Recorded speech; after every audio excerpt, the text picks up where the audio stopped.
An Anarchist FAQ, Introduction to Volume 1. As many anarchists have noted, our ideal must be one of the most misunderstood and misrepresented political theories on the planet. An Anarchist FAQ, AFAQ, aims to change this by presenting the basics of anarchist theory and history, refuting the most common distortions and nonsense about it, and providing anarchists with a resource they can use to aid their arguments and struggles for freedom. This is important, as much of the ground covered in AFAQ was provoked by having to critique other theories and refute attacks on anarchism. Anarchism has changed over the years and will continue to evolve and change as circumstances do likewise and new struggles are fought and, hopefully, won. It is not some fixed ideology, but rather a means of understanding an evolving world and to change it in libertarian directions. As such, AFAQ seeks to place specific aspects of anarchism into their historical context. For example, certain aspects of Proudhon's ideas can only be understood by remembering that he lived at a time when the vast majority of working people were peasants and artisans. Many commentators, particularly Marxist ones, seem to forget this, and that he supported cooperatives for large-scale industry. Much the same can be said of Bakunin, Tucker, and so on. I hope AFAQ will help anarchism continue to develop to meet new circumstances by summarizing what has gone before so that we can build on it. We also seek to draw out what anarchists have in common while not denying their differences. After all, individualist anarchist Benjamin Tucker would have agreed with communist anarchist Peter Kropotkin when he stated that anarchism was the no-government form of socialism. While some anarchists seem to take more time in critiquing and attacking their comrades over, ultimately, usually minor differences than fighting oppression, I personally think that this activity, while, at times, essential, is hardly the most fruitful use of our limited resources, particularly when it is about possible future developments, whether it is on the economic nature of a free society or our attitude to a currently non-existing syndicalist union. So we have discussed the differences between anarchist schools of thought as well as within them, but we have tried to build bridges by stressing where they agree rather than create walls. Needless to say, not all anarchists will agree with what is in AFAQ. It is, after all, as we have always stressed, an anarchist FAQ, not the anarchist FAQ as some comrades flatteringly call it. From my experience, most anarchists agree with most of it, even if they have quibbles about certain aspects of it. I know that comrades do point others to it. I once saw a Marxist complain that anarchists always suggested he read AFAQ, so I explained to him that this was what having a frequency asked questions was all about. So AFAQ is only a guide. You need to discover anarchism for yourself and develop and apply it in your own way. Hopefully AFAQ will help that process by presenting an overview of anarchism and indicating what it is not, and where to find out more. Some may object to the length of many of the answers, and that is a valid point. However, some questions and issues cannot be dealt with quickly and be considered as remotely convincing. For example, simply stating that anarchists think that capitalism is exploitative and that claims otherwise are wrong may be both correct and short, but it hardly a convincing reply to someone aware of the various defenses of profit, interest, and rent invented by capitalist economists. Similarly, stating that Marxist ideology helped destroy the Russian Revolution is, again, both correct and short, but it would never convince a Leninist who stresses the impact of civil war on Bolshevik practice. Then there is the issue of sources. We have tried to let anarchists speak for themselves on most issues, and that can take space. Some of the evidence we use is from books and articles the general reader may not have easy access, so we have tried to present full quotes to show that our use is correct. The number of times I've tracked down references only to discover they did not say what was suggested is, sadly, quite numerous.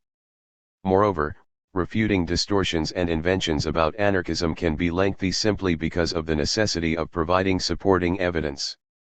Time and again, the same mistakes and straw man arguments are regurgitated by those unwilling or unable to look at the source material. Marxists are particularly bad at this, simply repeating ad nauseum the assertions of Marx and Engels as if they were accurate. Assumptions are piled onto assumptions, assertions repeated as if they were factual. AFAQ seeks to address these and present evidence to refute them once and for all. Simply saying that some statement is false may be correct, but hardly convincing unless you already know a lot about the subject. So I hope that readers will understand and find even the longest answers interesting and informative. One of the advantages of a FAQ format is that people can simply go to the sections they are interested in and skip others. This volume covers what anarchism is, where it comes from, what it has done, what it is against, and why, as well as what anarchism is not, i.e., showing why anarcho-capitalism is not a form of anarchism. The latter may come as a surprise to most. Few anarchists, never mind the general population, have heard of that specific ideology. It is US-based, in the main, and those who have heard of it may wonder why we bothered given its obvious non-anarchist nature. Sadly, we need to cover this ground simply because some academics insist in listing it alongside genuine forms of anarchism, and that needs to be exposed for the nonsense it is. Few serious thinkers would list fascism alongside socialism, regardless of whether its supporters call their ideology National Socialism or National Syndicalism. Unsurprisingly, right-libertarians do precisely that. No one took the Soviet bloc states seriously when they described themselves as people's democracies, nor considered their governments democratic. Anarchism seems to be excluded from such common sense, and so we find academics discussing anarcho-capitalists alongside anarchism simply, I suspect, because they call themselves anarchists. That almost all anarchists reject their claims to being anarchists does not seem to be a sufficient warning about taking such statements at face value. For obvious reasons, we have not wasted space in explaining why another US-based ideology, national anarchism, is not anarchism.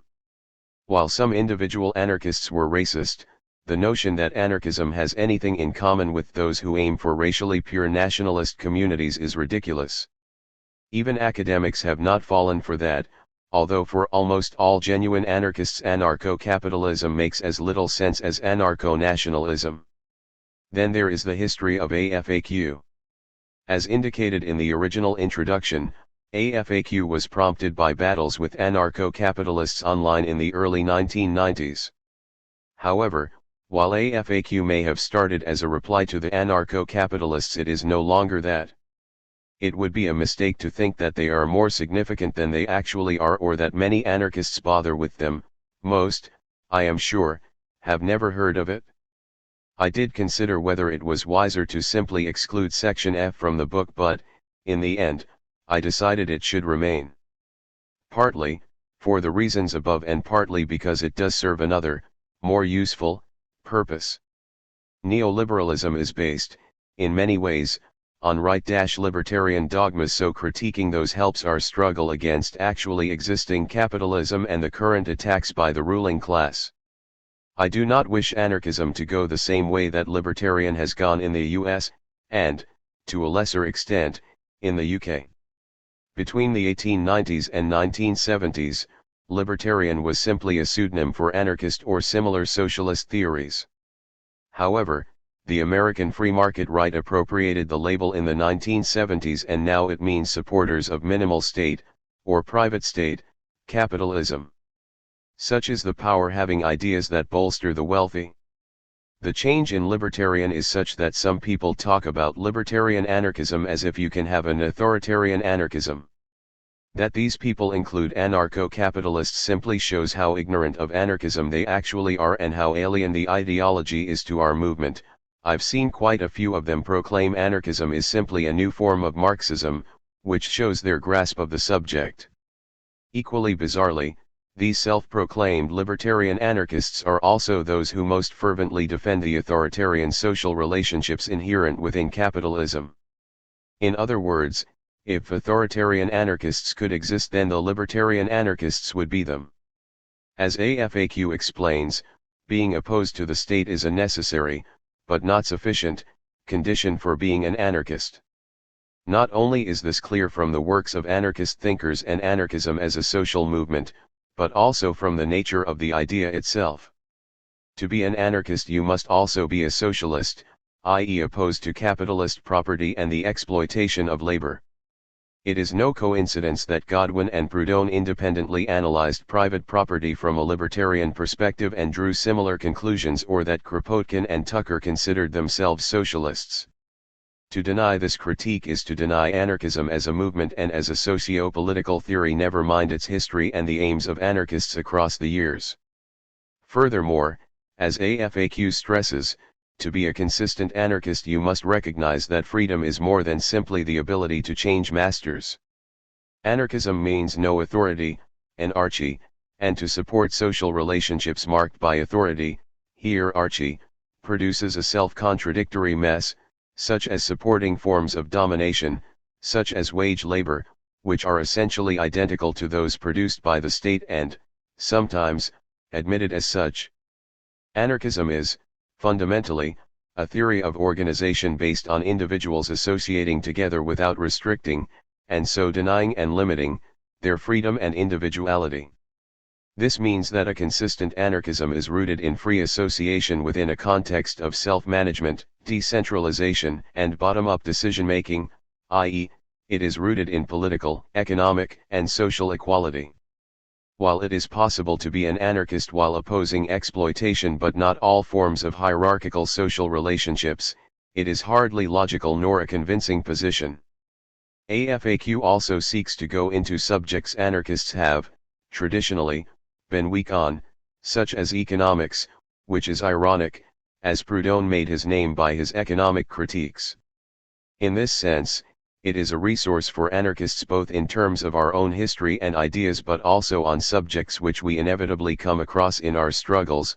Hopefully, the critiques we provide of capitalism, neoliberalism and so forth will also be useful to other radicals. We have tried to indicate the quoted source is an anarchist or libertarian. If in doubt, please look at the bibliography on the web page. This breaks references down into libertarian, anarchist and non-anarchist, thinkers, or sympathetic accounts of anarchism, and non-libertarians, which, needless to say, includes right-libertarians. It should go without saying that quoting an expert on one subject does not mean anarchists subscribe to their opinions on other matters. Thus if we quote, say, a Keynesian or post-Keynesian economist on how capitalism works, it does not imply we support their specific political recommendations. Some have criticized AFAQ for not including some of the more recent developments within anarchism, which is fair enough. I have asked on numerous occasions for such critics to contribute a section on these and, of course, for referenced corrections for any mistakes others think we have done. Nothing has been forthcoming and we have usually discovered mistakes ourselves and corrected them, although a steady flow of emails pointing out typos has come our way. We have always been a small collective and we cannot do everything. This also explains why important social events like, say, the turn-of-the-century Argentinian revolt against neoliberalism is not discussed in Section A.5. This is a wonderful example of anarchist ideas being spontaneously applied in practice during a mass revolt. Suffice to say, anarchistic tendencies, ideas and practices develop all the time and anarchism is growing in influence, but if we continually added to AFAQ to reflect this, then it would never have become ready for publication. As it is, we have excluded most of the appendices from the book version. These remain available on the website along with a lengthy links page. I would like to thank everybody who has helped and contributed, directly and indirectly, knowingly and unknowingly, to AFAQ. As for authorship, AFAQ started as a collective effort and remains so for many years. I have been the only person involved from the start and have done the bulk of the work on it. Moreover, the task of getting it ready and revised for publication has fallen to me. I have enjoyed it, in the main. This explains why the book has my name on it rather than a collective. I feel I have earned that right. As such, I claim responsibility for any typos and examples of bad grammar that remain. I have substantially revised AFAQ for publication, and while I have tried to find them all, I am sure I have failed, particularly in sections that were effectively rewritten. I hope these do not detract from the book too much. Finally, on a personal note, I would like to dedicate this book to my partner and two lovely children. they are a constant source of inspiration, love, support, and hope, not to mention patience. If this work makes the world we live in better for them, then it has been more than worthwhile. For, when it comes down to it, anarchism is simply about making the world a freer and better place. If we forget that, then we forget what makes us anarchists in the first place. Ian MacKay. An Anarchist FAQ. A summation. No question, the word anarchy freaks people. Yet anarchy ruled by no one has always struck me as the same as democracy carried to its logical and reasonable conclusions. Of course, those who rule, bosses and politicians, capital, and the state, cannot imagine that people could rule themselves, for to admit that people can live without authority and rulers pulls out the whole underpinnings of their ideology. Once you admit that people can and do, today, in many spheres of their lives, run things easier, better, and more fairly than the corporation and the government can, there's no justification for the boss and the premier. I think most of us realize and understand that, in our guts, but schools, culture, the police, all the authoritarian apparatuses, tell us we need bosses, we need to be controlled for our own good. It's not for our own good, it's for the good of the boss, plain and simple. Anarchism is a demand for real freedom and real autonomy. But I also remain convinced that something like an anarchist future, a world of no bosses or politicians, one in which people, all people, can live full and meaningful lives, is possible and desirable. We see glimpses of it all around us in our day-to-day lives, as people organize much of their lives without depending on someone to tell them what to do. We see it in that spirit of revolt, a spirit that is often twisted by anger and despair, but nonetheless shows us that people have not given up. We see it in the political activism, the social lives, the demands for decency and respect and autonomy people put forward, the desire to be individuals while still being part of a community.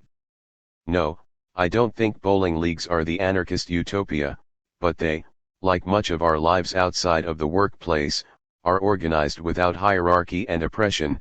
The most meaningful, truly human parts of our lives already work best when organized on anarchist principles.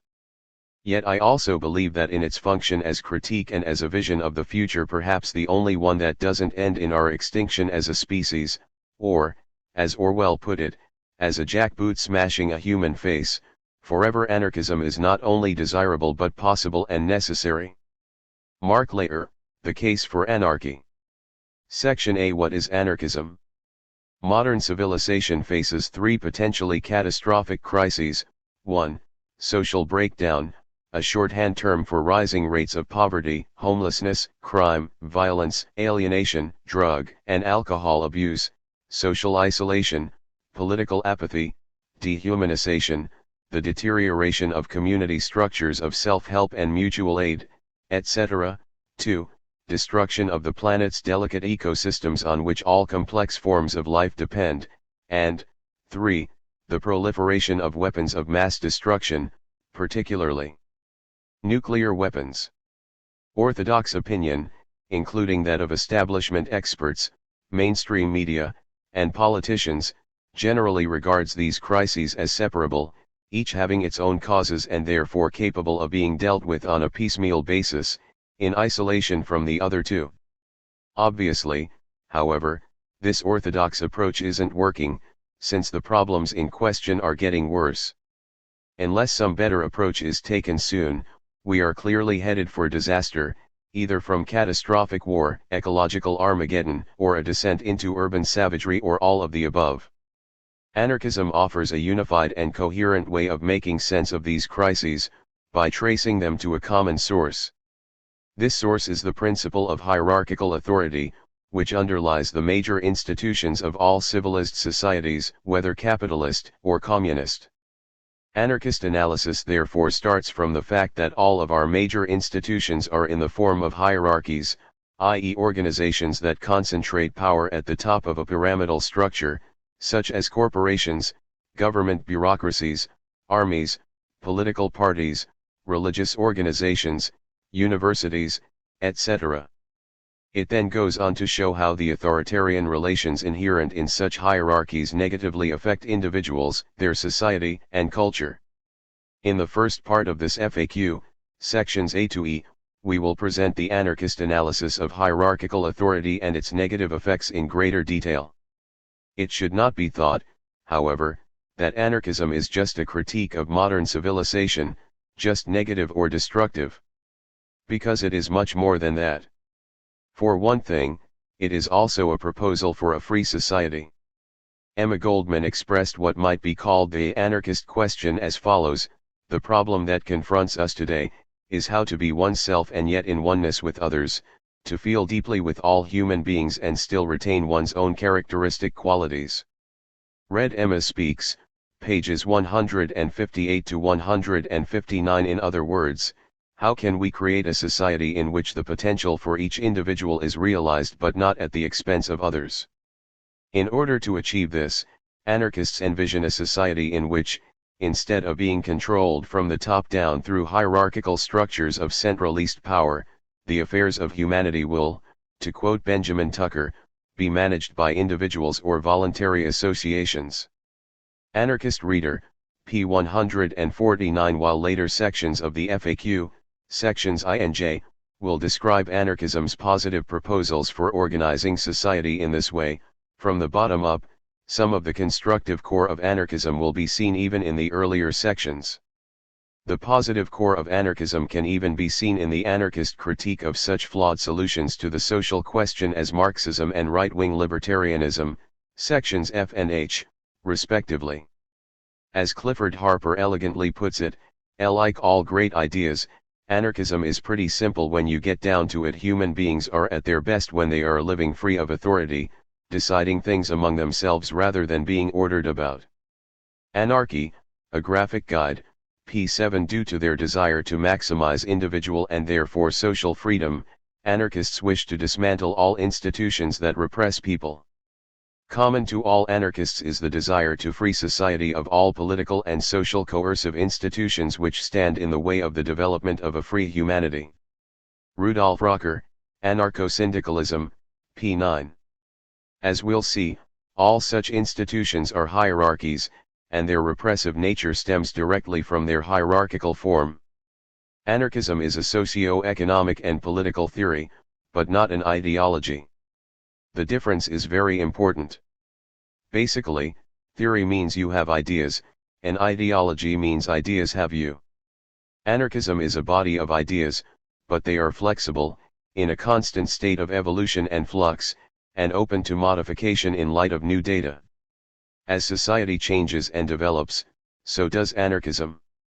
An ideology, in contrast, is a set of fixed ideas which people believe dogmatically, usually ignoring reality or changing it so as to fit with the ideology, which is, by definition, correct. All such fixed ideas are the source of tyranny and contradiction, leading to attempts to make everyone fit onto a Procrustean bed. This will be true regardless of the ideology in question. Leninism, objectivism, libertarianism, or whatever, all will all have the same effect, the destruction of real individuals in the name of a doctrine that usually serves the interest of some ruling elite. Or, as Michael Bakunin puts it, until now all human history has been only a perpetual and bloody immolation of millions of poor human beings in honor of some pitiless abstraction: God, country, power of state, national honor, historical rights, judicial rights, political liberty, public welfare. God and the State, p. 59. Dogmas are static and death-like in their rigidity, often the work of some dead prophet, religious or secular, whose followers erect his or her ideas into an idol, immutable as stone. Anarchists want the living to bury the dead so that the living can get on with their lives. The living should rule the dead, not vice versa. Ideologies are the nemesis of critical thinking and consequently of freedom, providing a book of rules and answers which relieve us of the burden of thinking for ourselves. In producing this FAQ on anarchism, it is not our intention to give you the correct answers or a new rule book. We will explain a bit about what anarchism has been in the past, but we will focus more on its modern forms and why we are anarchists today. The FAQ is an attempt to provoke thought and analysis on your part. If you are looking for a new ideology, then sorry, anarchism is not for you. While anarchists try to be realistic and practical, we are not reasonable people. Reasonable people uncritically accept what the experts and authorities tell them is true, and so they will always remain slaves. Anarchists know that, as Bakunin wrote, a person is strong only when he stands upon his own truth, when he speaks and acts from his deepest convictions. Then, whatever the situation he may be in, he always knows what he must say and do. He may fall, but he cannot bring shame upon himself or his causes. Quoted in Albert Meltzer, I couldn't paint golden angels, p2. What Bakunin describes is the power of independent thought, which is the power of freedom. We encourage you not to be reasonable, not to accept what others tell you, but to think and act for yourself. One last point, to state the obvious, this is not the final word on anarchism. Many anarchists will disagree with much that is written here, but this is to be expected when people think for themselves. All we wish to do is indicate the basic ideas of anarchism and give our analysis of certain topics based on how we understand and apply these ideas. We are sure, however, that all anarchists will agree with the core ideas we present, even if they may disagree with our application of them here and there. A.1 What is anarchism? Anarchism is a political theory which aims to create anarchy, the absence of a master, of a sovereign.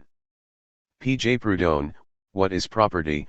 p. 264 In other words, anarchism is a political theory which aims to create a society within which individuals freely cooperate together as equals.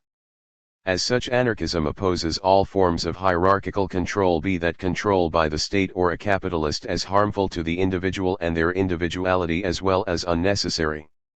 In the words of anarchist L. Susan Brown, while the popular understanding of anarchism is of a violent, anti-state movement, anarchism is a much more subtle and nuanced tradition than a simple opposition to government power. Anarchists oppose the idea that power and domination are necessary for society, and instead advocate more cooperative, anti-hierarchical forms of social, political, and economic organization. The Politics of Individualism, p. 106. However, anarchism and anarchy are undoubtedly the most misrepresented ideas in political theory. Generally, the words are used to mean chaos or without order, and so, by implication, anarchists desire social chaos and a return to the laws of the jungle. This process of misrepresentation is not without historical parallel. For example, in countries which have considered government by one person, monarchy, necessary, the words republic or democracy have been used precisely like anarchy, to imply disorder and confusion. Those with a vested interest in preserving the status quo will obviously wish to imply that opposition to the current system cannot work in practice, and that a new form of society will only lead to chaos. Or, as Enrico Malatesta expresses it, since it was thought that government was necessary and that without government there could only be disorder and confusion, it was natural and logical that anarchy, which means absence of government, should sound like absence of order. Anarchy, p. 16. Anarchists want to change this common-sense idea of anarchy, so people will see that government and other hierarchical social relationships are both harmful and unnecessary.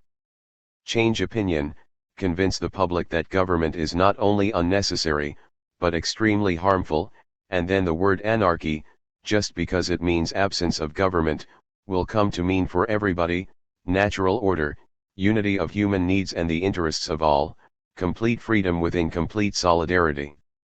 Up. CIT, pages 16. This FAQ is part of the process of changing the commonly held ideas regarding anarchism and the meaning of anarchy. But that is not all. As well as combating the distortions produced by the common-sense idea of anarchy, we also have to combat the distortions that anarchism and anarchists have been subjected to over the years by our political and social enemies. For, as Bartolomeo Vanzetti put it, anarchists are the radical of the radical, the black cats, the terrors of many, of all the bigots, exploiters, charlatans, fakers, and oppressors. Consequently we are also the more slandered, misrepresented, misunderstood, and persecuted of all. Nicola Sacco and Bartolomeo Vanzetti, The Letters of Sacco and Vanzetti, p. 274. Vanzetti knew what he was talking about. He and his comrade Nicola Sacco were framed by the U.S. state for a crime they did not commit and were, effectively, electrocuted for being foreign anarchists in 1927. So this FAQ will have to spend some time correcting the slanders and distortions that anarchists have been subjected to by the capitalist media, politicians, ideologues, and bosses, not to mention the distortions by our erstwhile fellow radicals like liberals and Marxists. Hopefully once we are finished you will understand why those in power have spent so much time attacking anarchism. It is the one idea which can effectively ensure liberty for all and end all systems based on a few having power over the many. A.1.1 What does anarchy mean? The word anarchy is from the Greek, prefix an, or a, meaning not, the want of, the absence of, or the lack of, plus archos, meaning a ruler, director, chief, person in charge, or authority. Or, as Peter Kropotkin put it, anarchy comes from the Greek words meaning contrary to authority. Anarchism, p. 284. While the Greek words anarchos and anarchia are often taken to mean having no government or being without a government, as can be seen, the strict, original meaning of anarchism was not simply no government. Anarchy means without a ruler, or more generally, without authority, and it is in this sense that anarchists have continually used the word. For example, we find Kropotkin arguing that anarchism attacks not only capital, but also the main sources of the power of capitalism, law, authority, and the state. Op. Cit. p. 154 Anarchists, anarchy means not necessarily absence of order, as is generally supposed, but an absence of rule. Benjamin Tucker, instead of a book, p. 13 hence David Wick's excellent summary. Anarchism can be understood as the generic social and political idea that expresses negation of all power, sovereignty, domination, and hierarchical division, and a will to their dissolution.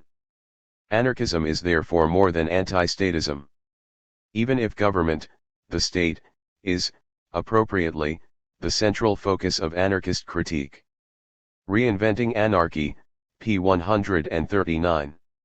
For this reason, rather than being purely anti-government or anti-state, anarchism is primarily a movement against hierarchy. Why? Because hierarchy is the organizational structure that embodies authority. Since the state is the highest form of hierarchy, anarchists are, by definition, anti-state, but this is not a sufficient definition of anarchism.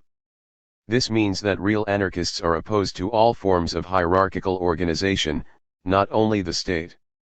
In the words of Brian Morris, the term anarchy comes from the Greek, and essentially means no ruler. Anarchists are people who reject all forms of government or coercive authority, all forms of hierarchy and domination. They are therefore opposed to what the Mexican anarchist Flores Magón called the somber trinity state, capital, and the church. Anarchists are thus opposed to both capitalism and to the state, as well as to all forms of religious authority. But anarchists also seek to establish or bring about by varying means, a condition of anarchy, that is, a decentralist society without coercive institutions, a society organized through a federation of voluntary associations. Anthropology and Anarchism, pages 35 to 41, Anarchy, A Journal of Desire Armed, number 45, p. 38. Reference to hierarchy in this context is a fairly recent development. The classical anarchists such as Proudhon, Bakunin, and Kropotkin did use the word, but rarely. They usually preferred authority, which was used as shorthand for authoritarian. However, it's clear from their writings that theirs was a philosophy against hierarchy, against any inequality of power or privileges between individuals. Bakunin spoke of this when he attacked official authority but defended natural influence, and also when he said, "Do you want to make it impossible for anyone to oppress his fellow man? Then make sure that no one shall possess power. The Political Philosophy of Bakunin, p. 271. As Jeff Drawn notes, while it has always been a latent part of the revolutionary project, only recently has this broader concept of anti-hierarchy arisen for more specific scrutiny. Nonetheless, the root of this is plainly visible in the Greek roots of the word anarchy. Between anarchism and libertarianism, defining a new movement. We stress that this opposition to hierarchy is, for anarchists, not limited to just the state or government. It includes all authoritarian economic and social relationships as well as political ones, particularly those associated with capitalist property and wage labor. This can be seen from Proudhon's argument that capital, in the political field, is analogous to government. The economic idea of capitalism, the politics of government or of authority, and the theological idea of the church are three identical ideas, linked in various ways.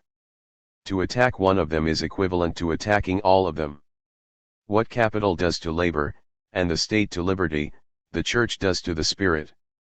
This trinity of absolutism is as baneful in practice as it is in philosophy. The most effective means for oppressing the people would be simultaneously to enslave its body, its will and its reason. Quoted by Max Nettolo, A Short History of Anarchism, pages 43 to 44. Thus we find Emma Goldman opposing capitalism as it meant that man or woman must sell his or her labor and, therefore, that his or her inclination and judgment are subordinated to the will of a master. Read Emma Speaks, p. 50. 40 years earlier Bakunin made the same point when he argued that under the current system the worker sells his person and his liberty for a given time to the capitalist in exchange for a wage. Op. Cit. p. 187. Thus anarchy means more than just no government, it means opposition to all forms of authoritarian organization and hierarchy. In Kropotkin's words, the origin of the anarchist inception of society lies in the criticism of the hierarchical organizations and the authoritarian conceptions of society, and the analysis of the tendencies that are seen in the progressive movements of mankind. Op. Cit. p. 158. For Malatesta, anarchism was born in a moral revolt against social injustice and that the specific causes of social ills could be found in capitalistic property and the state. When the oppressed sought to overthrow both state and property, then it was that anarchism was born. Enrico Malatesta, His Life and Ideas, p. 19. Thus any attempt to assert that anarchy is purely anti-state is a misrepresentation of the word and the way it has been used by the anarchist movement. As Brian Morris argues, when one examines the writings of classical anarchists, as well as the character of anarchist movements, it is clearly evident that it has never had this limited vision of just being against the state. It has always challenged all forms of authority and exploitation, and has been equally critical of capitalism and religion as it has been of the state. Op. Cit. p. 40. And, just to state the obvious, anarchy does not mean chaos, nor do anarchists seek to create chaos or disorder. Instead, we wish to create a society based upon individual freedom and voluntary cooperation. In other words, order from the bottom up, not disorder imposed from the top down by authorities. Such a society would be a true anarchy, a society without rulers. While we discuss what an anarchy could look like in section I, Noam Chomsky sums up the key aspect when he stated that in a truly free society any interaction among human beings that is more than personal, meaning that takes institutional forms of one kind or another in community, or workplace, family, larger society, whatever it may be, should be under direct control of its participants. So that would mean workers' councils in industry, popular democracy in communities, interaction between them, free associations in larger groups, up to organization of international society. Anarchism interview society would no longer be divided into a hierarchy of bosses and workers, governors and governed. Rather, an anarchist society would be based on free association in participatory organizations and run from the bottom up. Anarchists, it should be noted, try to create as much of this society today, in their organizations, struggles and activities, as they can. A.1.2 What does anarchism mean?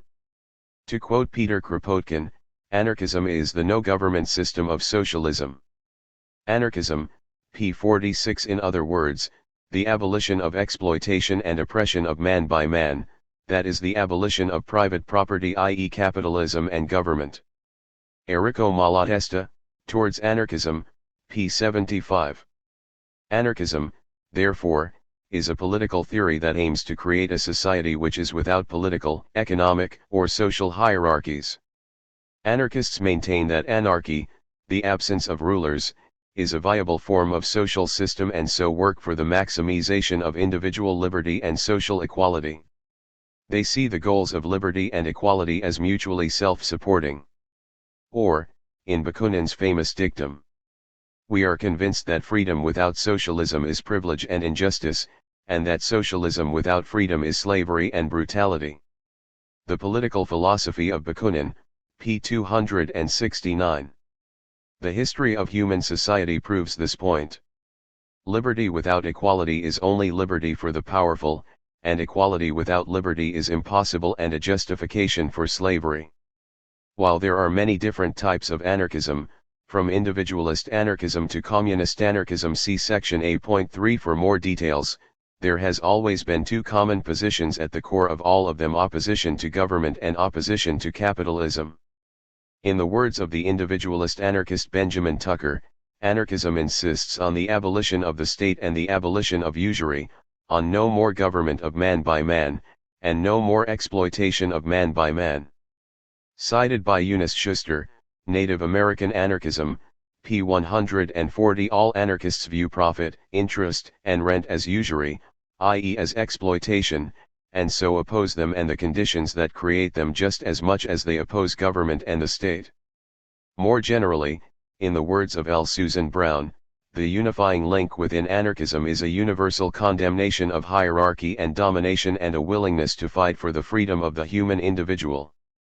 The Politics of Individualism, p. 108. For anarchists, a person cannot be free if they are subject to state or capitalist authority. As Voltaire Declare summarized, anarchism teaches the possibility of a society in which the needs of life may be fully supplied for all, and in which the opportunities for complete development of mind and body shall be the heritage of all. It teaches that the present unjust organization of the production and distribution of wealth must finally be completely destroyed, and replaced by a system which will ensure to each the liberty to work, without first seeking a master to whom he or she must surrender a tithe of his or her product, which will guarantee his liberty of access to the sources and means of production. Out of the blindly submissive, it makes the discontented; out of the unconsciously dissatisfied, it makes the consciously dissatisfied. Anarchism seeks to arouse the consciousness of oppression, the desire for a better society, and a sense of the necessity for unceasing warfare against capitalism and the state. Anarchy. An Anthology of Emma Goldman's Mother Earth, pages 23-4. So anarchism is a political theory which advocates the creation of anarchy, a society based on the maxim of no rulers. To achieve this, in common with all socialists, the anarchists hold that the private ownership of land, capital, and machinery has had its time, that it is condemned to disappear, and that all requisites for production must, and will, become the common property of society, and be managed in common by the producers of wealth. And, they maintain that the ideal of the political organization of society is a condition of things where the functions of government are reduced to minimum. And that the ultimate aim of society is the reduction of the functions of government to nil, that is, to a society without government, to anarchy. Peter Kropotkin, Op. Cit. p. 46. Thus anarchism is both positive and negative. It analyzes and critiques current society while at the same time offering a vision of a potential new society, a society that fulfills certain human needs which the current one denies. These needs, at their most basic, are liberty, equality and solidarity, which will be discussed in section A.2. Anarchism unites critical analysis with hope, for, as Bakunin, in his pre-anarchist days, pointed out, the urge to destroy is a creative urge. One cannot build a better society without understanding what is wrong with the present one.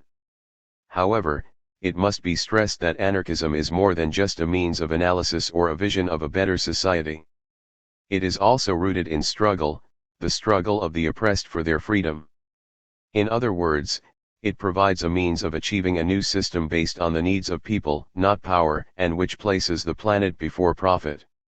To quote Scottish anarchist Stuart Christie, "Anarchism is a movement for human freedom. It is concrete, democratic, and egalitarian. Anarchism began and remains a direct challenge by the underprivileged to their oppression and exploitation.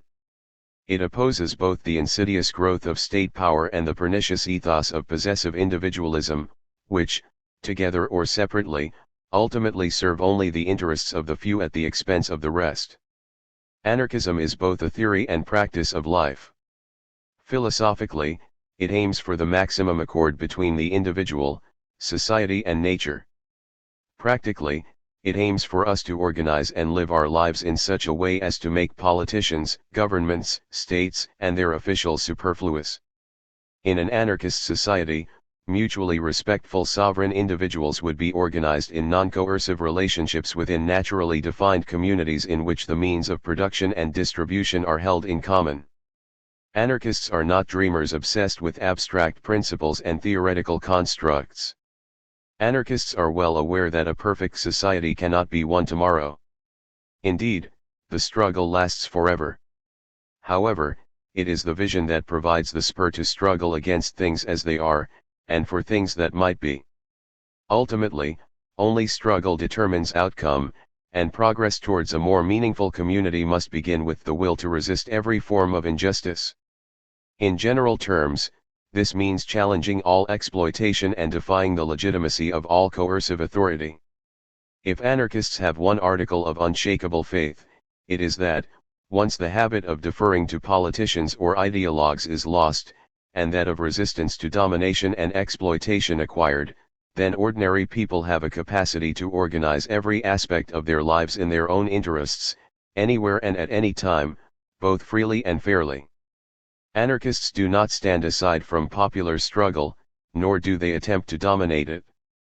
They seek to contribute practically whatever they can, and also to assist within it the highest possible levels of both individual self-development and of group solidarity.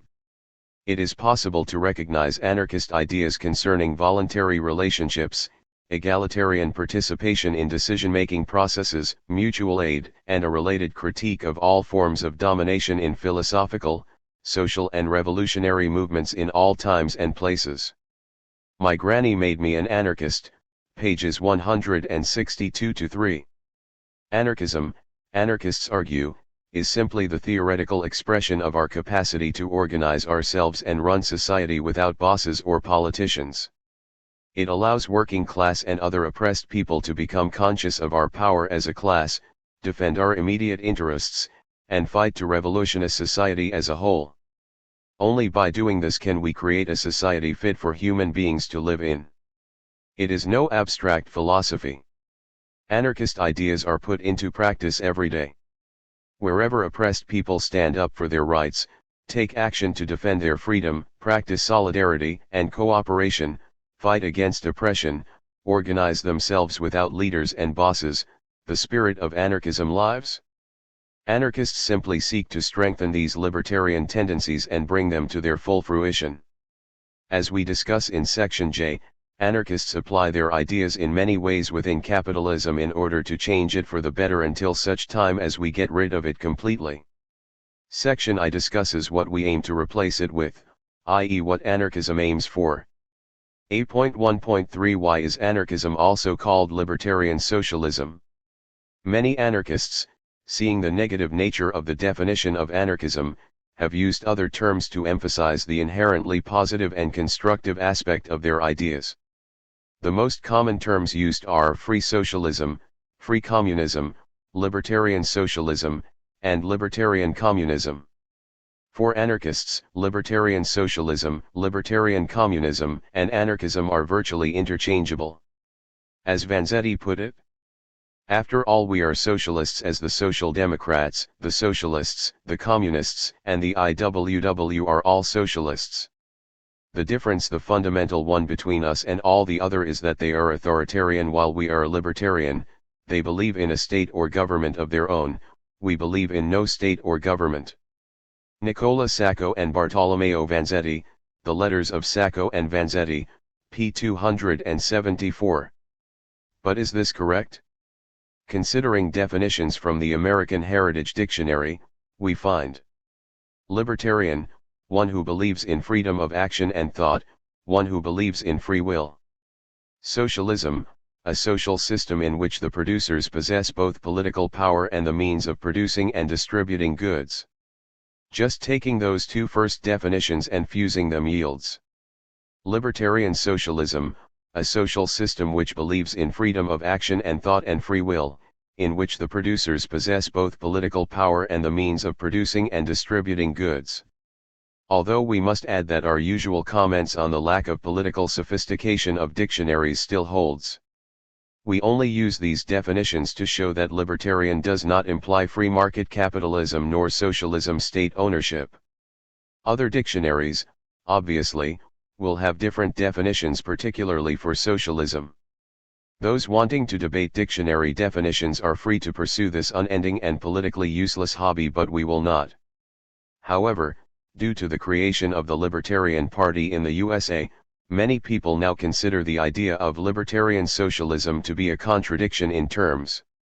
Indeed, many libertarians think anarchists are just attempting to associate the anti-libertarian ideas of socialism, as libertarians conceive it, with libertarian ideology in order to make those socialist ideas more acceptable. In other words, trying to steal the libertarian label from its rightful possessors. Nothing could be further from the truth. Anarchists have been using the term libertarian to describe themselves and their ideas since the 1850s. According to anarchist historian Max Nettolo, the revolutionary anarchist Joseph D. Jack published Le Libertaire, Journal du Mouvement Social in New York between 1858 and 1861, while the use of the term libertarian communism dates from November 1880, when a French anarchist congress adopted it. Max Nettolo, A Short History of Anarchism, p. 75 and p. 145. The use of the term libertarian by anarchists became more popular from the 1890s onward, after it was used in France in an attempt to get round anti-anarchist laws and to avoid the negative associations of the word anarchy in the popular mind. Sébastien Faure and Louise Michel published the paper Le Libertaire, the Libertarian in France, in 1895, for example. Since then, particularly outside America, it has always been associated with anarchist ideas and movements. Taking a more recent example, in the USA, anarchists organized the Libertarian League in July 1954, which had staunch anarcho-syndicalist principles and lasted until 1965. The US-based Libertarian Party, on the other hand, has only existed since the early 1970s, well over 100 years after anarchists first used the term to describe their political ideas, and 90 years after the expression libertarian communism was first adopted. It is that party, not the anarchists, who have stolen the word. Later, in Section B, we will discuss why the idea of a libertarian capitalism, as desired by the Libertarian Party, is a contradiction in terms. As we will also explain in Section I, only a libertarian socialist system of ownership can maximize individual freedom. Needless to say, state ownership, what is commonly called socialism, is, for anarchists, not socialism at all. In fact, as we will elaborate in Section H, state socialism is just a form of capitalism, with no socialist content whatever. As Rudolf Rocker noted, for anarchists, socialism is not a simple question of a full belly, but a question of culture that would have to enlist the sense of personality and the free initiative of the individual. Without freedom it would lead only to a dismal state capitalism which would sacrifice all individual thought and feeling to a fictitious collective interest. Quoted by Colin Ward, Introduction, Rudolf Rocker, The London Years, p. 1. Given the anarchist pedigree of the word libertarian, Few anarchists are happy to see it stolen by an ideology which shares little with our ideas. In the United States, as Murray Bookchin noted, the term libertarian itself, to be sure, raises a problem, notably, the specious identification of an anti-authoritarian ideology with a straggling movement for pure capitalism and free trade. This movement never created the word, it appropriated it from the anarchist movement of the 19th century. And it should be recovered by those anti-authoritarians, who try to speak for dominated people as a whole, not for personal egotists who identify freedom with entrepreneurship and profit. Thus anarchists in America should restore in practice a tradition that has been denatured by the free market right. The Modern Crisis, pages 154-5. And as we do that, we will continue to call our ideas libertarian socialism. A.1.4 Are anarchists socialists? Yes. All branches of anarchism are opposed to capitalism. This is because capitalism is based upon oppression and exploitation, see sections B and C. Anarchists reject the notion that men cannot work together unless they have a driving master to take a percentage of their product, and think that in an anarchist society the real workmen will make their own regulations, decide when and where and how things shall be done. By so doing, workers would free themselves from the terrible bondage of capitalism. Voltaire declare, Anarchism, Exquisite Rebel, p. 75 and p. 79. We must stress here that anarchists are opposed to all economic forms which are based on domination and exploitation, including feudalism, Soviet-style socialism better called state capitalism, slavery and so on. We concentrate on capitalism because that is what is dominating the world just now. Individualists like Benjamin Tucker along with social anarchists like Proudhon and Bakunin proclaimed themselves socialists. They did so because, as Kropotkin put it in his classic essay Modern Science and Anarchism, so long as socialism was understood in its wide, generic, and true sense as an effort to abolish the exploitation of labor by capital, the anarchists were marching hand in hand with the socialists of that time. Evolution and Environment, p. 81. Or, in Tucker's words, the bottom claim of socialism is that labor should be put in possession of its own, a claim that both the two schools of socialistic thought, state socialism and anarchism, agreed upon. The Anarchist Reader, p. 144. Hence the word socialist was originally defined to include all those who believed in the individual's right to possess what he or she produced. Lance Klafta, Ayn Rand and the Perversion of Libertarianism, in Anarchy, a Journal of Desire Armed, number 34. This opposition to exploitation, or usury, is shared by all true anarchists and places them under the socialist banner. For most socialists, the only guarantee not to be robbed of the fruits of your labor is to possess the instruments of labor. Peter Kropotkin, The Conquest of Bread, p. 145. For this reason Proudhon, for example, supported workers' cooperatives, where every individual employed in the association has an undivided share in the property of the company, because by participation in losses and gains, the collective force, i.e. surplus, ceases to be a source of profits for a small number of managers, it becomes the property of all workers. The general idea of the revolution, p. 222 and p. 223. Thus, in addition to desiring the end of exploitation of labor by capital, true socialists also desire a society within which the producers own and control the means of production, including, it should be stressed, those workplaces which supply services. The means by which the producers will do this is a moot point in anarchist and other socialist circles, but the desire remains a common one. Anarchists favor direct workers' control and either ownership by workers' associations or by the commune, see section A.3 on the different types of anarchists. Moreover, anarchists also reject capitalism for being authoritarian as well as exploitative. Under capitalism, workers do not govern themselves during the production process nor have control over the product of their labor. Such a situation is hardly based on equal freedom for all, nor can it be non-exploitative, and is so opposed by anarchists. This perspective can best be found in the work of Proudhon's, who inspired both Tucker and Bakunin, where he argues that anarchism would see capitalistic and proprietary exploitation stopped everywhere and the wage system abolished, for either the workman will be simply the employee of the proprietor capitalist promoter, or he will participate. In the first case the workman is subordinated, exploited, his permanent condition is one of obedience. In the second case he resumes his dignity as a man and citizen, he forms part of the producing organization, of which he was before but the slave. We need not hesitate, for we have no choice. It is necessary to form an association among workers, because without that, they would remain related as subordinates and superiors, and there would ensue two castes of masters and wage workers, which is repugnant to a free and democratic society. Op. Cit. p. 233 and pages 215 to 216. Therefore all anarchists are anti-capitalist. If labor owned the wealth it produced, there would be no capitalism. Alexander Berkman, What is Anarchism? p. 44. Benjamin Tucker, for example, the anarchist most influenced by liberalism, as we will discuss later, called his ideas anarchistic socialism and denounced capitalism as a system based upon the usurer, the receiver of interest, rent, and profit. Tucker held that in an anarchist, non-capitalist, free market society, capitalists will become redundant and exploitation of labor by capital would cease, since labor will secure its natural wage, its entire product.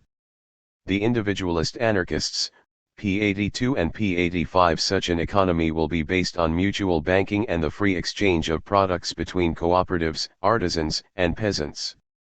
For Tucker, and other individualist anarchists, capitalism is not a true free market, being marked by various laws and monopolies which ensure that capitalists have the advantage over working people, so ensuring the latter's exploitation via profit, interest, and rent. See section G for a fuller discussion. Even Max Stirner, the arch-egoist, had nothing but scorn for capitalist society and its various spooks, which for him meant ideas that are treated as sacred or religious, such as private property, competition, division of labor, and so forth. So anarchists consider themselves as socialists, but socialists of a specific kind, libertarian socialists. As the individualist anarchist Joseph A. Labadie puts it, echoing both Tucker and Bakunin, it is said that anarchism is not socialism. This is a mistake. Anarchism is voluntary socialism. There are two kinds of socialism, archistic and anarchistic, authoritarian and libertarian, state and free. Indeed, every proposition for social betterment is either to increase or decrease the powers of external wills and forces over the individual. As they increase they are archistic, as they decrease they are anarchistic. Anarchism, what it is and what it is not. Labadie stated on many occasions that all anarchists are socialists, but not all socialists are anarchists. Therefore, Daniel Guerin's comment that anarchism is really a synonym for socialism. The anarchist is primarily a socialist whose aim is to abolish the exploitation of man by man is echoed throughout the history of the anarchist movement, be it the social or individualist wings. Anarchism, p. 12. Indeed, the Haymarket martyr Adolf Fischer used almost exactly the same words as Labadie to express the same fact. Every anarchist is a socialist, but every socialist is not necessarily an anarchist, while acknowledging that the movement was divided into two factions, the communistic anarchists and the Proudhon or middle-class anarchists. The Autobiographies of the Haymarket Martyrs, p. 81.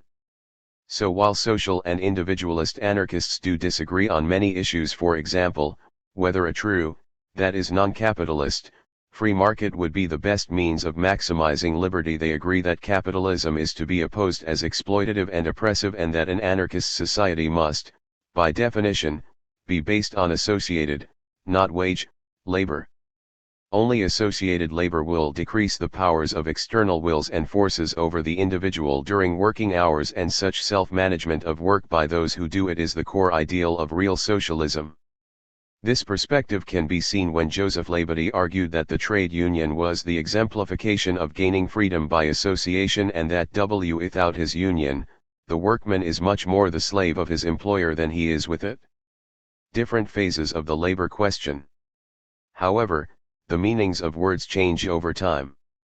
Today socialism almost always refers to state socialism, a system that all anarchists have opposed as a denial of freedom and genuine socialist ideals.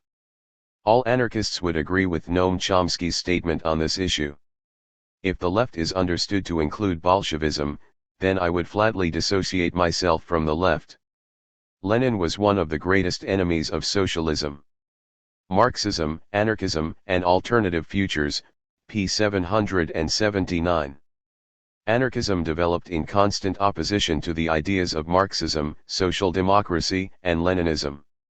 Long before Lenin rose to power, Mikhail Bakunin warned the followers of Marx against the red bureaucracy that would institute the worst of all despotic governments if Marx's state socialist ideas were ever implemented.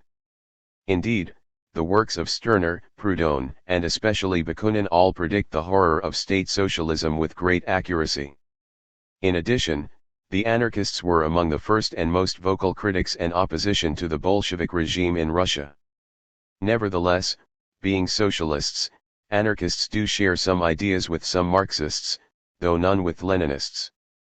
Both Bakunin and Tucker accepted Marx's analysis and critique of capitalism as well as his labor theory of value, see section C.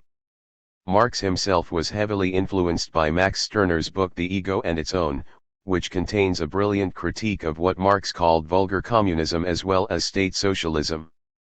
There have also been elements of the Marxist movement holding views very similar to social anarchism, particularly the anarcho-syndicalist branch of social anarchism, for example, Anton Pannekoek, Rosa Luxemburg, Paul Matic, and others, who are very far from Lenin. Karl Korsch and others wrote sympathetically of the anarchist revolution in Spain.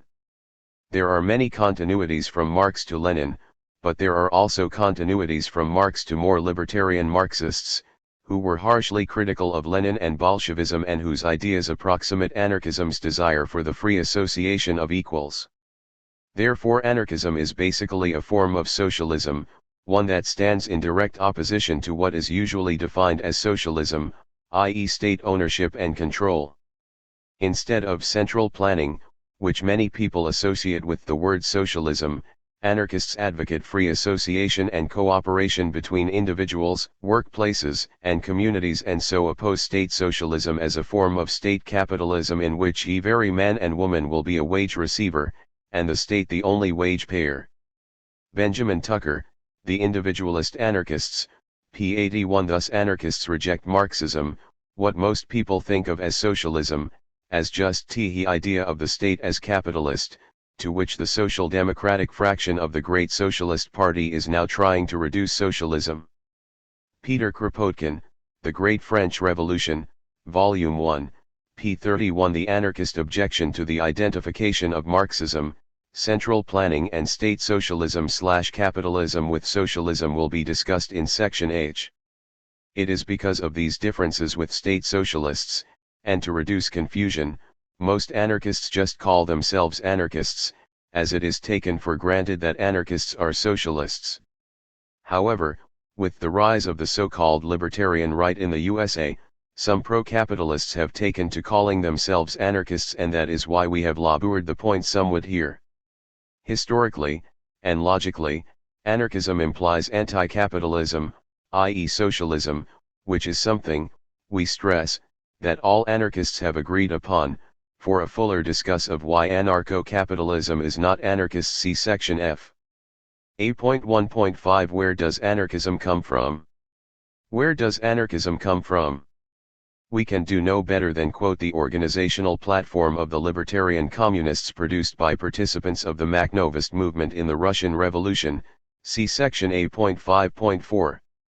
They point out that the class struggle created by the enslavement of workers and their aspirations to liberty gave birth, in the oppression, to the idea of anarchism, the idea of the total negation of a social system based on the principles of classes and the state, and its replacement by a free non-statist society of workers under self-management.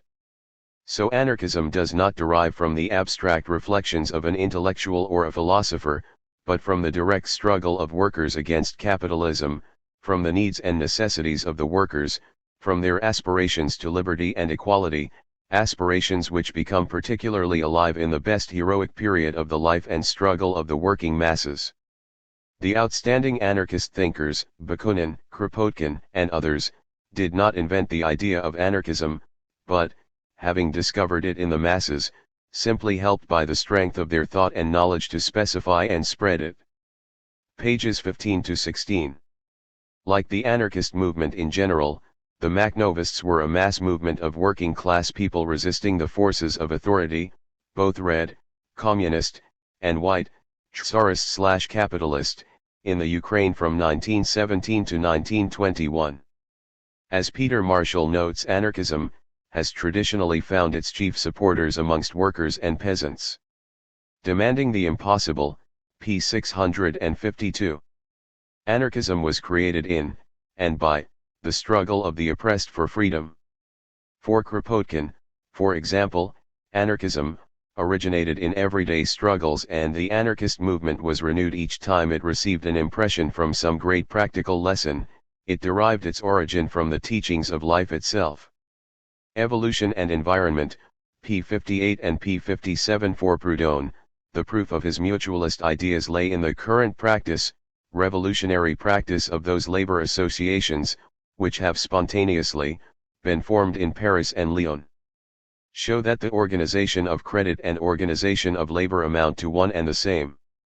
No Gods, No Masters, Volume 1, pages 59 to 60. Indeed, as one historian argues, there was close similarity between the associational ideal of Proudhon and the program of the Lyon mutualists, and that there was a remarkable convergence between the ideas, and it is likely that Proudhon was able to articulate his positive program more coherently because of the example of the silk workers of Lyon. The socialist ideal that he championed was already being realized, to a certain extent, by such workers. K. Stephen Vincent, Pierre-Joseph Proudhon, and the Rise of French Republican Socialism, p. 164. Thus anarchism comes from the fight for liberty and our desires to lead a fully human life, one in which we have time to live, to love, and to play. It was not created by a few people divorced from life, in ivory towers looking down upon society and making judgments upon it based on their notions of what is right and wrong. Rather, it was a product of working class struggle and resistance to authority, oppression, and exploitation. As Albert Meltzer put it, there were never theoreticians of anarchism as such, though it produced a number of theoreticians who discussed aspects of its philosophy. Anarchism has remained a creed that has been worked out in action rather than as the putting into practice of an intellectual idea. Very often, a bourgeois writer comes along and writes down what has already been worked out in practice by workers and peasants. He or she is attributed by bourgeois historians as being a leader, and by successive bourgeois writers, citing the bourgeois historians, as being one more case that proves the working class relies on bourgeois leadership. Anarchism, Arguments for and Against, p. 18. In Kropotkin's eyes, anarchism had its origins in the same creative, constructive activity of the masses which has worked out in times past all the social institutions of mankind, and in the revolts against the representatives of force, external to these social institutions, who had laid their hands on these institutions and used them for their own advantage. More recently, anarchy was brought forth by the same critical and revolutionary protest which gave birth to socialism in general. Anarchism, unlike other forms of socialism, lifted its sacrilegious arm, not only against capitalism, but also against these pillars of capitalism, law, authority, and the state. All anarchist writers did was to work out a general expression of anarchism's principles, and the theoretical and scientific basis of its teachings derived from the experiences of working class people in struggle, as well as analyzing the evolutionary tendencies of society in general. Op. Cit. p. 19 and p. 57. However, anarchistic tendencies and organizations in society have existed long before Proudhon put pen to paper in 1840 and declared himself an anarchist.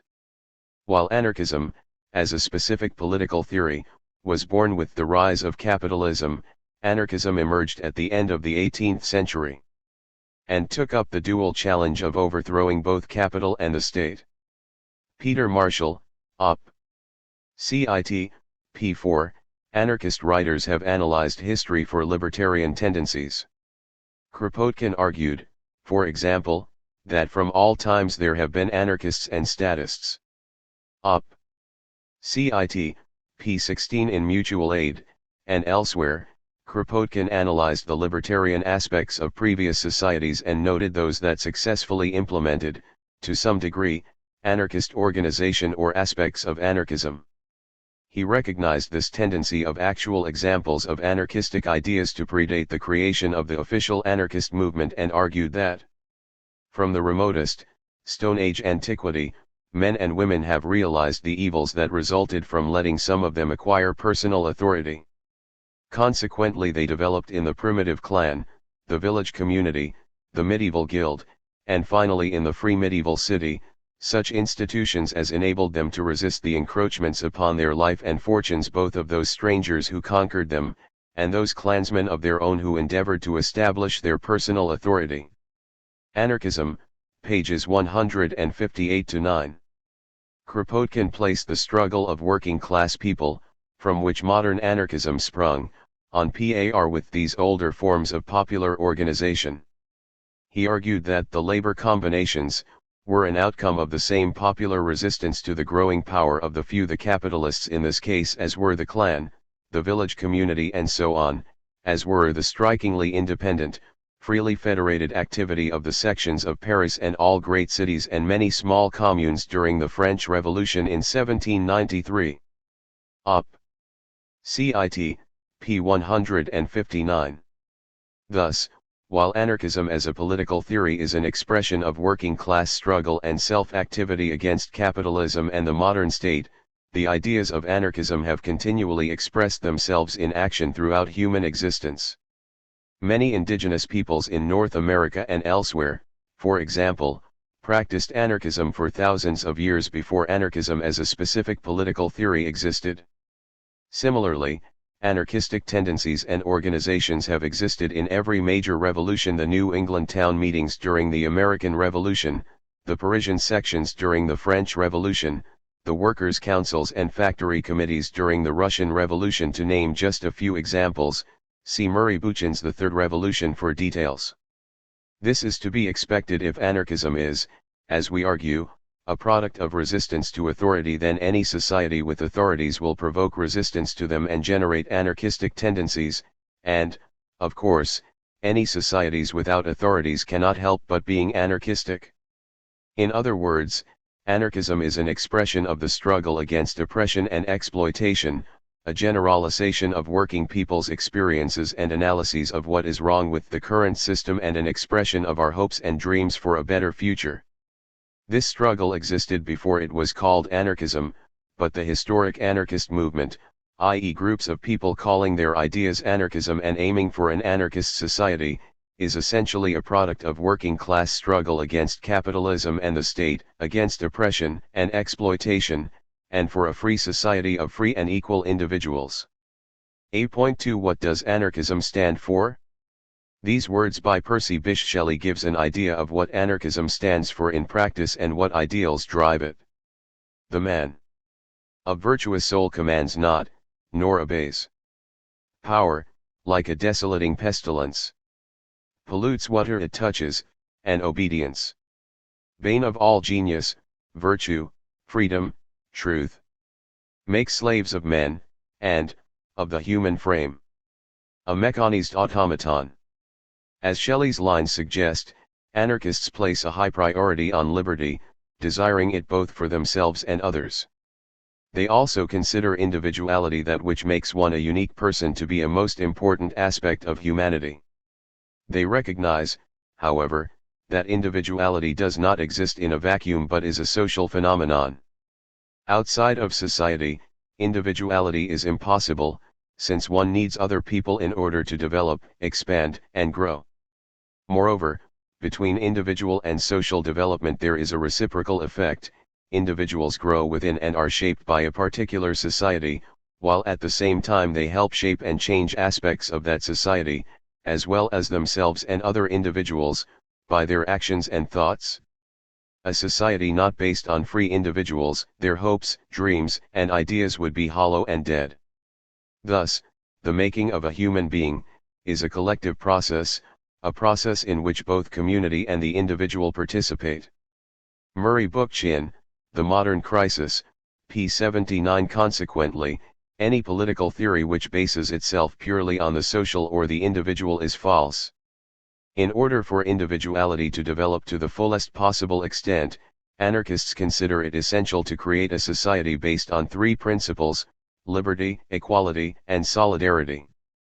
These principles are shared by all anarchists. Thus we find the communist anarchist Peter Kropotkin talking about a revolution inspired by the beautiful words liberty, equality, and solidarity. The Conquest of Bread, p. 128. Individualist anarchist Benjamin Tucker wrote of a similar vision, arguing that anarchism insists on socialism, on true socialism, anarchistic socialism, the prevalence on earth of liberty, equality, and solidarity. Instead of a book, p. 363, all three principles are interdependent. Liberty is essential for the full flowering of human intelligence, creativity, and dignity. To be dominated by another is to be denied the chance to think and act for oneself, which is the only way to grow and develop one's individuality. Domination also stifles innovation and personal responsibility, leading to conformity and mediocrity. Thus the society that maximizes the growth of individuality will necessarily be based on voluntary association, not coercion and authority. To quote Proudhon, all associated and all free. Or, as Luigi Gallini puts it, anarchism is the autonomy of the individual within the freedom of association. The end of anarchism, p. 35, see further section A.2.2. Why do anarchists emphasize liberty? If liberty is essential for the fullest development of individuality, then equality is essential for genuine liberty to exist. There can be no real freedom in a class-stratified, hierarchical society riddled with gross inequalities of power, wealth, and privilege. For in such a society only a few, those at the top of the hierarchy, are relatively free, while the rest are semi-slaves. Hence without equality, liberty becomes a mockery at best, the freedom to choose one's master, boss, as under capitalism. Moreover, even the elite under such conditions are not really free, because they must live in a stunted society made ugly and barren by the tyranny and alienation of the majority. And since individuality develops to the fullest only with the widest contact with other free individuals, members of the elite are restricted in the possibilities for their own development by the scarcity of free individuals with whom to interact. See also section A.2.5. Why are anarchists in favor of equality? Finally, solidarity means mutual aid, working voluntarily and cooperatively with others who share the same goals and interests. But without liberty and equality, society becomes a pyramid of competing classes based on the domination of the lower by the higher strata. In such a society, as we know from our own, it's dominate or be dominated, dog eat dog, and everyone for themselves. Thus rugged individualism is promoted at the expense of community feeling, with those on the bottom resenting those above them and those on the top fearing those below them. Under such conditions, there can be no society-wide solidarity, but only a partial form of solidarity within classes whose interests are opposed, which weakens society as a whole. See also section A.2.6. Why is solidarity important to anarchists? It should be noted that solidarity does not imply self-sacrifice or self-negation. As Enrico Malatesta makes clear, we are all egoists, we all seek our own satisfaction. But the anarchist finds his greatest satisfaction in struggling for the good of all, for the achievement of a society in which he can be a brother among brothers, and among healthy, intelligent, educated, and happy people. But he who is adaptable, who is satisfied to live among slaves and draw profit from the labor of slaves, is not, and cannot be, an anarchist. Enrico Malatesta, His Life and Ideas, p. 23. For anarchists, real wealth is other people and the planet on which we live. Or, in the words of Emma Goldman, It consists in things of utility and beauty, in things which help to create strong, beautiful bodies and surroundings inspiring to live in. Our goal is the freest possible expression of all the latent powers of the individual. Such free display of human energy being possible only under complete individual and social freedom, in other words social equality. Red Emma Speaks, pages 67 to 8. Also, honoring individuality does not mean that anarchists are idealists, thinking that people or ideas develop outside of society. Individuality and ideas grow and develop within society, in response to material and intellectual interactions and experiences, which people actively analyze and interpret. Anarchism, therefore, is a materialist theory, recognizing that ideas develop and grow from social interaction and individuals' mental activity. See Michael Bakunin's God and the State for the classic discussion of materialism versus idealism. This means that an anarchist society will be the creation of human beings, not some deity or other transcendental principle, since nothing ever arranges itself, least of all in human relations. It is men sick who do the arranging, and they do it according to their attitudes and understanding of things. Alexander Berkman, What is Anarchism? p. 185. Therefore, anarchism bases itself upon the power of ideas and the ability of people to act and transform their lives based on what they consider to be right. In other words, liberty. A.2.1 What is the essence of anarchism? As we have seen, anarchy implies without rulers or without hierarchical authority. Anarchists are not against authorities in the sense of experts who are particularly knowledgeable, skillful, or wise, though they believe that such authorities should have no power to force others to follow their recommendations. See section B.1 for more on this distinction. In a nutshell, then, anarchism is anti-authoritarianism. Anarchists are anti-authoritarians because they believe that no human being should dominate another. Anarchists, in L. Susan Brown's words, believe in the inherent dignity and worth of the human individual. The politics of individualism, p. 107 Domination is inherently degrading and demeaning, since it submerges the will and judgment of the dominated to the will and judgment of the dominators, thus destroying the dignity and self-respect that comes only from personal autonomy. Moreover, domination makes possible and generally leads to exploitation, which is the root of inequality, poverty, and social breakdown.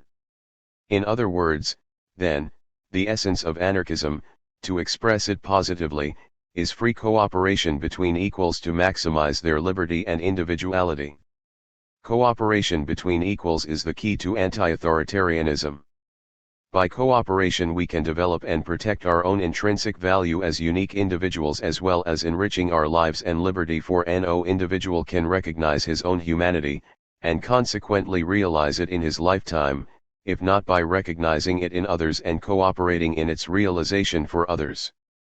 My freedom is the freedom of all, since I am not truly free in thought and in fact, except when my freedom and my rights are confirmed and approved in the freedom and rights of all men and women who are my equals. Michael Bakunin, quoted by Enrico Malatesta, Anarchy, p. 30. While being anti-authoritarians, anarchists recognize that human beings have a social nature and that they mutually influence each other. We cannot escape the authority of this mutual influence, because, as Bakunin reminds us, the abolition of this mutual influence would be death. And when we advocate the freedom of the masses, we are by no means suggesting the abolition of any of the natural influences that individuals or groups of individuals exert on them. What we want is the abolition of influences which are artificial, privileged, legal, official. Quoted by Malatesta, Anarchy, p. 51. In other words, those influences which stem from hierarchical authority. This is because hierarchical systems like capitalism deny liberty and, as a result, people's mental, moral, intellectual, and physical qualities are dwarfed, stunted and crushed. See section B.1 for more details. Thus one of the grand truths of anarchism is that to be really free is to allow each one to live their lives in their own way as long as each allows all to do the same. This is why anarchists fight for a better society, for a society which respects individuals and their freedom. Under capitalism, everything is upon the market for sale, all is merchandise and commerce, but there are certain things that are priceless. Among these are life, liberty, and happiness, and these are things which the society of the future, the free society, will guarantee to all. Anarchists, as a result, seek to make people aware of their dignity, individuality, and liberty, and to encourage the spirit of revolt, resistance, and solidarity in those subject to authority. This gets us denounced by the powerful as being breakers of the peace, but anarchists consider the struggle for freedom as infinitely better than the peace of slavery. Anarchists, as a result of our ideals, believe in peace at any price except at the price of liberty. But this precious gift the wealth producers already seem to have lost. Life, they have, but what is life worth when it lacks those elements which make for enjoyment? Lucy Parsons, Liberty, Equality and Solidarity, p. 103, p. 131, p. 103 and p. 134. So, in a nutshell, anarchists seek a society in which people interact in ways which enhance the liberty of all rather than crush the liberty, and so potential, of the many for the benefit of a few.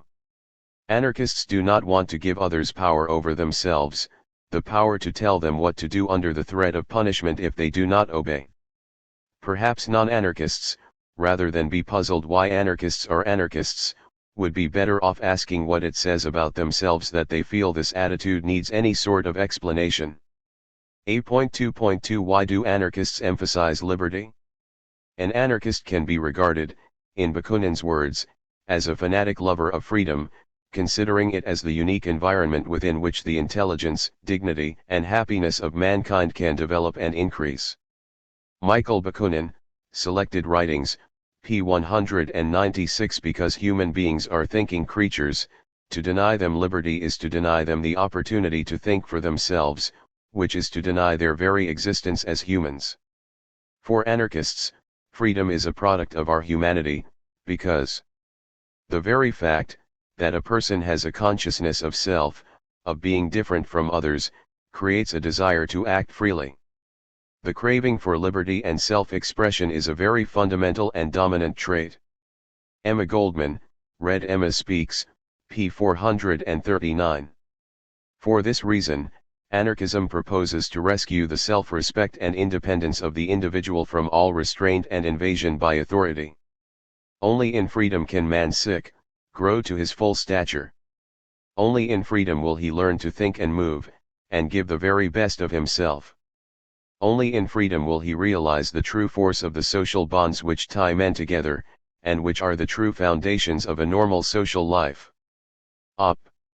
Cit. Pages 72-3. Thus, for anarchists, freedom is basically individuals pursuing their own good in their own way. Doing so calls forth the activity and power of individuals as they make decisions for and about themselves and their lives.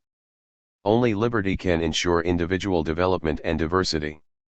This is because when individuals govern themselves and make their own decisions, they have to exercise their minds, and this can have no other effect than expanding and stimulating the individuals involved. As Malatesta put it, for people to become educated to freedom and the management of their own interests, they must be left to act for themselves, to feel responsibility for their own actions in the good or bad that comes from them. They'd make mistakes, but they'd understand from the consequences where they'd gone wrong and try out new ways. Fra Contadini, p. 26. So, liberty is the precondition for the maximum development of one's individual potential, which is also a social product and can be achieved only in and through community. A healthy, free community will produce free individuals, who in turn will shape the community and enrich the social relationships between the people of whom it is composed. Liberties, being socially produced, do not exist because they have been legally set down on a piece of paper, but only when they have become the ingrown habit of a people, and when any attempt to impair them will meet with the violent resistance of the populace. One compels respect from others when one knows how to defend one's dignity as a human being.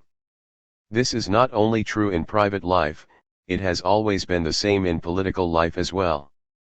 In fact, we owe all the political rights and privileges which we enjoy today in greater or lesser measures, not to the goodwill of their governments, but to their own strength.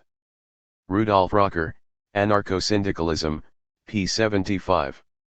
It is for this reason anarchists support the tactic of direct action, see section J.2, for, as Emma Goldman argued, we have as much liberty as we are willing to take.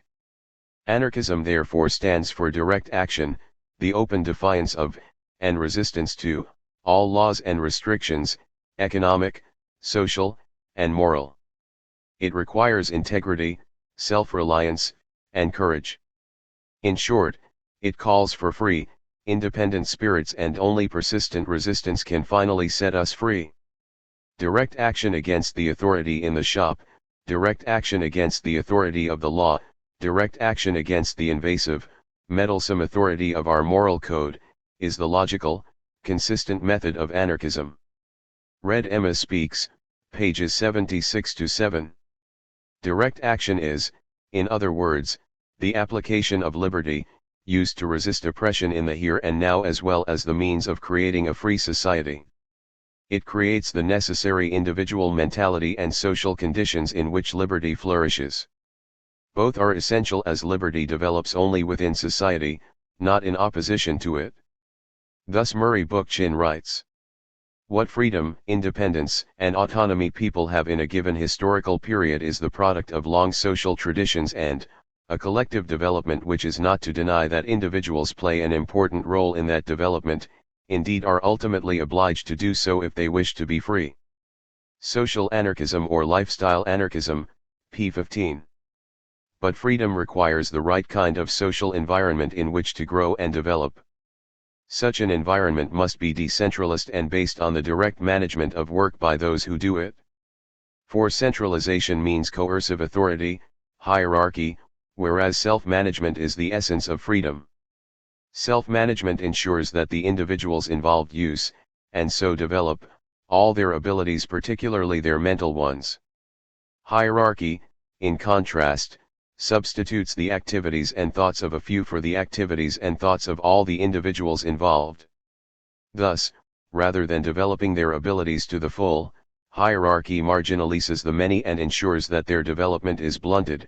See also section B.1. It is for this reason that anarchists oppose both capitalism and statism. As the French anarchist Sébastien Faure noted, authority dresses itself in two principal forms, the political form, that is the state, and the economic form, that is private property. Cited by Peter Marshall, demanding the impossible, p. 43. Capitalism, like the state, is based on centralist authority, i.e. of the boss over the worker, the very purpose of which is to keep the management of work out of the hands of those who do it. This means that the serious, final, complete liberation of the workers is possible only upon one condition, that of the appropriation of capital, that is, of raw material and all the tools of labor, including land, by the whole body of the workers. Michael Bakunin, quoted by Rudolf Rocker, Op. Cit. p. 50. Hence, as Noam Chomsky argues, a consistent anarchist must oppose private ownership of the means of production and the wage slavery which is a component of this system, as incompatible with the principle that labor must be freely undertaken and under the control of the producer. Notes on Anarchism, for Reasons of State, p. 158. Thus, liberty for anarchists means a non-authoritarian society in which individuals and groups practice self-management, i.e. they govern themselves. The implications of this are important. First, it implies that an anarchist society will be non-coercive, that is, one in which violence or the threat of violence will not be used to convince individuals to do anything. Second, it implies that anarchists are firm supporters of individual sovereignty, and that, because of this support, they also oppose institutions based on coercive authority, i.e. hierarchy. And finally, it implies that anarchists' opposition to government means only that they oppose centralist, hierarchical, bureaucratic organizations or government. They do not oppose self-government through confederations of decentralist, grassroots organizations, so long as these are based on direct democracy rather than the delegation of power to representatives. See section A.2.9 for more on anarchist organization. For authority is the opposite of liberty, and hence any form of organization based on the delegation of power is a threat to the liberty and dignity of the people subjected to that power. Anarchists consider freedom to be the only social environment within which human dignity and diversity can flower. Under capitalism and statism, however, there is no freedom for the majority, as private property and hierarchy ensure that the inclination and judgment of most individuals will be subordinated to the will of a master, severely restricting their liberty and making impossible the full development of all the material, intellectual and moral capacities that are latent in every one of us. Michael Bakunin, Bakunin on Anarchism, p. 261. That is why anarchists seek to ensure that real justice and real liberty might come on earth, for it is all false, all unnecessary, this wild waste of human life, of bone and sinew and brain and heart, this turning of people into human rags, ghosts, piteous caricatures of the creatures they had it in them to be, on the day they were born, that what is called economy, the massing up of things, is in reality the most frightful spending, the sacrifice of the maker to the made, the lose of all the finer and nobler instincts in the gain of one revolting attribute, the power to count and calculate. Voltairine declare, the 1st May Day, the Haymarket Speeches 1895-1910, pp. 17-18. See section B for further discussion of the hierarchical and authoritarian nature of capitalism and statism. A.2.3 Are anarchists in favor of organization? Yes. Without association, a truly human life is impossible. Liberty cannot exist without society and organization. As George Barrett pointed out, to get the full meaning out of life we must cooperate, and to cooperate we must make agreements with our fellow men. But to suppose that such agreements mean a limitation of freedom is surely an absurdity. On the contrary, they are the exercise of our freedom. If we are going to invent a dogma that to make agreements is to damage freedom, then at once freedom becomes tyrannical, for it forbids men to take the most ordinary everyday pleasures. For example, I cannot go for a walk with my friend because it is against the principle of liberty that I should agree to be at a certain place at a certain time to meet him. I cannot in the least extend my own power beyond myself, because to do so I must cooperate with someone else, and cooperation implies an agreement, and that is against liberty. It will be seen at once that this argument is absurd. I do not limit my liberty, but simply exercise it, when I agree with my friend to go for a walk. If, on the other hand, I decide from my superior knowledge that it is good for my friend to take exercise, and therefore I attempt to compel him to go for a walk, then I begin to limit freedom. This is the difference between free agreement and government. Objections to Anarchism, pages 348-9.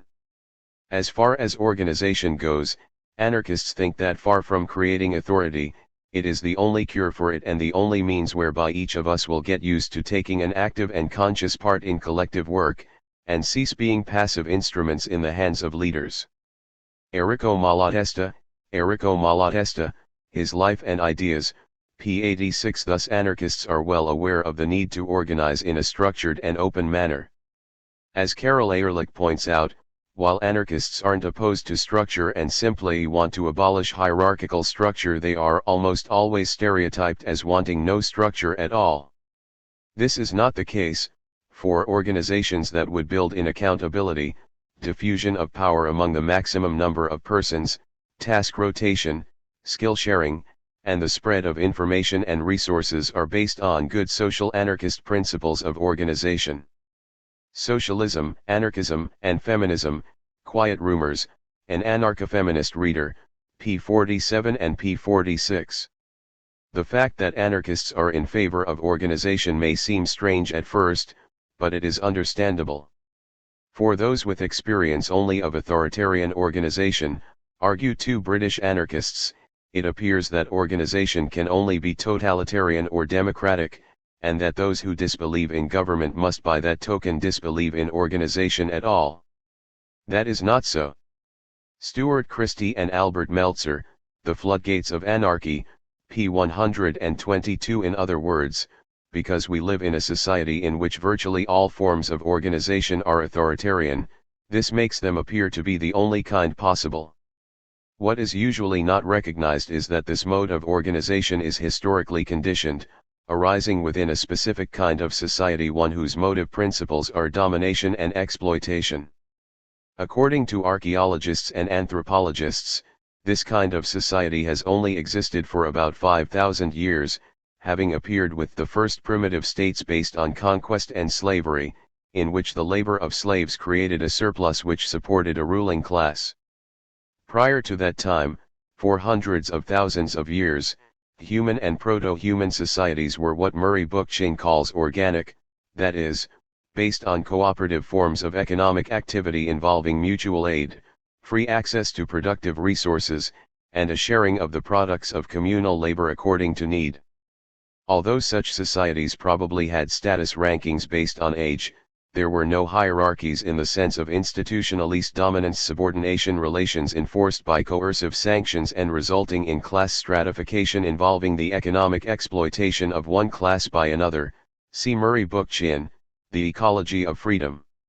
It must be emphasized, however, that anarchists do not advocate going back to the Stone Age. We merely note that since the hierarchical authoritarian mode of organization is a relatively recent development in the course of human social evolution, there is no reason to suppose that it is somehow fated to be permanent. We do not think that human beings are genetically programmed for authoritarian, competitive, and aggressive behavior, as there is no credible evidence to support this claim. On the contrary, such behavior is socially conditioned, or learned, and as such, can be unlearned. See Ashley Montague, The Nature of Human Aggression. We are not fatalists or genetic determinists, but believe in free will, which means that people can change the way they do things, including the way they organize society. And there is no doubt that society needs to be better organized, because presently most of its wealth, which is produced by the majority and power, gets distributed to a small, elite minority at the top of the social pyramid, causing deprivation and suffering for the rest, particularly for those at the bottom. Yet because this elite controls the means of coercion through its control of the state, see section B.2.3, it is able to suppress the majority and ignore its suffering, a phenomenon that occurs on a smaller scale within all hierarchies. Little wonder, then, that people within authoritarian and centralist structures come to hate them as a denial of their freedom. As Alexander Berkman puts it, anyone who tells you that anarchists don't believe in organization is talking nonsense. Organization is everything, and everything is organization. The whole of life is organization, conscious or unconscious. But there is organization and organization. Capitalist society is so badly organized that its various members suffer, just as when you have a pain in some part of you, your whole body aches and you are ill. Not a single member of the organization or union may with impunity be discriminated against, suppressed or ignored. To do so would be the same as to ignore an aching tooth, you would be sick all over. Op.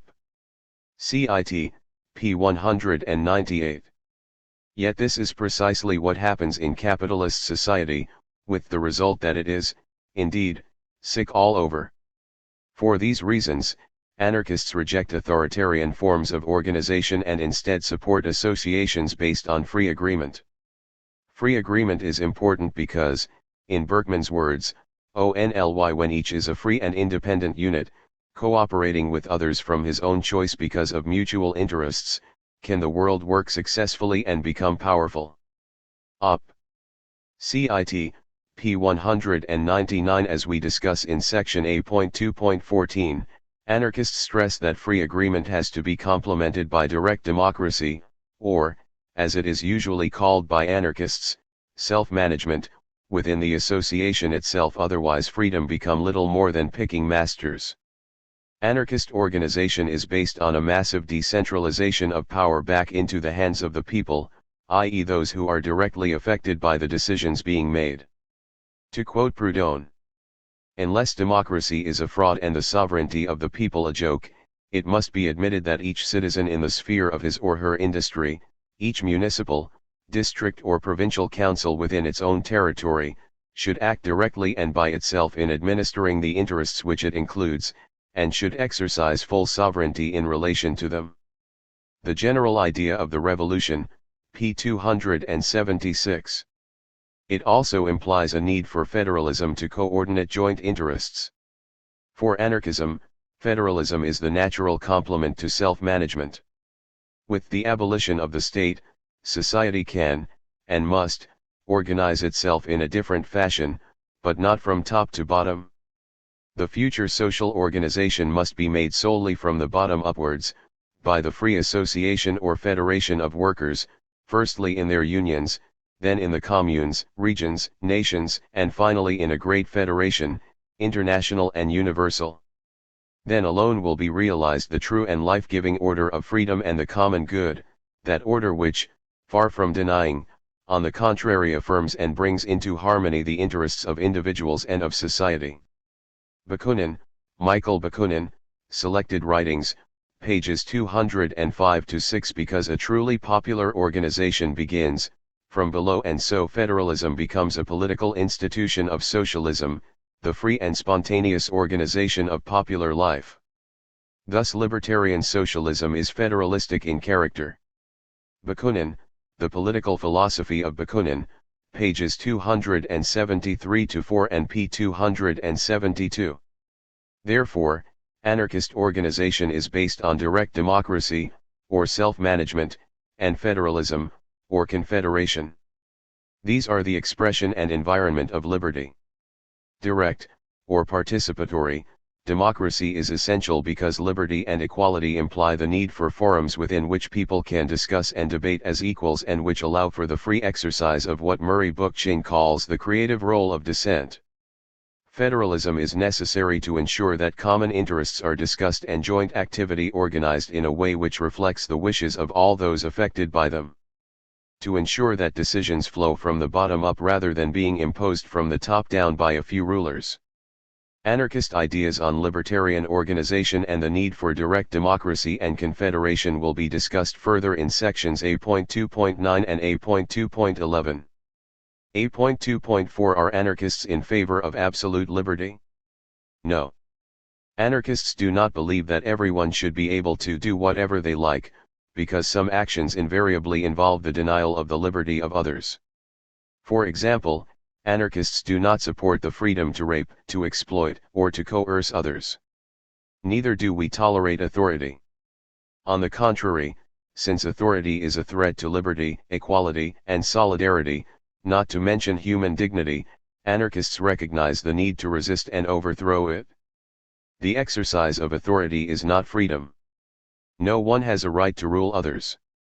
As Malatesta points out, anarchism supports freedom for everybody, with the only limit of the equal freedom for others, which does not mean that we recognize, and wish to respect, the freedom to exploit, to oppress, to command, which is oppression and certainly not freedom.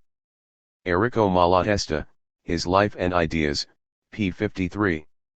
In a capitalist society, resistance to all forms of hierarchical authority is the mark of a free person, be it private, the boss, or public, the state.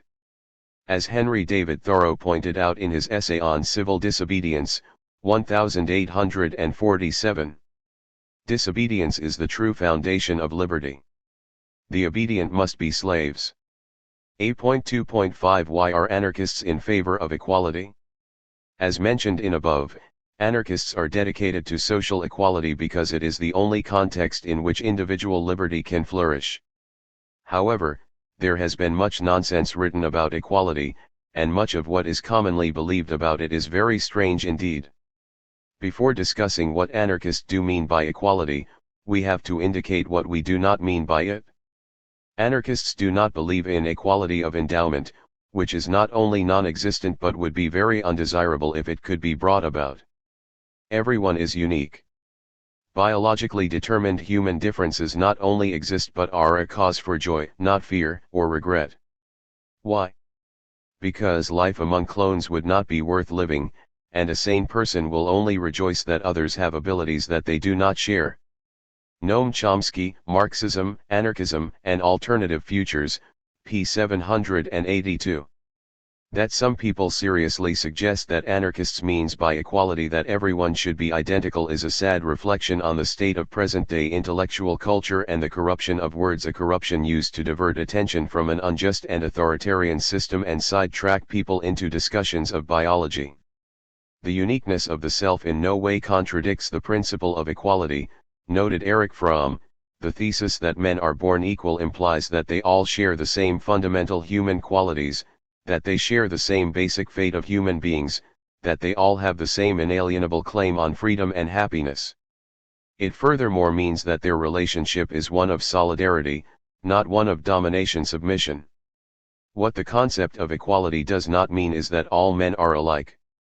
The fear of freedom, p. 228. Thus it would be fairer to say that anarchists seek equality because we recognize that everyone is different and, consequently, seek the full affirmation and development of that uniqueness. Nor are anarchists in favor of so-called equality of outcome. We have no desire to live in a society where everyone gets the same goods, lives in the same kind of house, wears the same uniform, etc. Part of the reason for the anarchist revolt against capitalism and statism is that they standardize so much of life.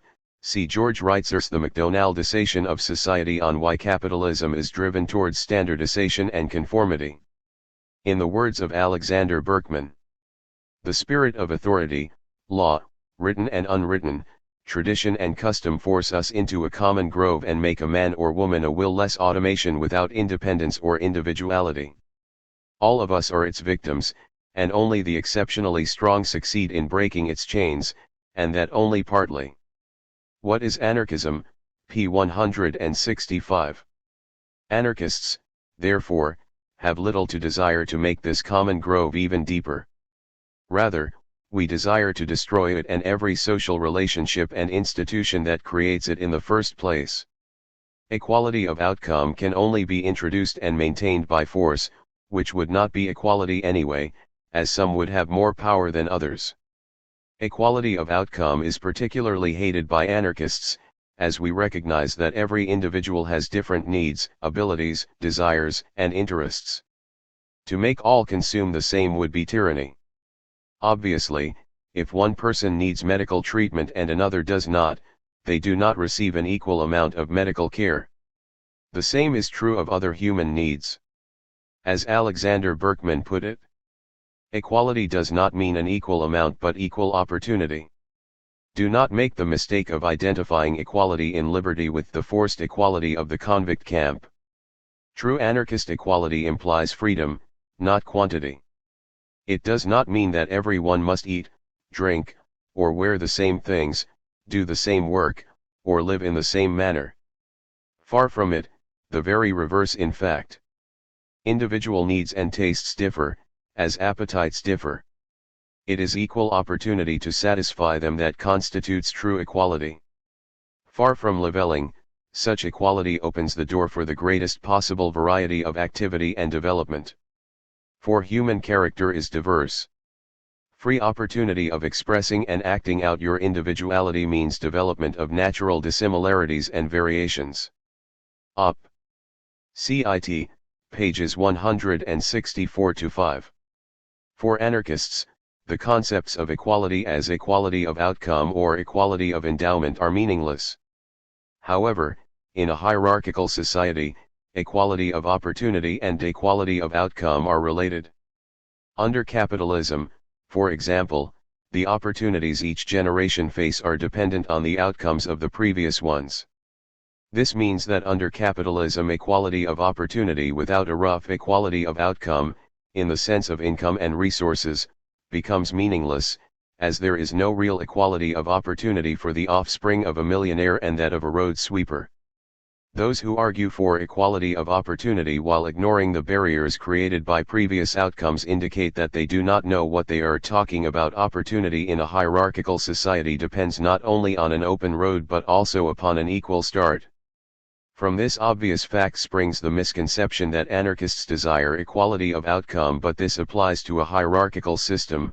In a free society this would not the case, as we will see. Equality, in anarchist theory, does not mean denying individual diversity or uniqueness. As Bakunin observes, once equality has triumphed and is well established, will various individuals' abilities and their levels of energy cease to differ? Some will exist, perhaps not so many as now, but certainly some will always exist. It is proverbial that the same tree never bears two identical leaves, and this will probably always be true. And it is even more truer with regard to human beings, who are much more complex than leaves. But this diversity is hardly an evil. On the contrary, it is a resource of the human race. Thanks to this diversity, humanity is a collective whole in which the one individual complements all the others and needs them. As a result, this infinite diversity of human individuals is the fundamental cause and the very basis of their solidarity. It is all-powerful argument for equality. All-round education, the basic Bakunin, pages 117-8. Equality for anarchists means social equality, or, to use Murray Boochin's term, the equality of unequals. Some like Malatesta use the term equality of conditions to express the same idea. By this he means that an anarchist society recognizes the differences in ability and need of individuals but does not allow these differences to be turned into power. Individual differences, in other words, would be of no consequence, because inequality in fact is lost in the collectivity when it cannot cling to some legal fiction or institution. Michael Bakunin, God and the State, p. 53. If hierarchical social relationships, and the forces that create them, are abolished in favor of ones that encourage participation and are based on the principle of one person, one vote, then natural differences would not be able to be turned into hierarchical power. For example, without capitalist property rights there would not be means by which a minority could monopolize the means of life, machinery and land, and enrich themselves by the work of others via the wages system and usury, profits, rent, and interest. Similarly, if workers manage their own work, there is no class of capitalists to grow rich off their labor.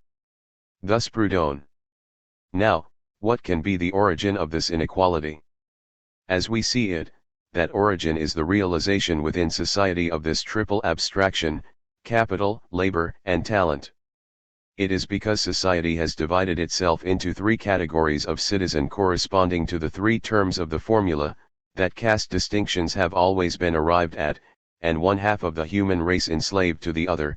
Socialism thus consists of reducing the aristocratic formula of capital, labor, talent into the simpler formula of labor. In order to make every citizen simultaneously, equally, and to the same extent capitalist, laborer and expert or artist. No Gods, No Masters, Volume 1, pages 57-8. Like all anarchists, Proudhon saw this integration of functions as the key to equality and freedom and proposed self-management as the means to achieve it. Thus self-management is the key to social equality. Social equality in the workplace, for example, means that everyone has an equal say in the policy decisions on how the workplace develops and changes. Anarchists are strong believers in the maxim that which touches all, is decided by all. This does not mean, of course, that expertise will be ignored or that everyone will decide everything. As far as expertise goes, different people have different interests, talents, and abilities, so obviously they will want to study different things and do different kinds of work. It is also obvious that when people are ill they consult a doctor, an expert who manages his or her own work rather than being directed by a committee. We are sorry to have to bring these points up, but once the topics of social equality and workers' self-management come up, some people start to talk nonsense. It is common sense that a hospital managed in a socially equal way will not involve non-medical staff voting on how doctors should perform an operation. In fact, social equality and individual liberty are inseparable.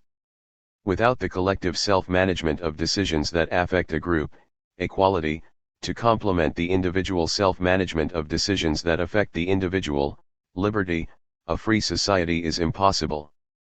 For without both, some will have power over others, making decisions for them, i.e. governing them, and thus some will be more free than others.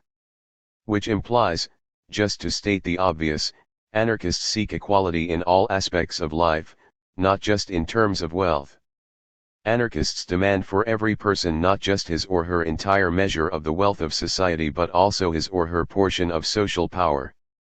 Malatesta and Hamann, No Gods, No Masters, Volume 2, p. 20. Thus self-management is needed to ensure both liberty and equality. Social equality is required for individuals to both govern and express themselves. For the self-management it implies means people working in face-to-face relations with their fellows in order to bring the uniqueness of their own perspective to the business of solving common problems and achieving common goals. George Bonello, From the Ground Up, p. 160. Thus equality allows the expression of individuality and so is a necessary base for individual liberty. Section F.3, Why do anarcho-capitalists place little or no value on equality? Discusses anarchist ideas on equality further. Noam Chomsky's essay Equality, contained in the Chomsky Reader, is a good summary of libertarian ideas on the subject. A.2.6 Why is solidarity important to anarchists? Solidarity, or mutual aid, is a key idea of anarchism. It is the link between the individual and society, the means by which individuals can work together to meet their common interests in an environment that supports and nurtures both liberty and equality. For anarchists, mutual aid is a fundamental feature of human life, a source of both strength and happiness and a fundamental requirement for a fully human existence. Erich Fromm, noted psychologist and socialist humanist, points out that the human desire to experience union with others is rooted in the specific conditions of existence that characterize the human species and is one of the strongest motivations of human behavior. To be or to have, p.107. Therefore anarchists consider the desire to form unions, to use Max Stirner's term, with other people to be a natural need. These unions, or associations, must be based on equality and individuality in order to be fully satisfying to those who join them, i.e. they must be organized in an anarchist manner, i.e. voluntary, decentralist, and non-hierarchical. Solidarity cooperation between individuals is necessary for life and is far from a denial of liberty. Solidarity, observed Enrico Malatesta, is the only environment in which man can express his personality and achieve his optimum development and enjoy the greatest possible well-being. This coming together of individuals for the well-being of all, and of all for the well-being of each, results in the freedom of each not being limited by, but complemented, indeed finding the necessary raison d'etre in the freedom of others. Anarchy, p. 29. In other words, solidarity and cooperation means treating each other as equals, refusing to treat others as means to an end and creating relationships which support freedom for all rather than a few dominating the many.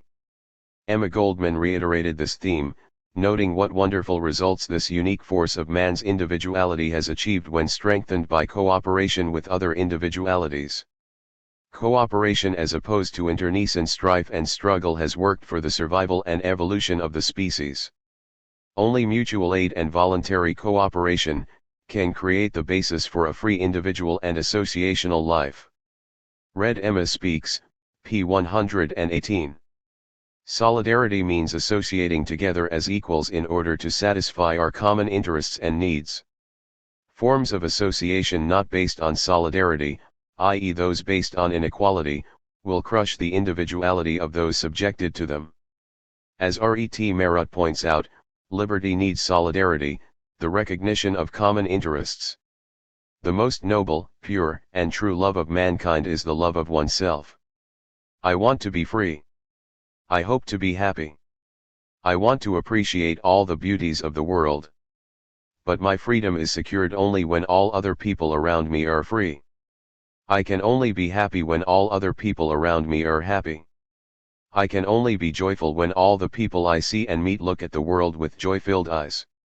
And only then can I eat my fill with pure enjoyment, when I have the secure knowledge that other people, too, can eat their fill as I do.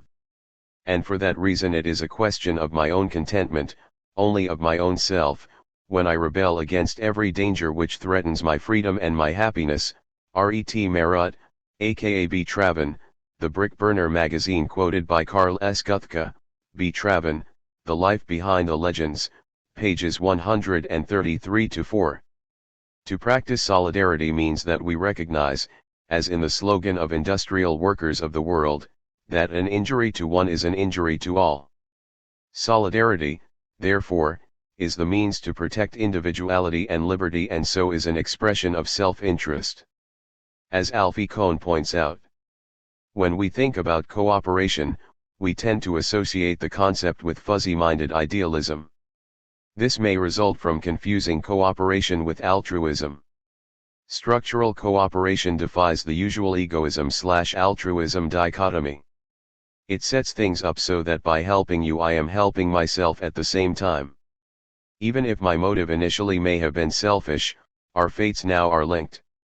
We sink or swim together. Cooperation is a shrewd and highly successful strategy, a pragmatic choice that gets things done at work and at school even more effectively than competition does. There is also good evidence that cooperation is more conducive to psychological health and to liking one another. No contest, the case against competition, p. 7. And, within a hierarchical society, solidarity is important not only because of the satisfaction it gives us, but also because it is necessary to resist those in power. Malatesta's words are relevant here. The oppressed masses who have never completely resigned themselves to oppress and poverty, and who show themselves thirsting for justice, freedom, and well-being, are beginning to understand that they will not be able to achieve their emancipation except by union and solidarity with all the oppressed, with the exploited everywhere in the world. Anarchy, p. 33. By standing together, we can increase our strength and get what we want. Eventually, by organizing into groups, we can start to manage our own collective affairs together and so replace the boss once and for all. Unions will multiply the individual's means and secure his assailed property.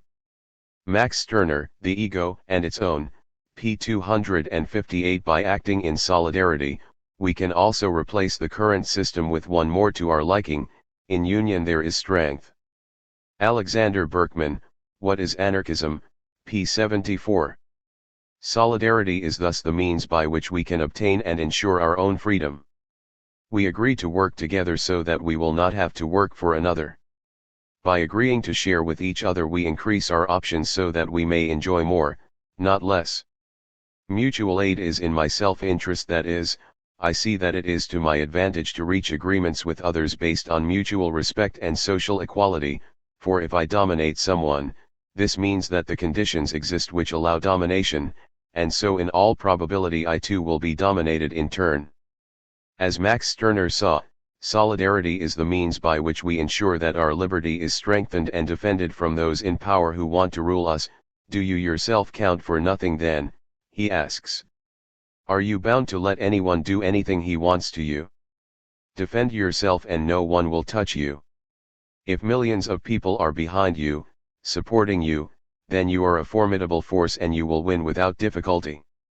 Quoted in Luigi Gallini's The End of Anarchism, p. 79. Different translation in The Ego and Its Own, p. 197. Solidarity, therefore, is important to anarchists because it is the means by which liberty can be created and defended against power. Solidarity is strength and a product of our nature as social beings. However, solidarity should not be confused with herdism, which implies passively following a leader. In order to be effective, solidarity must be created by free people, cooperating together as equals. The big we is not solidarity, although the desire for herdism is a product of our need for solidarity and union. It is a solidarity corrupted by hierarchical society, in which people are conditioned to blindly obey leaders. A.2.7 Why do anarchists argue for self-liberation? Liberty, by its very nature, cannot be given. An individual cannot be freed by another, but must break his or her own chains through their own effort. Of course, self-effort can also be part of collective action, and in many cases it has to be in order to attain its ends. As Emma Goldman points out, history tells us that every oppressed class or group or individual gained true liberation from its masters by its own efforts. Read Emma Speaks, p. 167. This is because anarchists recognize that hierarchical systems, like any social relationship, shapes those subject to them. As Bookchin argued, class societies organize our psychic structures for command or obedience. This means that people internalize the values of hierarchical and class society and, as such, the state is not merely a constellation of bureaucratic and coercive institutions. It is also a state of mind, an instilled mentality for ordering reality. Its capacity to rule by brute force has always been limited. Without a high degree of cooperation from even the most victimized classes of society such as chattel slaves and serfs, its authority would eventually dissipate. Awe and apathy in the face of state power are products of social conditioning that renders this very power possible.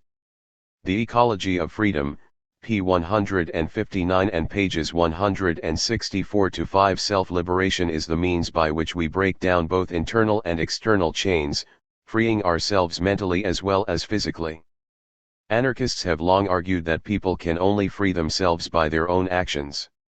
The various methods anarchists suggest to aid this process will be discussed in Section J, What Do Anarchists Do, and will not be discussed here. However, these methods all involve people organizing themselves, setting their own agendas, and acting in ways that empower them and eliminate their dependence on leaders to do things for them. Anarchism is based on people acting for themselves, performing what anarchists call direct action. See Section J.2 for details. Direct action has an empowering and liberating effect on those involved in it. Self-activity is the means by which the creativity, initiative, imagination, and critical thought of those subjected to authority can be developed. It is the means by which society can be changed. As Enrico Malatesta pointed out, between man and his social environment there is a reciprocal action. Men make society what it is and society makes men what they are, and the result is therefore a kind of vicious circle. To transform society, men and women must be changed, and to transform men, society must be changed. Fortunately, existing society has not been created by the inspired will of a dominating class, which has succeeded in reducing all its subjects to passive and unconscious instruments of its interests. It is the result of 1,000 internecine struggles, of 1,000 human and natural factors. From this the possibility of progress. We must take advantage of all the means, all the possibilities and the opportunities that the present environment allows us to act on our fellow men and women and to develop their consciences and their demands, to claim and to impose those major social transformations which are possible and which effectively serve to open the way to further advances later. We must seek to get all the people, to make demands, and impose itself and take for itself all the improvements and freedoms it desires as and when it reaches the state of wanting them, and the power to demand them. We must push the people to want always more and to increase its pressures on the ruling elite, until it has achieved complete emancipation. Enrico Malatesta, His Life and Ideas, pages 188-9. Society, while shaping all individuals, is also created by them, through their actions, thoughts, and ideals. Challenging institutions that limit one's freedom is mentally liberating, as it sets in motion the process of questioning authoritarian relationships in general. This process gives us insight into how society works, changing our ideas and creating new ideals. To quote Emma Goldman again, true emancipation begins, in woman's soul. And in a man's too, we might add. It is only here that we can begin our inner regeneration, cutting loose from the weight of prejudices, traditions and customs. Op. Cit.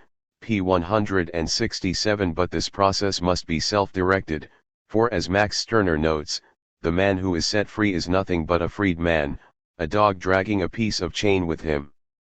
The ego and its own, p. 168. By changing the world, even in a small way, we change ourselves.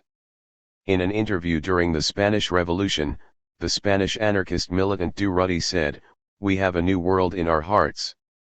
Only self-activity and self-liberation allows us to create such a vision and gives us the confidence to try to actualize it in the real world." Anarchists, however, do not think that self-liberation must wait for the future, after the glorious revolution.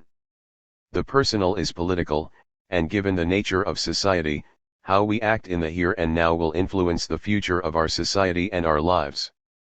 Therefore, even in pre-anarchist society, anarchists try to create, as Bakunin puts it, not only the ideas but also the facts of the future itself. We can do so by creating alternative social relationships and organizations, acting as free people in a non-free society. Only by our actions in the here and now can we lay the foundation for a free society.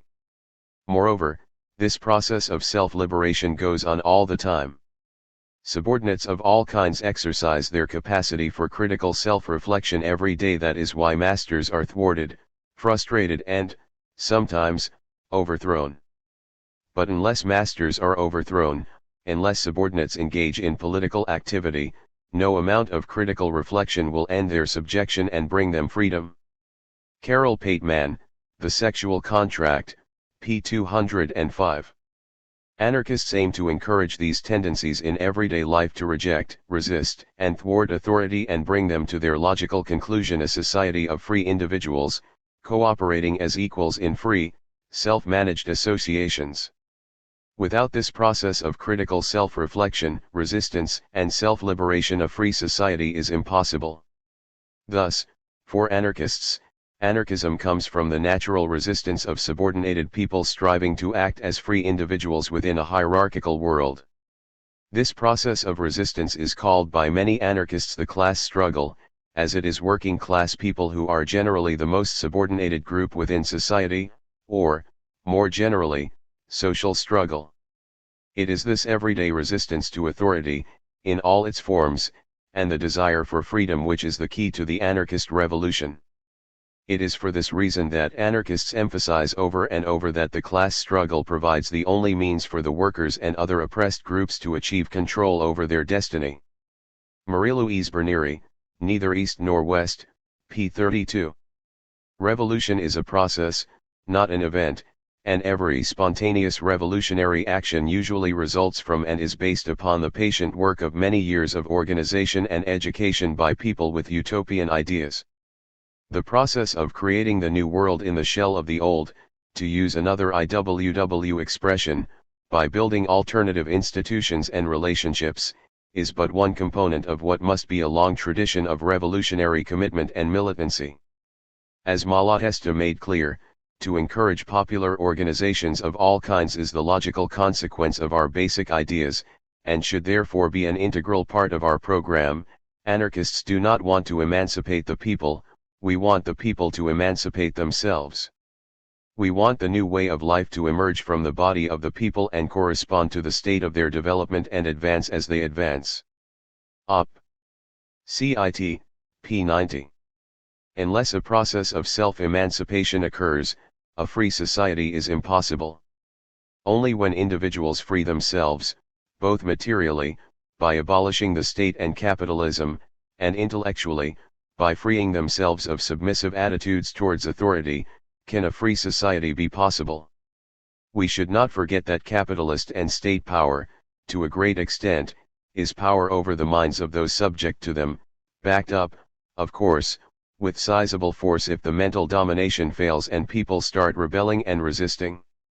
In effect, a spiritual power, as the ideas of the ruling class dominate society and permeate the minds of the oppressed. As long as this holds, the working class will acquiesce to authority, oppression, and exploitation as the normal condition of life. Minds submissive to the doctrines and positions of their masters cannot hope to win freedom, to revolt and fight. Thus the oppressed must overcome the mental domination of the existing system before they can throw off its yoke, and, anarchists argue, direct action is the means of doing both. See sections J.2 and J.4. Capitalism and statism must be beaten spiritually and theoretically before it is beaten materially.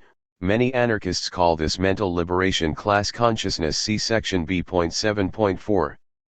and self-liberation through struggle against oppression is the only way this can be done.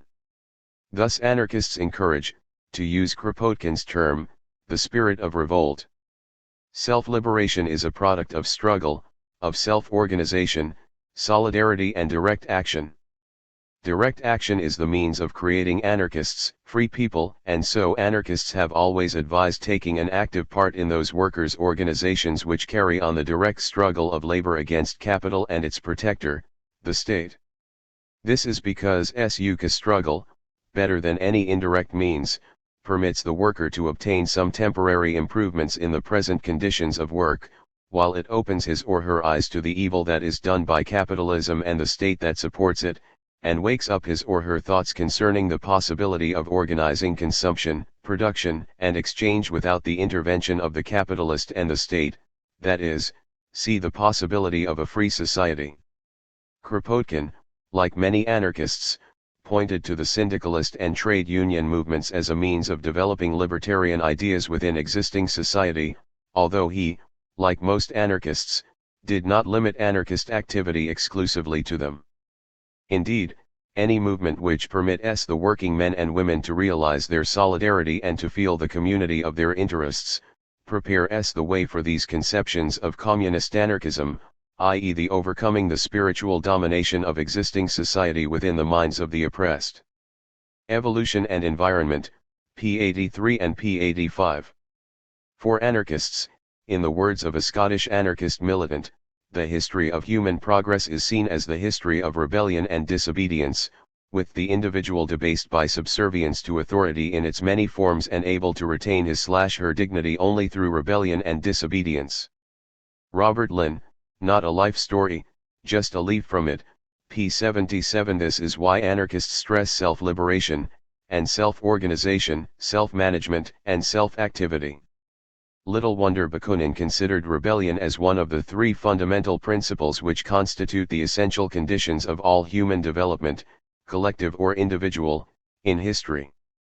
God and the State, p. 12. This is simply because individuals and groups cannot be freed by others, only by themselves.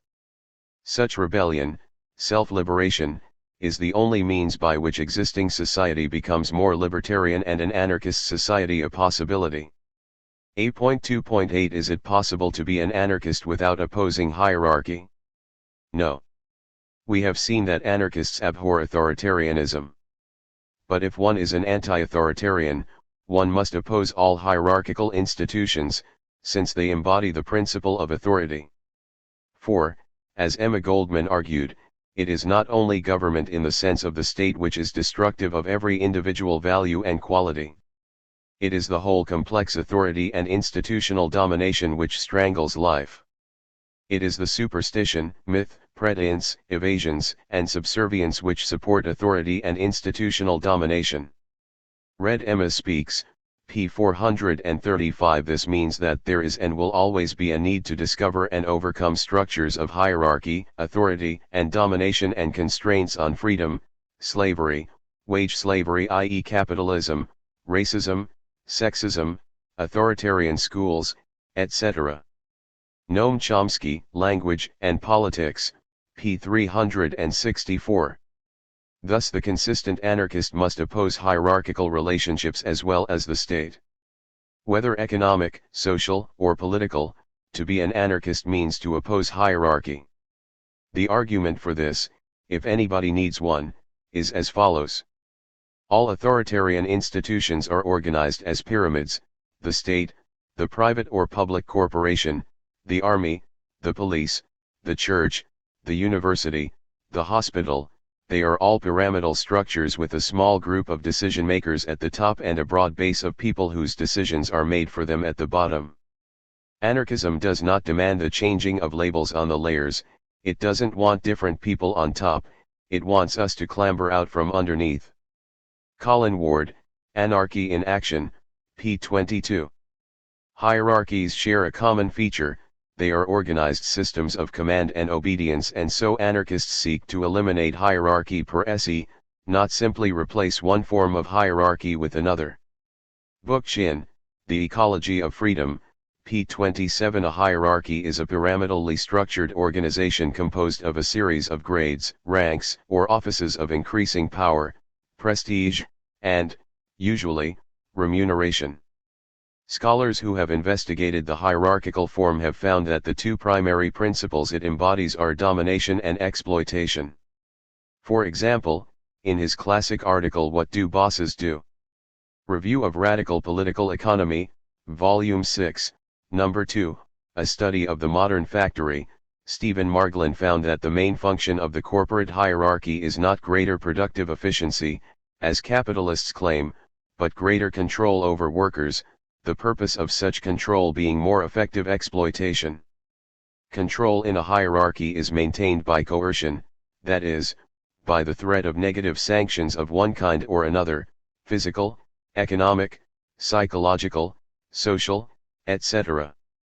Such control, including the repression of dissent and rebellion, therefore necessitates centralization, a set of power relations in which the greatest control is exercised by the few at the top, particularly the head of the organization, while those in the middle ranks have much less control and the many at the bottom have virtually none. Since domination, coercion, and centralization are essential features of authoritarianism, and as those features are embodied in hierarchies, all hierarchical institutions are authoritarian. Moreover, for anarchists, any organization marked by hierarchy, centralism, and authoritarianism is state-like, or statist. And as anarchists oppose both the state and authoritarian relations, anyone who does not seek to dismantle all forms of hierarchy cannot be called an anarchist. This applies to capitalist firms. As Noam Chomsky points out, the structure of the capitalist firm is extremely hierarchical, indeed fascist, in nature. A fascist system is absolutist. Power goes from top down. The ideal state is top-down control with the public essentially following orders. Let's take a look at a corporation. If you look at what they are, power goes strictly top-down, from the board of directors to managers to lower managers to ultimately the people on the shop floor, typing messages, and so on. There's no flow of power or planning from the bottom up. People can disrupt and make suggestions, but the same is true of a slave society. The structure of power is linear, from the top down. Keeping the rabble in line, p. 237. David de Leon indicates these similarities between the company and the state well when he writes, "Most factories are like military dictatorships. Those at the bottom are privates, the supervisors are sergeants, and on up through the hierarchy. The organization can dictate everything from our clothing and hairstyle to how we spend a large portion of our lives, during work.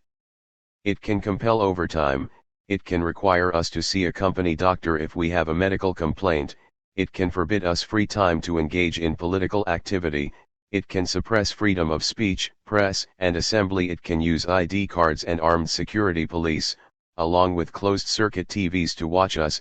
It can punish dissenters with disciplinary layoffs, as GM calls them, or it can fire us. We are forced, by circumstances, to accept much of this, or join the millions of unemployed. In almost every job, we have only the right to quit. Major decisions are made at the top and we are expected to obey, whether we work in an ivory tower or a mine shaft. For democracy where we work, a rationale for social self-management, Reinventing Anarchy, again, Howard J. Ehrlich, ed., pages 193-4. Thus the consistent anarchist must oppose hierarchy in all its forms, including the capitalist firm. Not to do so is to support Archie, which an anarchist, by definition, cannot do. In other words, for anarchists, promises to obey, contracts of wage, slavery, agreements requiring the acceptance of a subordinate status, are all illegitimate because they do restrict and restrain individual autonomy. Robert Graham, The Anarchist Contract, Reinventing Anarchy, again, Howard J. Ehrlich, ed., p. 77. Hierarchy, therefore, is against the basic principles which drive anarchism. It denies what makes us human and divests the personality of its most integral traits.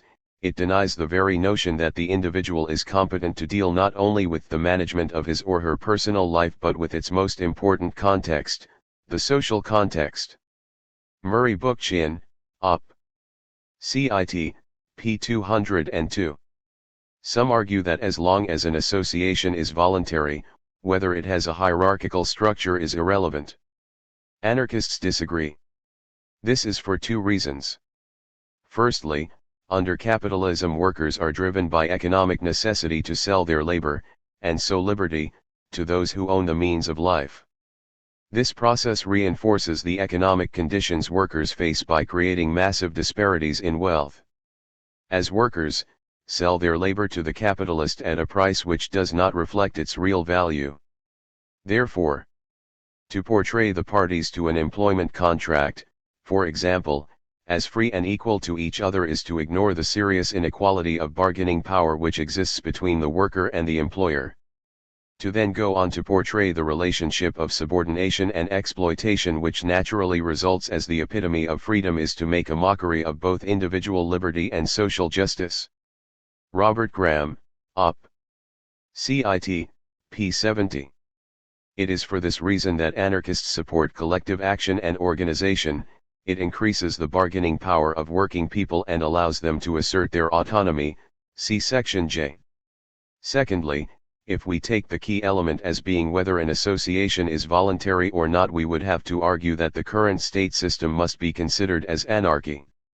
In a modern democracy, no one forces an individual to live in a specific state. We are free to leave and go somewhere else.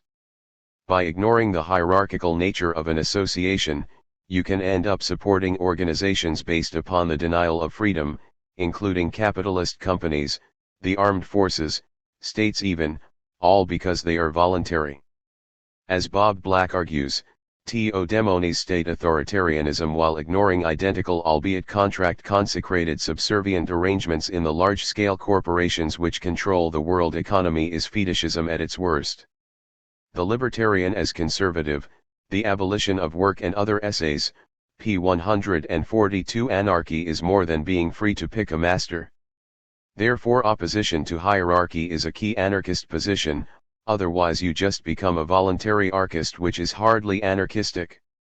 For more on this, see section A.2.14, Why is voluntarism not enough? Anarchists argue that organizations do not need to be hierarchical, they can be based upon cooperation between equals who manage their own affairs directly. In this way we can do without hierarchical structures, i.e. the delegation of power in the hands of a few. Only when an association is self-managed by its members can it be considered truly anarchistic. We are sorry to belabor this point, but some capitalist apologists, apparently wanting to appropriate the anarchist name because of its association with freedom, have recently claimed that one can be both a capitalist and an anarchist at the same time, as in so-called anarcho-capitalism. It should now be clear that since capitalism is based on hierarchy, not to mention statism and exploitation, anarcho-capitalism is a contradiction in terms. For more on this, see section F. A.2.9. What sort of society do anarchists want? Anarchists desire a decentralist society, based on free association. We consider this form of society the best one for maximizing the values we have outlined above: liberty, equality, and solidarity. Only by rational decentralization of power, both structurally and territorially, can individual liberty be fostered and encouraged. The delegation of power into the hands of a minority is an obvious denial of individual liberty and dignity. Rather than taking the management of their own affairs away from people and putting it in the hands of others, anarchists favor organizations which minimize authority, keeping power at the base, in the hands of those who are affected by any decisions reached. Free association is the cornerstone of an anarchist society. Individuals must be free to join together as they see fit, for this is the basis of freedom and human dignity. However, any such free agreement must be based on decentralization of power, otherwise it will be a sham, as in capitalism, as only equality provides the necessary social context for freedom to grow and development. Therefore anarchists support directly democratic collectives, based on one person one vote, for the rationale of direct democracy as the political counterpart of free agreement. See section A.2.11. Why do most anarchists support direct democracy? We should point out here that an anarchist society does not imply some sort of idyllic state of harmony within which everyone agrees. Far from it. As Luigi Gallini points out, disagreements and friction will always exist. In fact, they are an essential condition of unlimited progress. But once the bloody area of sheer animal competition, the struggle for food, has been eliminated, problems of disagreement could be solved without the slightest threat to the social order and individual liberty. The end of anarchism, p. 28. Anarchism aims to rouse the spirit of initiative in individuals and in groups. These will create in their mutual relations a movement and a life based on the principles of free understanding, and recognize that variety, conflict even, is life, and that uniformity is death. Peter Kropotkin, Anarchism, p. 143. Therefore, an anarchist society will be based upon cooperative conflict, as conflict, per se, is not harmful. Disagreements exist and should not be hidden. What makes disagreement destructive is not the fact of conflict itself, but the addition of competition. Indeed, a rigid demand for agreement means that people will effectively be prevented from contributing their wisdom to a group effort. Alfie Kohn, No Contest, The Case Against Competition, p. 156. It is for this reason that most anarchists reject consensus decision-making in large groups, see section A.2.12. So, in an anarchist society, associations would be run by mass assemblies of all involved, based upon extensive discussion, debate, and cooperative conflict between equals, with purely administrative tasks being handled by elected committees. These committees would be made up of mandated, recallable and temporary delegates who carry out their tasks under the watchful eyes of the assembly which elected them. Thus, in an anarchist society, we'll look after our affairs ourselves and decide what to do about them. And when, to put our ideas into action, there is a need to put someone in charge of a project, we'll tell them to do it in such and such a way and no other. Nothing would be done without our decision. So our delegates, instead of people being individuals whom we've given the right to order us about, would be people with no authority, only the duty to carry out what everyone involved wanted. Enrico Malatesta, Fra Contadini, p. 34. If the delegates act against their mandate or try to extend their influence or work beyond that already decided by the assembly, i.e. if they start to make policy decisions, they can be instantly recalled and their decisions abolished. In this way, the organization remains in the hands of the union of individuals who created it. This self-management by the members of a group at the base and the power of recall are essential tenets of any anarchist organization. The key difference between a statist or hierarchical system and an anarchist community is who wields power. In a parliamentary system, for example, people give power to a group of representatives to make decisions for them for a fixed period of time. Whether they carry out their promises is irrelevant, as people cannot recall them till the next election. Power lies at the top and those at the base are expected to obey. Similarly, in the capitalist workplace, power is held by an unelected minority of bosses and managers at the top and the workers are expected to obey. In an anarchist society, this relationship is reversed.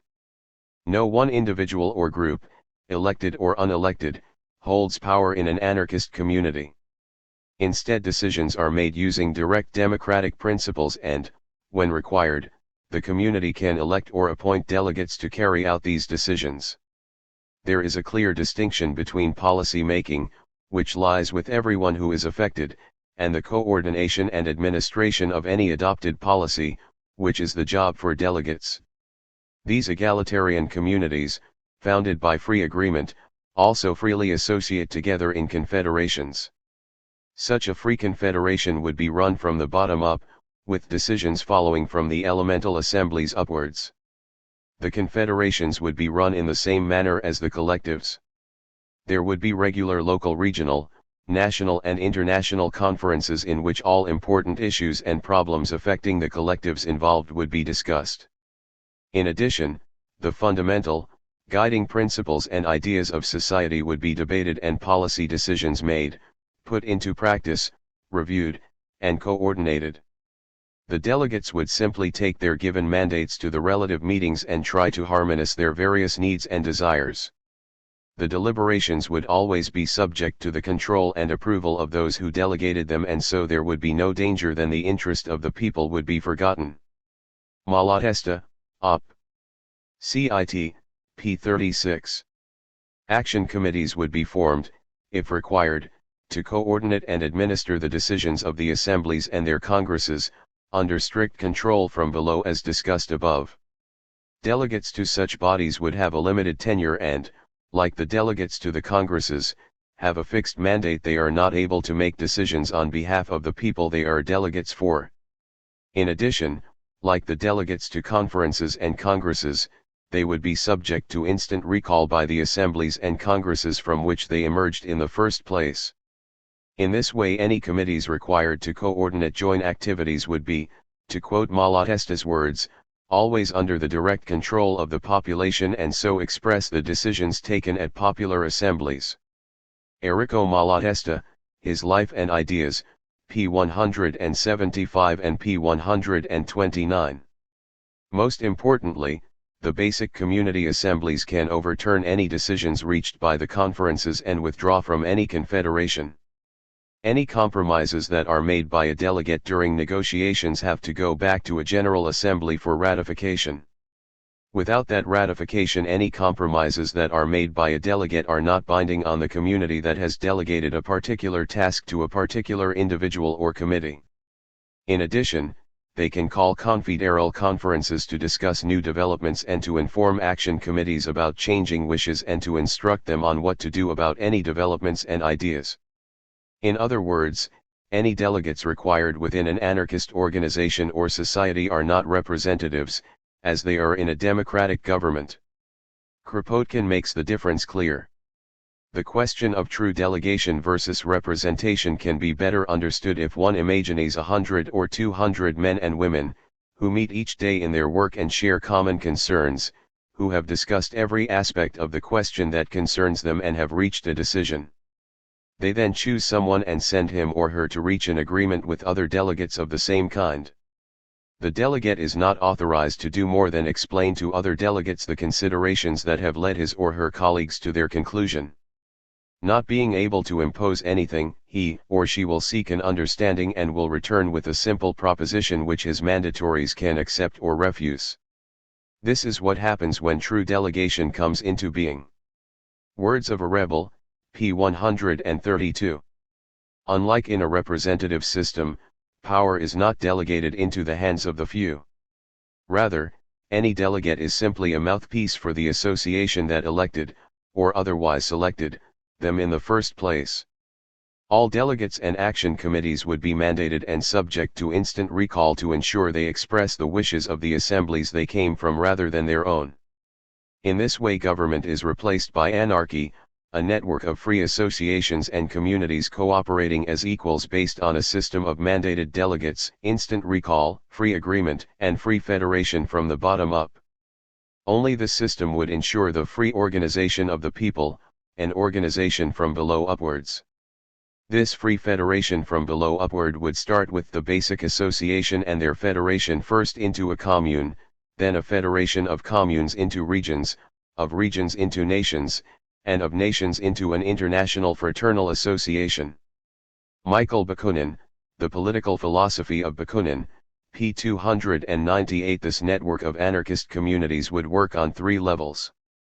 There would be independent communes for the territorial organization, and of federations of trade unions, i.e. workplace associations for the organization of men and women in accordance with their different functions.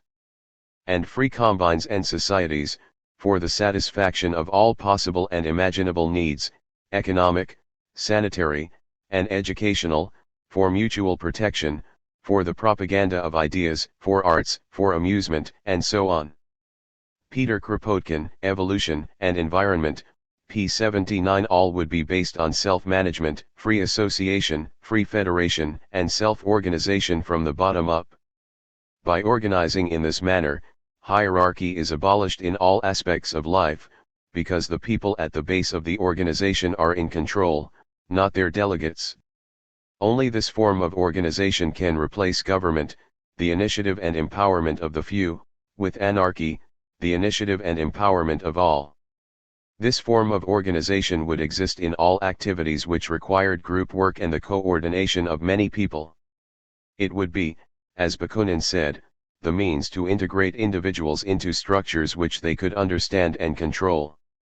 Quoted by Cornelius Castoriadis, Political and Social Writings, Volume 2, p. 97. For individual initiatives, the individual involved would manage them. As can be seen, anarchists wish to create a society based upon structures that ensure that no individual or group is able to wield power over others. Free agreement, confederation, and the power of recall, fixed mandates and limited tenure are mechanisms by which power is removed from the hands of governments and placed in the hands of those directly affected by the decisions. For a fuller discussion on what an anarchist society would look like, see section I. Anarchy, however, is not some distant goal but rather an aspect of current struggles against oppression and exploitation. Means and ends are linked, with direct action generating mass participatory organizations and preparing people to directly manage their own personal and collective interests. This is because anarchists, as we discuss in section I.2.3, see the framework of a free society being based on the organizations created by the oppressed in their struggle against capitalism in the here and now. In this sense, collective struggle creates the organizations as well as the individual attitudes anarchism needs to work. The struggle against oppression is the school of anarchy. It teaches us not only how to be anarchists but also gives us a glimpse of what an anarchist society would be like, what its initial organizational framework could be, and the experience of managing our own activities which is required for such a society to work. As such, anarchists try to create the kind of world we want in our current struggles and do not think our ideas are only applicable after the revolution. Indeed, by applying our principles today we bring anarchy that much nearer. A.2.10 What will abolishing hierarchy mean and achieve? The creation of a new society based upon libertarian organizations will have an incalculable effect on everyday life. The empowerment of millions of people will transform society in ways we can only guess at now. However, many consider these forms of organization as impractical and doomed to failure. To those who say that such confederal, non-authoritarian organizations would produce confusion and disunity, anarchists maintain that the statist, centralist and hierarchical form of organization produces indifference instead of involvement, heartlessness instead of solidarity, uniformity instead of unity, and privileged elites instead of equality. More importantly, such organizations destroy individual initiative and crush independent action and critical thinking. For more on hierarchy, see section B.1. Why are anarchists against authority and hierarchy? That libertarian organization can work and is based upon, and promotes, liberty was demonstrated in the Spanish anarchist movement. Fenner Brockway, secretary of the British Independent Labour Party, when visiting Barcelona during the 1936 revolution, noted that the great solidarity that existed among the anarchists was due to each individual relying on his own strength and not depending upon leadership. The organizations must, to be successful, be combined with free-thinking people, not a mass, but free individuals. Quoted by Rudolf Rocker, Anarcho-Syndicalism, p. 67f. As sufficiently indicated already, hierarchical, centralist structures restrict freedom. As Proudhon noted, the centralist system is all very well as regards size, simplicity, and construction. It lacks but one thing: the individual no longer belongs to himself in such a system, he cannot feel his worth, his life, and no account is taken of him at all. Quoted by Martin Buber, Paths in Utopia, p. 33. The effects of hierarchy can be seen all around us. It does not work. Hierarchy and authority exist everywhere, in the workplace, at home, in the street. As Bob Black puts it, if you spend most of your waking life taking orders or kissing ass, if you get habituated to hierarchy, you will become passive-aggressive, sadomasochistic, servile, and stupefied, and you will carry that load into every aspect of the balance of your life. The Libertarian as Conservative, The Abolition of Work and Other Essays, pages 147-8. This means that the end of hierarchy will mean a massive transformation in everyday life. It will involve the creation of individual-centered organizations within which all can exercise, and so develop, their abilities to the fullest. By involving themselves and participating in the decisions that affect them, their workplace, their community and society, they can ensure the full development of their individual capacities. With the free participation of all in social life, we would quickly see the end of inequality and injustice. Rather than people existing to make ends meet and being used to increase the wealth and power of the few as under capitalism, the end of hierarchy would see, to quote Kropotkin, the well-being of all, and it is high time for the worker to assert his or her right to the common inheritance, and to enter into possession of it. The conquest of bread, p. 35 and p. 44, for only taking possession of the means of life, workplaces, housing, the land, etc., can ensure liberty and justice, for liberty and justice are not decreed but are the result of economic independence. They spring from the fact that the individual is able to live without depending on a master, and to enjoy the product of his or her toil. Ricardo Flores Magón, Land and Liberty, p. 62. Therefore liberty requires the abolition of capitalist private property rights in favor of use rights. See section B.3 for more details. Ironically, the abolition of property will free the people from homelessness and non-possession. Max Baginski, Without Government, Anarchy. An anthology of Emma Goldman's Mother Earth, p. 11. Thus anarchism promises both requisites of happiness, liberty and wealth. In anarchy, mankind will live in freedom and in comfort. Benjamin Tucker, Why I Am an Anarchist, p. 135 and p. 136. Only self-determination and free agreement on every level of society can develop the responsibility, initiative, intellect, and solidarity of individuals and society as a whole. Only anarchist organization allows the vast talent which exists within humanity to be accessed and used, enriching society by the very process of enriching and developing the individual. Only by involving everyone in the process of thinking, planning, coordinating and implementing the decisions that affect them can freedom blossom and individuality be fully developed and protected. Anarchy will release the creativity and talent of the mass of people enslaved by hierarchy. Anarchy will even be of benefit for those who are said to benefit from capitalism and its authority relations. Anarchists maintain that both rulers and ruled are spoiled by authority, both exploiters and exploited are spoiled by exploitation.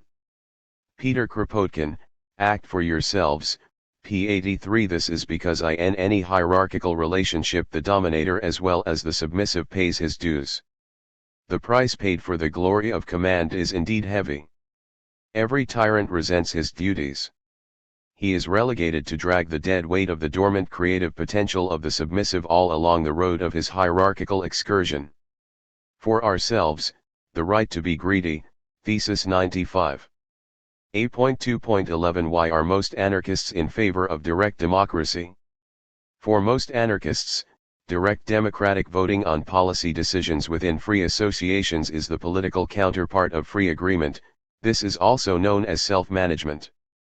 The reason is that many forms of domination can be carried out in a free non-coercive, contractual manner, and it is naive to think that mere opposition to political control will in itself lead to an end of oppression.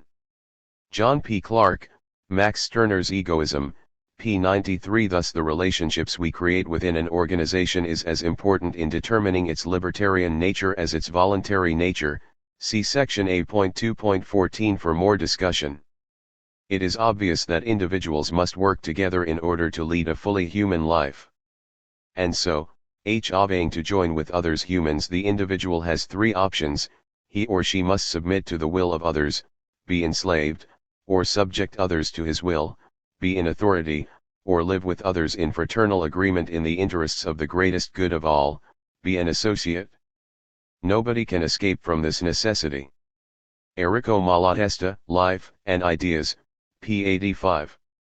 Anarchists obviously pick the last option, association, as the only means by which individuals can work together as free and equal human beings, respecting the uniqueness and liberty of one another. Only within direct democracy can individuals express themselves, practice critical thought and self-government, so developing their intellectual and ethical capacities to the full. In terms of increasing an individual's freedom and their intellectual, ethical, and social faculties, it is far better to be sometimes in a minority than be subject to the will of a boss all the time. So what is the theory behind anarchist direct democracy? As Bertrand Russell noted, the anarchist does not wish to abolish government in the sense of collective decisions. What he does wish to abolish is the system by which a decision is enforced upon those who oppose it.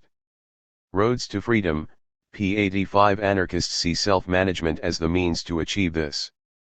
Once an individual joins a community or workplace, he or she becomes a citizen, for want of a better word, of that association. The association is organized around an assembly of all its members. In the case of large workplaces and towns, this may be a functional subgroup such as a specific office or neighborhood. In this assembly, in concert with others, the contents of his or her political obligations are defined. In acting within the association, people must exercise critical judgment and choice, i.e., manage their own activity. Rather than promising to obey, as in hierarchical organizations like the state or capitalist firm, individuals participate in making their own collective decisions, their own commitments to their fellows. This means that political obligation is not owed to a separate entity above the group or society, such as the state or company, but to one's fellow citizens. Although the assembled people collectively legislate the rules governing their association, and are bound by them as individuals, they are also superior to them in the sense that these rules can always be modified or repealed. Collectively, the associated citizens constitute a political authority, but as this authority is based on horizontal relationships between themselves rather than vertical ones between themselves and an elite, the authority is non-hierarchical, rational or natural. See section B.1. Why are anarchists against authority and hierarchy? For more on this. Thus Proudhon. In place of laws, we will put contracts, i.e. free agreement. No more laws voted by a majority, nor even unanimously. Each citizen, each town, each industrial union, makes its own laws. The general idea of the revolution, pages 245-6. Such a system does not mean, of course, that everyone participates in every decision needed, no matter how trivial. While any decision can be put to the assembly, if the assembly so decides, perhaps prompted by some of its members, in practice certain activities, and so purely functional decisions, will be handled by the association's elected administration. This is because, to quote a Spanish anarchist activist, a collectivity as such cannot write a letter or add up a list of figures or do hundreds of chores which only an individual can perform. Thus the need to organize the administration. Supposing an association is organized without any directive council or any hierarchical offices which meets in General Assembly once a week or more often, when it settles all matters needful for its progress it still nominates a commission with strictly administrative functions. However, the Assembly prescribes a definite line of conduct for this commission or gives it an imperative mandate and so would be perfectly anarchist. As it follows that delegating these tasks to qualified individuals, who are instructed in advance how to proceed, does not mean an abdication of that collectivity's own liberty. José Leonis Pujols, quoted by Max Nettolo, A Short History of Anarchism, p. 187. This, it should be noted, follows Proudhon's ideas that within the workers' associations all positions are elective, and the bylaws subject to the approval of the members. Proudhon, Op. Cit. p. 222. Instead of capitalist or statist hierarchy, self-management, i.e. direct democracy, would be the guiding principle of the freely joined associations that make up a free society. This would apply to the federations of associations an anarchist society would need to function. All the commissions or delegations nominated in an anarchist society, correctly argued José Leonis Pujols, must be subject to replacement and recall at any time by the permanent suffrage of the section or sections that elected them. Combined with the imperative mandate and purely administrative functions, this makes it thereby impossible for anyone to arrogate to himself or herself a scintilla of authority. Quoted by Max Nettolo, Op. Cit. Pages 188-9. Again, Pujols follows Proudhon, who demanded 20 years previously the implementation of the binding mandate to ensure the people do not adjure their sovereignty. No Gods, No Masters, Volume 1, p. 63. By means of a federalism based on mandates and elections, anarchists ensure that decisions flow from the bottom up. By making our own decisions, by looking after our joint interests ourselves, we exclude others ruling over us. Self-management, for anarchists, is essential to ensure freedom within the organizations so needed for any decent human existence. Of course, it could be argued that if you are in a minority, you are governed by others. Democratic rule is still rule. L. Susan Brown, The Politics of Individualism, p. 53. Now, the concept of direct democracy as we have described it is not necessarily tied to the concept of majority rule. If someone finds themselves in a minority on a particular vote, he or she is confronted with the choice of either consenting or refusing to recognize it as binding. To deny the minority the opportunity to exercise its judgment and choice is to infringe its autonomy and to impose obligation upon it which it has not freely accepted. The coercive imposition of the majority will is contrary to the ideal of self-assumed obligation, and so is contrary to direct democracy and free association. Therefore, far from being a denial of freedom, direct democracy within the context of free association and self-assumed obligation is the only means by which liberty can be nurtured, individual autonomy limited by the obligation to hold given promises. Malatesta, quoted by Max Nettolo, Errico Malatesta, The Biography of an Anarchist. Needless to say, a minority, if it remains in the association, can argue its case and try to convince the majority of the error of its ways. And we must point out here that anarchist support for direct democracy does not suggest we think that the majority is always right. Far from it. The case for democratic participation is not that the majority is always right, but that no minority can be trusted not to prefer its own advantage to the good of the whole. History proves what common sense predicts, namely that anyone with dictatorial powers, be they a head of state, a boss, a husband, whatever, will use their power to enrich and empower themselves at the expense of those subject to their decisions.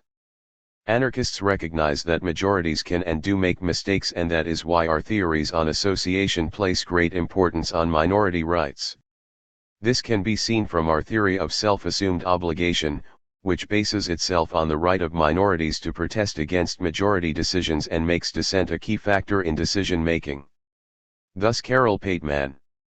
If the majority have acted in bad faith, then the minority will have to take political action, including politically disobedient action if appropriate, to defend their citizenship and independence, and the political association itself.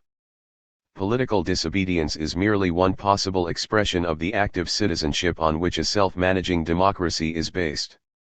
The social practice of promising involves the right to refuse or change commitments. Similarly, the practice of self-assumed political obligation is meaningless without the practical recognition of the right of minorities to refuse or withdraw consent, or where necessary, to disobey. The problem of political obligation, p. 162. Moving beyond relationships within associations, we must highlight how different associations work together. As would be imagined, the links between associations follow the same outlines as for the associations themselves. Instead of individuals joining an association, we have associations joining confederations. The links between associations in the confederation are of the same horizontal and voluntary nature as within associations, with the same rights of voice and exit for members and the same rights for minorities. In this way society becomes an association of associations, a community of communities, a commune of communes, based upon maximizing individual freedom by maximizing participation and self-management. The workings of such a confederation are outlined in Section A.2.9, What sort of society do anarchists want, and discussed in greater detail in Section I, What would an anarchist society look like? This system of direct democracy fits nicely into anarchist theory. Malatesta speaks for all anarchists when he argued that anarchists deny the right of the majority to govern human society in general. As can be seen, the majority has no right to enforce itself on a minority. The minority can leave the association at any time and so, to use Malatesta's words, do not have to submit to the decisions of the majority before they have even heard what these might be. The Anarchist Revolution, p. 100 and p. 101. Hence, direct democracy within voluntary association does not create majority rule nor assume that the minority must submit to the majority no matter what. In effect, anarchist supporters of direct democracy argue that it fits Malatesta's argument that certainly anarchists recognize that where life is lived in common it is often necessary for the minority to come to accept the opinion of the majority. When there is an obvious need or usefulness in doing something and, to do it requires the agreement of all, the few should feel the need to adapt to the wishes of the many. But such adaptation on the one hand by one group must be on the other be reciprocal, voluntary, and must stem from an awareness of need and of goodwill to prevent the running of social affairs from being paralyzed by obstinacy. It cannot be imposed as a principle and statutory norm, op. Cit. p. 100.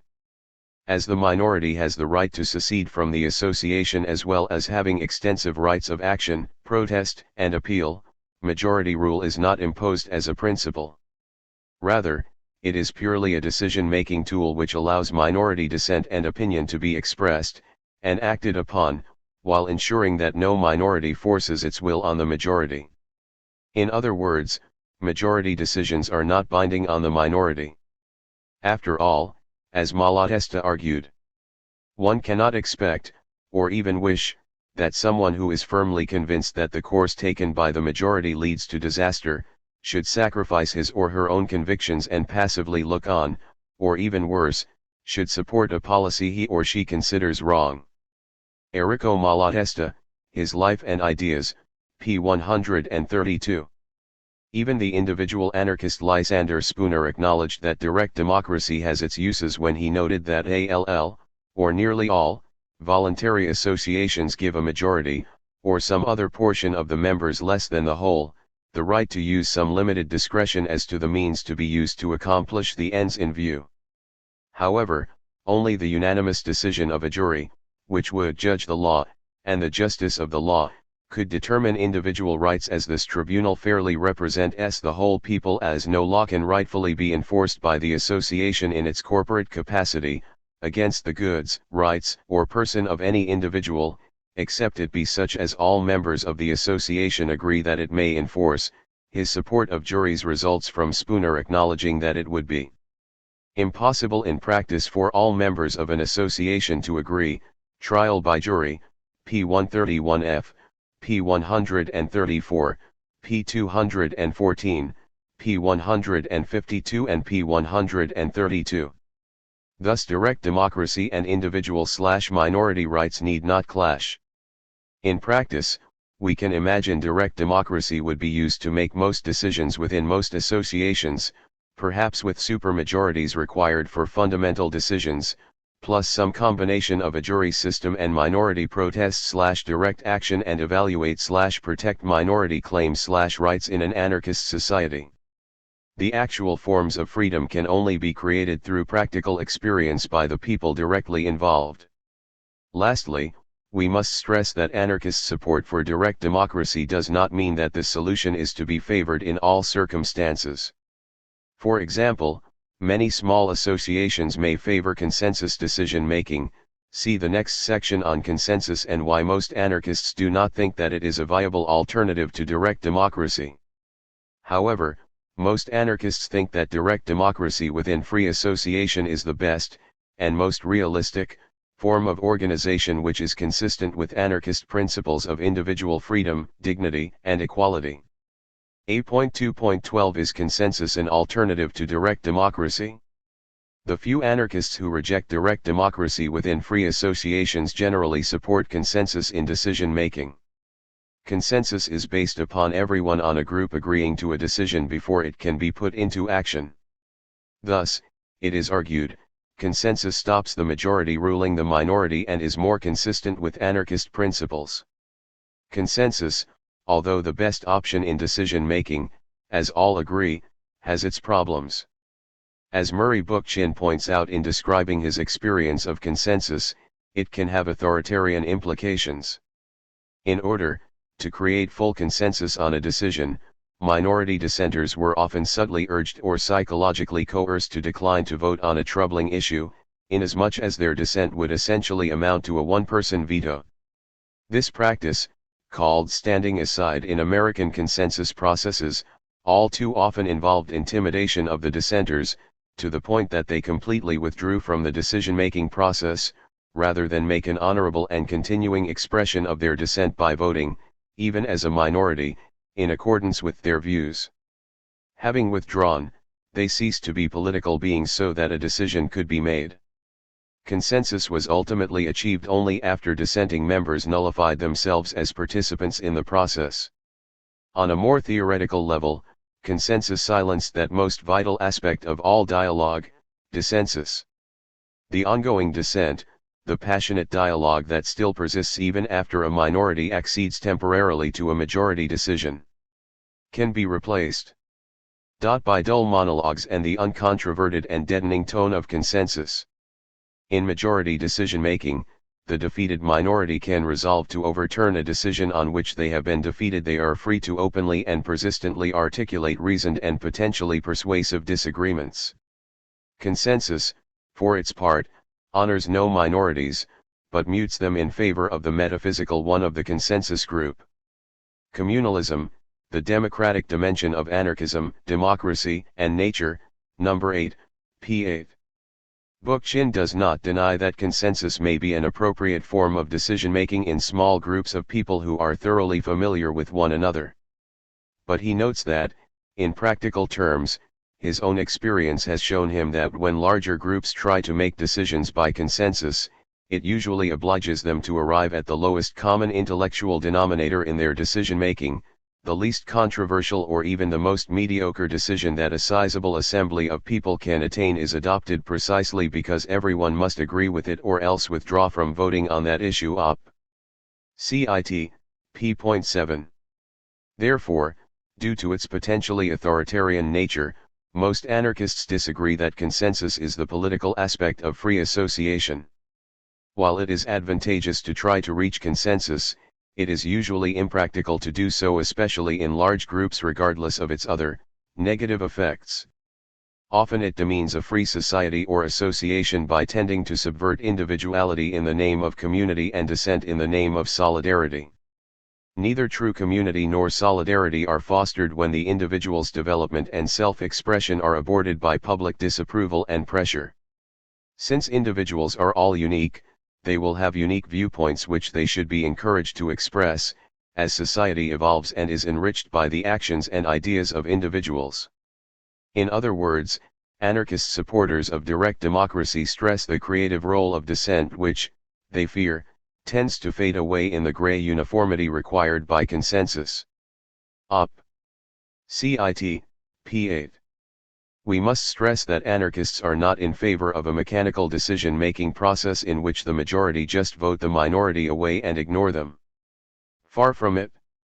Anarchists who support direct democracy see it as a dynamic debating process in which majority and minority listen to and respect each other as far possible and create a decision which all can live with, if possible.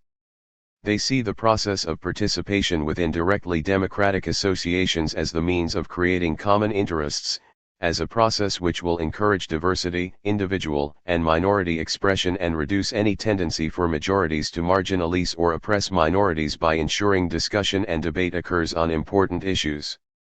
8.2.13 Are anarchists individualists or collectivists? The short answer is, neither. This can be seen from the fact that liberal scholars denounce anarchists like Bakunin for being collectivists while Marxists attack Bakunin and anarchists in general for being individualists. This is hardly surprising, as anarchists reject both ideologies as nonsense. Whether they like it or not, non-anarchist individualists and collectivists are two sides of the same capitalist coin. This can best shown be by considering modern capitalism, in which individualist and collectivist tendencies continually interact, often with the political and economic structure swinging from one pole to the other.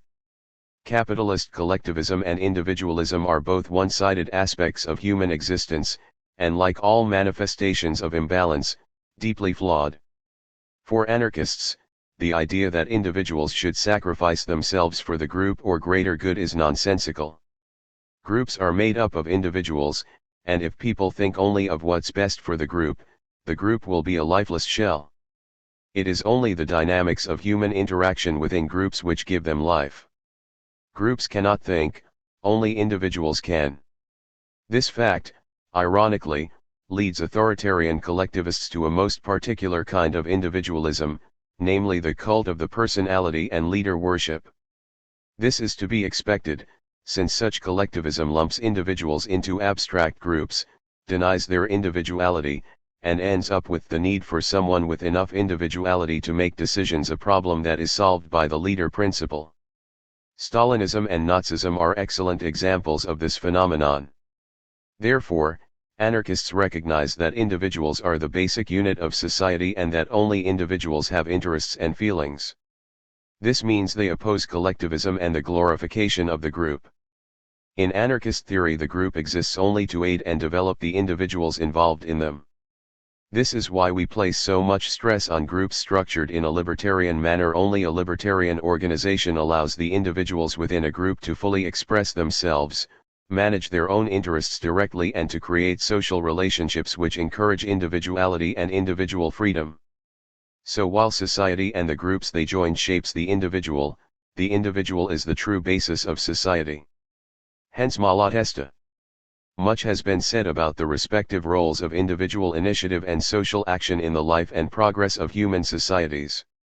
Everything is maintained and kept going in the human world thanks to individual initiative. The real being is man, the individual.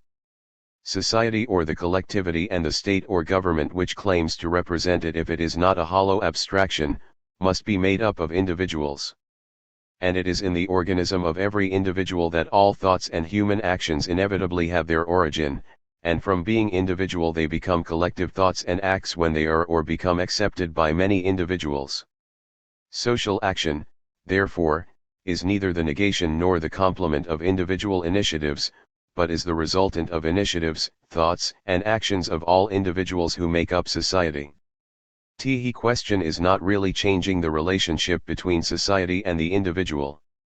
It is a question of preventing some individuals from oppressing others, of giving all individuals the same rights and the same means of action, and of replacing the initiative to the few, which Malatesta defines as a key aspect of government/hierarchy, which inevitably results in the oppression of everyone else. Anarchy, pages 38 to 38. These considerations do not mean that individualism finds favor with anarchists. As Emma Goldman pointed out, rugged individualism is only a masked attempt to repress and defeat the individual and his individuality.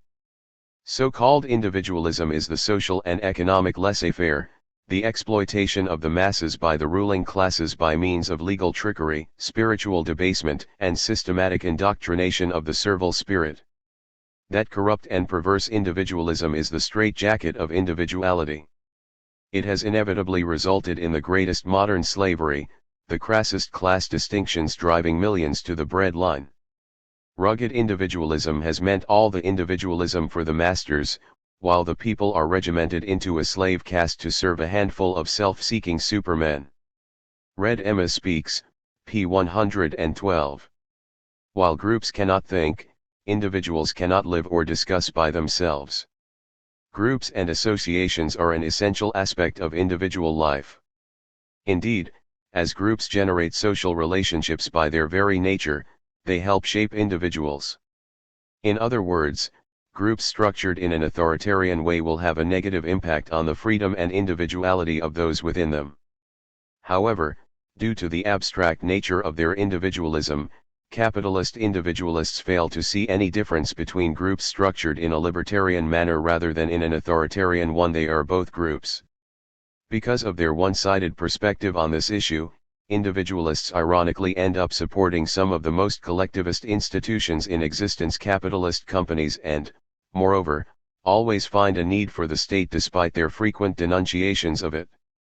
These contradictions stem from capitalist individualism's dependence on individual contracts in an unequal society, i.e., abstract individualism.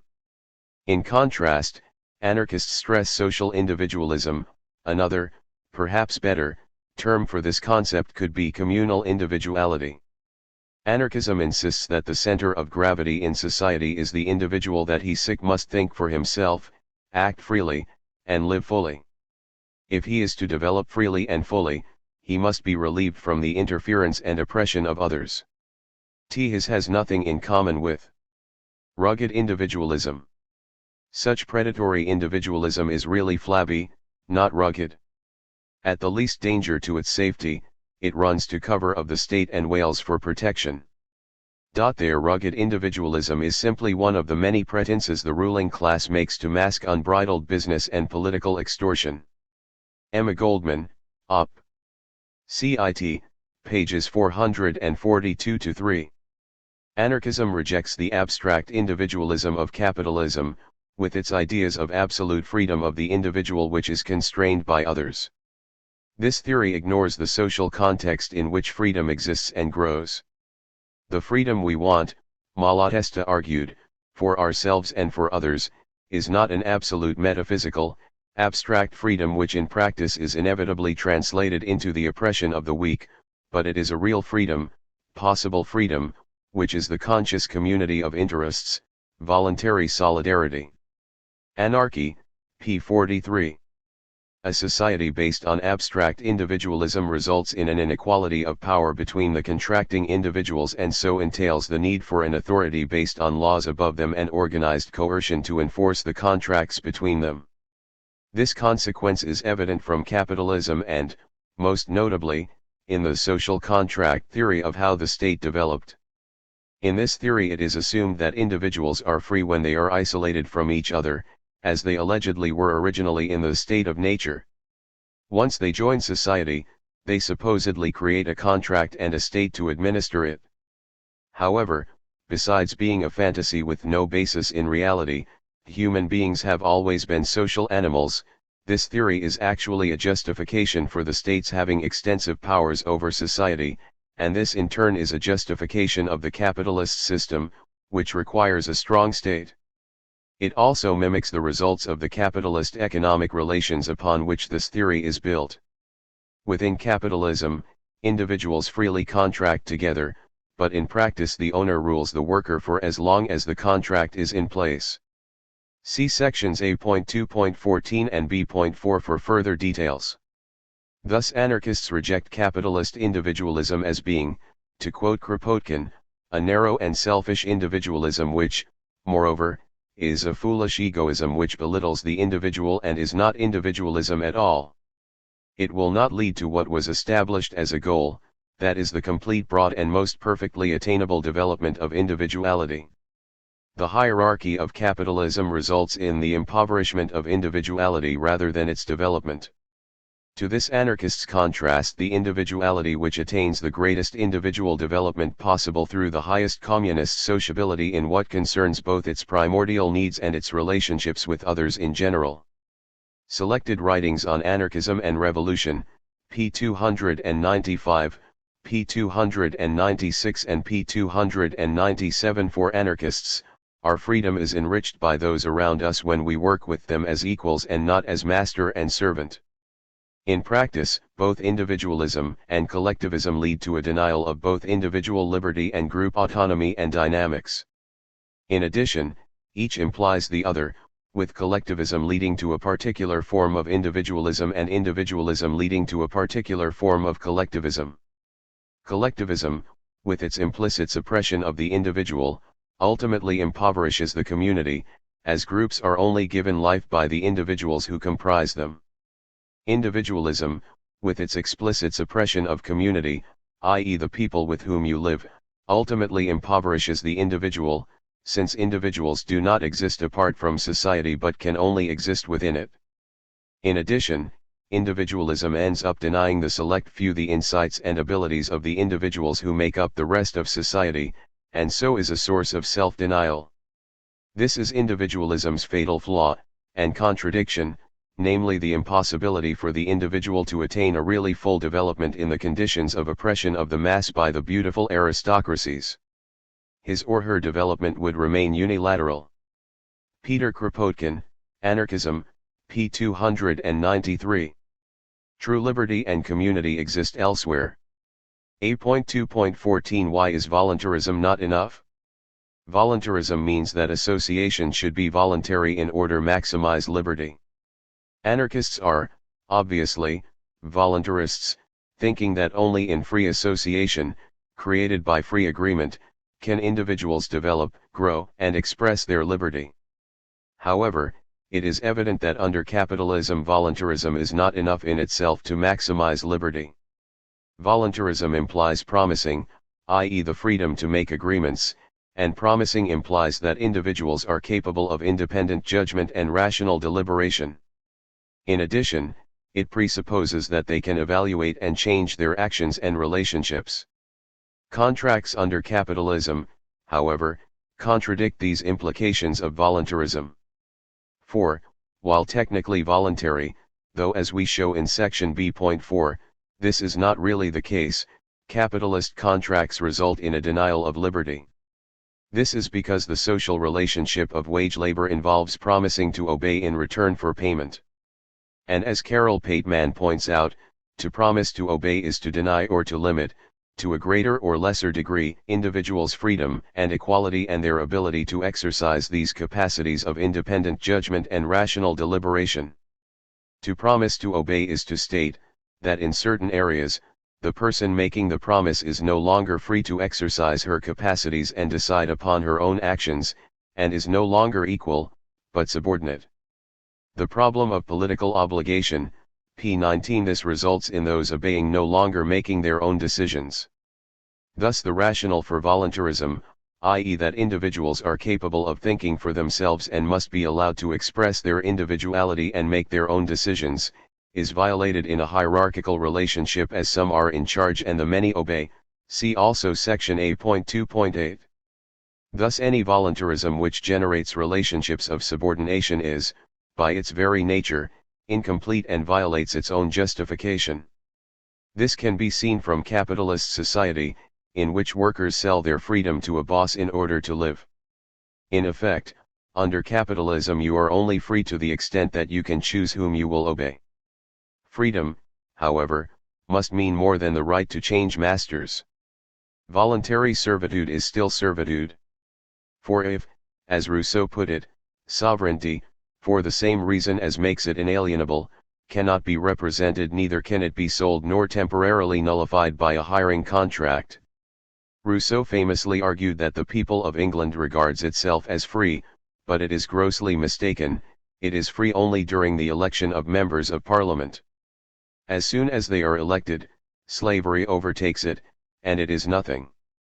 The Social Contract and Discourses, p. 266. Anarchists expand on this analysis. To paraphrase Rousseau, under capitalism the worker regards herself as free, but she is grossly mistaken. She is free only when she signs her contract with her boss. As soon as it is signed, slavery overtakes her and she is nothing but an order taker. To see why, to see the injustice, we need only quote Rousseau. That a rich and powerful man, having acquired immense possessions in land, should impose laws on those who want to establish themselves there, and that he should only allow them to do so on condition that they accept his supreme authority and obey all his wishes, that, I can still conceive. Would not this tyrannical act contain a double usurpation, that on the ownership of the land and that on the liberty of the inhabitants? Op. Cit. p. 316. Hence Proudhon's comment that man may be made by property a slave or a despot by turns. What is property?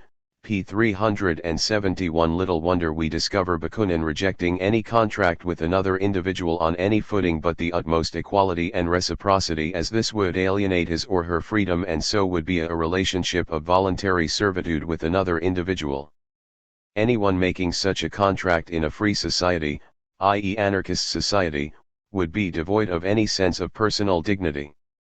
Michael Bakunin, Selected Writings, pages 68 to 9. Only self-managed associations can create relationships of equality rather than of subordination between its members.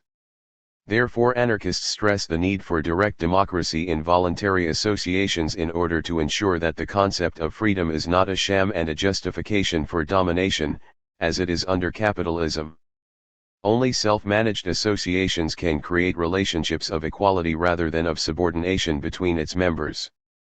It is for this reason that anarchists have opposed capitalism and urged workers to form themselves into democratic societies, with equal conditions for all members, on pain of a relapse into feudalism. Proudhon, The General Idea of the Revolution, p. 277. For similar reasons, anarchists, with the notable exception of Proudhon, opposed marriage as it turned women into a bonded slave, who takes her master's name, her master's bread, her master's commands, and serves her master's passions, who can control no property, not even her own body, without his consent. Voltairine Declare, Sex Slavery, The Voltairine Declare Reader, p. 94. While marriage, due to feminist agitation, in many countries has been reformed towards the anarchist ideal of a free union of equals, it still is based on the patriarchal principles anarchists like Goldman and Declare identified and condemned. See section A.3.5 for more on feminism and anarchism. Clearly, voluntary entry is a necessary but not a sufficient condition to defend an individual's liberty. This is to be expected as it ignores, or takes for granted, the social conditions in which agreements are made and, moreover, ignores the social relationships created by them. For the worker who must sell his labor, it is impossible to remain free. Kropotkin, Selected Writings on Anarchism and Revolution, p. 305. Any social relationships based on abstract individualism are likely to be based upon force, power, and authority, not liberty. This of course assumes a definition of liberty according to which individuals exercise their capacities and decide their own actions. Therefore, voluntarism is not enough to create a society that maximizes liberty. This is why anarchists think that voluntary association must be complemented by self-management, direct democracy, within these associations. For anarchists, the assumptions of voluntarism imply self-management. Or, to use Proudhon's words, as individualism is the primordial fact of humanity, so association is its complementary term. System of Economical Contradictions, p. 430. To answer the second objection first, in a society based on private property, and so statism, those with property have more power, which they can use to perpetuate their authority. Wealth is power, poverty is weakness, in the words of Albert Parsons. This means that under capitalism the much praised freedom to choose is extremely limited. It becomes, for the vast majority, the freedom to pick a master. Under slavery, quipped Parsons, the master selected his own slaves. Under the wage slavery system the wage slave selects his master. Under capitalism, Parsons stressed, those disinherited of their natural rights must hire out and serve and obey the oppressing class or starve. There is no other alternative. Some things are priceless, chief among which are life and liberty. A freeman or woman is not for sale or hire. Anarchism, p. 99 and p. 98. And why should we excuse servitude or tolerate those who desire to restrict the liberty of others?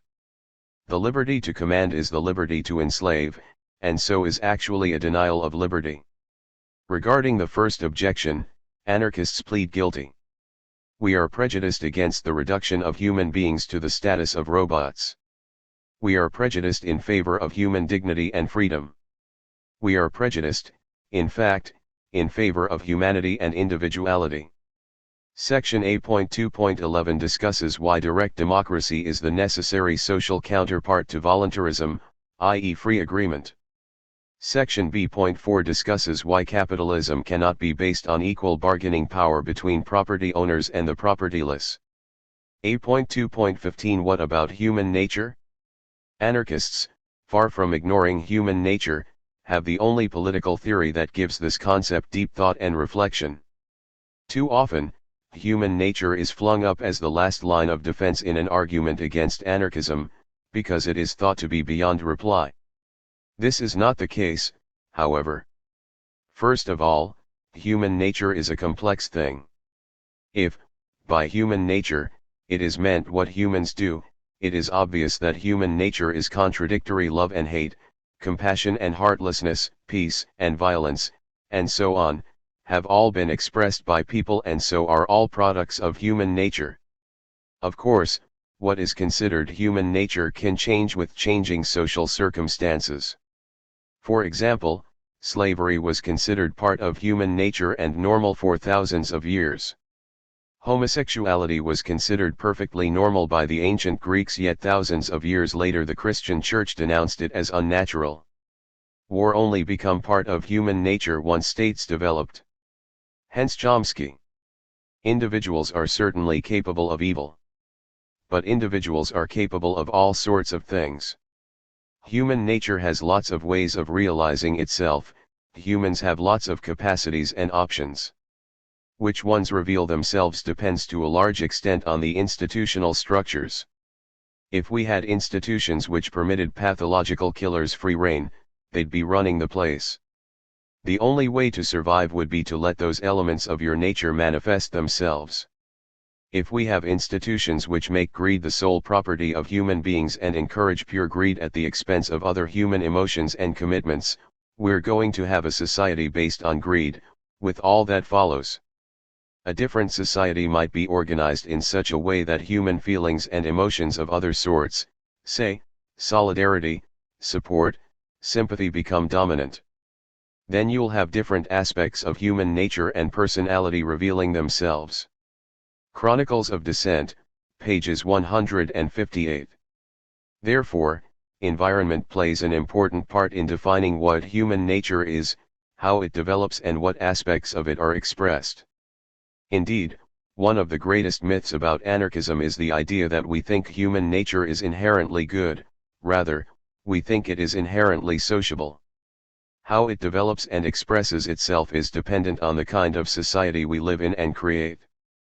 A hierarchical society will shape people in certain, negative, ways and produce a human nature radically different from a libertarian one. So when we hear men and women saying that anarchists imagine men and women much better than they really are, we merely wonder how intelligent people can repeat that nonsense.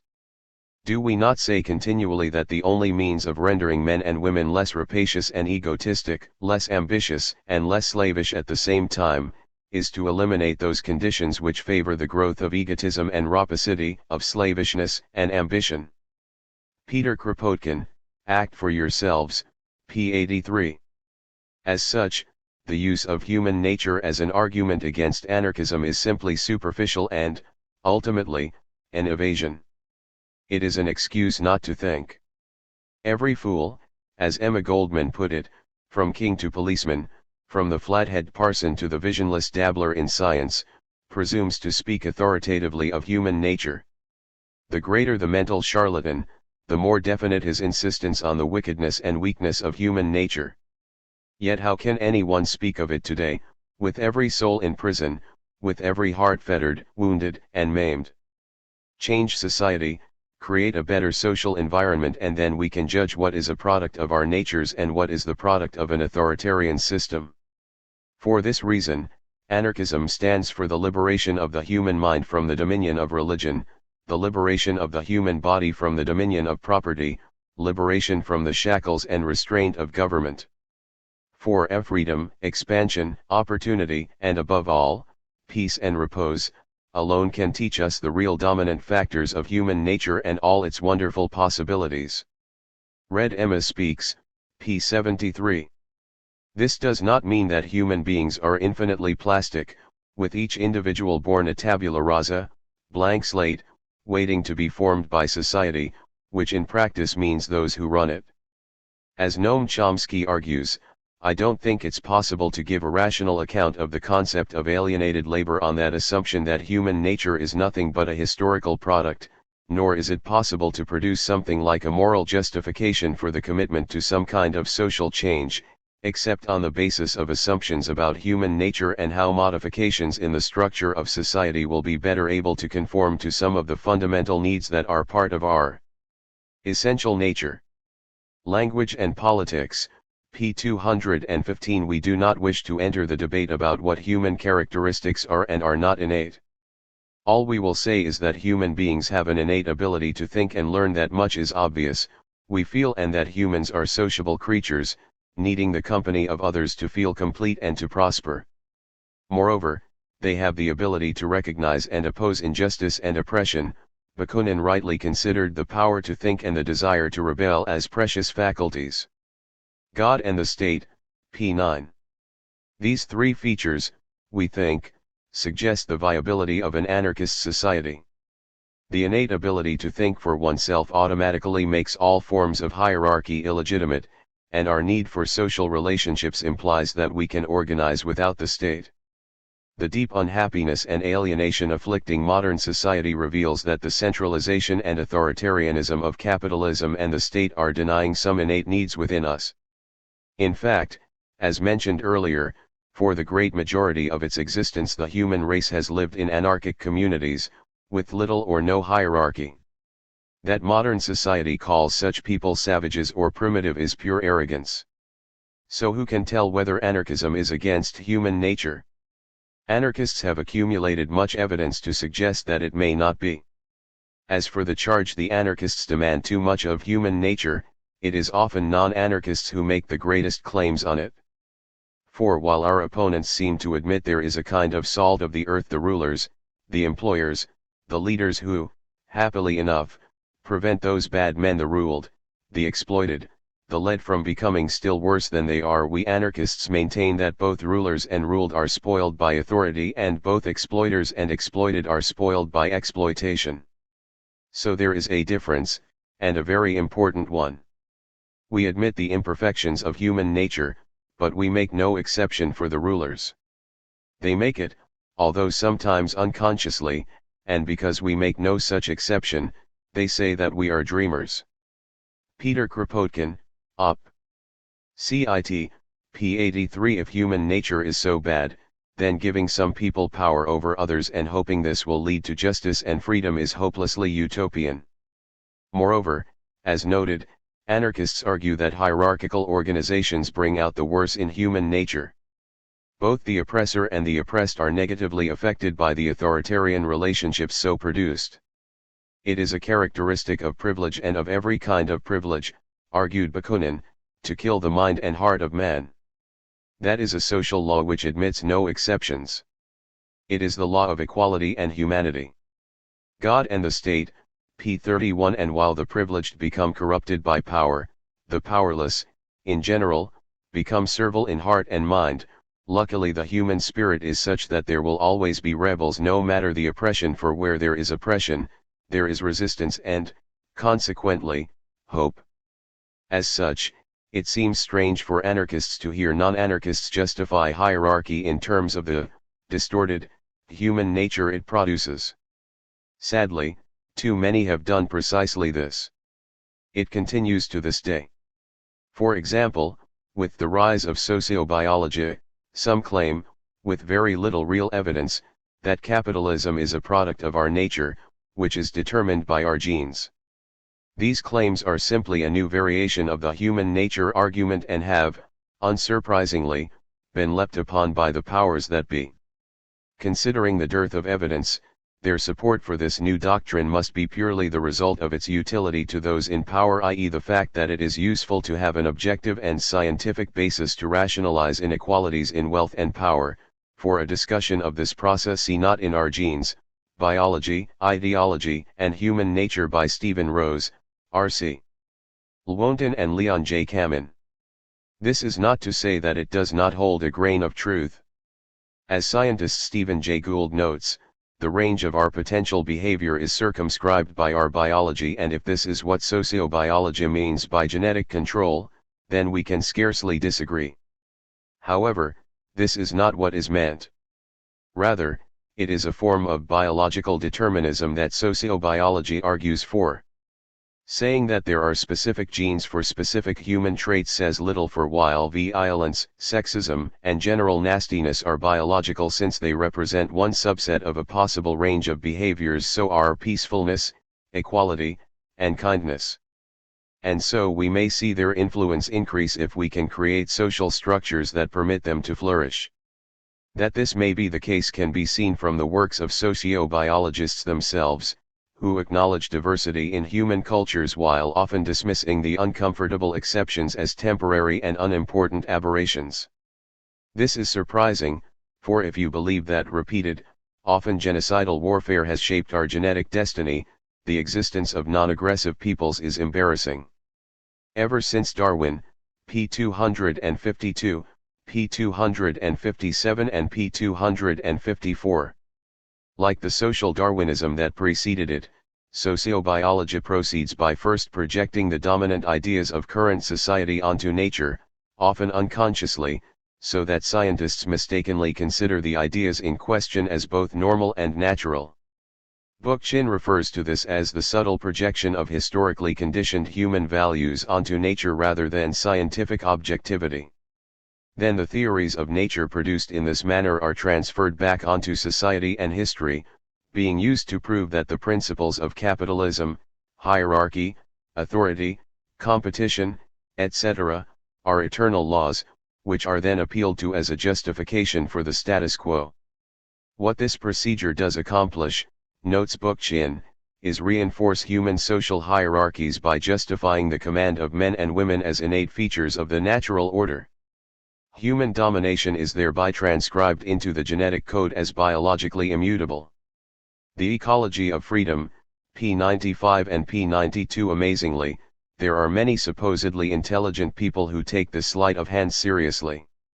This can be seen when hierarchies in nature are used to explain, and so justify, hierarchies in human societies. Such analogies are misleading, for they forget the institutional nature of human life. As Murray Bookchin notes in his critique of sociobiology, a weak, enfeebled, unnerved, and sick ape is hardly likely to become an alpha male, much less retain this highly ephemeral status. By contrast, the most physically and mentally pathological human rulers have exercised authority with devastating effect in the course of history. This expresses a power of hierarchical institutions over persons that is completely reversed in so-called animal hierarchies, where the absence of institutions is precisely the only intelligible way of talking about alpha males or queen bees. Sociobiology or social ecology, which way for the ecology movement, p. 58. Thus what makes human society unique is conveniently ignored, and the real sources of power in society are hidden under a genetic screen. The sort of apologetics associated with appeals to human nature, or sociobiology at its worst, are natural, of course, because every ruling class needs to justify their right to rule.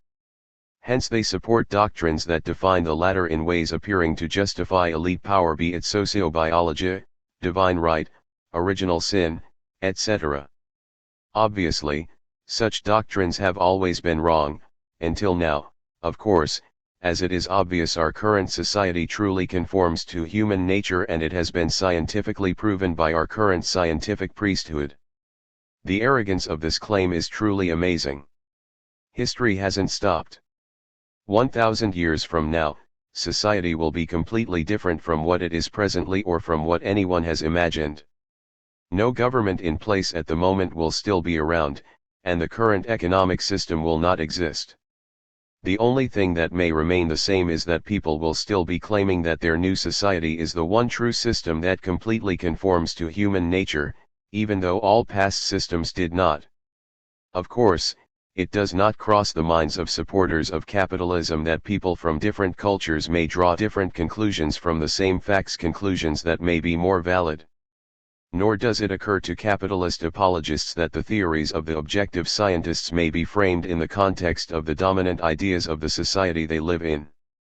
It comes as no surprise to anarchists, however, that scientists working in Tsarist Russia developed a theory of evolution based on cooperation within species, quite unlike their counterparts in capitalist Britain, who developed a theory based on competitive struggle within and between species. That the latter theory reflected the dominant political and economic theories of British society, notably competitive individualism, is pure coincidence, of course. Kropotkin's classic work Mutual Aid, for example, was written in response to the obvious inaccuracies that British representatives of Darwinism had projected onto nature and human life. Building upon the mainstream Russian criticism of the British Darwinism of the time, Kropotkin showed, with substantial empirical evidence, that mutual aid within a group or species played as important a role as mutual struggle between individuals within those groups or species. See Stephen Jay Gould's essay Kropotkin Was No Crackpot in his book Bully for Brontosaurus for details and an evaluation. It was, he stressed, a factor in evolution along with competition, a factor which, in most circumstances, was far more important to survival. Thus cooperation is just as natural as competition, so proving that human nature was not a barrier to anarchism as cooperation between members of a species can be the best pathway to advantage individuals. To conclude, anarchists argue that anarchy is not against human nature for two main reasons. Firstly, what is considered as being human nature is shaped by the society we live in and the relationships we create. This means a hierarchical society will encourage certain personality traits to dominate while an anarchist one would encourage others. As such, anarchists do not so much rely on the fact that human nature will change as they do upon the theory that the same nature will act differently under different circumstances. Secondly, change seems to be one of the fundamental laws of existence, so who can say that man sick has reached the limits of his possibilities? George Barrett, Objections to Anarchism, pages 360-1 and p. 360. For useful discussions on anarchist ideas on human nature, both of which refute the idea that anarchists think human beings are naturally good, see Peter Marshall's Human Nature and Anarchism. David Goodway, ed., For Anarchism, History, Theory, and Practice, pages 127-149, and David Hartley's Communitarian Anarchism and Human Nature. Anarchist Studies, Volume 3, Number 2, Autumn 1995, pages 145-164.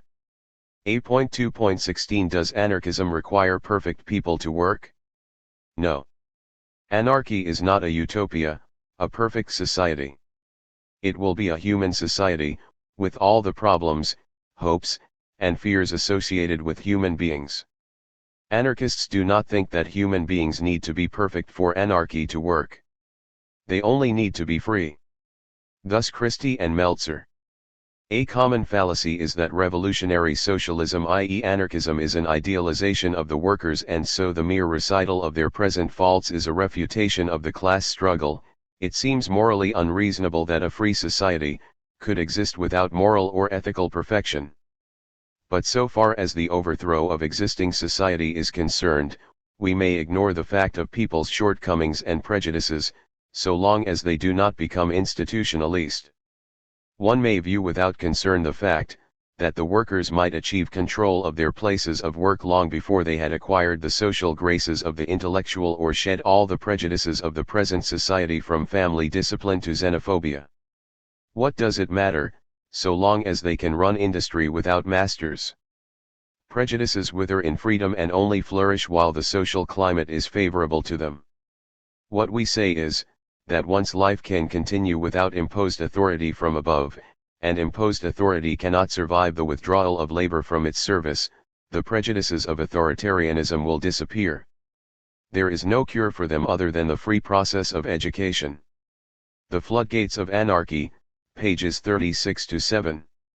Obviously, though, we think that a free society will produce people who are more in tune with both their own and others' individuality and needs, thus reducing individual conflict. Remaining disputes would be solved by reasonable methods, for example, the use of juries, mutual third parties, or community and workplace assemblies. See section I.5.8 for a discussion of how could be done for antisocial activities as well as disputes. Like the anarchism is against human nature argument, see section A.2.15, opponents of anarchism usually assume perfect people who are not corrupted by power when placed in positions of authority, people who are strangely unaffected by the distorting effects of hierarchy, privilege, and so forth. However, anarchists make no such claims about human perfection.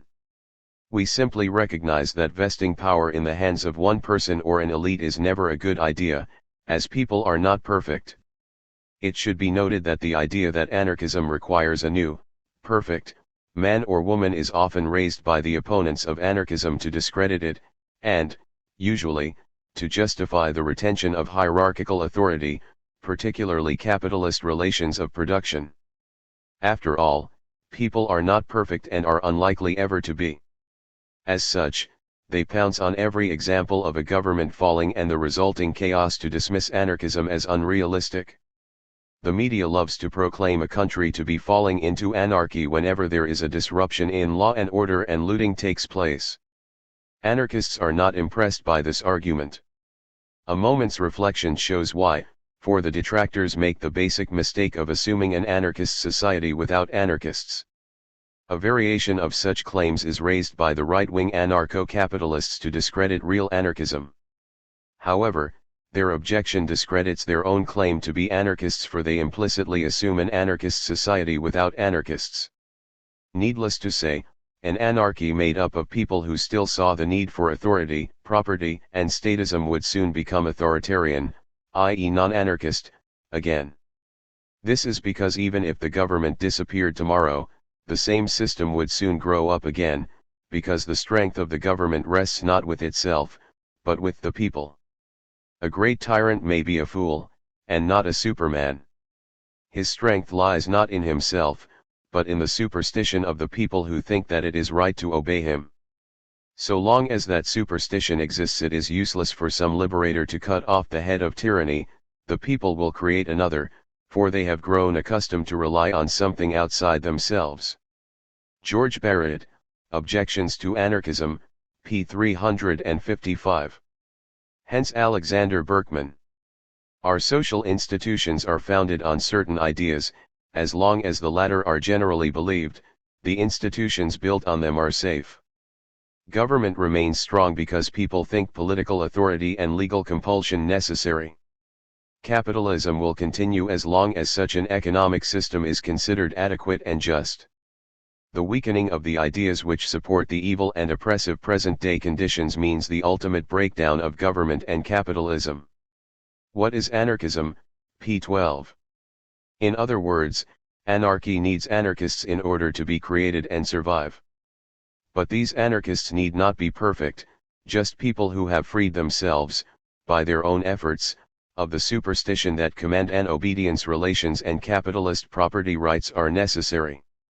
The implicit assumption in the idea that anarchy needs perfect people is that freedom will be given, not taken, hence the obvious conclusion follows that an anarchy requiring perfect people will fail. But this argument ignores the need for self-activity and self-liberation in order to create a free society. For anarchists, history is nothing but a struggle between the rulers and the ruled, the oppressors and the oppressed. Peter Kropotkin, Act for Yourselves, p. 85. Ideas change through struggle and, consequently, in the struggle against oppression and exploitation, we not only change the world, we change ourselves at the same time. So it is the struggle for freedom which creates people capable of taking the responsibility for their own lives, communities, and planet. People capable of living as equals in a free society, so making anarchy possible. As such, the chaos which often results when a government disappears is not anarchy nor, in fact, a case against anarchism.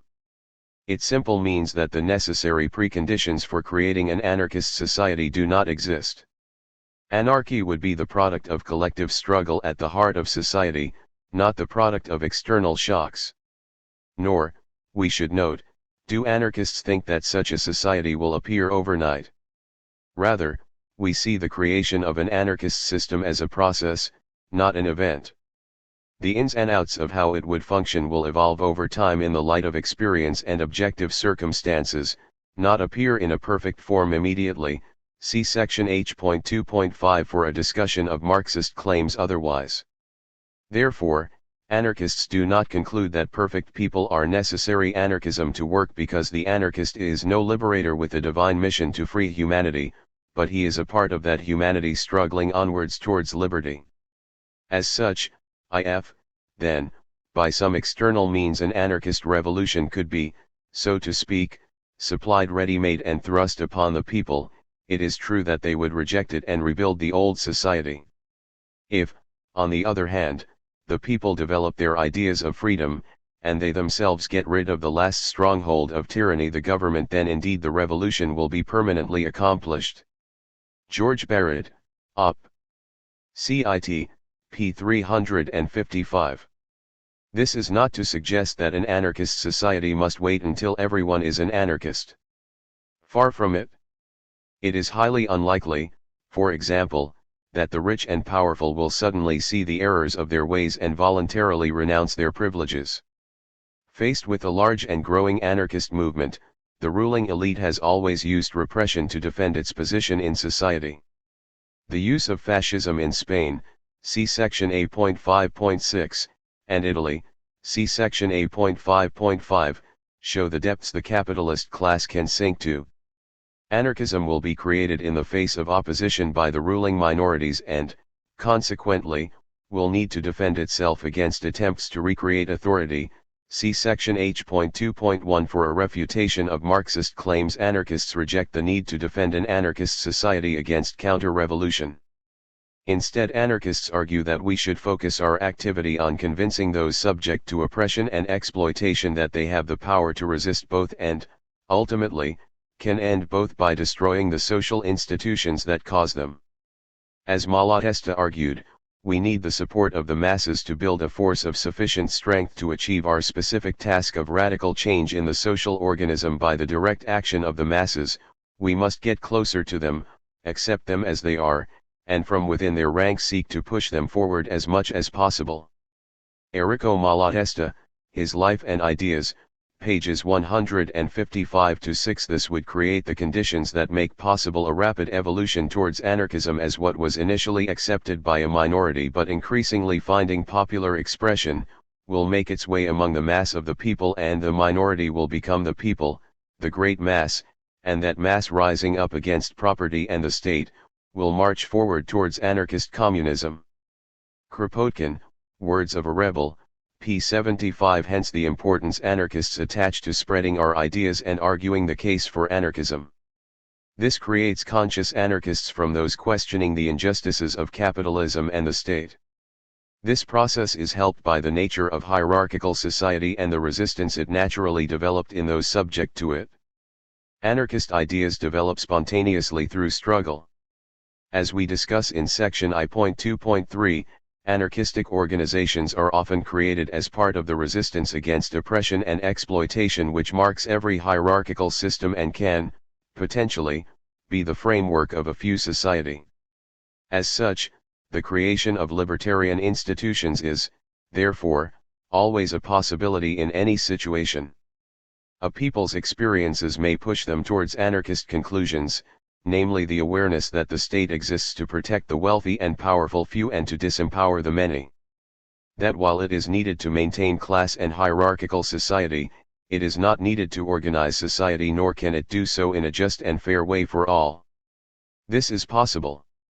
However, without a conscious anarchist presence, any libertarian tendencies are likely to be used, abused, and finally destroyed by parties or religious groups seeking political power over the masses.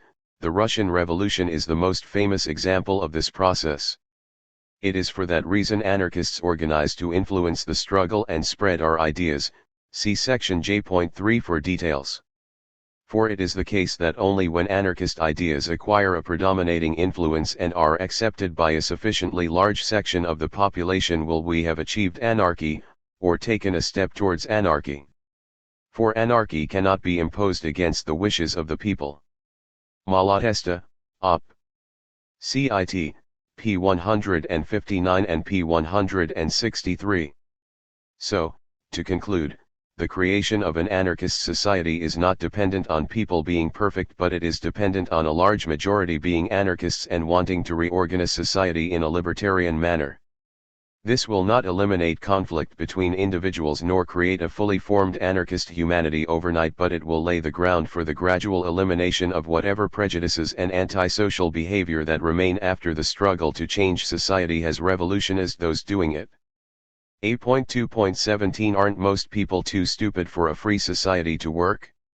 We are sorry to have to include this question in an anarchist FAQ, but we know that many political ideologies explicitly assume that ordinary people are too stupid to be able to manage their own lives and run society. All aspects of the capitalist political agenda, from left to right, contain people who make this claim. Be it Leninists, fascists, Fabians, or objectivists, it is assumed that only a select few are creative and intelligent and that these people should govern others. Usually, this elitism is masked by fine, flowing rhetoric about freedom, democracy and other platitudes with which the ideologues attempt to dull people's critical thought by telling them what they want to hear. It is, of course, also no surprise that those who believe in natural elites always class themselves at the top. We have yet to discover an objectivist, for example, who considers themselves part of the great mass of second-handers. It is always amusing to hear people who simply parrot the ideas of Ayn Rand dismissing other people so, or who will be a toilet cleaner in the unknown ideal of real capitalism. Everybody reading an elitist text will consider him or herself to be part of the select few. It's natural in an elitist society to consider elites to be natural and yourself a potential member of one. Examination of history shows that there is a basic elitist ideology which has been the essential rationalization of all states and ruling classes since their emergence at the beginning of the Bronze Age. If the legacy of domination had had any broader purpose than the support of hierarchical and class interests, it has been the attempt to exorcise the belief in public competence from social discourse itself. Bookchin, The Ecology of Freedom, p. 206. This ideology merely changes its outer garments, not its basic inner content over time. During the Dark Ages, for example, it was colored by Christianity, being adapted to the needs of the church hierarchy.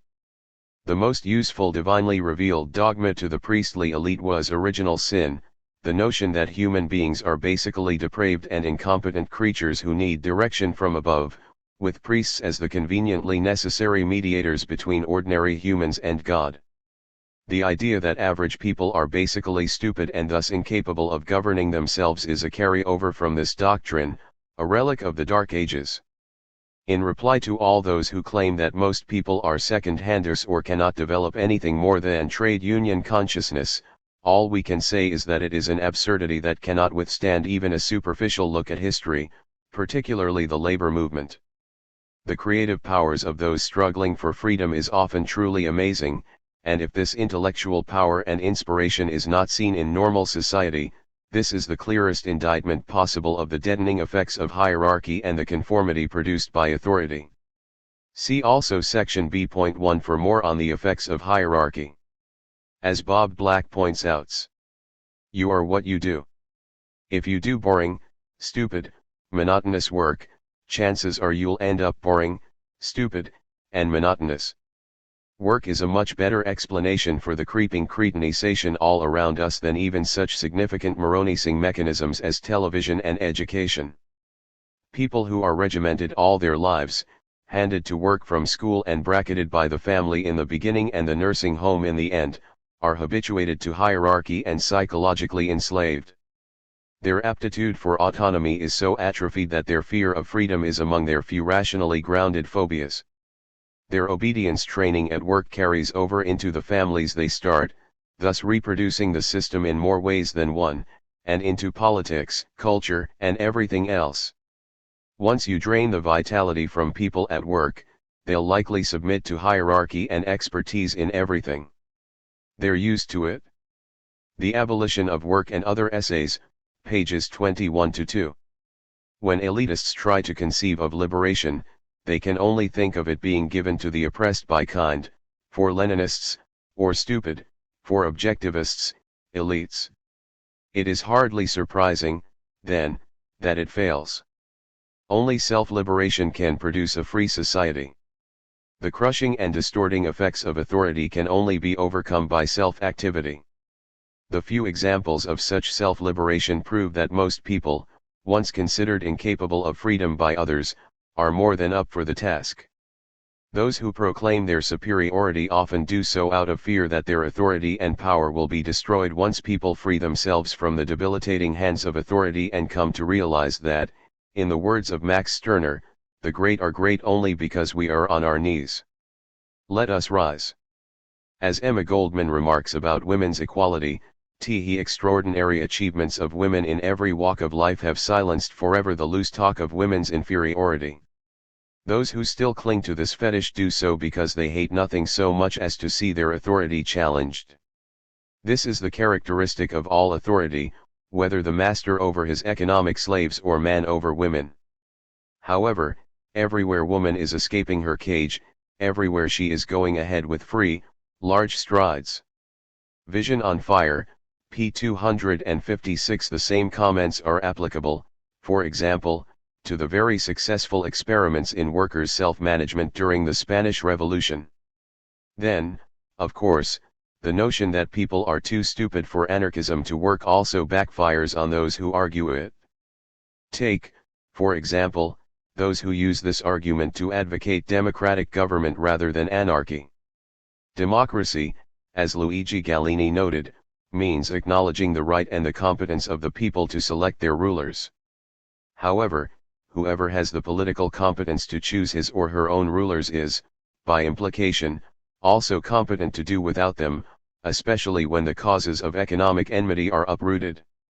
The end of anarchism, p. 37. Thus the argument for democracy against anarchism undermines itself, for if you consider these worthy electors as unable to look after their own interests themselves, how is it that they know how to choose for themselves the shepherds who must guide them?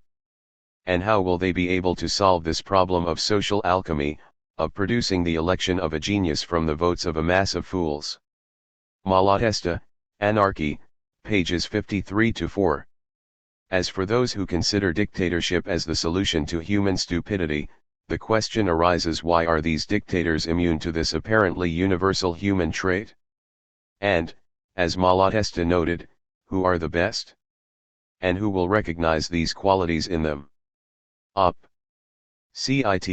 p. 53. If they impose themselves on the stupid masses, why assume they will not exploit and oppress the many for their own benefit?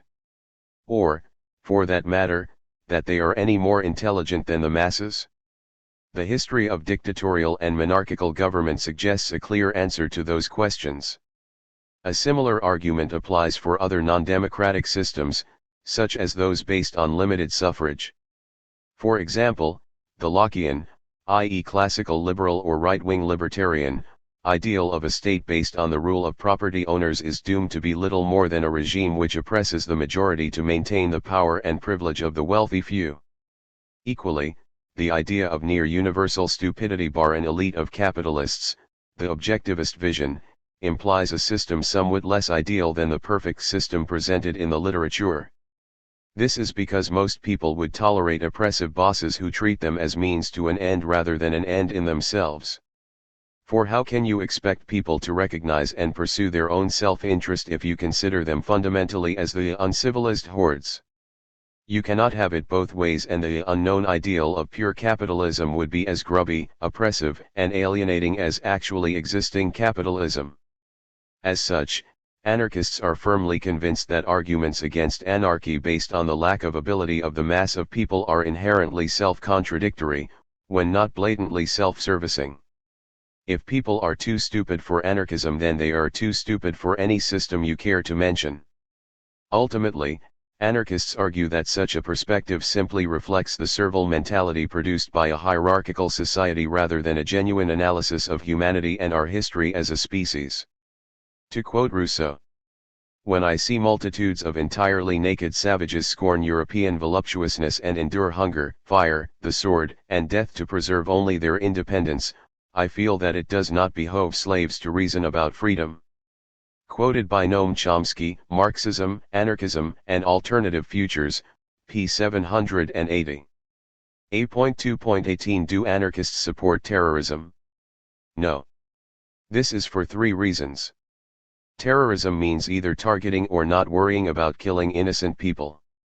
For anarchy to exist, it must be created by the mass of people.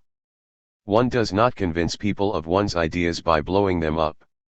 Secondly, anarchism is about self-liberation. One cannot blow up a social relationship.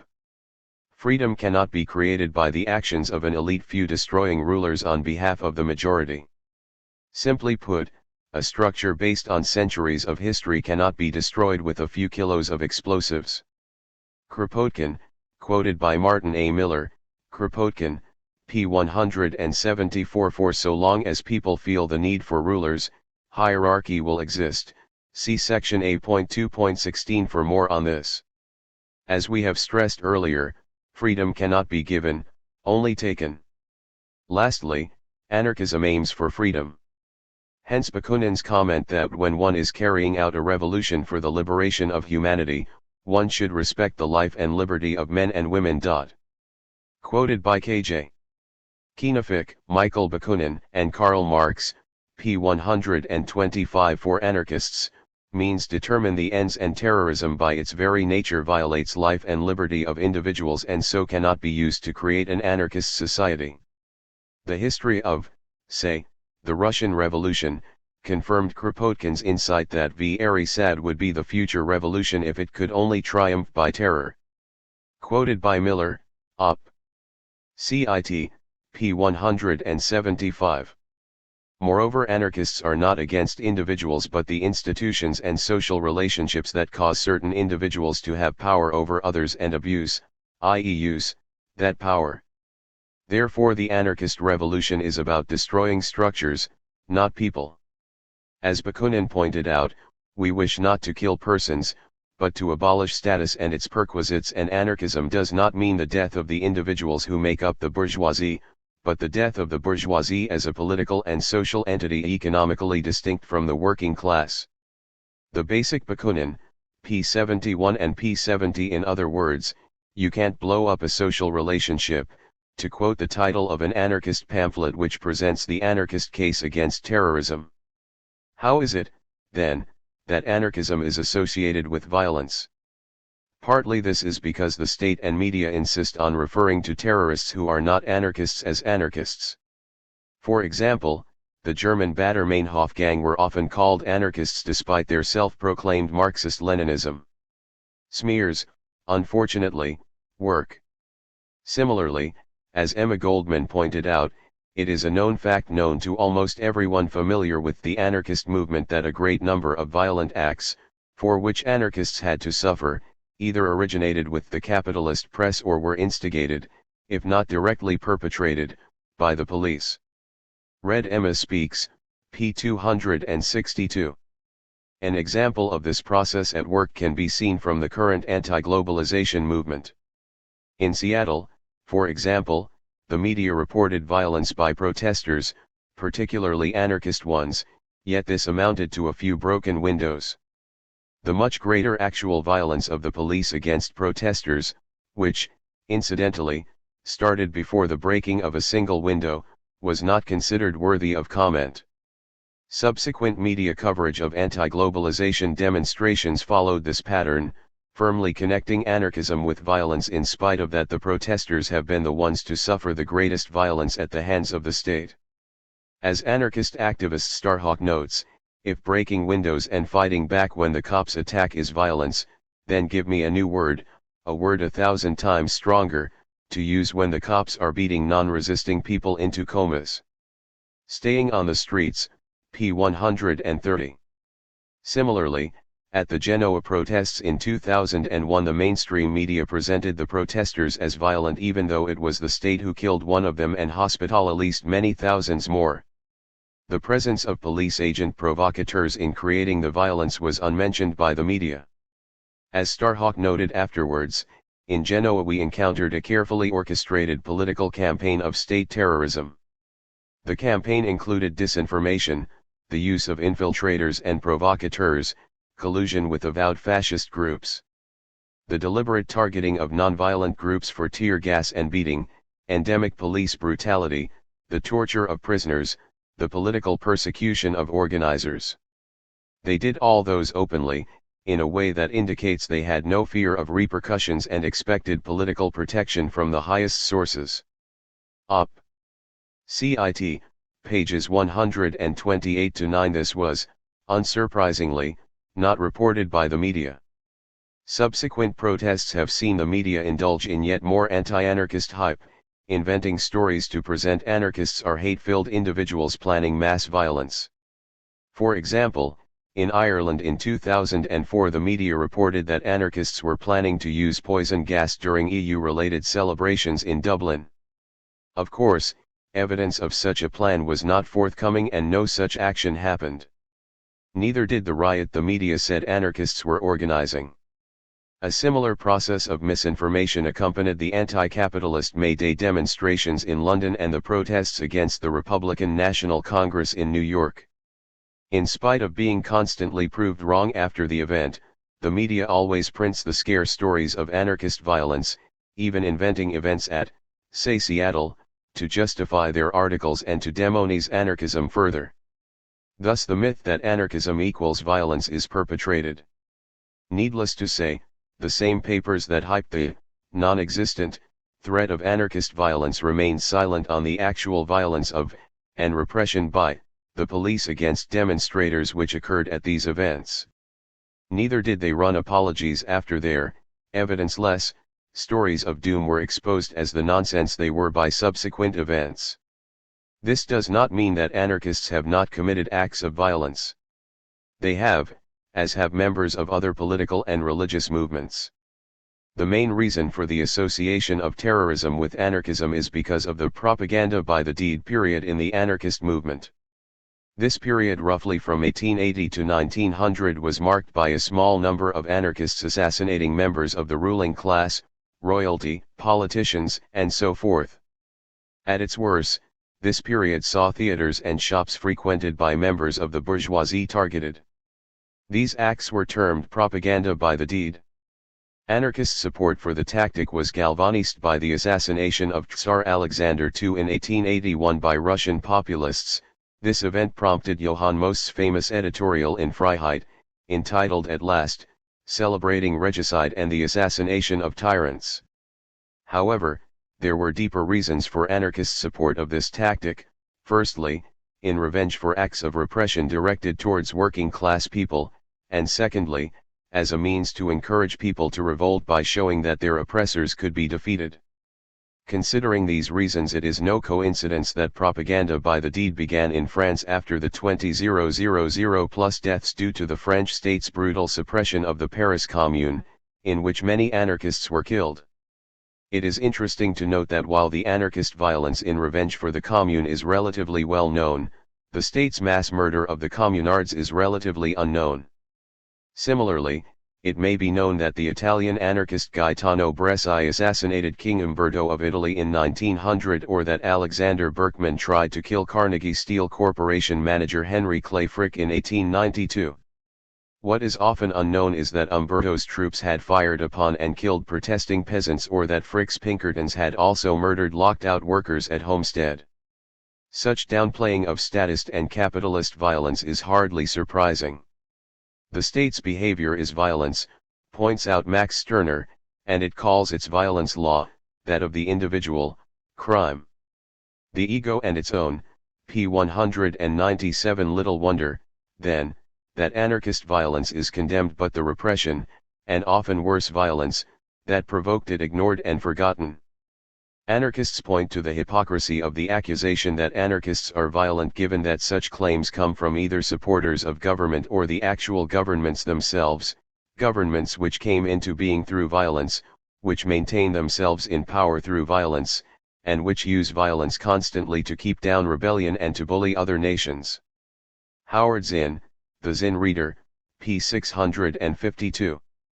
We can get a feel of the hypocrisy surrounding condemnation of anarchist violence by non-anarchists by considering their response to state violence. For example, many capitalist papers and individuals in the 1920s and 1930s celebrated fascism as well as Mussolini and Hitler. Anarchists, in contrast, fought fascism to the death and tried to assassinate both Mussolini and Hitler. Obviously, supporting murderous dictatorships is not violence and terrorism, but resisting such regimes is. Similarly, non-anarchists can support repressive and authoritarian states, war, and the suppression of strikes and unrest by violence, restoring law and order, and not be considered violent. Anarchists, in contrast, are condemned as violent and terrorist because a few of them tried to revenge such acts of oppression and state/capitalist violence. Similarly, it seems the height of hypocrisy for someone to denounce the anarchist violence which produces a few broken windows in, say, Seattle, while supporting the actual violence of the police in imposing the state's rule, or, even worse, supporting the American invasion of Iraq in 2003. If anyone should be considered violent, it is the supporter of state and its actions, yet people do not see the obvious and deplore the type of violence that the state deplores, and applaud the violence that the state practices. Christie and Meltzer, The Floodgates of Anarchy, p. 132. It must be noted that the majority of anarchists did not support this tactic. Of those who committed propaganda by the deed, sometimes called attentats, as Murray Bookchin points out, only a few were members of anarchist groups. The majority were soloists.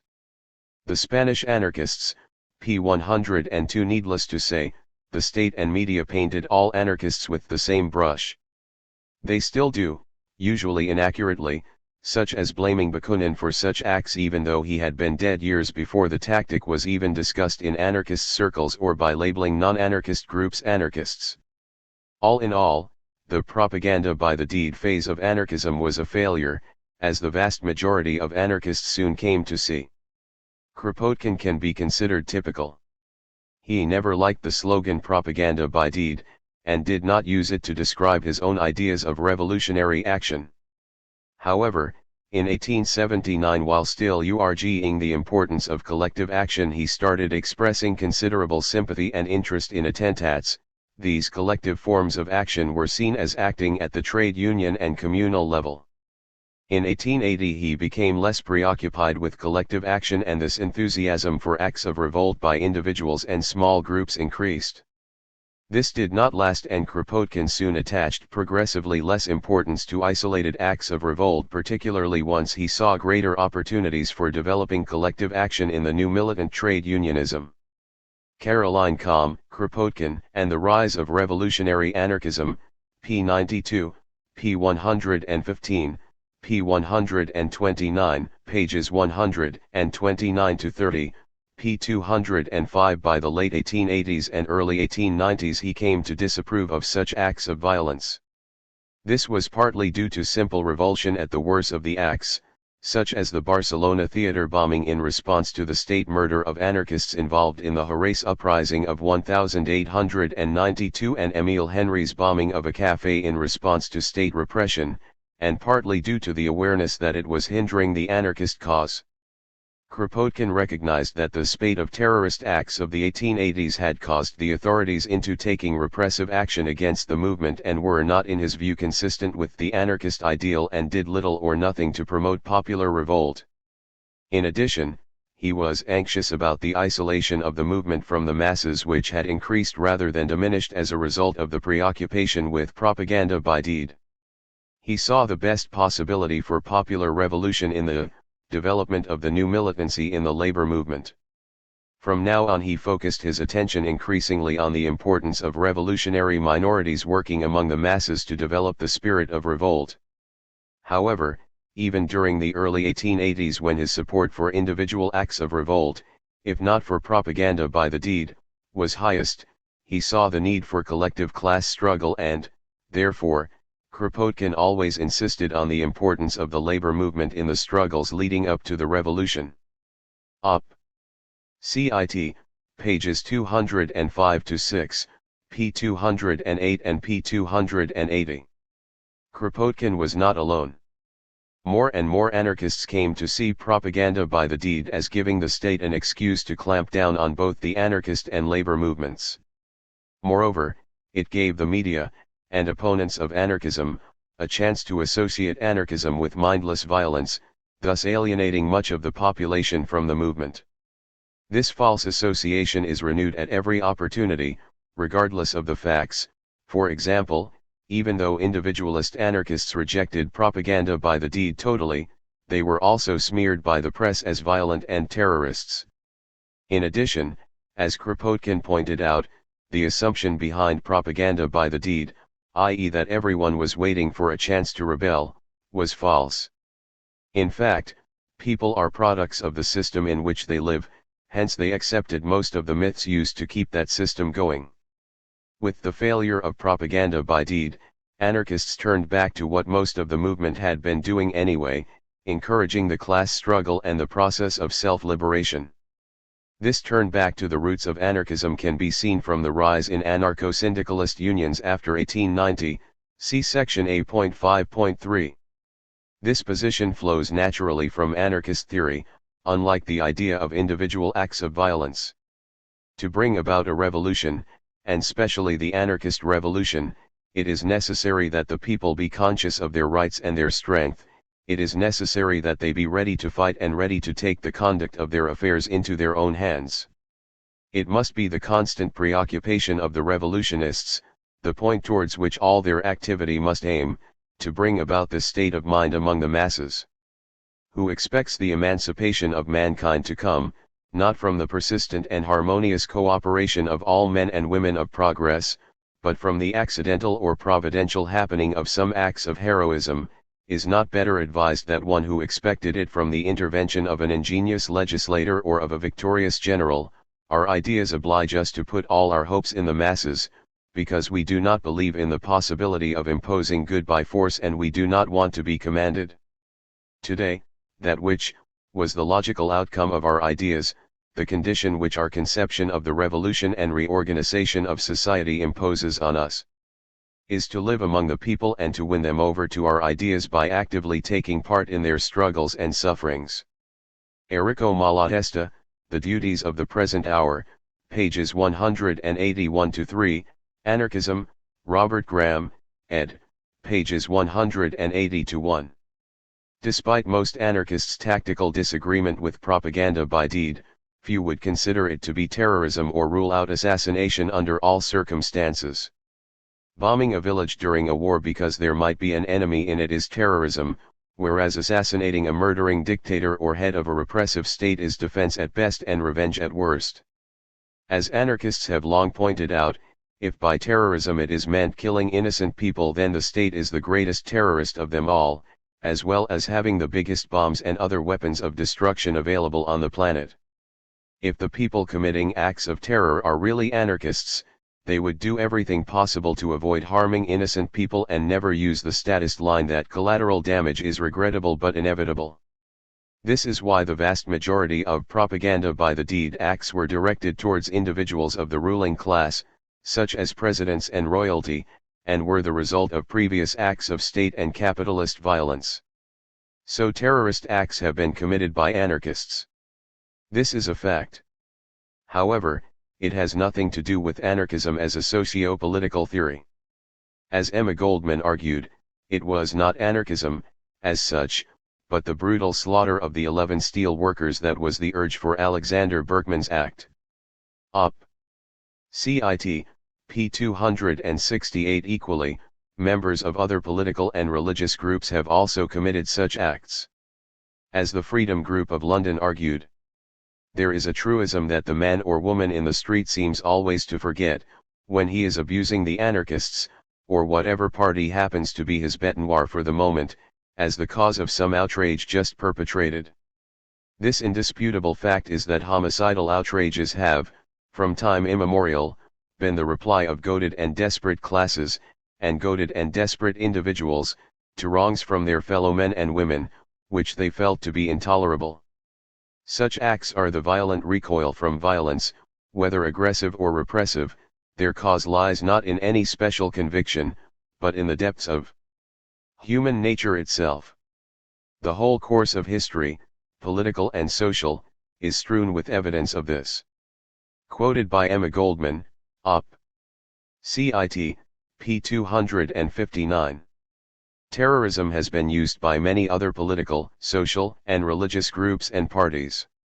For example, Christians, Marxists, Hindus, nationalists, Republicans, Muslims, Sikhs, fascists, Jews, and patriots have all committed acts of terrorism. Few of these movements or ideas have been labeled as terrorist by nature or continually associated with violence, which shows anarchism's threat to the status quo. There is nothing more likely to discredit and marginalize an idea than for malicious and or ill-informed persons to portray those who believe and practice it as mad bombers with no opinions or ideals at all, just an insane urge to destroy. Of course, the vast majority of Christians and so on have opposed terrorism as morally repugnant and counterproductive. As have the vast majority of anarchists, at all times and places. However, it seems that in our case it is necessary to state our opposition to terrorism time and time again. So, to summarize, only a small minority of terrorists have ever been anarchists, and only a small minority of anarchists have ever been terrorists. The anarchist movement as a whole has always recognized that social relationships cannot be assassinated or bombed out of existence. Compared to the violence of the state and capitalism, anarchist violence is a drop in the ocean. Unfortunately, most people remember the acts of the few anarchists who have committed violence rather than the acts of violence and repression by the state and capital that prompted those acts. A.2.19 What ethical views do anarchists hold? Anarchist viewpoints on ethics vary considerably, although all share a common belief in the need for an individual to develop within themselves their own sense of ethics. All anarchists agree with Max Stirner that an individual must free themselves from the confines of existing morality and question that morality. I decide whether it is the right thing for me, there is no right outside me. The Ego and Its Own, p. 189.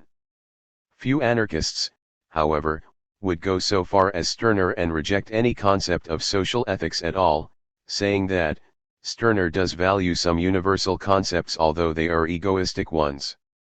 Such extreme moral relativism is almost as bad as moral absolutism for most anarchists. Moral relativism is the view that there is no right or wrong beyond what suits an individual, while moral absolutism is that view that what is right and wrong is independent of what individuals think. It is often claimed that modern society is breaking up because of excessive egoism or moral relativism. This is false. As far as moral relativism goes, this is a step forward from the moral absolutism urged upon society by various moralists and true believers, because it bases itself, however slimly, upon the idea of individual reason. However, as it denies the existence, or desirability, of ethics, it is but the mirror image of what it is rebelling against. Neither option empowers the individual or is liberating. Consequently, both of these attitudes hold enormous attraction to authoritarians, as a populace that is either unable to form an opinion about things, and will tolerate anything, or who blindly follow the commands of the ruling elite, are of great value to those in power. Both are rejected by most anarchists in favor of an evolutionary approach to ethics based upon human reason to develop the ethical concepts and interpersonal empathy to generalize these concepts into ethical attitudes within society as well as within individuals. An anarchistic approach to ethics therefore shares the critical individual investigation implied in moral relativism, but grounds itself into common feelings of right and wrong. As Proudhon argued, all progress begins by abolishing something, every reform rests upon denunciation of some abuse, each new idea is based upon the proved insufficiency of the old idea. Most anarchists take the viewpoint that ethical standards, like life itself, are in a constant process of evolution.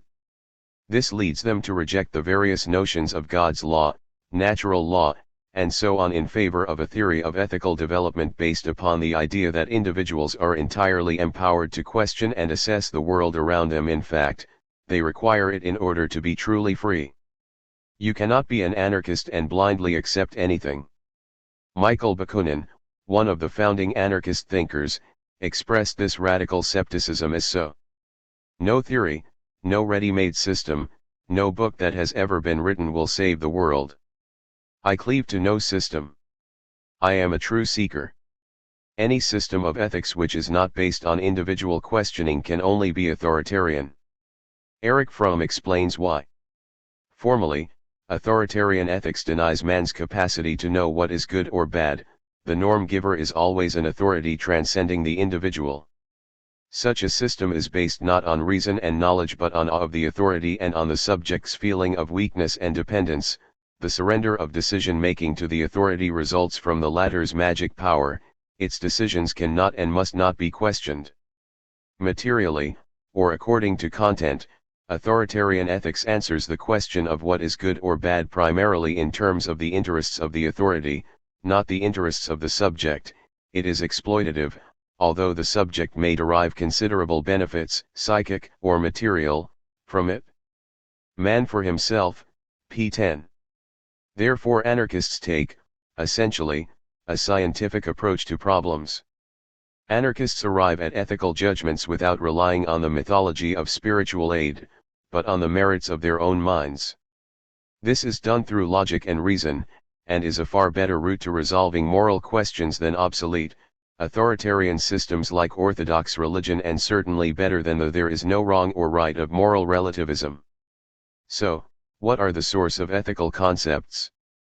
For Kropotkin, nature has thus to be recognized as the first ethical teacher of man. The social instinct, innate in men as well as in all the social animals, this is the origin of all ethical conceptions and all subsequent development of morality. Ethics, p. 45. Life, in other words, is the basis of anarchist ethics. This means that, essentially, according to anarchists, an individual's ethical viewpoints are derived from three basic sources. 1. From the society an individual lives in. As Kropotkin pointed out, man's conceptions of morality are completely dependent upon the form that their social life assumed at a given time in a given locality. This social life is reflected in the moral conceptions of men and in the moral teachings of the given epoch. Op. Cit. p. 315. In other words, experience of life and of living. 2. A critical evaluation by individuals of their society's ethical norms, as indicated above. This is the core of Erich Fromm's argument that man must accept the responsibility for himself and the fact that only using his own powers can he give meaning to his life. There is no meaning to life except the meaning man gives his life by the unfolding of his powers, by living productively. Man for himself, p. 45. In other words, individual thought and development. 3. The feeling of empathy. The true origin of the moral sentiment is simply in the feeling of sympathy. Anarchist morality, anarchism, p. 94. In other words, an individual's ability to feel and share experiences and concepts with others. This last factor is very important for the development of a sense of ethics. As Kropotkin argued, the more powerful your imagination, the better you can picture to yourself what any being feels when it is made to suffer, and the more intense and delicate will your moral sense be. And the more you are accustomed by circumstances, by those surrounding you, or by the intensity of your own thought and your imagination, to act as your own thought and imagination urge, the more will the moral sentiment grow in you, the more will it become habitual. Op. Cit. p. 95. So, anarchism is based, essentially, upon the ethical maxim treat others as you would like them to treat you under similar circumstances. Anarchists are neither egoists nor altruists when it comes to moral stands, they are simply human. As Kropotkin noted, egoism and altruism both have their roots in the same motive. However great the difference between the two actions in their result of humanity, the motive is the same. It is the quest for pleasure. Op. Cit. p. 85. For anarchists, a person's sense of ethics must be developed by themselves and requires the full use of an individual's mental abilities as part of a social grouping, as part of a community. As capitalism and other forms of authority weaken the individual's imagination and reduce the number of outlets for them to exercise their reason under the dead weight of hierarchy as well as disrupting community, little wonder that life under capitalism is marked by a stark disregard for others and lack of ethical behavior. Combined with these factors is the role played by inequality within society. Without equality, there can be no real ethics, for justice implies equality. Only those who consider others as their equals can obey the rule, do not do to others what you do not wish them to do to you. A serf owner and a slave merchant can evidently not recognize the categorical imperative of treating people as ends in themselves and not as means as regards serfs or slaves, because they do not look upon them as equals. Hence the greatest obstacle to the maintenance of a certain moral level in our present societies lies in the absence of social equality. Without real equality, the sense of justice can never be universally developed, because justice implies the recognition of equality. Peter Kropotkin, Evolution and Environment, p. 88 and p. 79. Capitalism, like any society, gets the ethical behavior it deserves. In a society which moves between moral relativism and absolutism, it is little wonder that egoism becomes confused with egotism. By disempowering individuals from developing their own ethical ideas and instead encouraging blind obedience to external authority, and so moral relativism once individuals think that they are without that authority's power, capitalist society ensures an impoverishment of individuality and ego. As Erich Fromm puts it, the failure of modern culture lies not in its principle of individualism, not in the idea that moral virtue is the same as the pursuit of self-interest, but in the deterioration of the meaning of self-interest, not in the fact that people are too much concerned with their self-interest, but that they are not concerned enough with the interest of their real self, not in the fact that they are too selfish, but that they do not love themselves. Man for Himself, p. 139. Therefore, strictly speaking, anarchism is based upon an egoistic frame of reference. Ethical ideas must be an expression of what gives us pleasure as a whole individual, both rational and emotional, reason and empathy. This leads all anarchists to reject the false division between egoism and altruism and recognize that what many people, for example, capitalists, call egoism results in individual self-negation and a reduction of individual self-interest. As Kropotkin argues, what was it that morality, evolving in animal and human societies, was striving for, if not for the opposition to the promptings of narrow egoism, and bringing up humanity in the spirit of the development of altruism? The very expressions egoism and altruism are incorrect, because there can be no pure altruism without an admixture of personal pleasure and consequently, without egoism. It would therefore be more nearly correct to say that ethics aims at the development of social habits and the weakening of the narrowly personal habits. These last make the individual lose sight of society through his regard for his own person, and therefore they even fail to attain their object, i.e. the welfare of the individual, whereas the development of habits of work in common, and of mutual aid in general, leads to a series of beneficial consequences in the family as well as society. Ethics, pages 307-8. Therefore anarchism is based upon the rejection of moral absolutism, i.e. God's law, natural law, man's nature, A is A, and the narrow egotism which moral relativism so easily lends itself to. Instead, anarchists recognize that there exists concepts of right and wrong which exist outside of an individual's evaluation of their own acts. This is because of the social nature of humanity. The interactions between individuals do develop into a social maxim which, according to Kropotkin, can be summarized as is it useful to society? Then it is good. Is it hurtful? Then it is bad. Which acts human beings think of as right or wrong is not, however, unchanging, and the estimate of what is useful or harmful changes, but the foundation remains the same. Anarchist morality, Op. Cit. p. 91 and p. 92.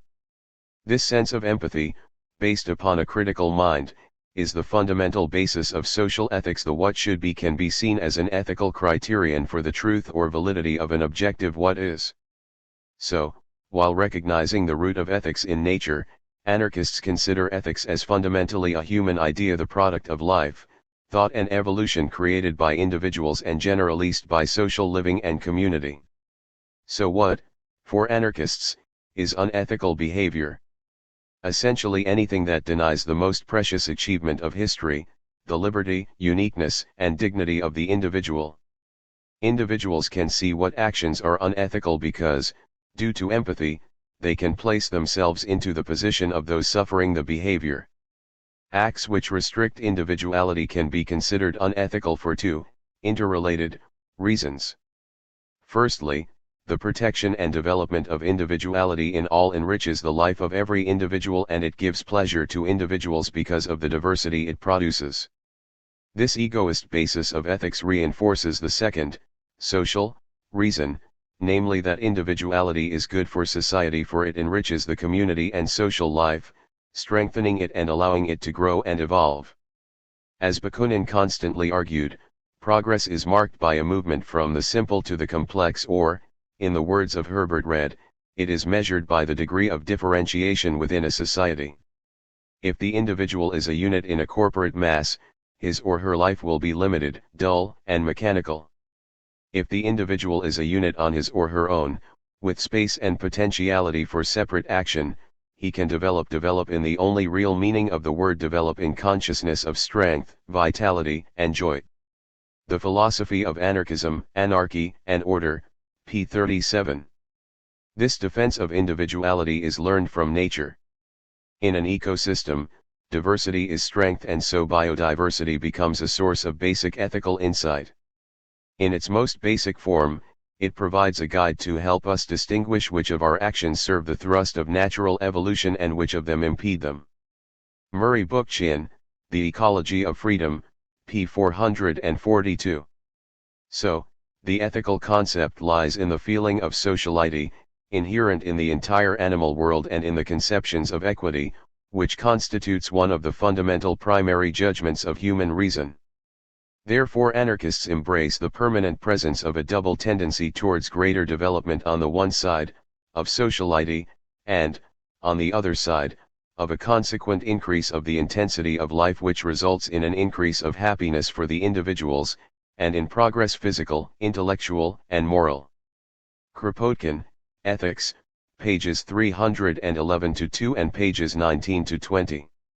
Anarchist attitudes to authority, the state, capitalism, private property, and so on all come from our ethical belief that the liberty of individuals is of prime concern, and that our ability to empathize with others, to see ourselves in others, our basic equality and common individuality, in other words.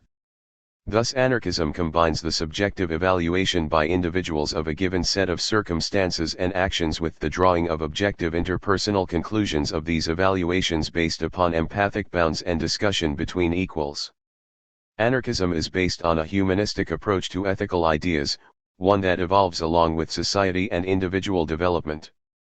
Hence an ethical society is one in which difference among people will be respected, indeed fostered, as elements that enrich the unity of experience and phenomenon. The different will be conceived of as individual parts of a whole, all the richer because of its complexity. Murray Bookchin, Post-Scarcity Anarchism, p. 82. A.2.20 Why are most anarchists atheists? It is a fact that most anarchists are atheists. They reject the idea of God and oppose all forms of religion, particularly organized religion. Today, in secularist Western European countries, religion has lost its once dominant place in society. This often makes the militant atheism of anarchism seem strange. However, once the negative role of religion is understood, the importance of libertarian atheism becomes obvious. It is because of the role of religion and its institutions that anarchists have spent some time refuting the idea of religion as well as propagandizing against it. So why do so many anarchists embrace atheism? The simplest answer is that most anarchists are atheists because it is a logical extension of anarchist ideas. If anarchism is the rejection of illegitimate authorities, then it follows that it is the rejection of the so-called ultimate authority, God. Anarchism is grounded in reason, logic, and scientific thinking, not religious thinking. Anarchists tend to be skeptics, and not believers. Most anarchists consider the church to be steeped in hypocrisy and the Bible a work of fiction, riddled with contradictions, absurdities, and horrors. It is notorious in its debasement of women and its sexism is infamous. Yet men are treated little better. Nowhere in the Bible is there an acknowledgement that human beings have inherent rights to life, liberty, happiness, dignity, fairness, or self-government. In the Bible, humans are sinners, worms, and slaves, figuratively and literally, as it condones slavery. God has all the rights, humanity is nothing. This is unsurprisingly, given the nature of religion. Bakunin put it best. The idea of God implies the abdication of human reason and justice, it is the most decisive negation of human liberty, and necessarily ends in the enslavement of mankind, both in theory and in practice. Unless, then, we desire the enslavement and degradation of mankind, we may not, must not make the slightest concession either to the God of theology or to the God of metaphysics. He who, in this mystical alphabet, begins with a will inevitably end with Z, he who desires to worship God must harbor no childish illusions about the matter, but bravely renounce his liberty and humanity. If God is, man is a slave, now, man can and must be free, then, God does not exist. God and the State, p. 25. For most anarchists, then, atheism is required due to the nature of religion. To proclaim as divine all that is grand, just, noble, and beautiful in humanity, Bakunin argued, is to tacitly admit that humanity of itself would have been unable to produce it, that is, that, abandoned to itself, its own nature is miserable, iniquitous, base, and ugly. Thus we come back to the essence of all religion, in other words, to the disparagement of humanity for the greater glory of divinity. As such, to do justice to our humanity and the potential it has, anarchists argue that we must do without the harmful myth of God and all it entails, and so on behalf of human liberty, dignity, and prosperity, we believe it our duty to recover from heaven the goods which it has stolen and return them to earth. Op. Cit. p. 37 and p. 36. As well as the theoretical degrading of humanity and its liberty, religion has other, more practical, problems with it from an anarchist point of view. Firstly, religions have been a source of inequality and oppression. Christianity, like Islam, for example, has always been a force for repression whenever it holds any political or social sway. Believing you have a direct line to God is a sure way of creating an authoritarian society. The Church has been a force of social repression, genocide, and the justification for every tyrant for nearly 2 millennia. When given the chance, it has ruled as cruelly as any monarch or dictator. This is unsurprising. God being everything, the real world and man are nothing. God being truth, justice, goodness, beauty, power, and life, man is falsehood, iniquity, evil, ugliness, impotence, and death. God being master, man is the slave. Incapable of finding justice, truth, and eternal life by his own effort, he can attain them only through a divine revelation. But whoever says revelation, says revealers, messiahs, prophets, priests, and legislators inspired by God himself, and these, as the holy instructors of humanity, chosen by God himself to direct it in the path of salvation, necessarily exercise absolute power. All men owe them passive and unlimited obedience, for against the divine reason there is no human reason, and against the justice of God no terrestrial justice holds. Bakunin, Op. Cit. p. 24. Christianity has only turned tolerant and peace-loving when it is powerless, and even then it has continued its role as apologist for the powerful. This is the second reason why anarchists oppose the Church, for when not being the source of oppression, the Church has justified it and ensured its continuation.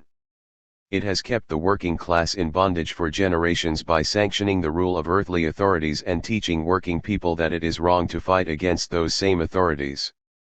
Earthly rulers received their legitimization from the heavenly Lord, whether political, claiming that rulers are in power due to God's will, or economic, the rich having been rewarded by God. The Bible praises obedience, raising it to a great virtue. More recent innovations like the Protestant work ethic also contribute to the subjugation of working people. That religion is used to further the interests of the powerful can quickly be seen from most of history. It conditions the oppressed to humbly accept their place in life by urging the oppressed to be meek and await their reward in heaven. As Emma Goldman argued, Christianity, like religion in general, contains nothing dangerous to the regime of authority and wealth. It stands for self-denial and self-abnegation, for penance and regret, and is absolutely inert in the face of every indignity, every outrage imposed upon mankind. Read Emma Speaks, p. 234. Thirdly, religion has always been a conservative force in society. This is unsurprising, as it bases itself not on investigation and analysis of the real world but rather in repeating the truths handed down from above and contained in a few holy books. Theism is then the theory of speculation while atheism is the science of demonstration. The one hangs in the metaphysical clouds of the beyond, while the other has its roots firmly in the soil. It is the earth, not heaven, which man must rescue if he is truly to be saved. Atheism, then, expresses the expansion and growth of the human mind while theism is static and fixed. It is the absolutism of theism, its pernicious influence upon humanity, its paralyzing effect upon thought and action, which atheism is fighting with all its power. Emma Goldman, Op. Cit. p. 243, p. 245 and pages 246-7. As the Bible says, by their fruits shall ye know them. We anarchists agree, but unlike the church we apply this truth to religion as well. That is why we are, in the main, atheists. We recognize the destructive role played by the church, and the harmful effects of organized monotheism, particularly Christianity, on people. As Goldman summaries, religion is the conspiracy of ignorance against reason, of darkness against light, of submission and slavery against independence and freedom, of the denial of strength and beauty, against the affirmation of the joy and glory of life. Op. Cit. p. 240. So, given the fruits of the church, anarchists argue that it is time to uproot it and plant new trees, the trees of reason and liberty. That said, anarchists do not deny that religions contain important ethical ideas or truths. Moreover, religions can be the base for strong and loving communities and groups. They can offer a sanctuary from the alienation and oppression of everyday life and offer a guide to action in a world where everything is for sale. Many aspects of, say, Jesus or Buddha's life and teachings are inspiring and worth following. If this were not the case, if religions were simply a tool of the powerful, they would have long ago been rejected. Rather, they have a dual nature in that contain both ideas necessary to live a good life as well as apologetics for power. If they did not, the oppressed would not believe and the powerful would suppress them as dangerous heresies. And, indeed, repression has been the fate of any group that has preached a radical message. In the Middle Ages, numerous revolutionary Christian movements and sects were crushed by the earthly powers that be with the firm support of the mainstream church.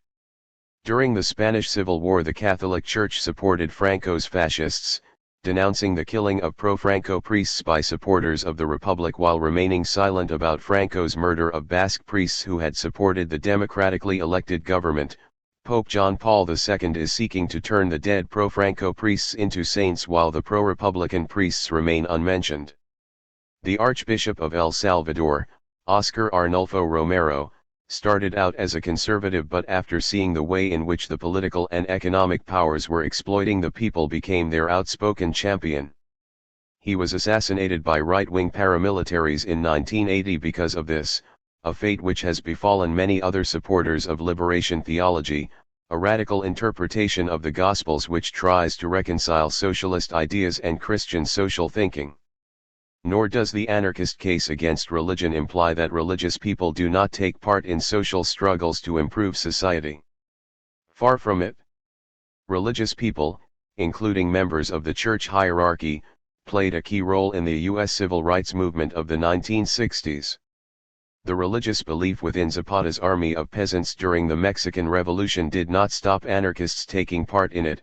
Indeed, it had already been heavily influenced by the ideas of anarchist militant Ricardo Flores Magón.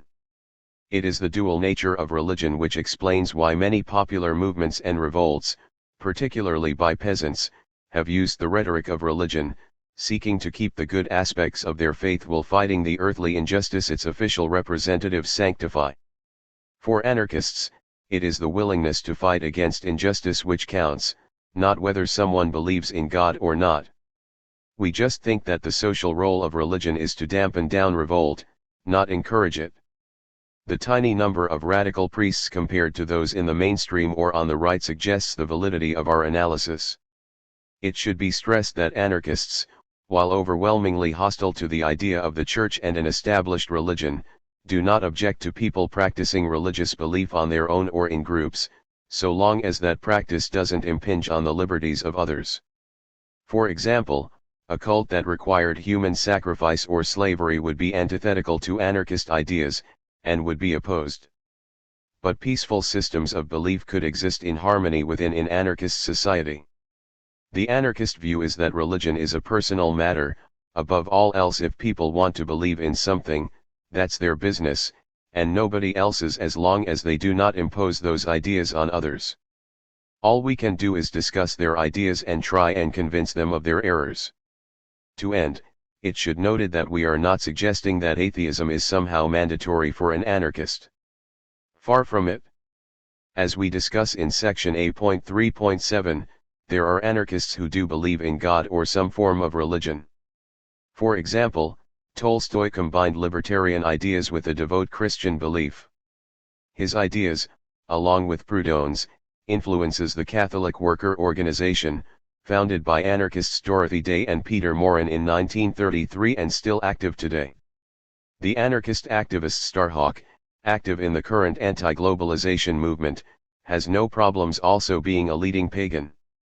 However, for most anarchists, their ideas lead them logically to atheism for, as Emma Goldman put it, in its negation of gods is at the same time the strongest affirmation of man, and through man, the eternal yet to life, purpose, and beauty. Read Emma Speaks, p. 248. A.3 What types of anarchism are there? One thing that soon becomes clear to anyone interested in anarchism is that there is not one single form of anarchism. Rather, there are different schools of anarchist thought, different types of anarchism which have many disagreements with each other on numerous issues. These types are usually distinguished by tactics and or goals, with the latter, the vision of a free society, being the major division.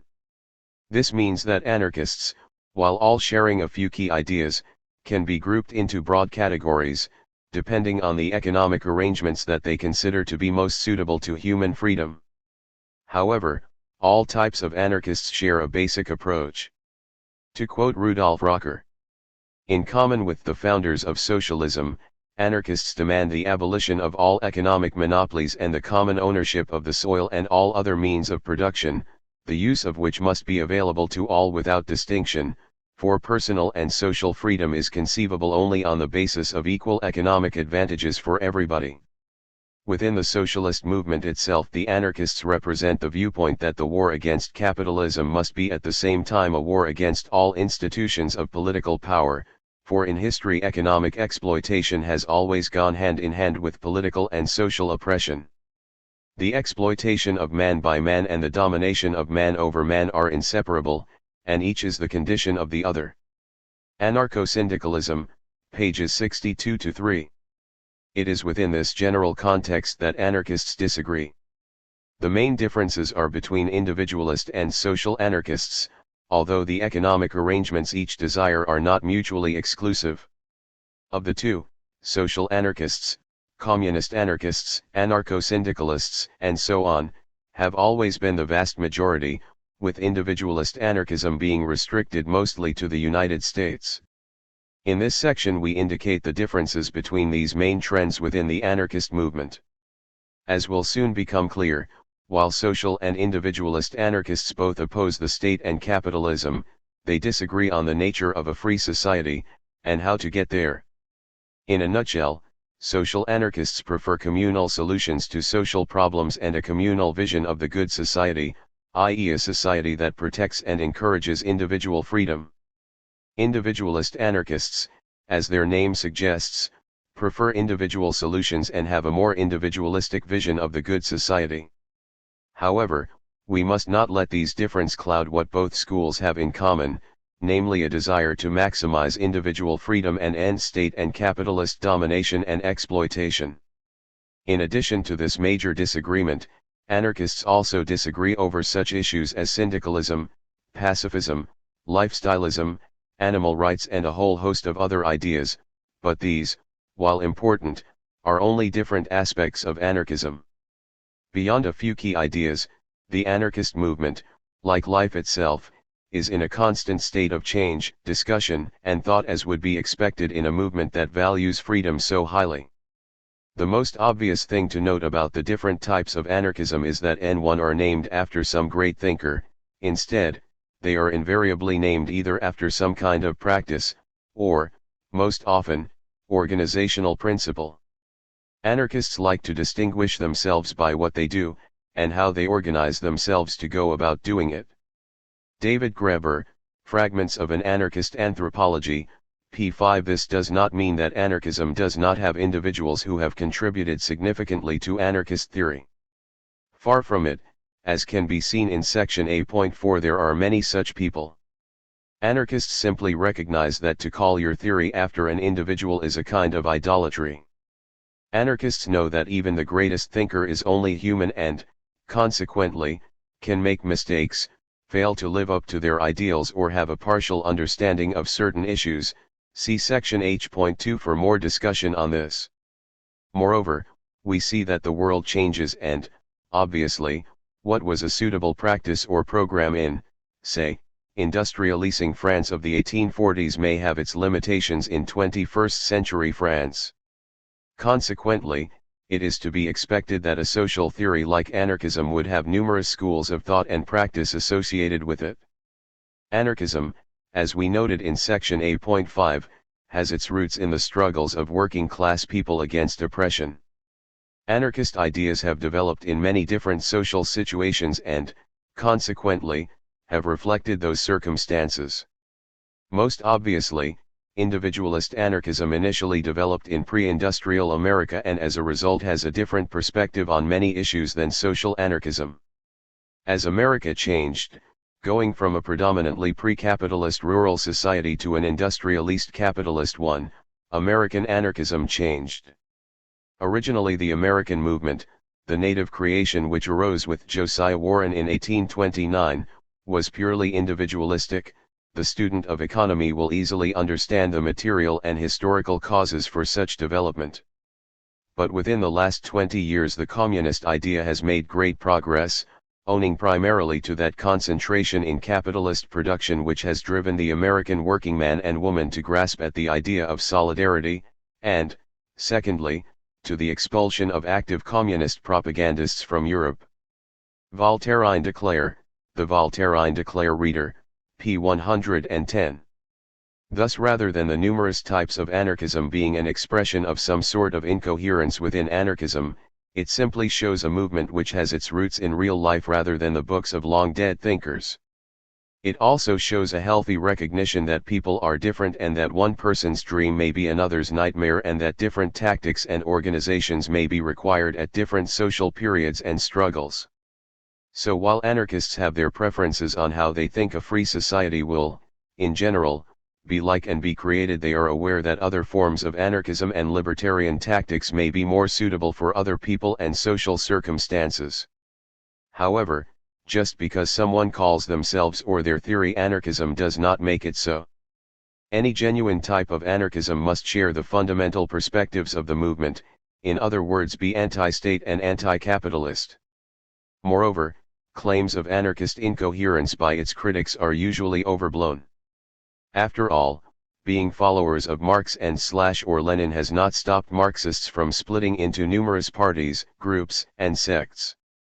Nor has it stopped sectarian conflict between them based on whose interpretation of the holy writings are the correct ones or who has used the correct quotes to bolster attempts to adjust their ideas and practice to a world significantly different from Europe in the 1850s or Russia in the 1900s. At least anarchists are honest about their differences. Lastly, to put our cards on the table, the writers of this FAQ place themselves firmly in the social strand of anarchism. This does not mean that we ignore the many important ideas associated with individualist anarchism, only that we think social anarchism is more appropriate for modern society, that it creates a stronger base for individual freedom, and that it more closely reflects the sort of society we would like to live in. A.3.1 What are the differences between individualist and social anarchists? While there is a tendency for individuals in both camps to claim that the proposals of the other camp would lead to the creation of some kind of state, the differences between individualists and social anarchists are not very great. Both are anti-state, anti-authority and anti-capitalist. The major differences are twofold. The first is in regard to the means of action in the here and now, and so the manner in which anarchy will come about. Individualists generally prefer education and the creation of alternative institutions, such as mutual banks, unions, communes, etc. They usually support strikes and other nonviolent forms of social protest, such as rent strikes, the non-payment of taxes and so on. Such activity, they argue, will ensure that present society will gradually develop out of government into an anarchist one. They are primarily evolutionists, not revolutionists, and dislike social anarchists' use of direct action to create revolutionary situations. They consider revolution as being in contradiction to anarchist principles as it involves the expropriation of capitalist property and, therefore, authoritarian means. Rather they seek to return to society the wealth taken out of society by property by means of a new, alternative, system of economics, based around mutual banks and cooperatives. In this way a general social liquidation would be rendered easy, with anarchism coming about by reform and not by expropriation. Most social anarchists recognize the need for education and to create alternatives, such as libertarian unions, but most disagree that this is enough in itself. They do not think capitalism can be reformed piece by piece into anarchy, although they do not ignore the importance of reforms by social struggle that increase libertarian tendencies within capitalism. Nor do they think revolution is in contradiction with anarchist principles as it is not authoritarian to destroy authority, be it state or capitalist. Thus the expropriation of the capitalist class and the destruction of the state by social revolution is a libertarian, not authoritarian, act by its very nature as it is directed against those who govern and exploit the vast majority. In short, social anarchists are usually evolutionists and revolutionists, trying to strengthen libertarian tendencies within capitalism while trying to abolish that system by social revolution. However, as some social anarchists are purely evolutionists too, this difference is not the most important one dividing social anarchists from individualists. The second major difference concerns the form of anarchist economy proposed. Individualists prefer a market-based system of distribution to the social anarchists' need-based system. Both agree that the current system of capitalist property rights must be abolished and that use rights must replace property rights in the means of life, i.e. the abolition of rent, interest, and profits usury, to use the individualist anarchists' preferred term for this unholy trinity. In effect, both schools follow Proudhon's classic work What is Property? And argue that possession must replace property in a free society. See section B.3 for a discussion of anarchist viewpoints on property. Thus property will lose a certain attribute which sanctifies it now. The absolute ownership of it, the right to use or abuse, will be abolished, and possession, use, will be the only title. It will be seen how impossible it would be for one person to own 1,000,000 acres of land, without a title deed, backed by a government ready to protect the title at all hazards.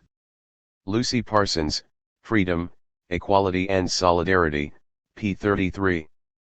However, within this use rights framework, the two schools of anarchism propose different systems. The social anarchist generally argues for communal, or social, ownership and use. This would involve social ownership of the means of production and distribution, with personal possessions remaining for things you use, but not what was used to create them. Thus your watch is your own, but the watch factory belongs to the people. Actual use, continues Berkman, will be considered the only title not to ownership but to possession.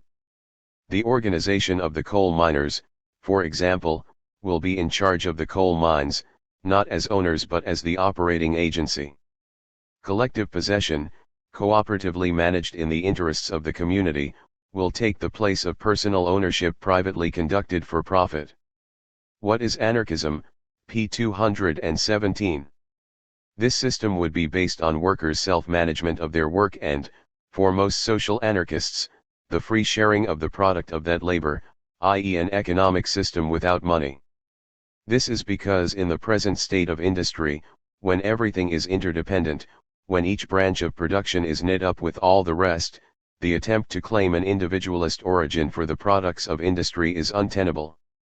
Given this, it is impossible to estimate the share of each in the riches which all contribute to amass and, moreover, the common possession of the instruments of labor must necessarily bring with it the enjoyment in common of the fruits of common labor. Kropotkin, The Conquest of Bread, p. 45 and p. 46. By this social anarchists simply mean that the social product which is produced by all would be available to all and each individual who has contributed productively to society can take what they need. How quickly we can reach such an ideal is a moot point, as we discuss in section I.2.2.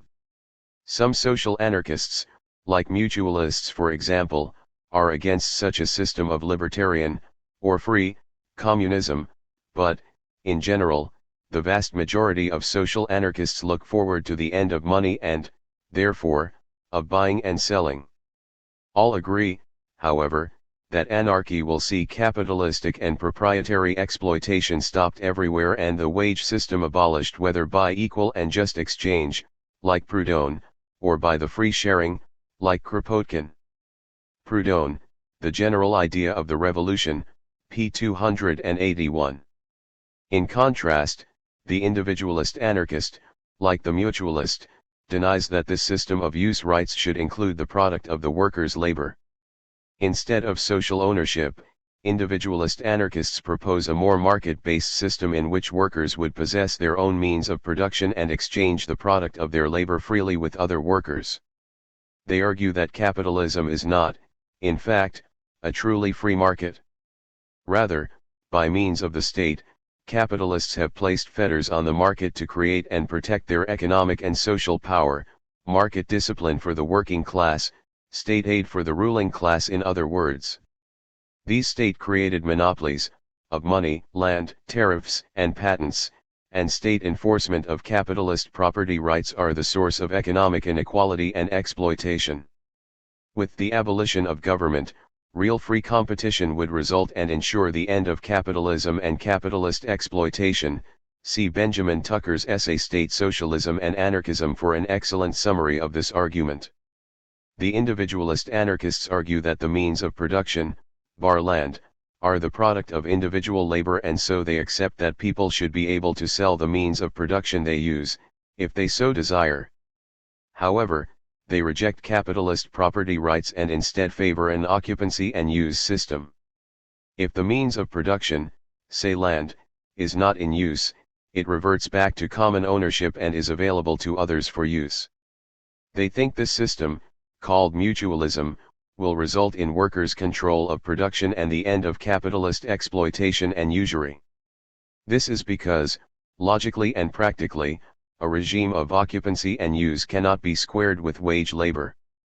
If a workplace needs a group to operate it, then it must be owned by the group who use it. If one individual claims to own it and it is, in fact, used by more than that person, then, obviously, occupancy and use is violated. Equally, if an owner employs others to use the workplace, then the boss can appropriate the product of the worker's labor, so violating the maxim that labor should receive its full product. Thus the principles of individualist anarchism point to anti-capitalist conclusions, see section G.3. This second difference is the most important. The individualist fears being forced to join a community and thus losing his or her freedom, including the freedom to exchange freely with others. Max Stirner puts this position well when he argues that communism, by the abolition of all personal property, only presses me back still more into dependence on another, to wit, on the generality or collectivity, which is a condition hindering my free movement, a sovereign power over me. Communism rightly revolts against the pressure that I experience from individual proprietors, but still more horrible is the might that it puts in the hands of the collectivity. The ego and its own, p. 257. Proudhon also argued against communism, stating that the community becomes the proprietor under communism, and so capitalism and communism are based on property and so authority. See the section Characteristics of Communism and of Property in What is Property. Thus the individualist anarchist argues that social ownership places the individual's freedom in danger, as any form of communism subjects the individual to society or the commune. They fear that as well as dictating individual morality, socialization would effectively eliminate workers' control, as society would tell workers what to produce and take the product of their labor. In effect, they argue that communism, or social ownership in general, would be similar to capitalism, with the exploitation and authority of the boss replaced with that of society. Needless to say, social anarchists disagree. They argue that Stirner's and Proudhon's comments are totally correct, but only about authoritarian communism. As Kropotkin argued, before and in 1848, the theory of communism was put forward in such a shape as to fully account for Proudhon's distrust as to its effect upon liberty. The old idea of communism was the idea of monastic communities under the severe rule of elders or of men of science for directing priests. The last vestiges of liberty and of individual energy would be destroyed, if humanity ever had to go through such a communism.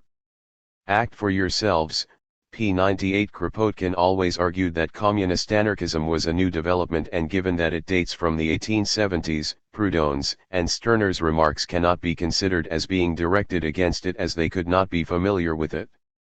Rather than subject the individual to the community, social anarchists argue that communal ownership would provide the necessary framework to protect individual liberty in all aspects of life by abolishing the power of the property owner, in whatever form it takes. In addition, rather than abolish all individual property, communist anarchism acknowledges the importance of individual possessions and individual space. Thus we find Kropotkin arguing against forms of communism that desire to manage the community after the model of a family. To live all in the same house and, thus forced to continuously meet the same brethren and sisters. It is a fundamental error to impose on all the great family instead of trying, on the contrary, to guarantee as much freedom and home life to each individual.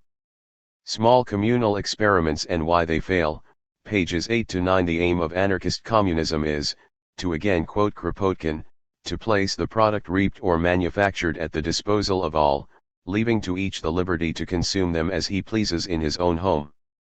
The place of anarchism in the evolution of socialist thought, p. 7. This ensures individual expression of tastes and desires, and so individuality both in consumption and in production, as social anarchists are firm supporters of workers' self-management.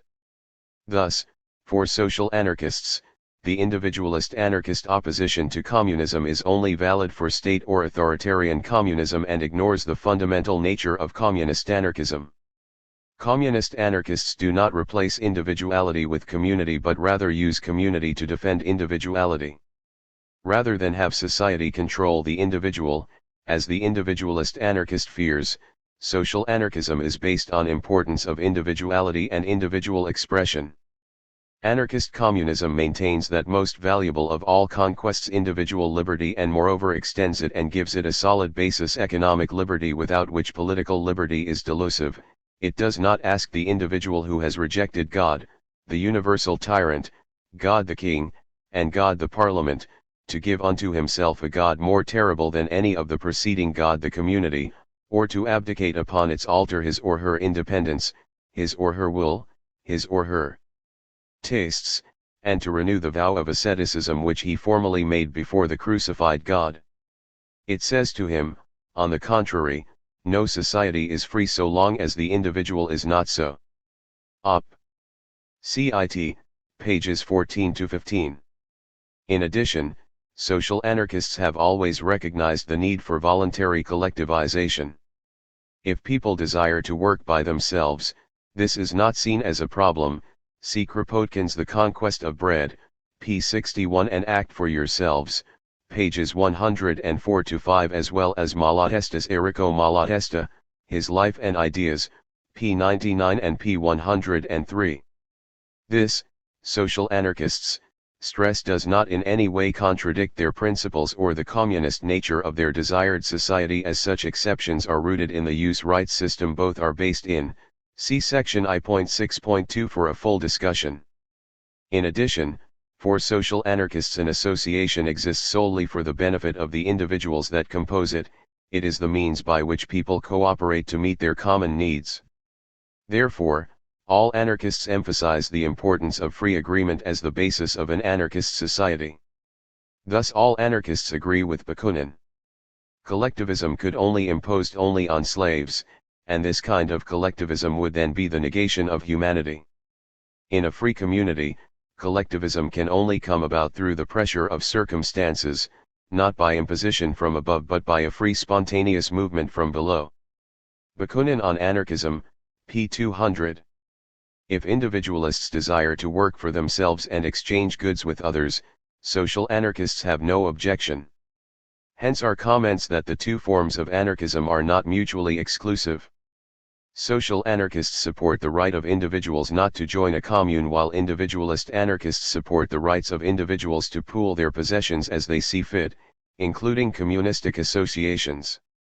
However, if, in the name of freedom, an individual wished to claim property rights so as to exploit the labor of others, social anarchists would quickly resist this attempt to recreate statism in the name of liberty. Anarchists do not respect the freedom to be a ruler. In the words of Luigi Gallini, no less sophistical is the tendency of those who, under the comfortable cloak of anarchist individualism, would welcome the idea of domination. But the heralds of domination presume to practice individualism in the name of their ego, over the obedient, resigned, or inert ego of others. The end of anarchism, p. 40. Moreover, for social anarchists, the idea that the means of production can be sold implies that private property could be reintroduced in an anarchist society. In a free market, some succeed and others fail. As Proudhon argued, in competition victory goes to the strongest. When one's bargaining power is weaker than another, then any free exchange will benefit the stronger party. Thus the market, even a non-capitalist one, will tend to magnify inequalities of wealth and power over time rather than equalizing them.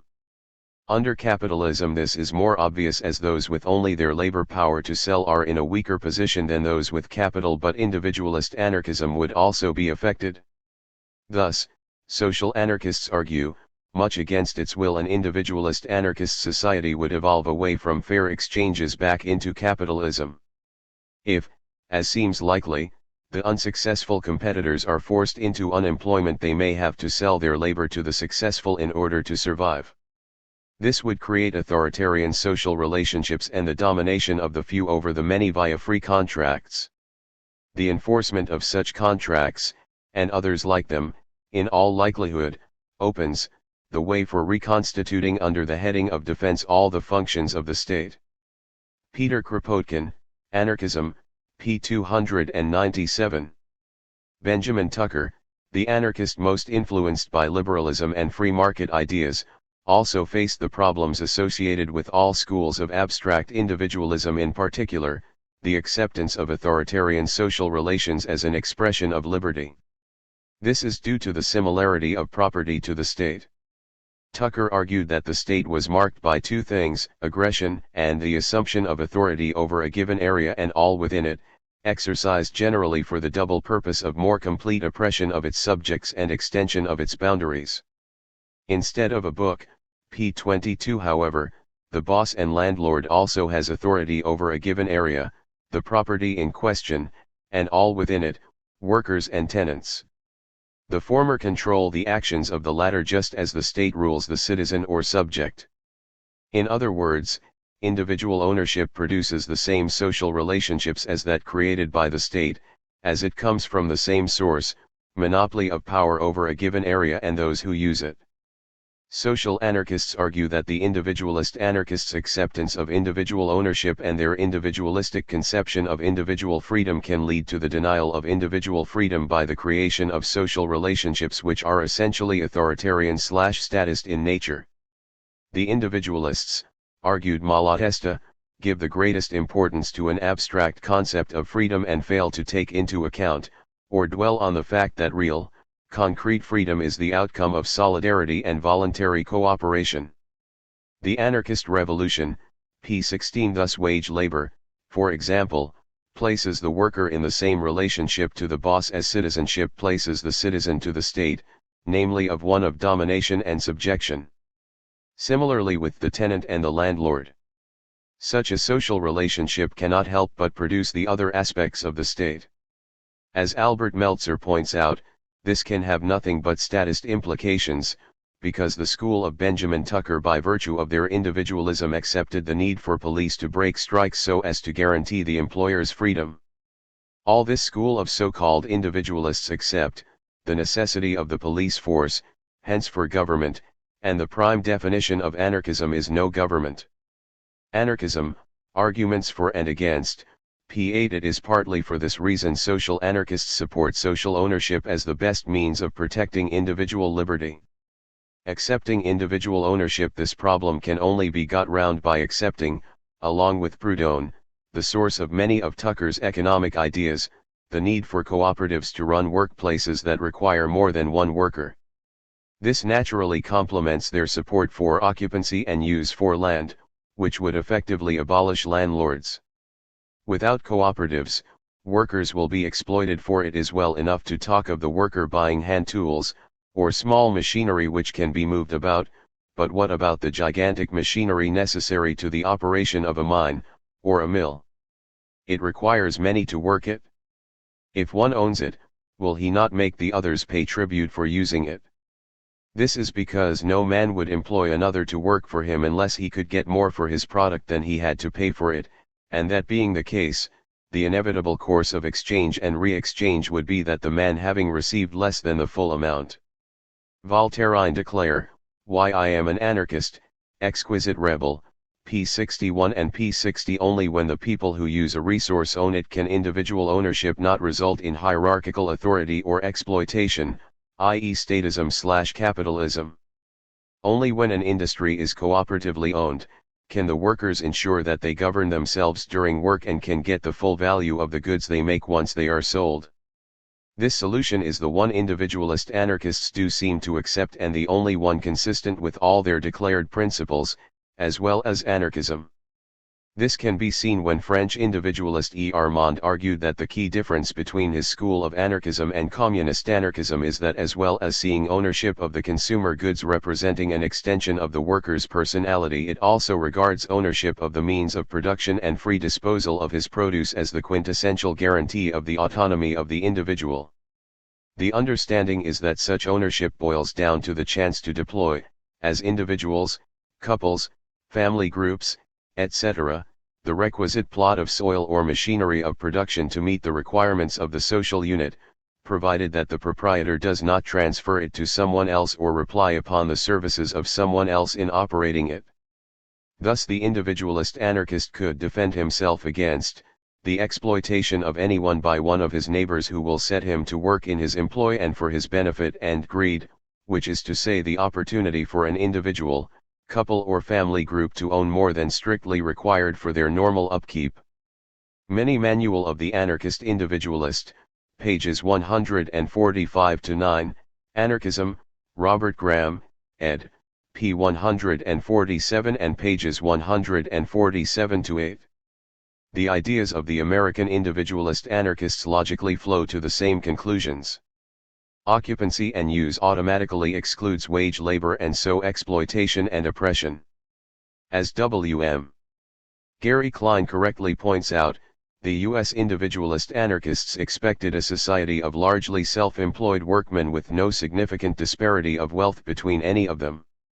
The individualist anarchists, p. 104. It is this vision of a self-employed society that logically flows from their principles which ensures that their ideas are truly anarchist. As it is, their belief that their system would ensure the elimination of profit, rent, and interest place them squarely in the anti-capitalist camp alongside social anarchists.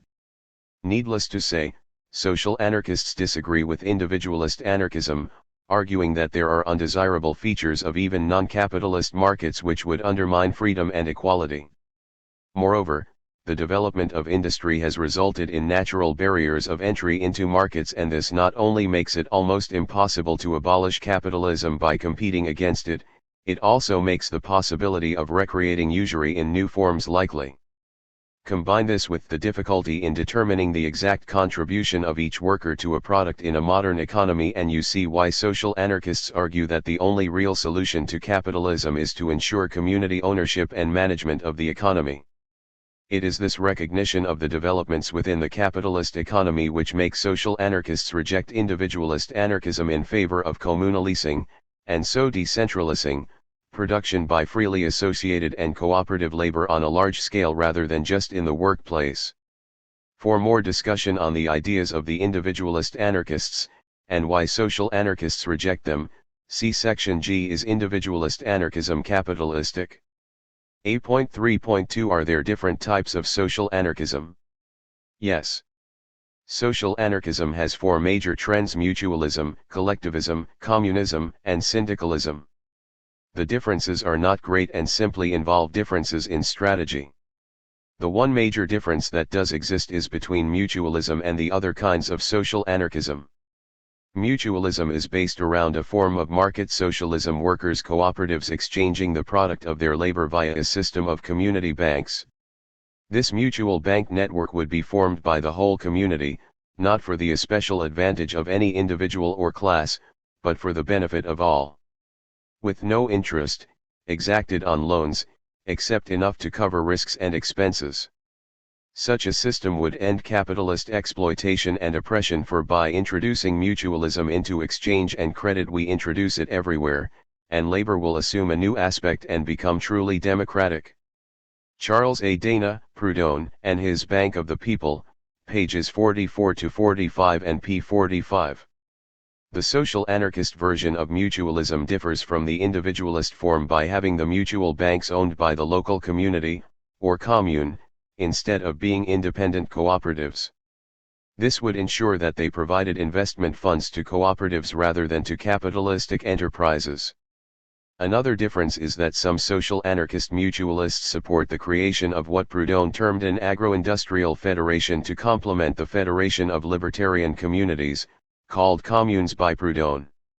This is a confederation, intended to provide reciprocal security in commerce and industry and large-scale developments such as roads, railways, and so on. The purpose of specific federal arrangements is to protect the citizens of the federated states from capitalist and financial feudalism, both within them and from the outside. This is because political right requires to be buttressed by economic right. Thus the agro-industrial federation would be required to ensure the anarchist nature of society from the destabilizing effects of market exchanges, which can generate increasing inequalities in wealth and so power. Such a system would be a practical example of solidarity, as industries are sisters, they are parts of the same body, one cannot suffer without the others sharing in its suffering. They should therefore feed rate, not to be absorbed and confused together, but in order to guarantee mutually the conditions of common prosperity. Making such an agreement will not detract from their liberty, it will simply give their liberty more security and force. The principle of federation, p. 70, p. 67 and p. 72. The other forms of social anarchism do not share the mutualist support for markets, even non-capitalist ones. Instead they think that freedom is best served by communalising production and sharing information and products freely between cooperatives. In other words, the other forms of social anarchism are based upon common, or social, ownership by federations of producers, associations and communes rather than mutualism system of individual cooperatives. In Bakunin's words, the future social organization must be made solely from the bottom upwards, by the free association or federation of workers, firstly in their unions, then in the communes, regions, nations, and finally in a great federation, international and universal, and the land, the instruments of work and all other capital may become the collective property of the whole of society and be utilized only by the workers, in other words by the agricultural and industrial associations. Michael Bakunin, Selected Writings, p. 206 and p. 174. Only by extending the principle of cooperation beyond individual workplaces can individual liberty be maximized and protected. See section I.1.3 for why most anarchists are opposed to markets. In this they share some ground with Proudhon, as can be seen. The industrial confederations would guarantee the mutual use of the tools of production which are the property of each of these groups and which will by a reciprocal contract become the collective property of the whole federation. In this way, the federation of groups will be able to regulate the rate of production to meet the fluctuating needs of society. James Guillaume, Bakunin on Anarchism, p. 376. These anarchists share the mutualist support for workers' self-management of production within cooperatives but see confederations of these associations as being the focal point for expressing mutual aid, not a market. Workplace autonomy and self-management would be the basis of any federation, for the workers in the various factories have not the slightest intention of handing over their hard-won control of the tools of production to a superior power calling itself the corporation. Guillaume, Op. Cit. p. 364. In addition to this industry-wide federation, there would also be cross-industry and community confederations to look after tasks which are not within the exclusive jurisdiction or capacity of any particular industrial federation or are of a social nature. Again, this has similarities to Proudhon's mutualist ideas. Social anarchists share a firm commitment to common ownership of the means of production, excluding those used purely by individuals, and reject the individualist idea that these can be sold off by those who use them. The reason, as noted earlier, is because if this could be done, capitalism and statism could regain a foothold in the free society. In addition, other social anarchists do not agree with the mutualist idea that capitalism can be reformed into libertarian socialism by introducing mutual banking. For them, capitalism can only be replaced by a free society by social revolution. The major difference between collectivists and communists is over the question of money after a revolution. Anarcho-communists consider the abolition of money to be essential, while anarcho-collectivists consider the end of private ownership of the means of production to be the key. As Kropotkin noted, collectivist anarchism expresses a state of things in which all necessaries for production are owned in common by the labor groups and the free communes, while the ways of retribution, i.e. distribution of labor, communist or otherwise, would be settled by each group for itself. Anarchism, p. 295. Thus, while communism and collectivism both organize production in common via producers' associations, they differ in how the goods produced will be distributed. Communism is based on free consumption of all, while collectivism is more likely to be based on the distribution of goods according to the labor contributed. However, most anarcho-collectivists think that, over time, as productivity increases and the sense of community becomes stronger, money will disappear. Both agree that, in the end, society would be run along the lines suggested by the communist maxim, from each according to their abilities, to each according to their needs. They just disagree on how quickly this will come about, see section I.2.2.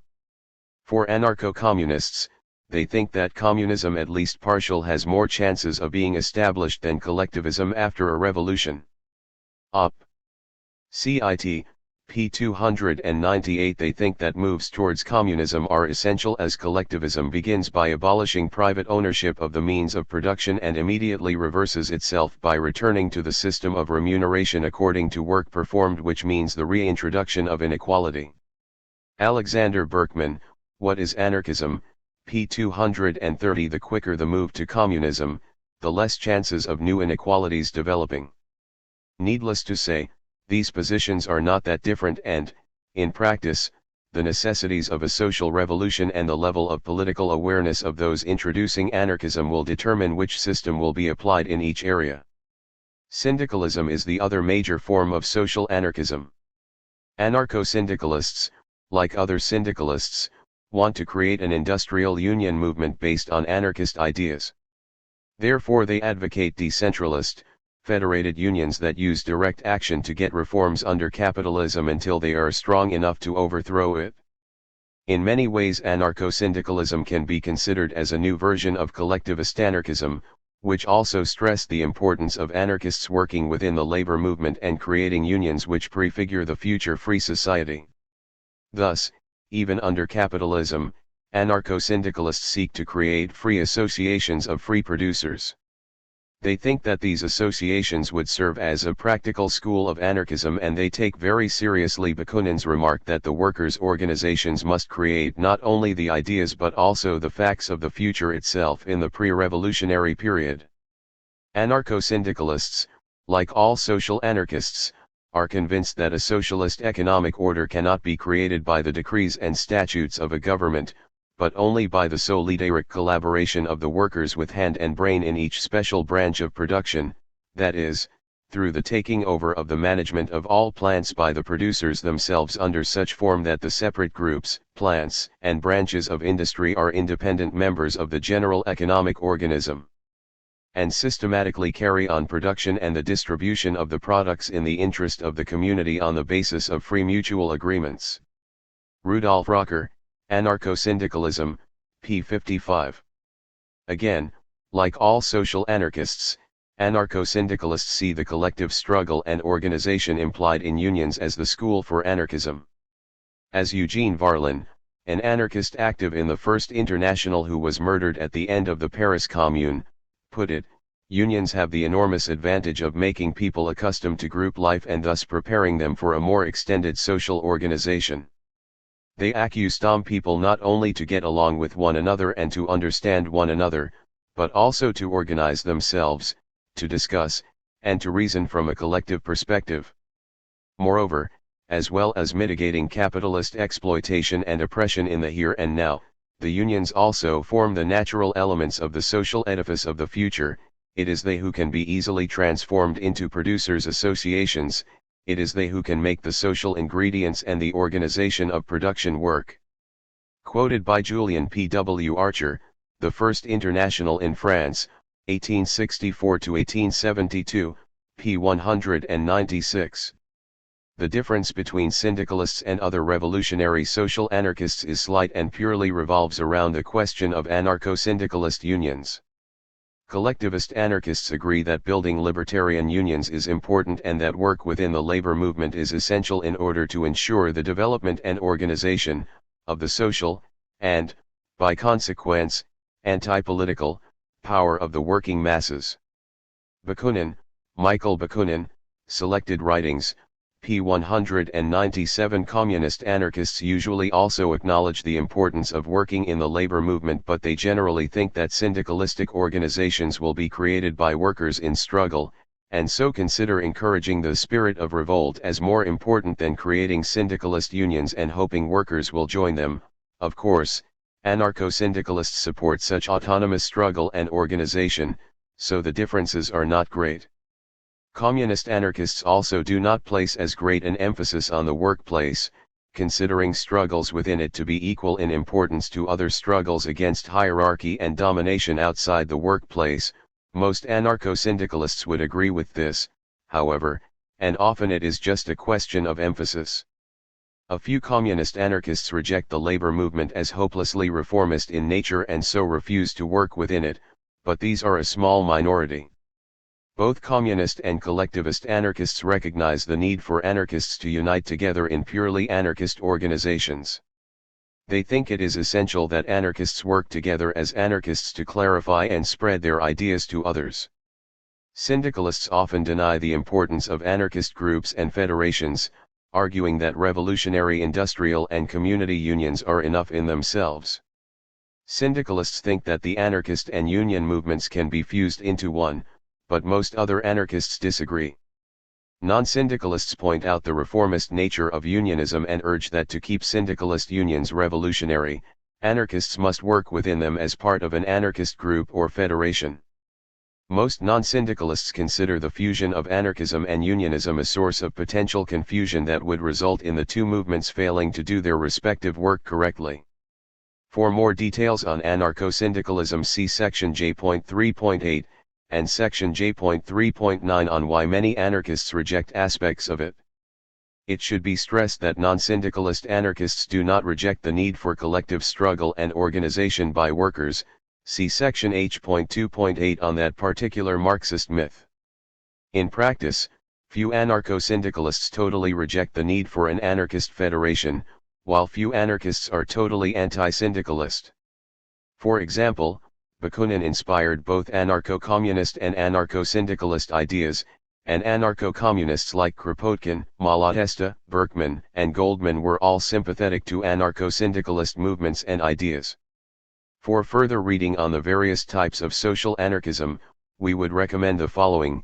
Mutualism is usually associated with the works of Proudhon, collectivism with Bakunin's, communism with Kropotkin's, Malatesta's, Goldman's and Berkman's.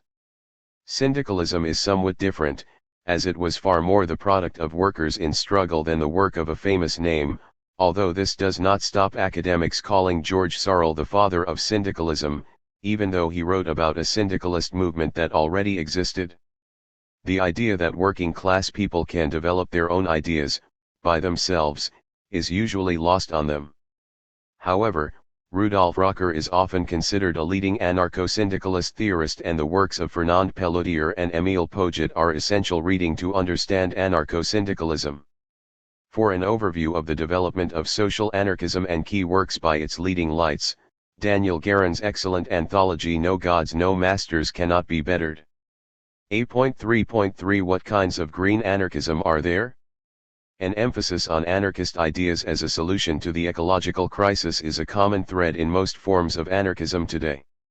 The trend goes back to the late 19th century and the works of Peter Kropotkin and Elisée Reclus.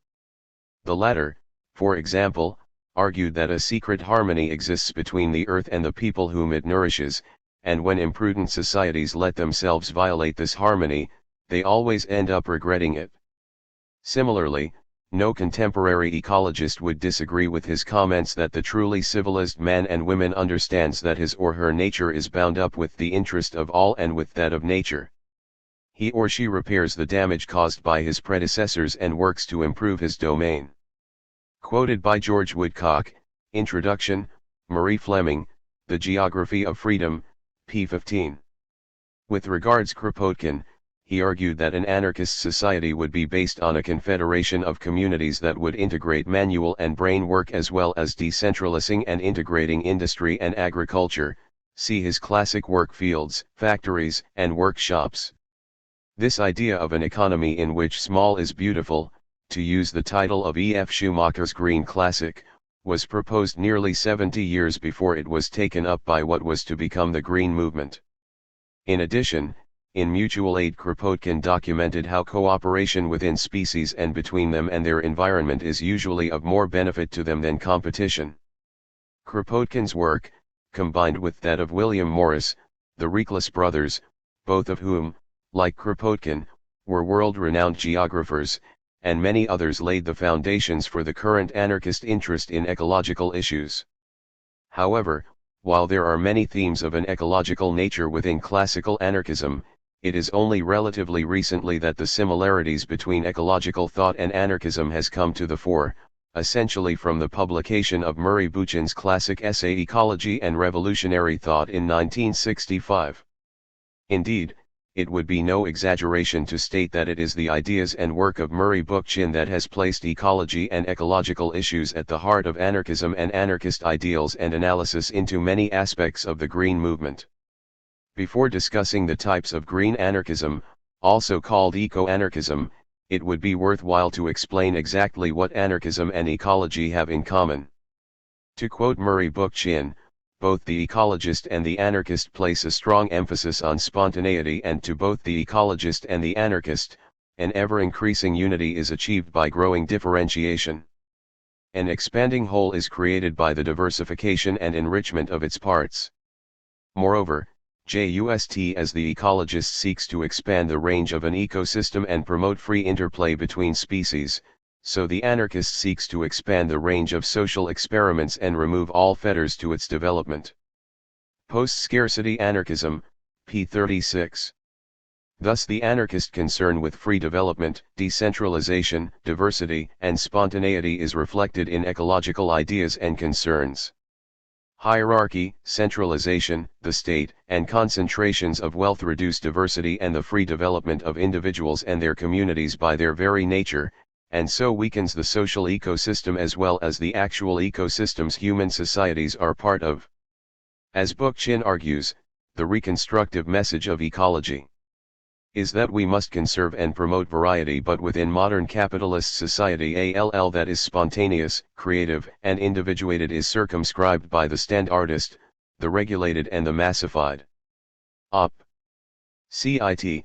p. 35 and p. 26. So, in many ways, anarchism can be considered the application of ecological ideas to society, as anarchism aims to empower individuals and communities, decentralize political, social and economic power, so ensuring that individuals and social life develops freely and so becomes increasingly diverse in nature. It is for this reason Brian Morris argues that the only political tradition that complements and, as it were, integrally connects with ecology in a genuine and authentic way is that of anarchism.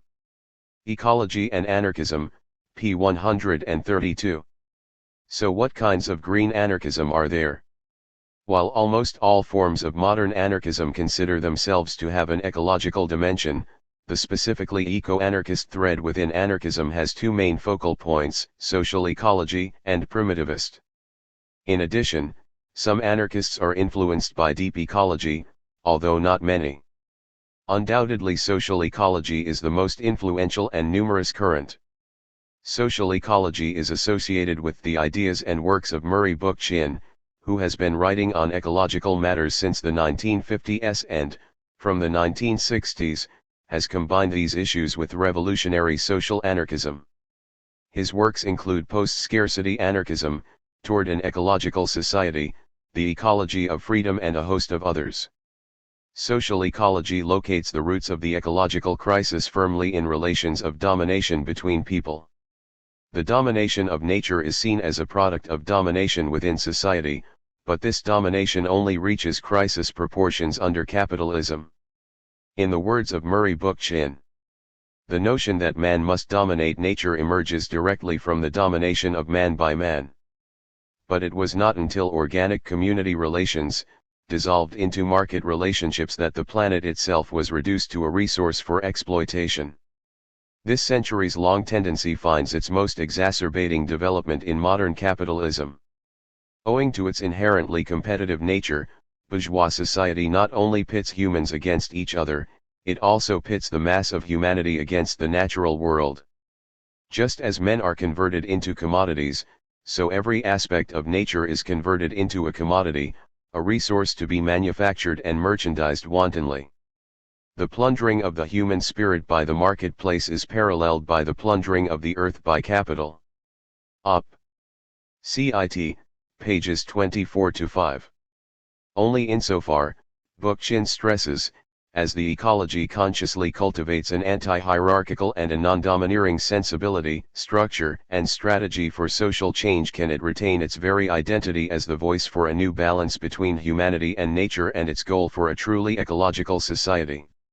Social ecologists contrast this to what Bookchin labels environmentalism, for while social ecology seeks to eliminate the concept of the domination of nature by humanity by eliminating domination of human by human, environmentalism reflects an instrumentalist or technical sensibility in which nature is viewed merely as a passive habit, an agglomeration of external objects and forces, that must be made more serviceable for human use, irrespective of what these uses may be. Environmentalism does not bring into question the underlying notions of the present society, notably that man must dominate nature. On the contrary, it seeks to facilitate that domination by developing techniques for diminishing the hazards caused by domination. Murray Bookchin, Towards an Ecological Society, p. 77. Social ecology offers the vision of a society in harmony with nature, one which involves a fundamental reversal of all the trends that marked the historic development of capitalist technology and bourgeois society: the minute specialization of machines and labor, the concentration of resources and people in gigantic industrial enterprises and urban entities, the stratification and bureaucratization of nature and human beings. Such an ecotopia establish entirely new eco-communities that are artistically molded to the ecosystems in which they are located. Echoing Kropotkin, Bookchin argues that an eco-community would heal the split between town and country, between mind and body, by fusing intellectual with physical work, industry with agricultural, in a rotation or diversification of vocational tasks.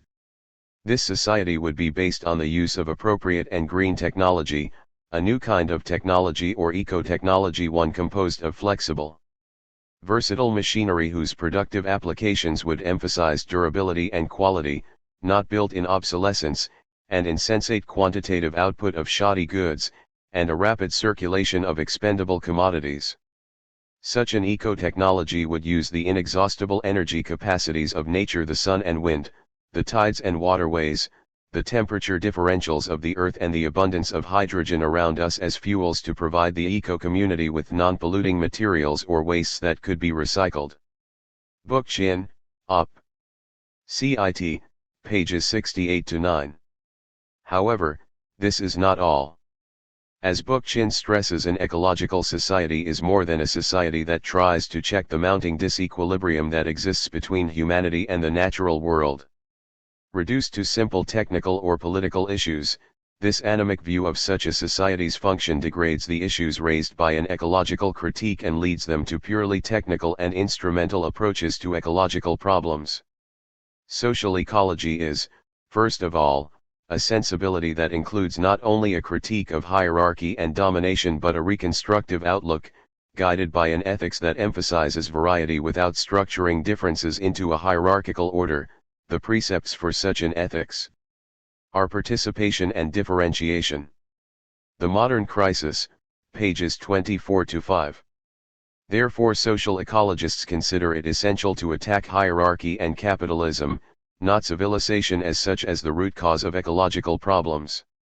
This is one of the key areas in which they disagree with primitivist anarchist ideas, who tend to be far more critical of all aspects of modern life, with some going so far as calling for the end of civilization, including, apparently, all forms of technology and large-scale organization. We discuss these ideas in section A.3.9.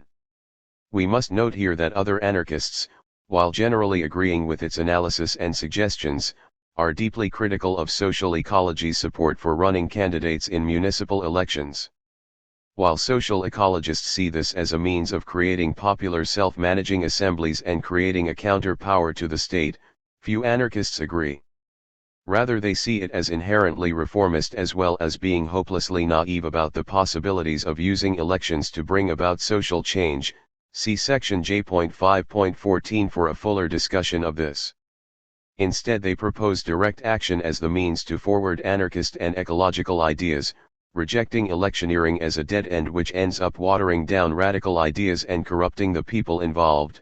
See section J.2. What is direct action?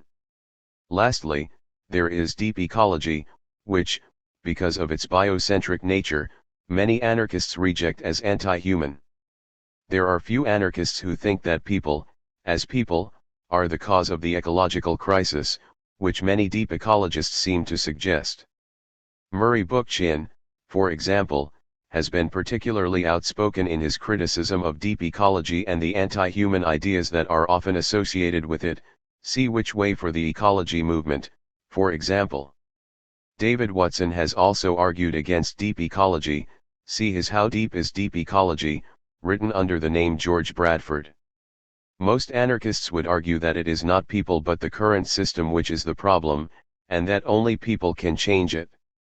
In the words of Murray Bookchin, Deep ecology's problems stem from an authoritarian streak in a crude biologism that uses natural law to conceal an ever-diminishing sense of humanity and papers over a profound ignorance of social reality by ignoring the fact it is capitalism we are talking about, not an abstraction called humanity and society. The Philosophy of Social Ecology, p. 160. Thus, as Morris stresses, by focusing entirely on the category of humanity, the deep ecologists ignore or completely obscure the social origins of ecological problems, or alternatively, biologies what are essentially social problems. To submerge ecological critique and analysis into a simplistic protest against the human race ignores the real causes and dynamics of ecological destruction and, therefore, ensures an end to this destruction cannot be found. Simply put, it is hardly people who are to blame when the vast majority have no real say in the decisions that affect their lives, communities, industries, and ecosystems. Rather, it is an economic and social system that places profits and power above people and planet. By focusing on humanity, and so failing to distinguish between rich and poor, men and women, whites and people of color, exploiters and exploited, oppressors and oppressed, the system we live under is effectively ignored, and so are the institutional causes of ecological problems. This can be both reactionary and authoritarian in its implications, and substitutes a naive understanding of nature for a critical study of real social issues and concerns. Morris, Op. Cit. p. 135. Faced with a constant anarchist critique of certain of their spokespersons' ideas, many deep ecologists have turned away from the anti-human ideas associated with their movement. Deep ecology, particularly the organization Earth First, F, has changed considerably over time, and F now has a close working relationship with the industrial workers of the world, IWW, a syndicalist union. While deep ecology is not a thread of eco-anarchism, it shares many ideas and is becoming more accepted by anarchists as F rejects its few misanthropic ideas and starts to see that hierarchy, not the human race, is the problem. For a discussion between Murray Bookchin and leading Earth Firster, Dave Foreman, see the book Defending the Earth. A.3.4 Is anarchism pacifistic? A pacifist strand has long existed in anarchism, with Leo Tolstoy being one of its major figures. This strand is usually called anarcho-pacifism. The term nonviolent anarchist is sometimes used, but this term is unfortunate because it implies the rest of the movement are violent, which is not the case. The union of anarchism and pacifism is not surprising given the fundamental ideals and arguments of anarchism. After all, violence, or the threat of violence or harm, is a key means by which individual freedom is destroyed. As Peter Marshall points out, even the anarchists' respect for the sovereignty of the individual, in the long run it is nonviolence and not violence which is implied by anarchist values. Demanding the impossible, p.637 Malatesta is even more explicit when he wrote that the main plank of anarchism is the removal of violence from human relations and that anarchists are opposed to violence. Enrico Malatesta, His Life and Ideas, p. 53. However, although many anarchists reject violence and proclaim pacifism, the movement, in general, is not essentially pacifistic, in the sense of opposed all forms of violence at all times. Rather, it is anti-militarist, being against the organized violence of the state but recognizing that there are important differences between the violence of the oppressor and the violence of the oppressed. This explains why the anarchist movement has always placed a lot of time and energy in opposing the military machine and capitalist wars while, at the same time, supporting and organizing armed resistance against oppression, as in the case of the Makhnovist army during the Russian Revolution, which resisted both red and white armies, and the militias the anarchists organized to resist the fascists during the Spanish Revolution, see sections A.5.4 and A.5.6, respectively. On the question of nonviolence, as a rough rule of thumb, the movement divides along individualist and social lines. Most individualist anarchists support purely nonviolent tactics of social change, as do the mutualists. However, individualist anarchism is not pacifist as such, as many support the idea of violence in self-defense against aggression.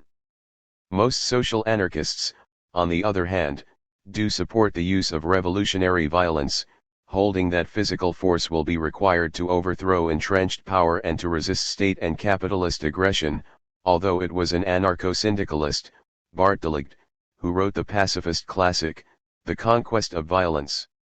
As Malatesta put it, violence, while being in itself an evil, is justifiable only when it is necessary to defend oneself and others from violence, and that a slave is always in a state of legitimate defense, and consequently, his violence against the boss, against the oppressor, is always morally justifiable.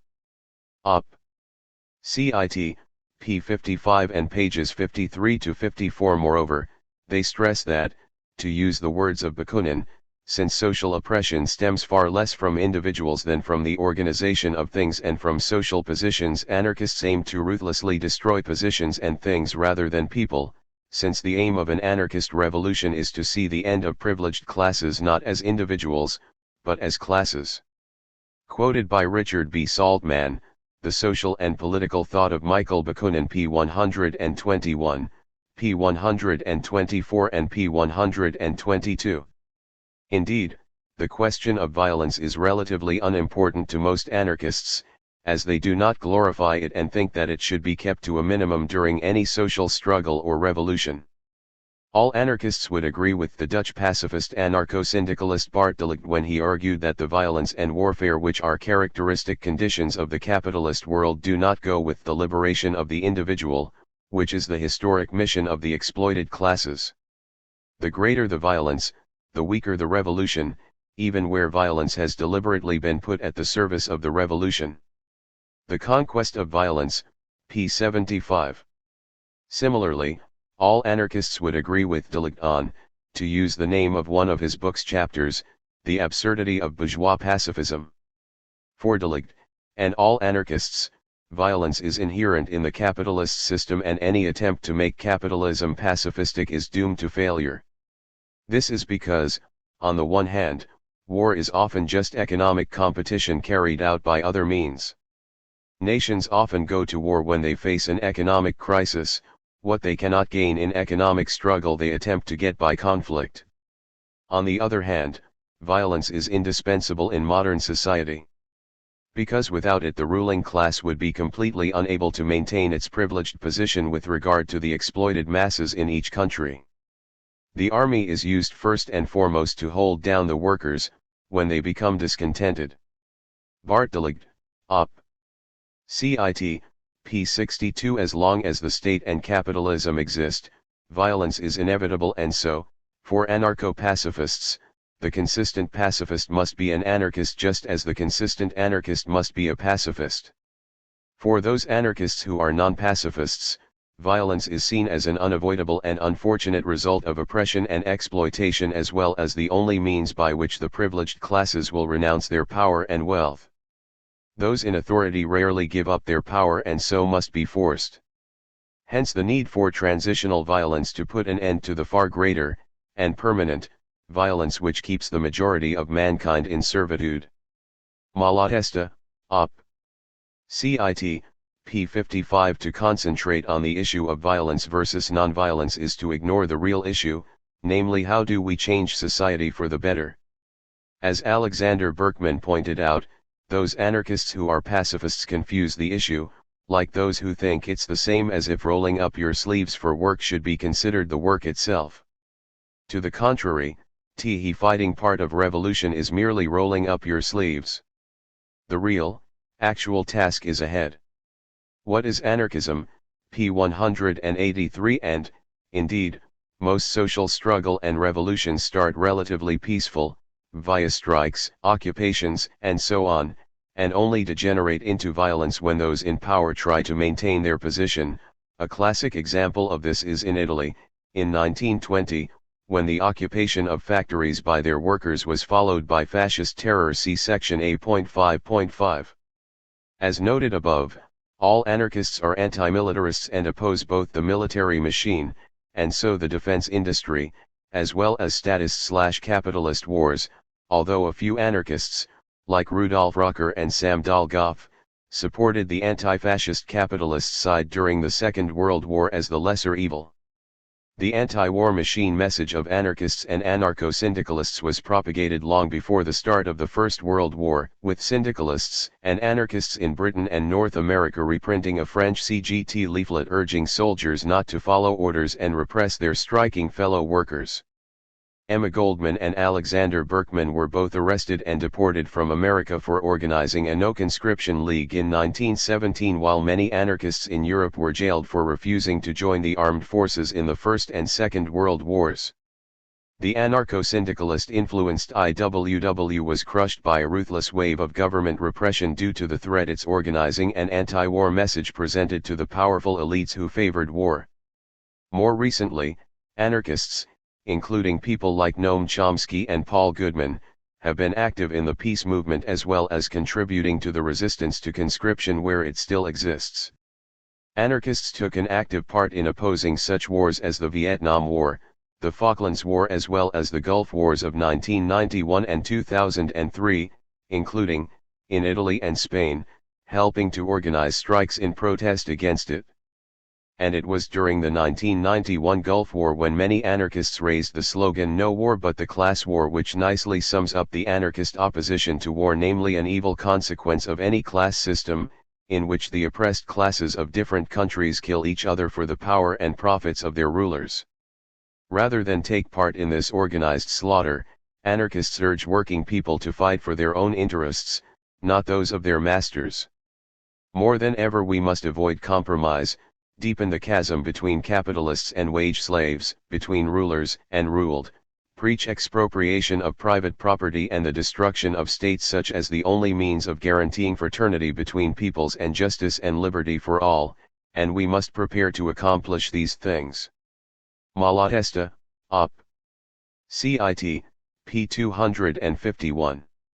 We must note here that Malatesta's words were written in part against Peter Kropotkin, who, for reasons best known to himself, rejected everything he had argued for decades and supported the Allies in the First World War as a lesser evil against German authoritarianism and imperialism. Of course, as Malatesta pointed out, all governments and all capitalist classes do misdeeds against the workers and rebels of their own countries. Op. Cit. p. 246. He, along with Berkman, Goldman, and a host of other anarchists, put their name to International Anarchist Manifesto against the First World War. It expressed the opinion of the bulk of the anarchist movement, at the time and consequently, on war and how to stop it. It is worth quoting from. The truth is that the cause of wars rests solely in the existence of the state, which is the form of privilege. Whatever the form it may assume, the state is nothing but organized oppression for the advantage of a privileged minority. The misfortune of the peoples, who were deeply attached to peace, is that, in order to avoid war, they placed their confidence in the state with its intriguing diplomatists, in democracy, and in political parties. This confidence has been deliberately betrayed, and continues to be so, when governments, with the aid of the whole of the press, persuade their respective people that this war is a war of liberation. We are resolutely against all wars between peoples, and, have been, are, and ever will be most energetically opposed to war. The role of the anarchists, is to continue to proclaim that there is only one war of liberation, that which in all countries is waged by the oppressed against the oppressors, by the exploited against the exploiters. Our part is to summon the slaves to revolt against their masters. Anarchist action and propaganda should assiduously and perseveringly aim at weakening and dissolving the various states, at cultivating the spirit of revolt, and arousing discontent in peoples and armies. We must take advantage of all the movements of revolt, of all the discontent, in order to foment insurrection, and to organize the revolution which we look to put end to all social wrongs. Social justice realized through the free organization of producers, war and militarism done away with forever, and complete freedom won, by the abolition of the state and its organs of destruction. International Anarchist Manifesto on the War, Anarchy. An anthology of Emma Goldman's Mother Earth, pages 386 to 8. Thus, the attraction of pacifism to anarchists is clear. Violence is authoritarian and coercive, and so its use does contradict anarchist principles. That is why anarchists would agree with Malatesta when he argues that we are on principle opposed to violence and for this reason wish that the social struggle should be conducted as humanely as possible. Malatesta, Op. Cit. p. 57. Most, if not all, anarchists who are not strict pacifists agree with pacifist anarchists when they argue that violence can often be counterproductive, alienating people and giving the state an excuse to repress both the anarchist movement and popular movements for social change. All anarchists support nonviolent direct action and civil disobedience, which often provide better roads to radical change. So, to sum up, anarchists who are pure pacifists are rare. Most accept the use of violence as a necessary evil and advocate minimizing its use. All agree that a revolution which institutionalizes violence will just recreate the state in a new form. They argue, however, that it is not authoritarian to destroy authority or to use violence to resist violence. Therefore, although most anarchists are not pacifists, most reject violence except in self-defense and even then kept to the minimum. 8.3.5 What is anarcho-feminism? Although opposition to the state and all forms of authority had a strong voice among the early feminists of the 19th century, the more recent feminist movement which began in the 1960s was founded upon anarchist practice. This is where the term anarcho-feminism came from, referring to women anarchists who act within the larger feminist and anarchist movements to remind them of their principles. The modern anarcho-feminists built upon the feminist ideas of previous anarchists, both male and female. Indeed, anarchism and feminism have always been closely linked. Many outstanding feminists have also been anarchists, including the pioneering Mary Wollstonecraft, author of A Vindication of the Rights of Woman, the communard Louise Michel, and the American anarchists, and tireless champions of women's freedom, Voltairine de Cleyre and Emma Goldman. For the former, see her essays Sex Slavery, Gates of Freedom, The Case of Woman vs. Orthodoxy, Those Who Marry Do Ill. For the latter see The Traffic in Women, Woman Suffrage, The Tragedy of Woman's Emancipation, Marriage and Love and Victims of Morality, for example. Freedom, the world's oldest anarchist newspaper, was founded by Charlotte Wilson in 1886. Anarchist women like Virgilia Dandria and Rose Pessoa played important roles in both the libertarian and labor movements. The Mujeres Libres, Free Women, movement in Spain during the Spanish Revolution is a classic example of women anarchists organizing themselves to defend their basic freedoms and create a society based on women's freedom and equality. See Free Women of Spain by Martha Ackelsberg for more details on this important organization. In addition, all the male major anarchist thinkers, bar Proudhon, were firm supporters of women's equality. For example, Bakunin opposed patriarchy and how the law subjects women to the absolute domination of the man. He argued that equal rights must belong to men and women so that women can become independent and be free to forge their own way of life. He looked forward to the end of the authoritarian juridical family and the full sexual freedom of women. Bakunin on Anarchism, p. 396 and p. 397.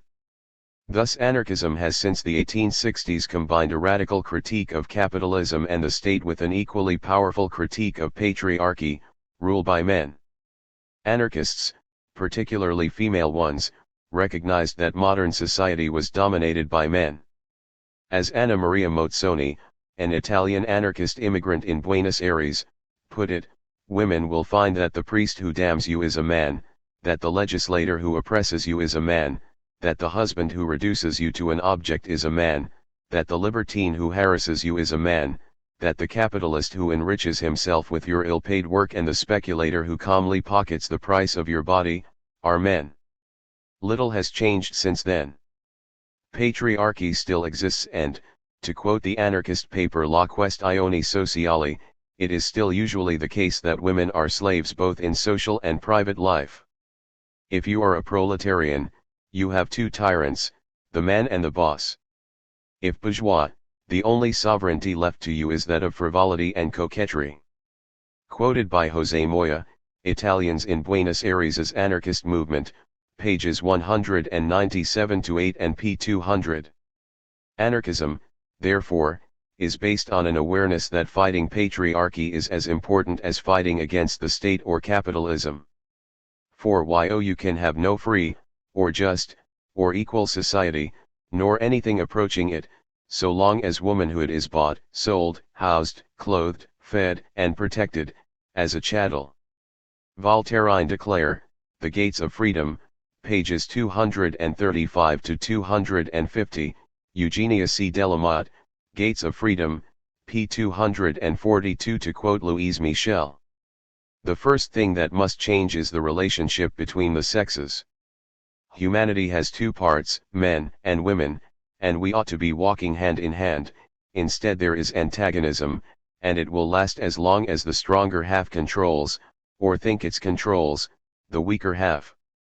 The Red Virgin, Memoirs of Louise Michel, p. 139. Thus anarchism, like feminism, fights patriarchy and for women's equality. Both share much common history and a concern about individual freedom, equality, and dignity for members of the female sex, although, as we will explain in more depth below, anarchists have always been very critical of mainstream/liberal feminism as not going far enough. Therefore, it is unsurprising that the new wave of feminism of the 60s expressed itself in an anarchistic manner and drew much inspiration from anarchist figures such as Emma Goldman. Kathy Levine points out that, during this time, independent groups of women began functioning without the structure, leaders, and other factotums of the male left, creating, independently and simultaneously, organizations similar to those of anarchists of many decades and regions. No accident, either. The Tyranny of Tyranny, Quiet Rumors, an anarcho-feminist reader, p. 66. It is no accident because, as feminist scholars have noted, women were among the first victims of hierarchical society, which is thought to have begun with the rise of patriarchy and ideologies of domination during the late Neolithic era. Marilyn French argues, in Beyond Power, that the first major social stratification of the human race occurred when men began dominating women, with women becoming in effect a lower and inferior social class. The links between anarchism and modern feminism exist in both ideas and action. Leading feminist thinker Carol Pateman notes that her discussion on contract theory and its authoritarian and patriarchal basis owes something to libertarian ideas, that is the anarchist wing of the socialist movement. The sexual contract, p. 14. Moreover, she noted in the 1980s how the major locus of criticism of authoritarian, hierarchical, undemocratic forms of organization for the last 20 years has been the women's movement. After Marx defeated Bakunin in the First International, the prevailing form of organization in the labor movement, the nationalist industries and in the left sex has mimicked the hierarchy of the state. The women's movement has rescued and put into practice the long-submerged idea of anarchists like Bakunin that movements for, and experiments in, social change must prefigure the future form of social organization. The Disorder of Women, p. 201. Peggy Kornegger has drawn attention to these strong connections between feminism and anarchism, both in theory and practice. The radical feminist perspective is almost pure anarchism, she writes. The basic theory postulates the nuclear family as the basis of all authoritarian systems. The lesson the child learns, from father to teacher to boss to God, is to obey the great anonymous voice of authority. To graduate from childhood to adulthood is to become a full-fledged automaton, incapable of questioning or even of thinking clearly. Anarchism, the feminist connection, Quiet Rumors, an anarcho-feminist reader, p. 26. Similarly, the Zero Collective argues that anarcho-feminism consists in recognizing the anarchism of feminism and consciously developing it. Anarchism/Feminism, pages 3-7, The Raven, number 21, p. 6. Anarcho-feminists point out that authoritarian traits and values, for example, domination, exploitation, aggressiveness, competitiveness, desensitization etc., are highly valued in hierarchical civilizations and are traditionally referred to as masculine. In contrast, non-authoritarian traits and values such as cooperation, sharing, compassion, sensitivity, warmth, etc., are traditionally regarded as feminine and are devalued. Feminist scholars have traced this phenomenon back to the growth of patriarchal societies during the early Bronze Age and their conquest of cooperatively based organic societies in which feminine traits and values were prevalent and respected. Following these conquests, however, such values came to be regarded as inferior, especially for a man, since men were in charge of domination and exploitation under patriarchy. C.e.g. Ryan A. Easler, The Chalice and the Blade, Elise Boulding, The Underside of History. Hence anarcho-feminists have referred to the creation of a non-authoritarian, anarchist society based on cooperation, sharing, mutual aid, etc. as the feminization of society. Anarcho-feminists have noted that feminizing society cannot be achieved without both self-management and decentralization. This is because the patriarchal authoritarian values and traditions they wish to overthrow are embodied and reproduced in hierarchies. Thus feminism implies decentralization, which in turn implies self-management. Many feminists have recognized this, as reflected in their experiments with collective forms of feminist organizations that eliminate hierarchical structure and competitive forms of decision-making. Some feminists have even argued that directly democratic organizations are specifically female political forms. C.e.g. Nancy Hartsock, Feminist Theory and the Development of Revolutionary Strategy, in Zila Eisenstein, ed., Capitalist Patriarchy and the Case for Socialist Feminism, pages 56-77. Like all anarchists, anarcho-feminists recognize that self-liberation is the key to women's equality and thus, freedom. Thus Emma Goldman. Her development, her freedom, her independence, must come from and through herself. First, by asserting herself as a personality, and not as a sex commodity. Second, by refusing the right of anyone over her body, by refusing to bear children, unless she wants them, by refusing to be a servant to God, the state, society, the husband, the family, etc., by making her life simpler, but deeper and richer. That is, by trying to learn the meaning and substance of life in all its complexities, by freeing herself from the fear of public opinion and public condemnation. Anarchism and Other Essays, p. 211. Anarcho-feminism tries to keep feminism from becoming influenced and dominated by authoritarian ideologies of either the right or left. It proposes direct action and self-help instead of the mass reformist campaigns favored by the official feminist movement, with its creation of hierarchical and centralist organizations and its illusion that having more women bosses, politicians, and soldiers is a move towards equality. Anarcho-feminists would point out that the so-called management science which women have to learn in order to become managers in capitalist companies is essentially a set of techniques for controlling and exploiting wage workers in corporate hierarchies, whereas feminizing society requires the elimination of capitalist wage slavery and managerial domination altogether. Anarcho-feminists realize that learning how to become an effective exploiter or oppressor is not the path to equality.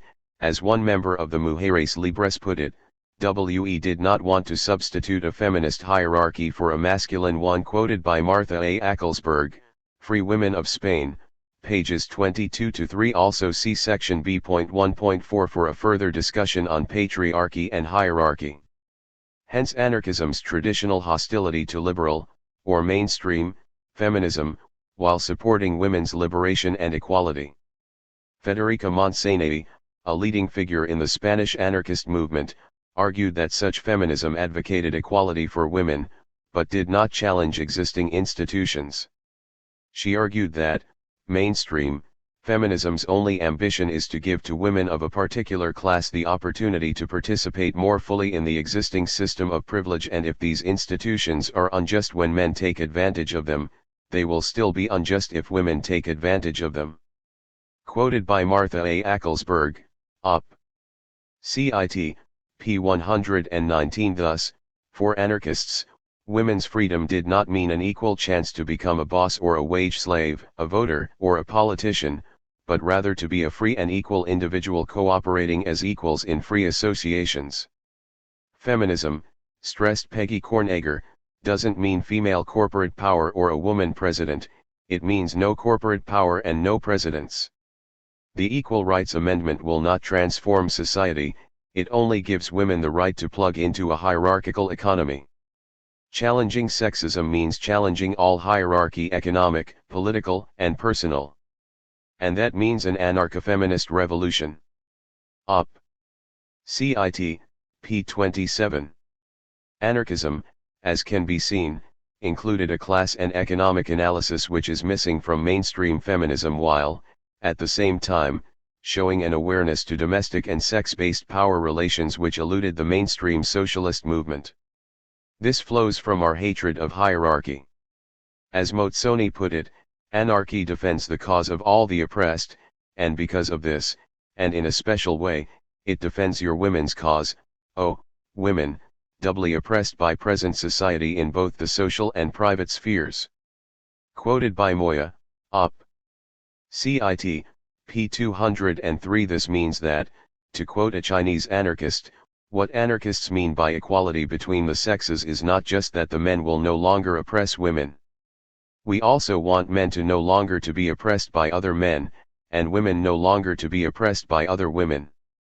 Thus women should completely overthrow rulership, force men to abandon all their special privileges and become equal to women, and make a world with neither the oppression of women nor the oppression of men.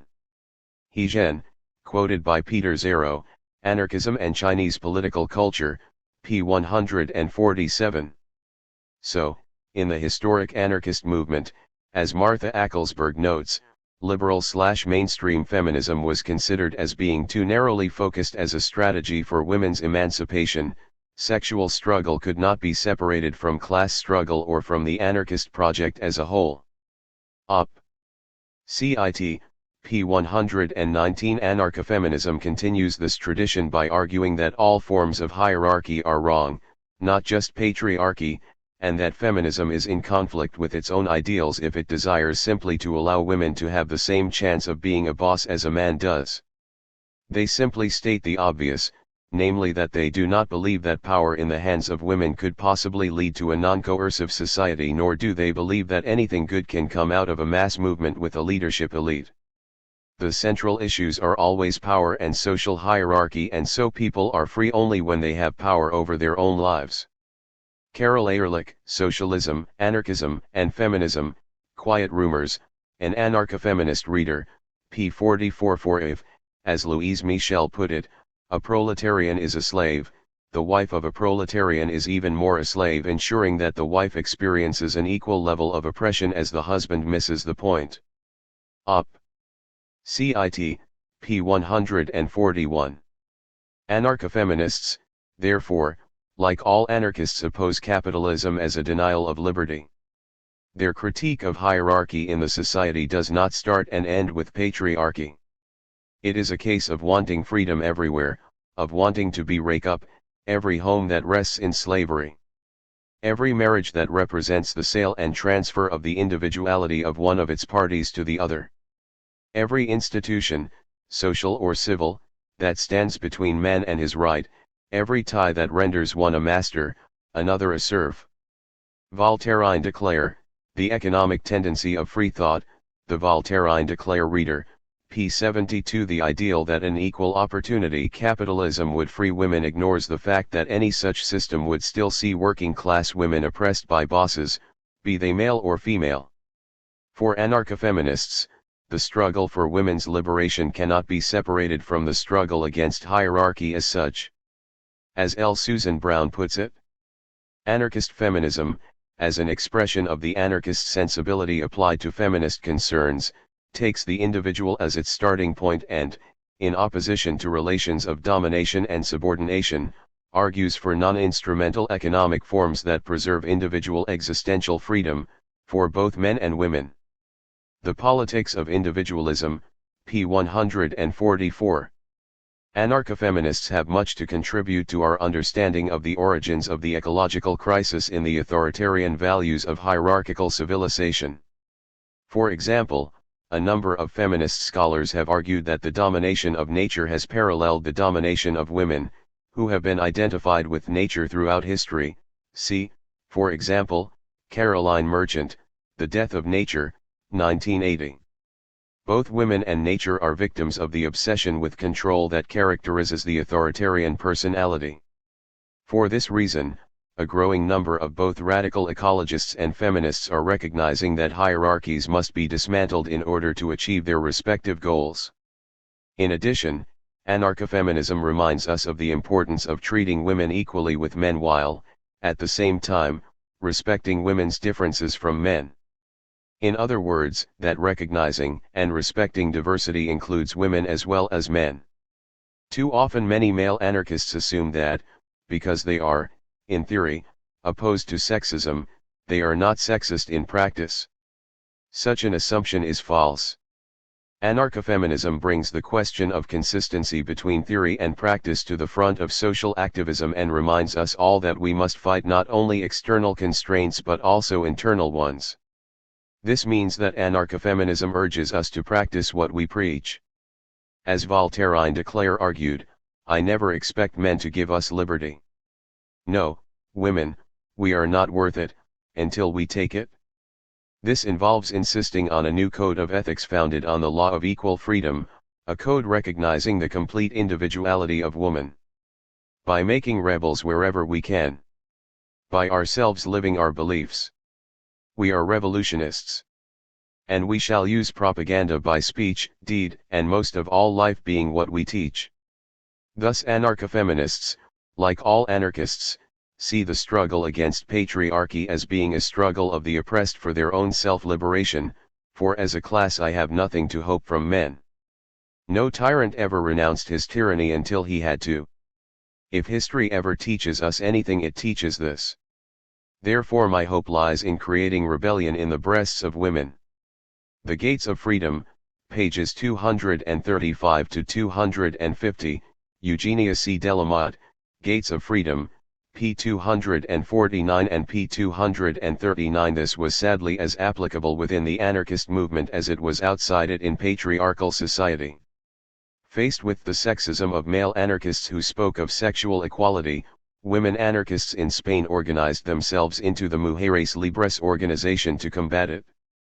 They did not believe in leaving their liberation to some day after the revolution. Their liberation was an integral part of that revolution and had to be started today. In this they repeated the conclusions of anarchist women in Illinois coal towns who grew tired of hearing their male comrades shout in favor of sexual equality in the future society while doing nothing about it in the here and now. They used a particularly insulting analogy, comparing their male comrades to priests who make false promises to the starving masses.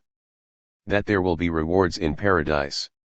They argued that mothers should make their daughters understand that the difference in sex does not imply inequality in rights, and that as well as being rebels against the social system of today, they should fight especially against the oppression of men who would like to retain women as their moral and material inferior. Ercilia Grandi, quoted by Caroline Waldron Merrithew, Anarchist Motherhood, p. 227. They formed the Louisa Michel Group to fight against capitalism and patriarchy in the upper Illinois Valley coal towns over 3 decades before their Spanish comrades organized themselves. For anarcho-feminists, combating sexism is a key aspect of the struggle for freedom. It is not, as many Marxist socialists argued before the rise of feminism, a diversion from the real struggle against capitalism which would somehow be automatically solved after the revolution. It is an essential part of the struggle. We do not need any of your titles. We want none of them. What we do want is knowledge and education and liberty. We know what our rights are and we demand them. Are we not standing next to you fighting the supreme fight? Are you not strong enough, men, to make part of that supreme fight a struggle for the rights of women? And then men and women together will gain the rights of all humanity. Louise Michel, Op. Cit. p. 142. A key part of this revolutionizing modern society is the transformation of the current relationship between the sexes. Marriage is a particular evil, for the old form of marriage, based on the Bible, till death doth part, is an institution that stands for the sovereignty of the man over the women, of her complete submission to his whims and commands. Women are reduced to the function of man's servant and bearer of his children. Goldman, Op. Cit. Pages 220-1. Instead of this, anarchists proposed free love, that is, couples and families based on free agreement between equals, than one partner being in authority and the other simply obeying. Such unions would be without sanction of church or state, for two beings who love each other do not need permission from a third to go to bed. Mozzoni, quoted by Moya, Op. Cit. p. 200. Equality and freedom apply to more than just relationships. For if social progress consists in a constant tendency towards the equalization of the liberties of social units, then the demands of progress are not satisfied so long as half society, women, is in subjection.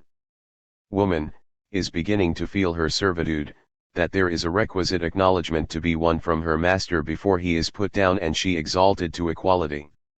This acknowledgement is the freedom to control her own person. Voltairine declare, the gates of freedom, Op. Cit. p. 242. Neither men nor state nor church should say what a woman does with her body. A logical extension of this is that women must have control over their own reproductive organs. Thus anarcho-feminists, like anarchists in general, are pro-choice and pro-reproductive rights, i.e. the right of a woman to control her own reproductive decisions. This is a long-standing position. Emma Goldman was persecuted and incarcerated because of her public advocacy of birth control methods and the extremist notion that women should decide when they become pregnant. As feminist writer Margaret Anderson put it, in 1916, Emma Goldman was sent to prison for advocating that women need not always keep their mouth shut and their wombs open. Anarcho-feminism does not stop there. Like anarchism in general, it aims at changing all aspects of society, not just what happens in the home. For, as Goldman asked, how much independence is gained if the narrowness and lack of freedom of the home is exchanged for the narrowness and lack of freedom of the factory, sweatshop, department store, or office? Thus women's equality and freedom had to be fought everywhere and defended against all forms of hierarchy. Nor can they be achieved by voting. Real liberation, argue anarcho-feminists, is only possible by direct action, and anarcho-feminism is based on women's self-activity and self-liberation. For while the right to vote, or equal civil rights, may be good demands, true emancipation begins neither at the polls nor in the courts. It begins in woman's soul. Her freedom will reach as far as her power to achieve freedom reaches. Goldman, Op. Cit. p. 216 and p. 224. The history of the women's movement proves this. Every gain has come from below, by the action of women themselves. As Louise Michel put it, women are not bad revolutionaries. Without begging anyone, we are taking our place in the struggles, otherwise, we could go ahead and pass motions until the world ends and gain nothing. Op. Cit. p. 139. If women waited for others to act for them, their social position would never have changed. This includes getting the vote in the first place.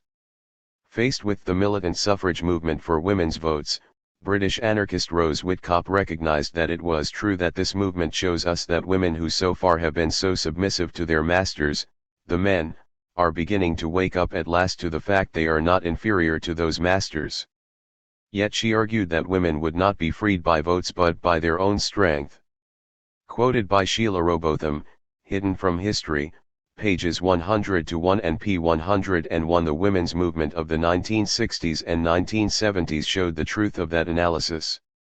In spite of equal voting rights, women's social place had remained unchanged since the 1920s.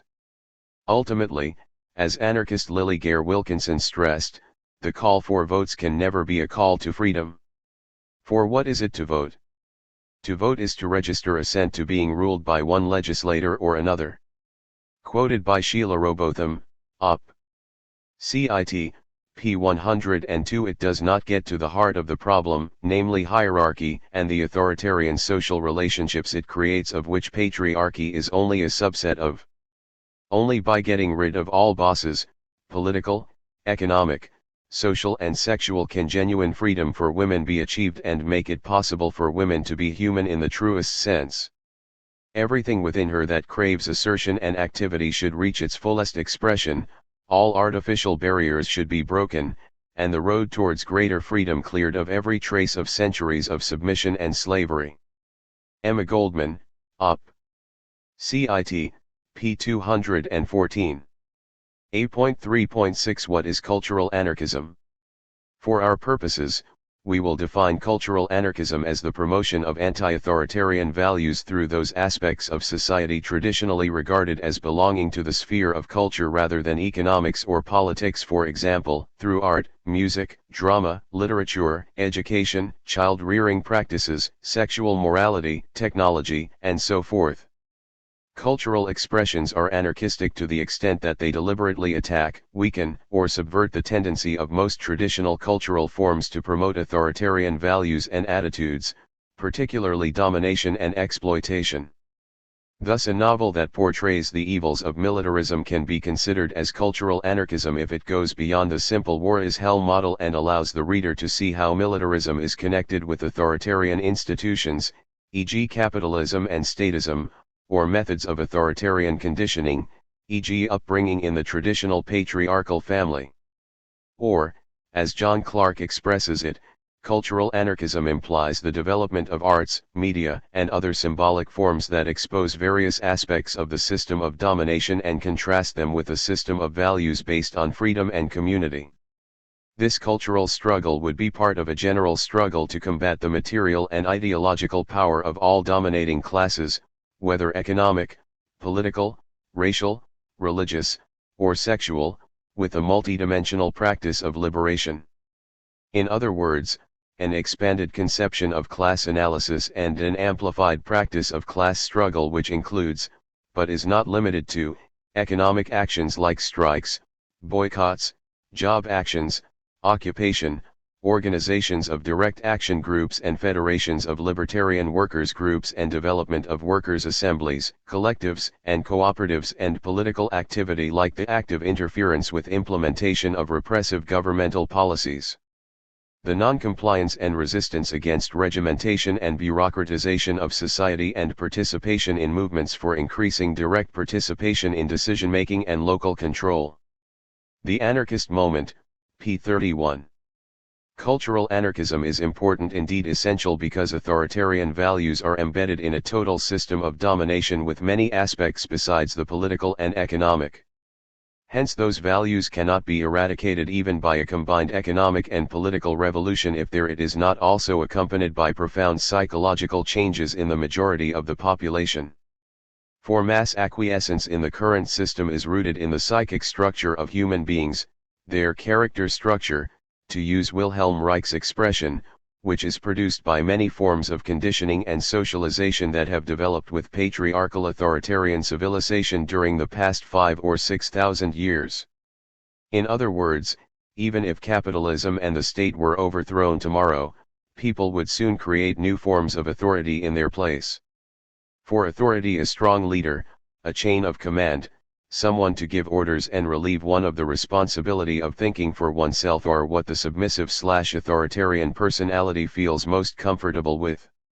Unfortunately, the majority of human beings fear real freedom, and indeed, do not know what to do with it, as is shown by a long string of failed revolutions and freedom movements in which the revolutionary ideals of freedom, democracy, and equality were betrayed and a new hierarchy and ruling class were quickly created. These failures are generally attributed to the machinations of reactionary politicians and capitalists, and to the perfidy of revolutionary leaders, but reactionary politicians only attract followers because they find a favorable soil for the growth of their authoritarian ideals in the character structure of ordinary people.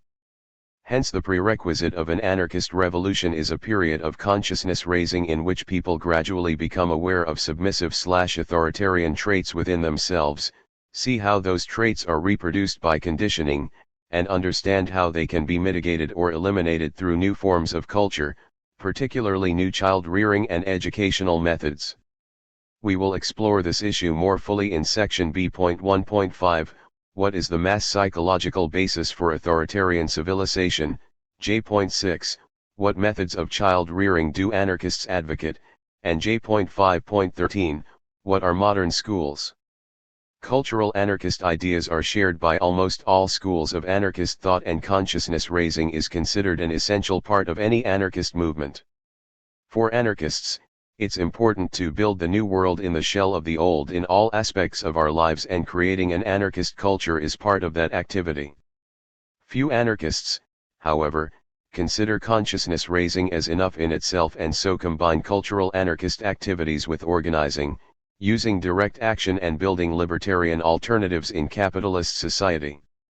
The anarchist movement is one that combines practical self-activity with cultural work, with both activities feeding into and supporting the other. A.3.7 Are there religious anarchists? Yes, there are. While most anarchists have opposed religion and the idea of God as deeply anti-human and a justification for earthly authority and slavery, a few believers in religion have taken their ideas to anarchist conclusions. Like all anarchists, these religious anarchists have combined an opposition to the state with a critical position with regards to private property and inequality. In other words, anarchism is not necessarily atheistic. Indeed, according to Jacques Ellul, biblical thought leads directly to anarchism, and that this is the only political anti-political position in accord with Christian thinkers. Quoted by Peter Marshall, Demanding the Impossible, p. 75. There are many different types of anarchism inspired by religious ideas. As Peter Marshall notes, the first clear expression of an anarchist sensibility may be traced back to the Taoists in ancient China from about the 6th century BC, and Buddhism, particularly in its Zen form, has a strong libertarian spirit. Op. Cit. p. 53 and p. 65. Some, like the anti-globalization activist Starhawk, combine their anarchist ideas with pagan and spiritualist influences.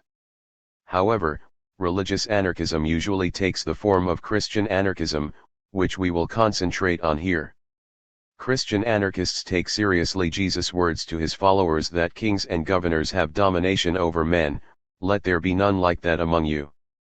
Similarly, Paul's dictum that there is no authority except God is taken to its obvious conclusion with the denial of state authority within society. Thus, for a true Christian, the state is usurping God's authority, and it is up to each individual to govern themselves and discover that, to use the title of Tolstoy's famous book, the kingdom of God is within you. Similarly, the voluntary poverty of Jesus, his comments on the corrupting effects of wealth, and the biblical claim that the world was created for humanity to be enjoyed in common have all been taken as the basis of a socialistic critique of private property and capitalism. Indeed, the early Christian church, which could be considered as a liberation movement of slaves, although one that was later co-opted into a state religion, was based upon communistic sharing of material goods, a theme which has continually appeared within radical Christian movements, inspired, no doubt, by such comments as all that believed were together, and had all things in common, and they sold their possessions and goods, and parted them all, according as every man has need, and the multitude of them that believed were of one heart and of one soul, not one of them said that all of the things which he possessed was his own, but they had all things in common. Acts 2:44-45, 432. Unsurprisingly, the Bible would have been used to express radical libertarian aspirations of the oppressed, which, in later times, would have taken the form of anarchist or Marxist terminology. As Bookchin notes in his discussion of Christianity's contributions to the legacy of freedom, by spawning nonconformity, heretical conventicles, and issues of authority over person and belief, Christianity created not merely a centralist authoritarian papacy, but also its very antithesis, a quasi-religious anarchism. Thus Christianity's mixed message can be grouped into two broad and highly conflicting systems of belief. On one side there was a radical, activistic, communistic, and libertarian vision of the Christian life, and on the other side there was a conservative, quietistic, materially unworldly, and hierarchical vision. The Ecology of Freedom, p. 266 and pages 274-5. Thus clergyman's John Ball's egalitarian comments, as quoted by Peter Marshall OPCIT, p. 89, during the Peasant Revolt in 1381 in England. When Adam delved and Eve span. Who was then a gentleman? The history of Christian anarchism includes the heresy of the Free Spirit in the Middle Ages, numerous peasant revolts, and the Anabaptists in the 16th century. The libertarian tradition within Christianity surfaced again in the 18th century in the writings of William Blake, and the American Adam Ballou reached anarchist conclusions in his Practical Christian Socialism in 1854.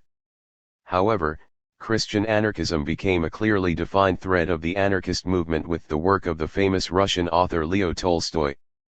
Tolstoy took the message of the Bible seriously and came to consider that a true Christian must oppose the state. From his reading of the Bible, Tolstoy drew anarchist conclusions. Ruling means using force, and using force means doing to him whom force is used, what he does not like and what he who uses force would certainly not like done to himself. Consequently, ruling means doing to others what we would not they should do unto us, that is, doing wrong. The kingdom of God is within you, p. 242. Thus a true Christian must refrain from governing others.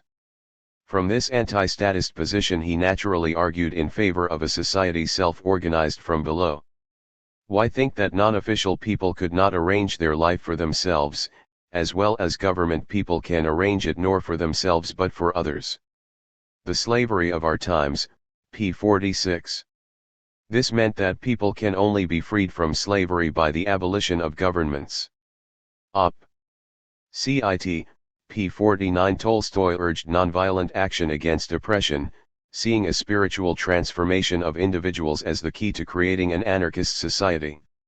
As Max Nettolo argues, the great truth stressed by Tolstoy is that the recognition of the power of the good, of goodness, of solidarity and of all that is called love lies within ourselves, and that it can and must be awakened, developed, and exercised in our own behavior. A Short History of Anarchism, pages 251-2. Unsurprisingly, Tolstoy thought the anarchists are right in everything. They are mistaken only in thinking that anarchy can be instituted by a revolution. Quoted by Peter Marshall, Op. Cit. p. 375. Like all anarchists, Tolstoy was critical of private property and capitalism. He greatly admired and was heavily influenced by Proudhon, considering the latter's property is theft as an absolute truth which would survive as long as humanity.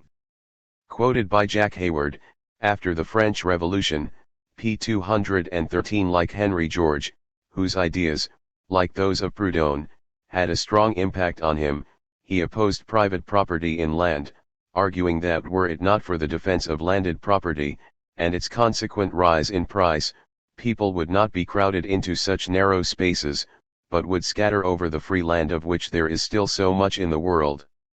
Moreover, in this struggle for landed property it is not those who work in the land, but always those who take part in government violence, who have the advantage. Thus Tolstoy recognized that property rights in anything beyond use require state violence to protect them, as possession is always protected by custom, public opinion, by feelings of justice and reciprocity. And they do not need to be protected by violence. The slavery of our times, p. 47. Indeed, he argues that tens of thousands of acres of forest lands belonging to one proprietor while thousands of people close by have no fuel need protection by violence. So, too, do factories and works where several generations of workmen have been defrauded and are still being defrauded. Yet more do the hundreds of thousands of bushels of grain, belonging to one owner, who has held them back to sell at triple price in time of famine. Op. Cit. pages 47-8.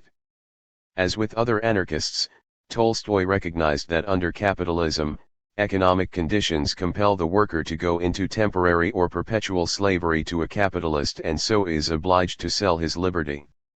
This applied to both rural and urban workers, for the slaves of our times are not only all those factory and workshop hands, who must sell themselves completely into the power of the factory and foundry owners in order to exist, but nearly all the agricultural laborers are slaves, working as they do unceasingly to grow another's corn on another's field.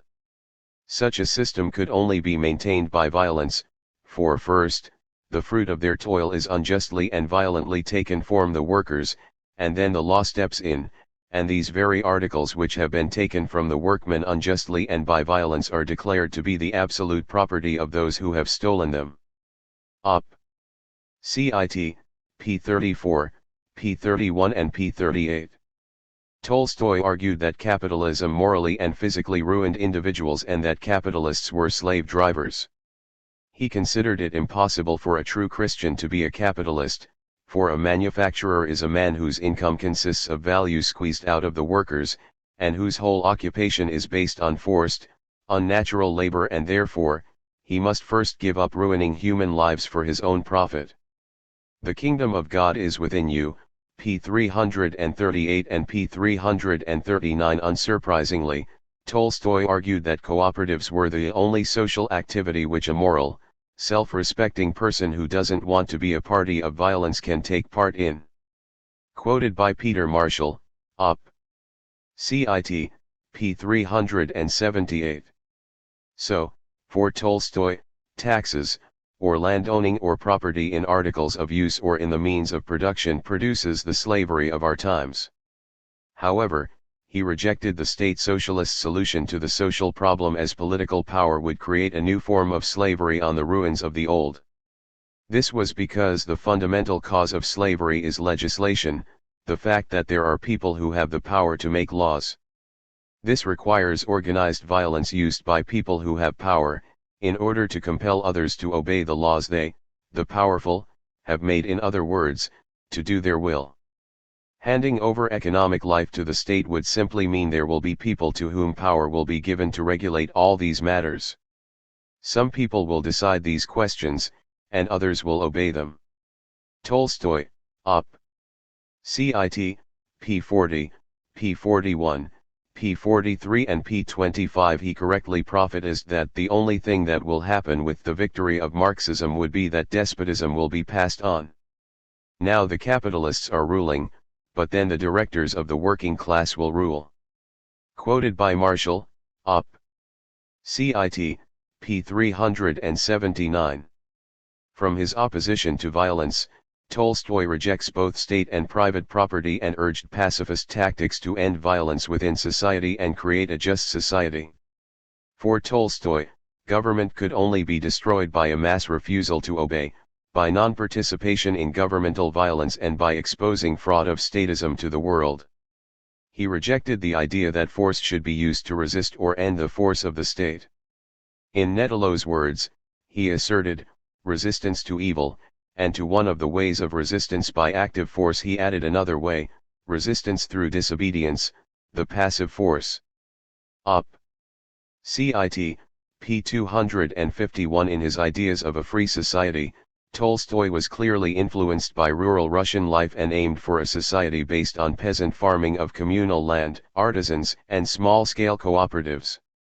He rejected industrialization as the product of state violence, arguing that such division of labor as now exists will be impossible in a free society. Tolstoy, Op. Cit. p. 26. Tolstoy's ideas had a strong influence on Gandhi, who inspired his fellow country people to use nonviolent resistance to kick Britain out of India. Moreover, Gandhi's vision of a free India as a federation of peasant communes is similar to Tolstoy's anarchist vision of a free society, although we must stress that Gandhi was not an anarchist. The Catholic worker group in the United States was also heavily influenced by Tolstoy, and Proudhon, as was Dorothy Day, a staunch Christian pacifist and anarchist who founded it in 1933. The influence of Tolstoy and religious anarchism in general can also be found in liberation theology movements in Latin and South America who combine Christian ideas with social activism amongst the working class and peasantry, although we should note that liberation theology is more generally inspired by state socialist ideas rather than anarchist ones. So there is a minority tradition within anarchism which draws anarchist conclusions from religion. However, as we noted in section A.2.20, most anarchists disagree, arguing that anarchism implies atheism, and it is no coincidence that the biblical thought has, historically, been associated with hierarchy and defense of earthly rulers. Thus the vast majority of anarchists have been and are atheists, for to worship or revere any being, natural or supernatural, will always be a form of self-subjugation and servitude that will give rise to social domination. As Bookchin writes, the moment that human beings fall on their knees before anything that is higher than themselves, hierarchy will have made its first triumph over freedom. Brian Morris, Ecology and Anarchism, p. 137. This means that most anarchists agree with Bakunin that if God existed it would be necessary, for human freedom and dignity, to abolish it. Given what the Bible says, few anarchists think it can be used to justify libertarian ideas rather than support authoritarian ones, and are not surprised that the hierarchical side of Christianity has predominated in its long, and generally oppressive, history. Atheist anarchists point to the fact that the Bible is notorious for advocating all kinds of abuses. How does the Christian anarchist reconcile this? Are they a Christian first, or an anarchist?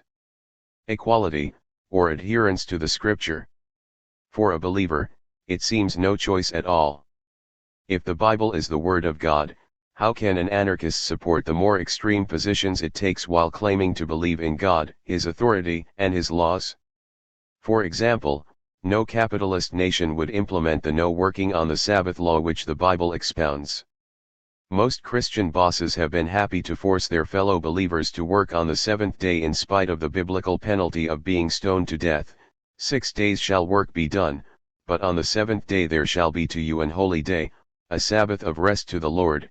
Whosoever doth work therein shall be put to death. Exodus 35:2.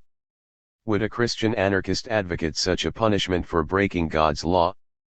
Equally, a nation which allowed a woman to be stoned to death for not being a virgin on her wedding night would, rightly, be considered utterly evil. Yet this is the fate specified in the good book, Deuteronomy 22:13, 21. Would premarital sex by women be considered a capital crime by a Christian anarchist?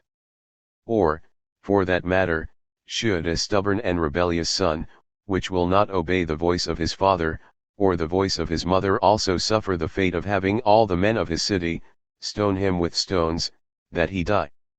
Deuteronomy 21:18, 21. Or what of the Bible's treatment of women? Wives, submit yourselves unto your own husbands. Colossians 3:18, they are also ordered to keep silence in the churches. I Corinthians 14:34, 35. Male rule is explicitly stated, I would have you know that the head of every man is Christ, and the head of the woman is the man, and the head of Christ is God. I Corinthians 11:3. Clearly, a Christian anarchist would have to be as highly selective as non-anarchist believers when it comes to applying the teachings of the Bible. The rich rarely proclaim the need for poverty, at least for themselves, and seem happy to forget, like the churches, the difficulty a rich man apparently has entering heaven, for example. They seem happy to ignore Jesus' admonition that if thou wilt be perfect, go and sell that thou hast, and give to the poor, and thou shalt have treasure in heaven, and come and follow me. Matthew 19:21. The followers of the Christian right do not apply this to their political leaders, or, for that matter, their spiritual ones. Few apply the maxim to give to every man that asketh of thee, and of him that taketh away thy goods ask them not again. Luke 6:30, repeated in Matthew 5:42, nor do they hold all things common as practiced by the first Christian believers. Acts 4:32, so if non-anarchist believers are to be considered as ignoring the teachings of the Bible by anarchist ones, The same can be said of them by those they attack. Moreover, idea that Christianity is basically anarchism is hard to reconcile with its history. The Bible has been used to defend injustice far more than it has been to combat it. In countries where churches hold de facto political power, such as in Ireland, in parts of South America, in 19th and early 20th century Spain and so forth, typically anarchists are strongly anti-religious because the church has the power to suppress dissent and class struggle. Thus the actual role of the church belies the claim that the Bible is an anarchist text. In addition, most social anarchists consider Tolstoyan pacifism as dogmatic and extreme, seeing the need, sometimes, for violence to resist greater evils. However, most anarchists would agree with Tolstoyans on the need for individual transformation of values as a key aspect of creating an anarchist society and on the importance of nonviolence as a general tactic, although, we must stress, that few anarchists totally reject the use of violence in self-defense, when no other option is available. 8.3.8 What is anarchism without adjectives? In the words of historian George Richard Essenwein, anarchism without adjectives in its broadest sense referred to an unhyphenated form of anarchism, that is, a doctrine without any qualifying labels such as communist, collectivist, mutualist, or individualist.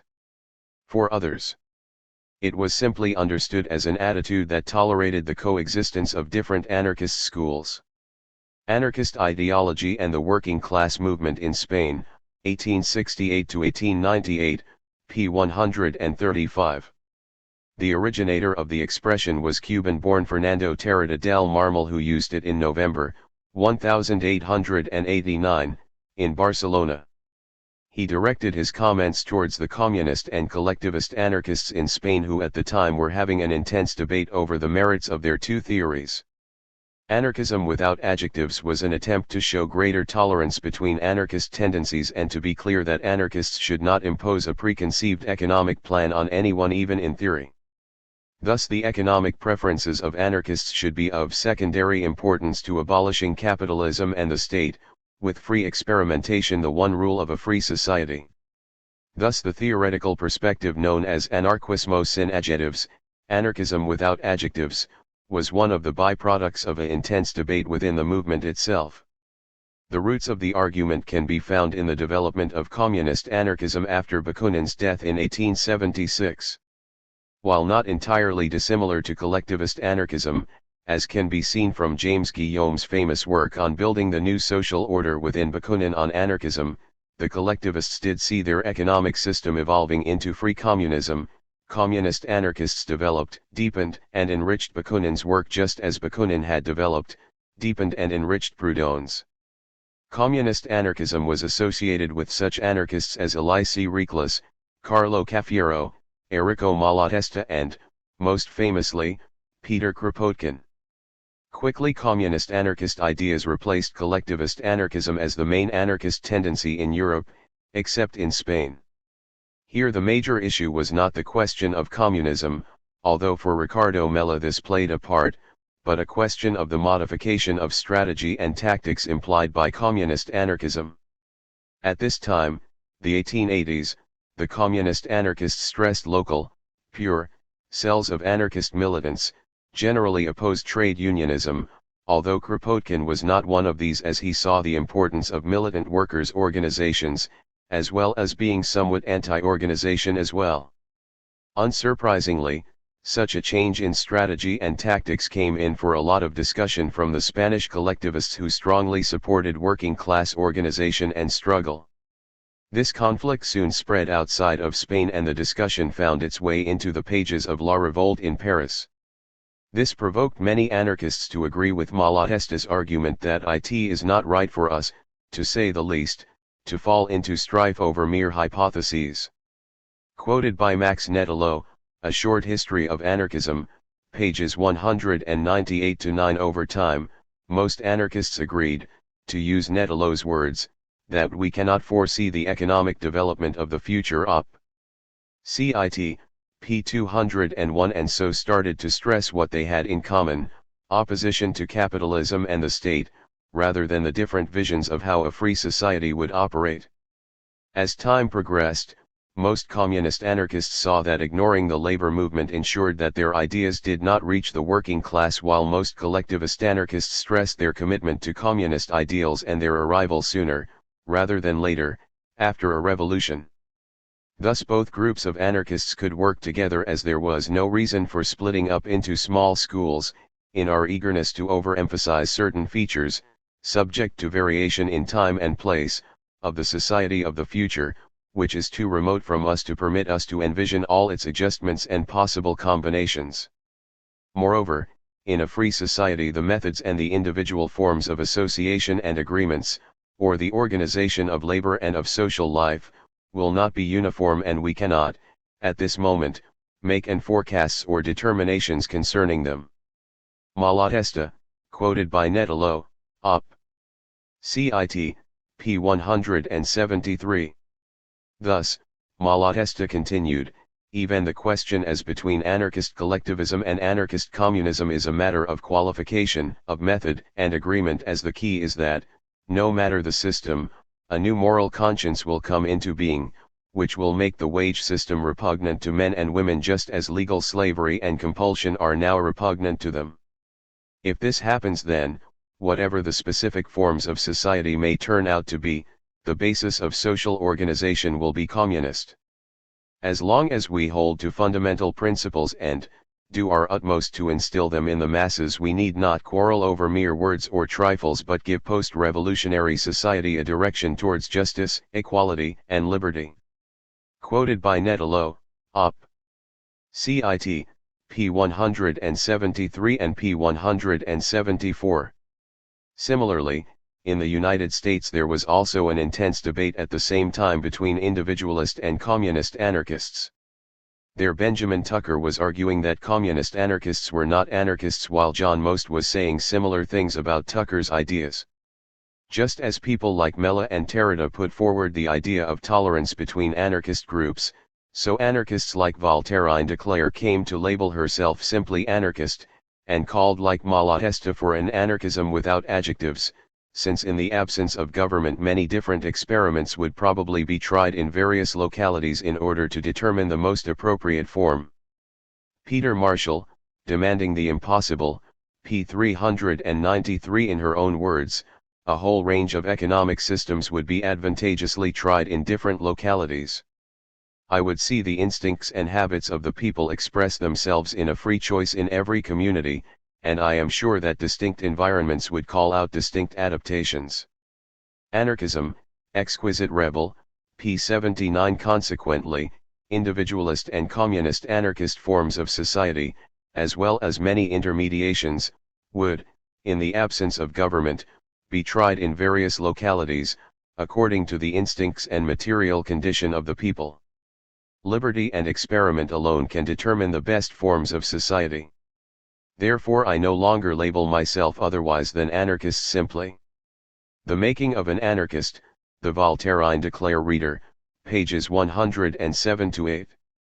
These debates had a lasting impact on the anarchist movement, with such noted anarchists as de Cleyre, Malatesta, Netelo and Reclus adopting the tolerant perspective embodied in the expression anarchism without adjectives.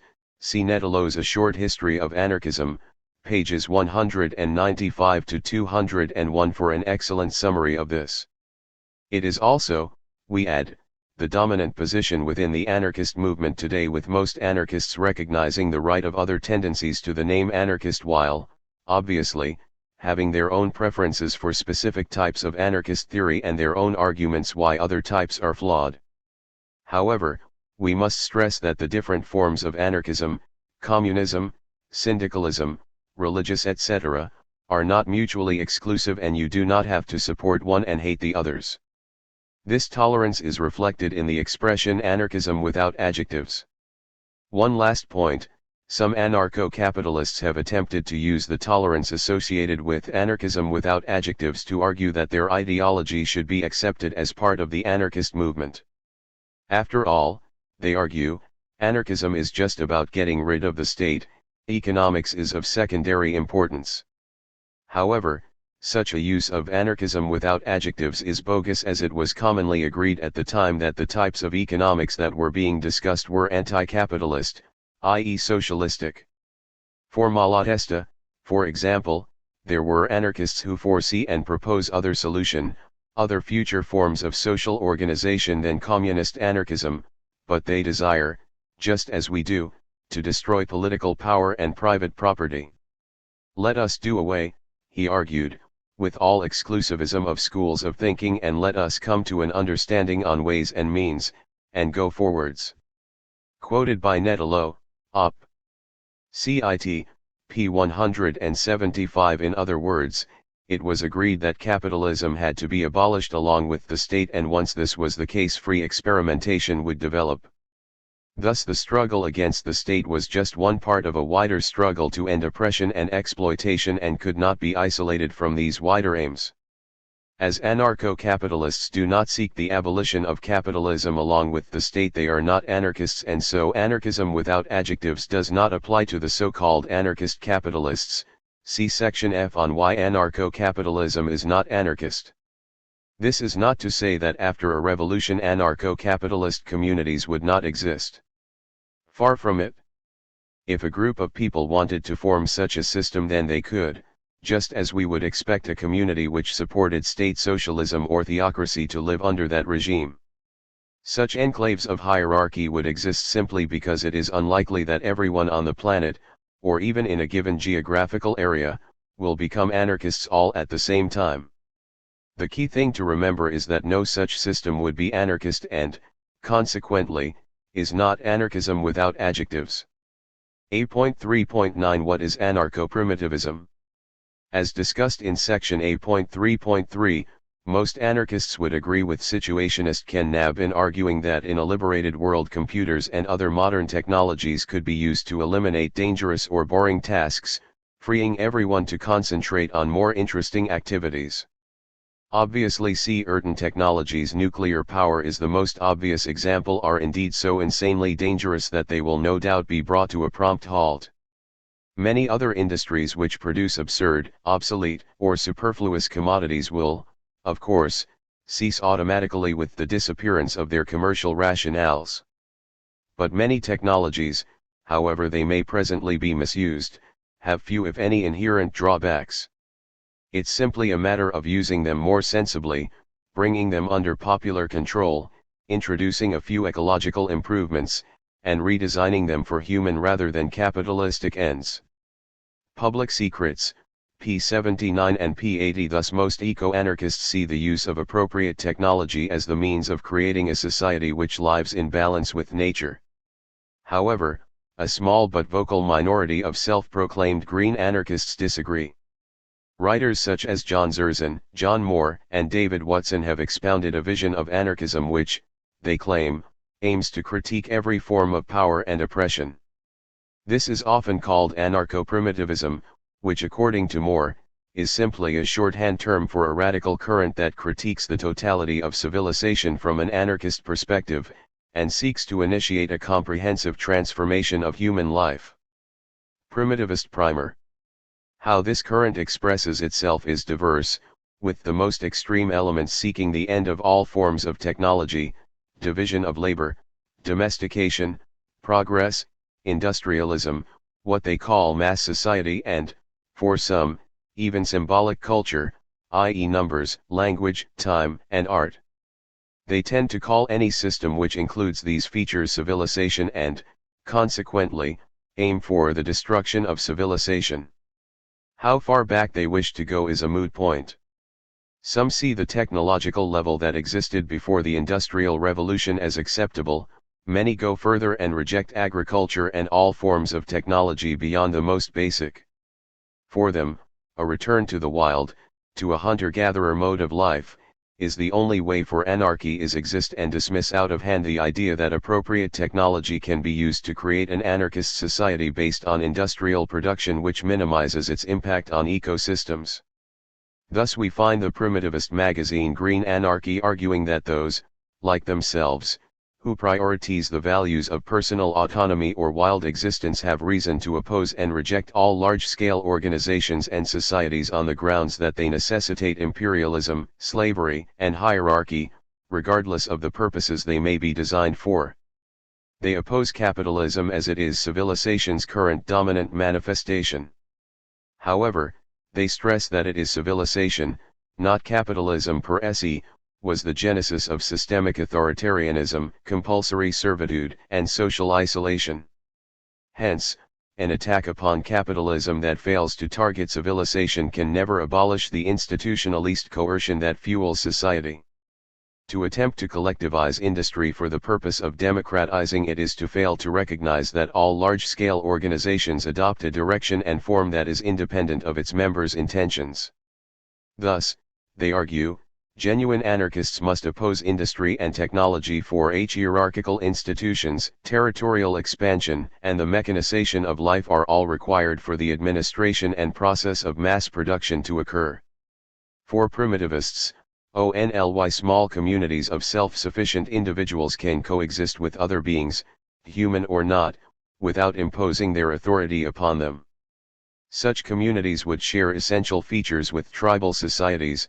For over 99% of human history, humans lived within small and egalitarian extended family arrangements, while drawing their subsistence directly from the land. Against mass society.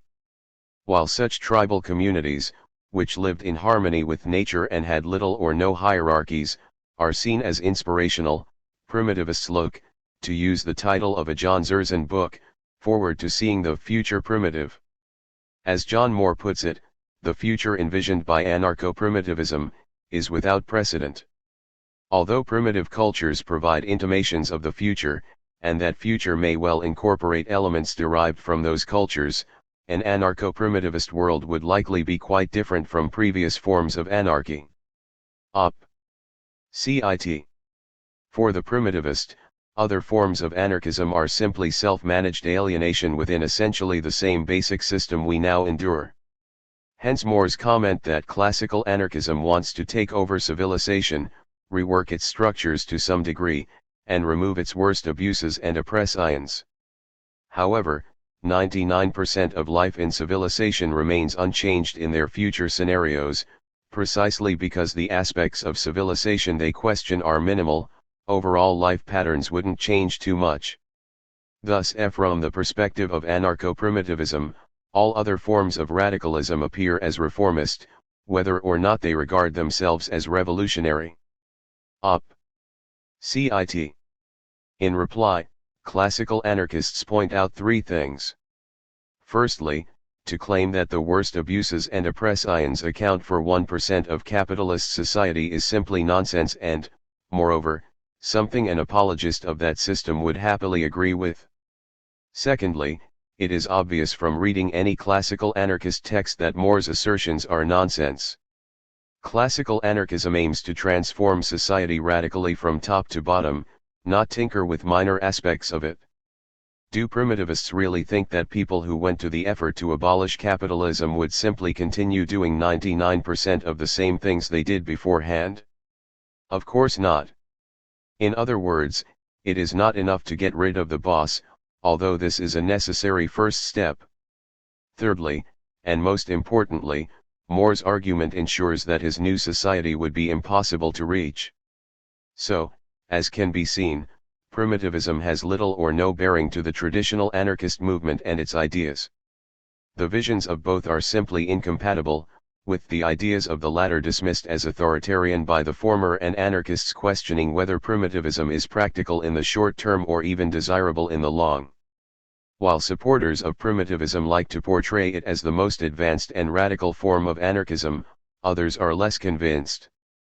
They consider it as a confused ideology which draws its followers into absurd positions and, moreover, is utterly impractical.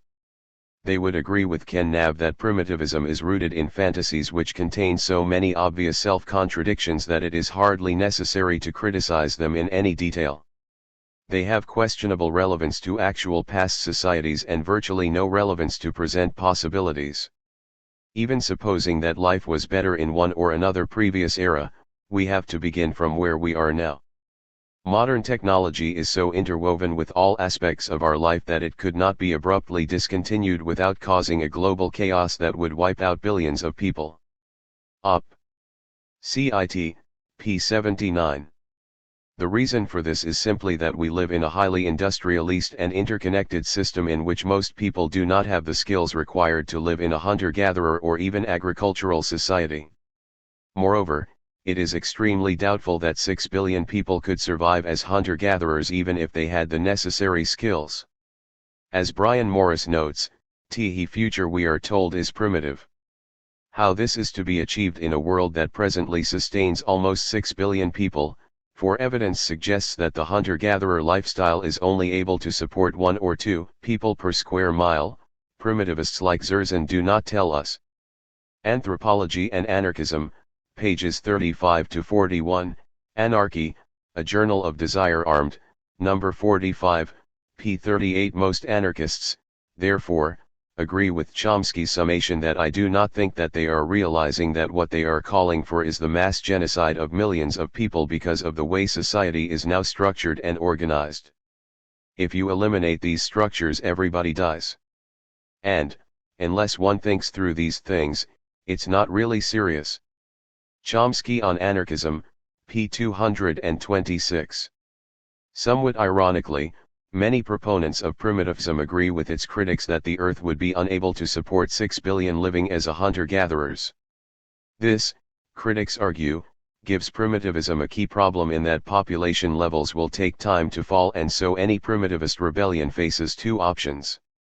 Either it comes about via some kind of collapse of civilization, or it involves a lengthy transition period during which civilization and its industrial legacies are decommissioned safely, population levels drop naturally to an appropriate level, and people gain the necessary skills required for their new existence. The problems with the first option should be obvious, but, sadly, it is implied by many primitivist writers. Moore, for example, talks about when civilization collapses, through its own volition, through our efforts, or a combination of the 2. This implies an extremely speedy process, which is confirmed when he talks about the need for positive alternatives to be built now, as the social disruption caused by collapse could easily create the psychological insecurity and social vacuum in which fascism and other totalitarian dictatorships could flourish. Op. Cit. Social change based on collapse, insecurity and social disruption does not sound like a recipe for a successful revolution. Then there are the anti-organization dogmas expounded by primitivism. Moore is typical, asserting that organizations, for anarcho-primitivists, are just rackets, gangs for putting a particular ideology in power, and reiterates the point by saying primitivists stand for the abolition of all power relations, including the state and any kind of party or organization. Op. Cit. Yet without organization, no modern society could function. There would be a total and instant collapse, which would see not only mass starvation but also ecological destruction as nuclear power stations melt down, industrial waste seeps into the surrounding environment, cities and towns decay, and hordes of starving people fighting over what vegetables, fruits and animals they could find in the countryside. Clearly, an anti-organization dogma can only be reconciled with the idea of a near overnight collapse of civilization, not with a steady progress towards a long-term goal. Equally, how many positive alternatives could exist without organization? Moore dismissed any critique that points out that a collapse would cause mass destruction as just smear tactics, weird fantasies spread by some commentators hostile to anarcho-primitivism, who suggest that the population levels envisaged by anarcho-primitivists would have to be achieved by mass die-offs or Nazi-style death camps. The commitment of anarcho-primitivists to the abolition of all power relations means that such orchestrated slaughter remains an impossibility as well as just plain horrendous. Op. Cit. Yet no critic is suggesting that primitivists desire such a die-off or seek to organize it. They simply point out that the collapse of civilization would result in a mass die-off due to the fact that most people do not have the skills necessary to survive it, nor could the Earth provide enough food for 6 billion people trying to live in a primitivist manner. Other primitivists have asserted that it can, stating it is not possible for all 6 billion of the planet's current inhabitants to survive as hunter-gatherers, but it is possible for those who can't to grow their own food in significantly smaller spaces, as has been demonstrated by permaculture, organic gardening, and indigenous horticulture techniques. Against mass society, unfortunately, no evidence was provided to show the truth of this assertion, nor that people could develop the necessary skills in time, even if it were. It seems a slim hope to place the fate of billions on, so that humanity can be wild and free from such tyrannies as hospitals, books, and electricity. Faced with the horrors that such a collapse would entail, those primitivists who have thought the issue through end up accepting the need for a transition period. John Zerzan, for example, argues that it seems evident that industrialization and the factories could not be gotten rid of instantly, but equally clear that their liquidation must be pursued with all the vigor behind the rush of breakout. Even the existence of cities is accepted, for cultivation within the cities is another aspect of practical transition. On the transition, postscript to future primitive.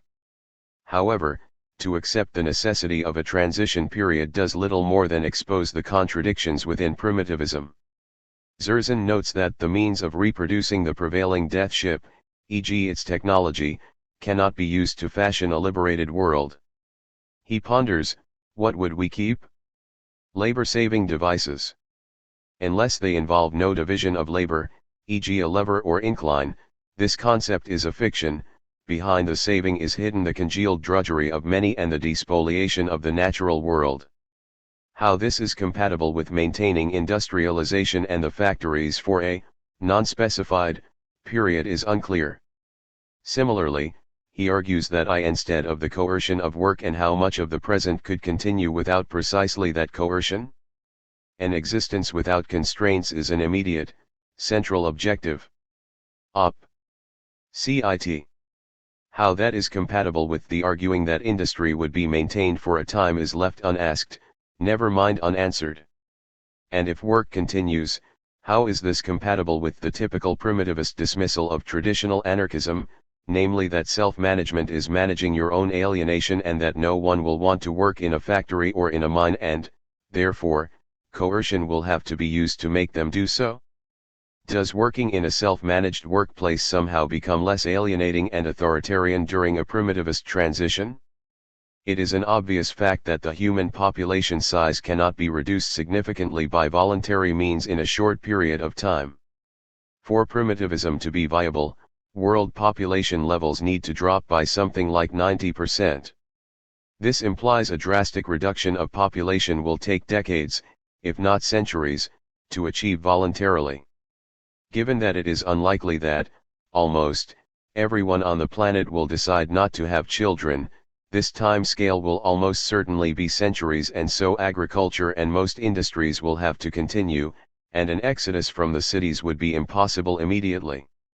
Likewise, reliable contraceptives are a product of modern technology and, consequently, the means of producing them would have to be maintained over that time, unless primitivists argue that along with refusing to have children, people will also refuse to have sex. Then there is the legacy of industrial society, which simply cannot be left to decay on its own. To take just one obvious example, leaving nuclear power plants to melt down would hardly be eco-friendly. Moreover, it is doubtful that the ruling elite will just surrender its power without resistance, and, consequently, any social revolution would need to defend itself against attempts to reintroduce hierarchy. Needless to say, a revolution which shunned all organization and industry as inherently authoritarian would not be able to do this. It would have been impossible to produce the necessary military supplies to fight Franco's fascist forces during the Spanish Revolution if the workers had not converted and used their workplaces to do so, to note another obvious example. Then there is another, key, contradiction. For if you accept that there is a need for a transition from here to there, then primitivism automatically excludes itself from the anarchist tradition. The reason is simple. More asserts that mass society involves people working, living in artificial, technologist environments, and being subject to forms of coercion and control. Op. Cit. So if what primitivists argue about technology, industry, and mass society are all true, then any primitivist transition would, by definition, not be libertarian. This is because mass society will have to remain for some time, at the very least decades, more likely centuries, after a successful revolution and, consequently from a primitivist perspective, be based on forms of coercion and control. There is an ideology which proclaims the need for a transitional system which will be based on coercion, control, and hierarchy which will, in time, disappear into a stateless society. It also, like primitivism, stresses that industry and large-scale organization is impossible without hierarchy and authority. That ideology is Marxism. Thus it seems ironic to classical anarchists to hear self-proclaimed anarchists repeating Engels' arguments against Bakunin as arguments for anarchy. See section H.4 for a discussion of Engels' claims that industry excludes autonomy. So if, as seems likely, any transition will take centuries to achieve, then the primitivist critique of traditional anarchism becomes little more than a joke and a hindrance to meaningful anarchist practice and social change. It shows the contradiction at the heart of primitivism. While its advocates attack other anarchists for supporting technology, organization, self-management of work, industrialization, and so on, they themselves are dependent on the things they oppose as part of any humane transition to a primitivist society. And given the passion with which they attack other anarchists on these matters, unsurprisingly the whole notion of a primitivist transition period seems impossible to other anarchists. To denounce technology and industrialism as inherently authoritarian and then turn round and advocate their use after a revolution simply does not make sense from a logical or libertarian perspective. Thus the key problem with primitivism can be seen. It offers no practical means of achieving its goals in a libertarian manner. As Nab summarizes, W. begins as a valid questioning of excessive faith in science and technology, ends up as a desperate and even less justified faith in the return of a primeval paradise, accompanied by a failure to engage the present system in any but an abstract, apocalyptical way. To avoid this, it is necessary to take into account where we are now and, consequently, we will have to seriously consider how we will deal with all the practical problems that will be posed in the interim. Op. Cit. P80 and P79. Sadly, primitivist ideology excludes this possibility by dismissing the starting point any real revolution would begin from as being inherently authoritarian. Moreover, they are blocking genuine social change by ensuring that no mass movement would ever be revolutionary enough to satisfy their criteria. Those who proudly proclaim their total opposition to all compromise, all authority, all organization, all theory, all technology, etc., usually turn out to have no revolutionary perspective whatsoever, no practical conception of how the present system might be overthrown or how a post-revolutionary society might work. Some even attempt to justify this lack by declaring that a mere revolution could never be radical enough to satisfy their eternal ontological rebelliousness. Such all-or-nothing bombast may temporarily impress a few spectators, but its ultimate effect is simply to make people blasé. Nab, Op. Cit. Pages 31 to 32. Then there is the question of the means suggested for achieving primitivism. Moore argues that the kind of world envisaged by anarcho-primitivism is one unprecedented in human experience in terms of the degree and types of freedom anticipated, so there can't be any limits on the forms of resistance and insurgency that might develop. Op. Cit. Non-primitivists reply by saying that this implies primitivists don't know what they want nor how to get there. Equally, they stress that there must be limits on what are considered acceptable forms of resistance. This is because means shape the ends created, and so authoritarian means will result in authoritarian ends. Tactics are not neutral, and support for certain tactics betray an authoritarian perspective. This can be seen from the UK magazine Green Anarchist, part of the extreme end of primitivism. Due to its inherent unattractiveness for most people, it could never come about by libertarian means, i.e. by the free choice of individuals who create it by their own acts, and so cannot be anarchist, as very few people would actually voluntarily embrace such a situation. This led to Green Anarchist developing a form of eco-vanguardism in order, to use Rousseau's expression, to force people to be free. This was expressed when the magazine supported the actions and ideas of the non-anarchist Unabomber and published an article, The Irrationalists, by one its editors stating that the Oklahoma bombers had the right idea. The pity was that they did not blast any more government offices. The Tokyo sarin cult had the right idea. The pity was that in testing the gas a year prior to the attack they gave themselves away. Green Anarchist, number 51, p. 11. A defense of these remarks was published in the next issue, and a subsequent exchange of letters in the Us-based Anarchy, a journal of Desire Armed magazine, numbers 48 to 52, saw the other editor justify this sick, authoritarian nonsense as simply examples of unmediated resistance conducted under conditions of extreme repression. Whatever happened to the anarchist principle that means shape the ends? This means there are limits on tactics, as some tactics are not and can never be libertarian. However, few primitivists take such an extreme position. Most primitivist anarchists, rather than being anti-technology and anti-civilization as such, instead, to use David Watson's expression, believe it is a case of the affirmation of Aboriginal lifeways and of taking a far more critical approach to issues such as technology, rationality, and progress than that associated with social ecology. These eco-anarchists reject a dogmatic primitivism which claims we can return in some linear way to our primordial roots just as much as the idea of progress, superseding both Enlightenment and counter-Enlightenment ideas and traditions. For them, primitivism reflects not only a glimpse at life before the rise of the state, but also a legitimate response to real conditions of life under civilization, and so we should respect and learn from Paleolithic and Neolithic wisdom traditions, such as those associated with Native American tribes and other Aboriginal peoples. While we cannot, and would not want to abandon secular modes of thinking and experiencing the world, we cannot reduce the experience of life, and the fundamental, inescapable questions why we live, and how we live, to secular terms. Moreover, the boundary between the spiritual and the secular is not so clear. A dialectical understanding that we are our history would affirm an inspirited reason that honors not only atheistic Spanish revolutionaries who died for el ideal, but also religious pacifist prisoners of conscience, Lakota ghost dancers, Taoist hermits, and executed Sufi mystics. David Watson, Beyond Book Chin, Preface for a Future Social Ecology, p. 240, p. 103, p. 240 and pages 66 to 67. Such primitivist anarchism is associated with a range of magazines, mostly Us-based, like Fifth Estate.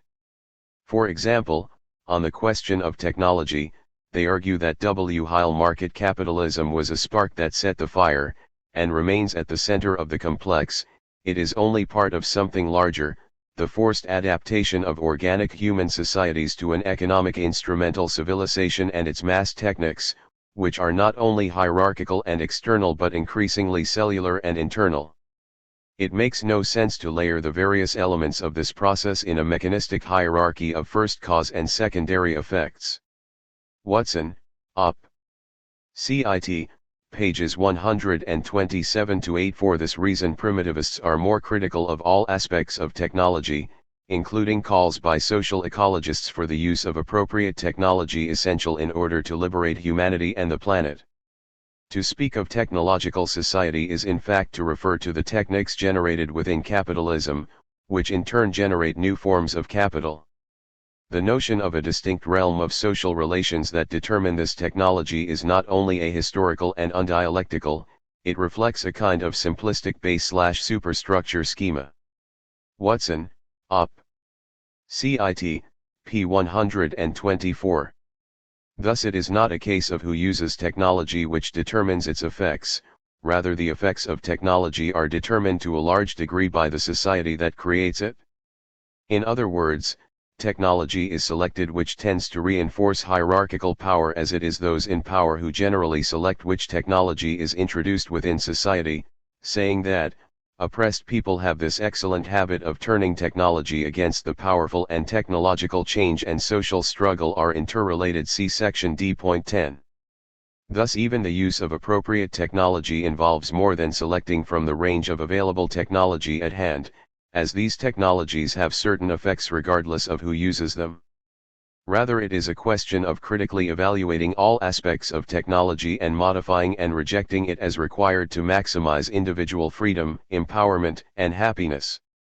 Few social ecologists would disagree with this approach, though, and differences are usually a question of emphasis rather than a deep political point.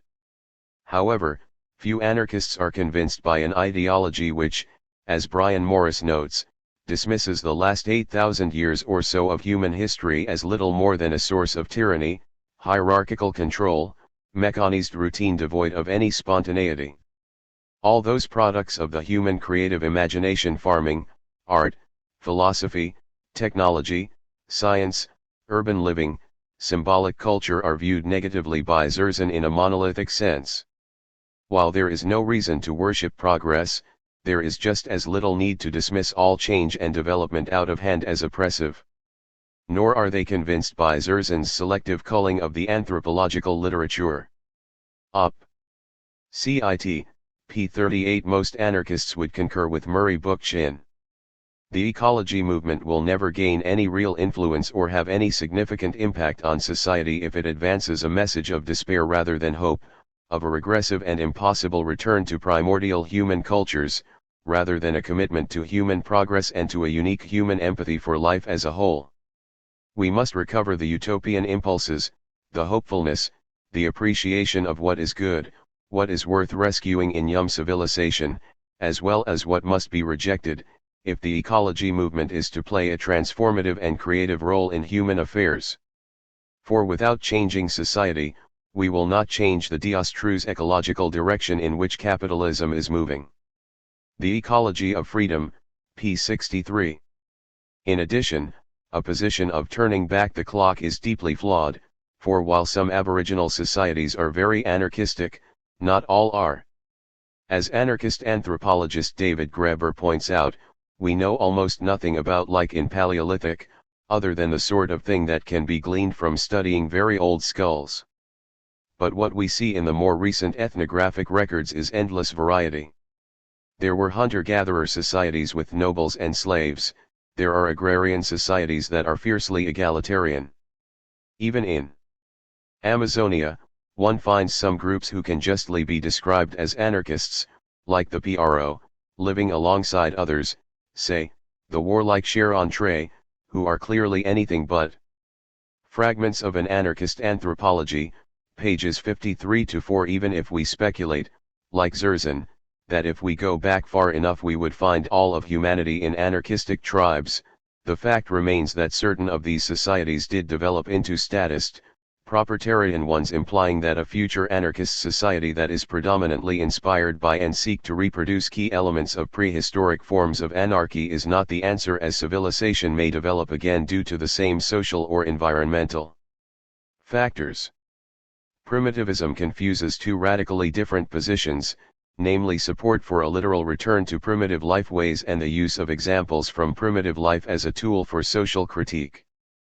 Few anarchists would disagree with the second position, as they recognize that current does not equal better and, consequently, past cultures and societies can have positive, as well as negative, aspects to them which can shed light on what a genuinely human society can be like. Similarly, if primitivism simply involved questioning technology along with authority, few would disagree.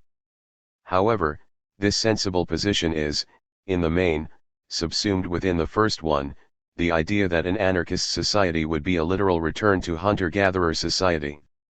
That this is the case can be seen from primitivist writings. Some primitivists say that they are not suggesting the Stone Age as a model for their desired society nor a return to gathering and hunting, yet they seem to exclude any other options by their critique. So to suggest that primitivism is simply a critique or some sort of anarchist speculation, to use John Moore's term, seems incredulous. If you demonize technology, organization, mass society and civilization as inherently authoritarian, you cannot turn round and advocate their use in a transition period or even in a free society. As such, the critique points to a mode of action and a vision of a free society, and to suggest otherwise is simply incredulous. Equally, If you praise foraging bands and shifting horticultural communities of past and present as examples of anarchy, then critics are entitled to conclude that primitivists desire a similar system for the future. This is reinforced by the critiques of industry, technology, mass society and agriculture. Until such time as primitivists clearly state which of the two forms of primitivism they subscribe to, other anarchists will not take their ideas that seriously. Given that they fail to answer such basic questions of how they plan to deactivate industry safely and avoid mass starvation without the workers' control, international links, and federal organization they habitually dismiss out of hand as new forms of governance, other anarchists do not hold much hope that it will happen soon. Ultimately, we are faced with the fact that a revolution will start in society as it is. Anarchism recognizes this and suggests a means of transforming it. Primitivism shies away from such minor problems and, consequently, has little to recommend it in most anarchists' eyes. This is not to suggest, of course, that non-primitivist anarchists think that everyone in a free society must have the same level of technology. Far from it. An anarchist society would be based on free experimentation. Different individuals and groups will pick the way of life that best suits them. Those who seek less technological ways of living will be free to do so, as will those who want to apply the benefits of appropriate technologies. Similarly, all anarchists support the struggles of those in the developing world against the onslaught of capitalist civilization and the demands of capitalist progress. For more on primitivist anarchism, see John Zerzan's Future Primitive as well as David Watson's Beyond Book Chin and Against the Mega Machine. Ken Knabb's essay The Poverty of Primitivism is an excellent critique of primitivism, as is Brian Oliver Shepard's Anarchism vs. Primitivism. 8.4 Who are the major anarchist thinkers? Although Gerard Winstanley, The New Law of Righteousness, 1649, and William Godwin, Inquiry Concerning Political Justice, 1793, had begun to unfold the philosophy of anarchism in the 17th and 18th centuries, it was not until the second half of the 19th century that anarchism emerged as a coherent theory with a systematic, developed program. This work was mainly started by four people: a German, Max Stirner, 1806–1856, a Frenchman, Pierre-Joseph Proudhon, 1809–1865, and two Russians, Michael Bakunin, 1814–1876, and Peter Kropotkin, 1842–1921. They took the ideas in common circulation within sections of the working population and expressed them in written form. Born in the atmosphere of German Romantic philosophy, Stirner's anarchism, set forth in The Ego and Its Own, was an extreme form of individualism, or egoism, which placed the unique individual above all else: state, property, law, or duty. His ideas remain a cornerstone of anarchism. Stirner attacked both capitalism and state socialism, laying the foundations of both social and individualist anarchism by his egoist critique of capitalism and the state that supports it. In place of the state and capitalism, Max Stirner urges the union of egoists, free associations of unique individuals who cooperate as equals in order to maximize their freedom and satisfy their desires, including emotional ones, for solidarity, or intercourse as Stirner called it. Such a union would be non-hierarchical, for, as Stirner wonders, is an association, wherein most members allow themselves to be lulled as regards their most natural and most obvious interests, actually an egoists' association? Can they really be egoists who have banded together when one is a slave or a serf of the other? No Gods, No Masters, Volume 1, p. 24. Individualism by definition includes no concrete program for changing social conditions. This was attempted by Pierre-Joseph Proudhon, the first to describe himself openly as an anarchist. His theories of mutualism, federalism, and workers' self-management and association had a profound effect on the growth of anarchism as a mass movement and spelled out clearly how an anarchist world could function and be coordinated. It would be no exaggeration to state that Proudhon's work defined the fundamental nature of anarchism as both an anti-state and anti-capitalist movement and set of ideas.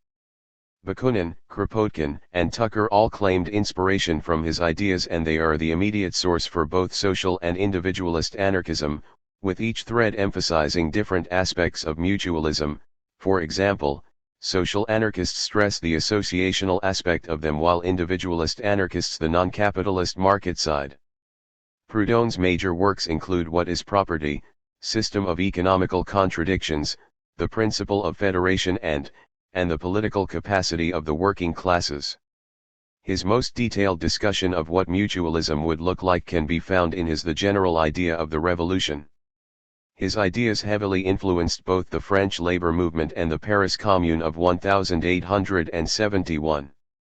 Proudhon's ideas were built upon by Michael Bakunin, who humbly suggested that his own ideas were simply Proudhon's widely developed and pushed right to their final consequences.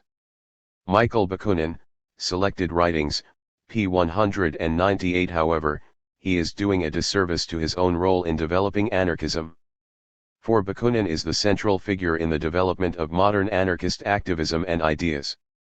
He emphasized the importance of collectivism, mass insurrection, revolution, and involvement in the militant labor movement as the means of creating a free, classless society. Moreover, he repudiated Proudhon's sexism and added patriarchy to the list of social evils anarchism opposes.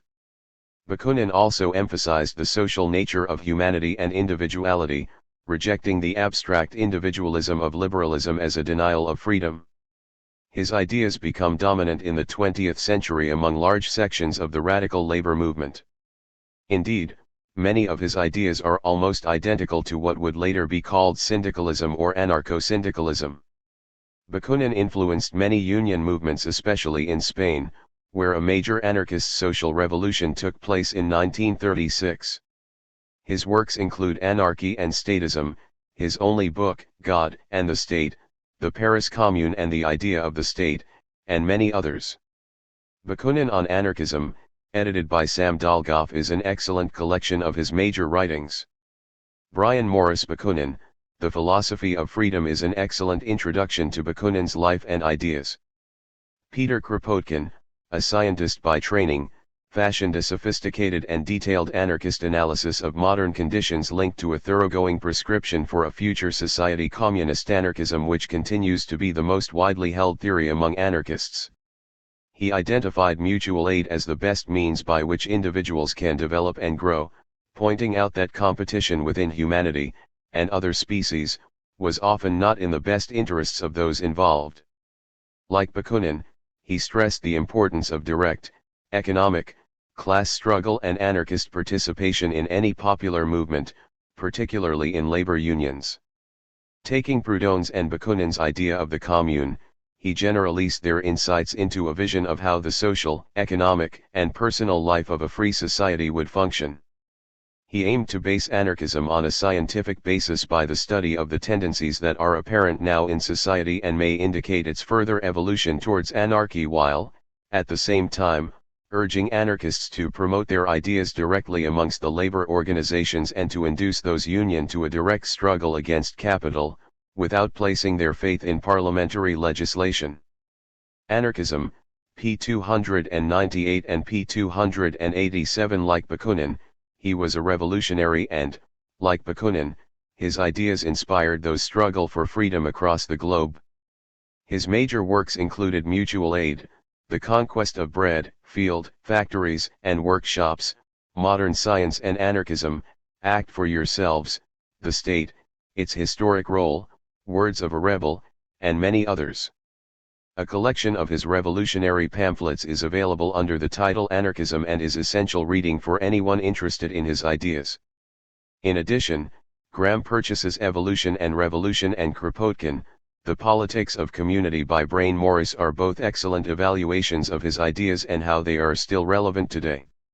The various theories proposed by these founding anarchists are not, however, mutually exclusive.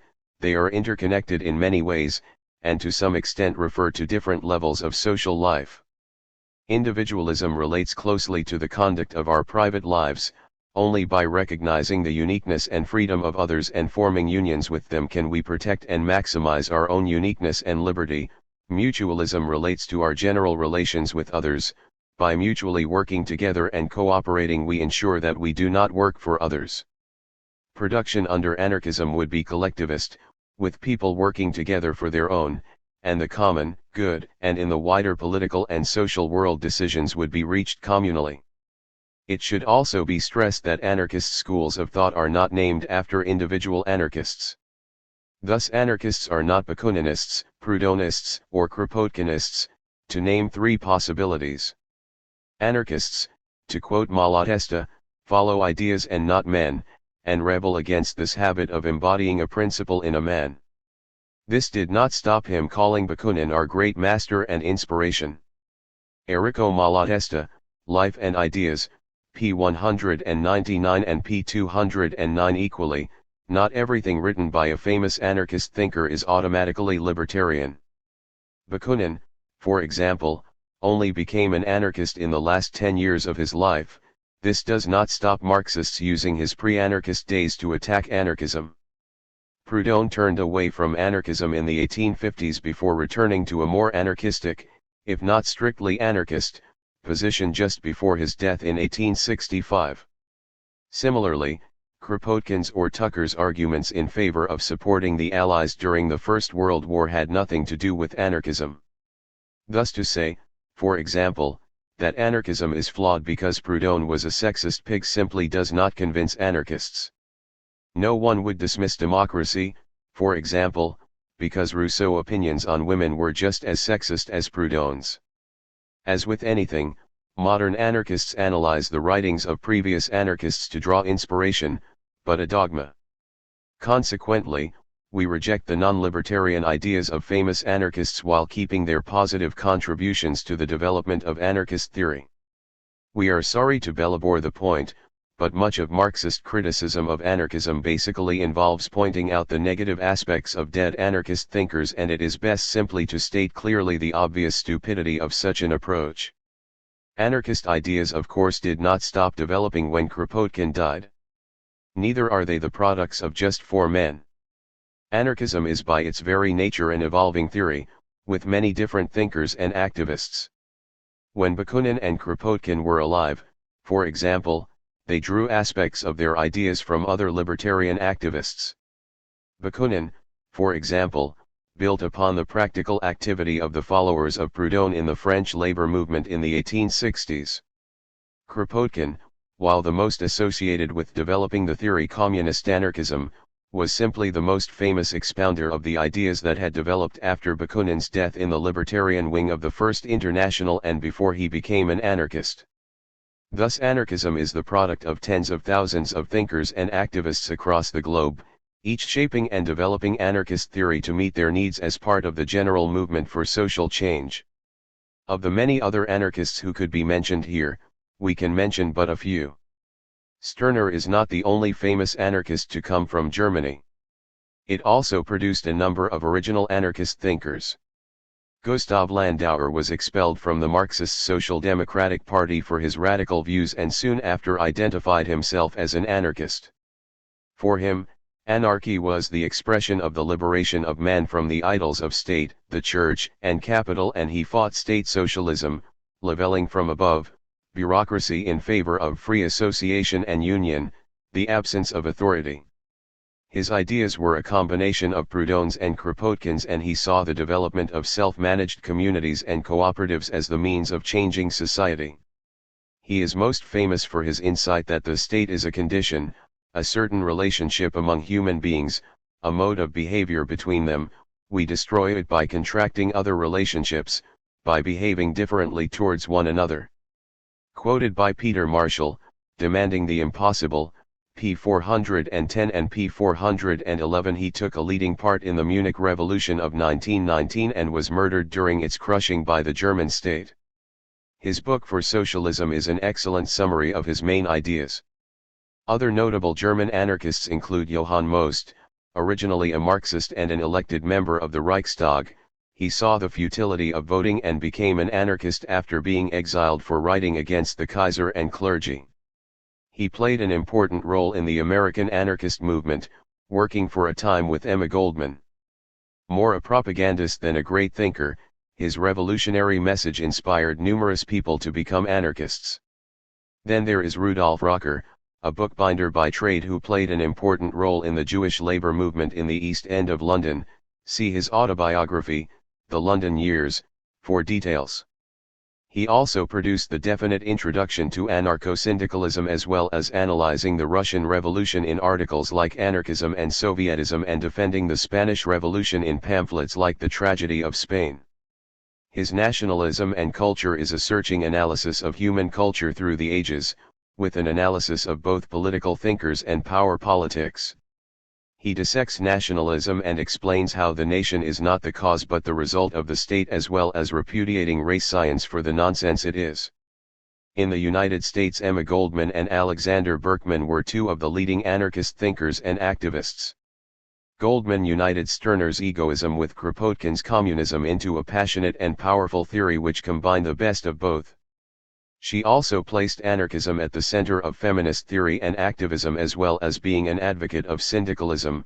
See her book Anarchism and Other Essays and the collection of essays, articles, and talks entitled Red Emma Speaks. Alexander Berkman, Emma's lifelong companion, produced a classic introduction to anarchist ideas called What is Anarchism? Also known as What is Communist Anarchism, and the ABC of Anarchism. Like Goldman, he supported anarchist involvement in the labor movement, was a prolific writer and speaker. The book Life of an Anarchist gives an excellent selection of his best articles, books, and pamphlets. Both were involved in editing anarchist journals, with Goldman most associated with Mother Earth, see Anarchy. An anthology of Emma Goldman's Mother Earth edited by Peter Glassgold, and Berkman The Blast, reprinted in full in 2005. Both journals were closed down when the two anarchists were arrested in 1917 for their anti-war activism. In December 1919, both he and Goldman were expelled by the U.S. government to Russia after the 1917 revolution had radicalized significant parts of the American population. There, as they were considered too dangerous to be allowed to remain in the land of the free. Exactly 2 years later, their passports arrived to allow them to leave Russia. The Bolshevik slaughter of the Kronstadt revolt in March 1921 after the Civil War ended had finally convinced them that the Bolshevik dictatorship meant the death of the revolution there. The Bolshevik rulers were more than happy to see the back of two genuine revolutionaries who stayed true to their principles. Once outside Russia, Berkman wrote numerous articles on the fate of the revolution, including the Russian tragedy and the Kronstadt rebellion, as well as publishing his diary in book form as The Bolshevik Myth. Goldman produced her classic work My Disillusionment in Russia as well as publishing her famous autobiography Living My Life. She also found time to refute Trotsky's lies about the Kronstadt rebellion in Trotsky Protests Too Much. As well as Berkman and Goldman, the United States also produced other notable activists and thinkers. Voltairine de Cleyre played an important role in the U.S. anarchist movement, enriching both U.S. and international anarchist theory with her articles, poems, and speeches. Her work includes such classics as Anarchism and American Traditions, Direct Action, Sex Slavery, and The Dominant Idea. These are included, along with other articles and some of her famous poems, in the Voltairine de Cleyre Reader. These and other important essays are included in Exquisite Rebel, another anthology of her writings, while Eugenia C. de Lamotte's Gates of Freedom provides an excellent overview of her life and ideas as well as selections from her works. In addition, the book Anarchy, an anthology of Emma Goldman's Mother Earth, contains a good selection of her writings as well as other anarchists active at the time. Also of interest is the collection of the speeches she made to mark the state murder of the Chicago martyrs in 1886, see the First May Day, the Haymarket Speeches 1895 to 1910. Every November the 11th, except when illness made it impossible, she spoke in their memory. For those interested in the ideas of that previous generation of anarchists which the Chicago martyrs represented, Albert Parsons' Anarchism, its philosophy and scientific basis is essential reading. His wife, Lucy Parsons, was also an outstanding anarchist activist from the 1870s until her death in 1942, and selections of her writings and speeches can be found in the book Freedom, Equality and Solidarity, edited by Gail Ahrens. Elsewhere in the Americas, Ricardo Flores Magón helped lay the ground for the Mexican Revolution of 1910 by founding the, strangely named, Mexican Liberal Party in 1905, which organized two unsuccessful uprisings against the Diaz dictatorship in 1906 and 1908. Through his paper Tierra y Libertad, Land and Liberty, he influenced the developing labor movement as well as Zapata's peasant army. He continually stressed the need to turn the revolution into a social revolution which will give the lands to the people as well as possession of the factories, mines, etc. Only this would ensure that the people will not be deceived. Talking of the agrarians, the Zapatista army, Ricardo's brother Enrique, he notes that they are more or less inclined towards anarchism and they can work together because both are direct actionists and they act perfectly revolutionary.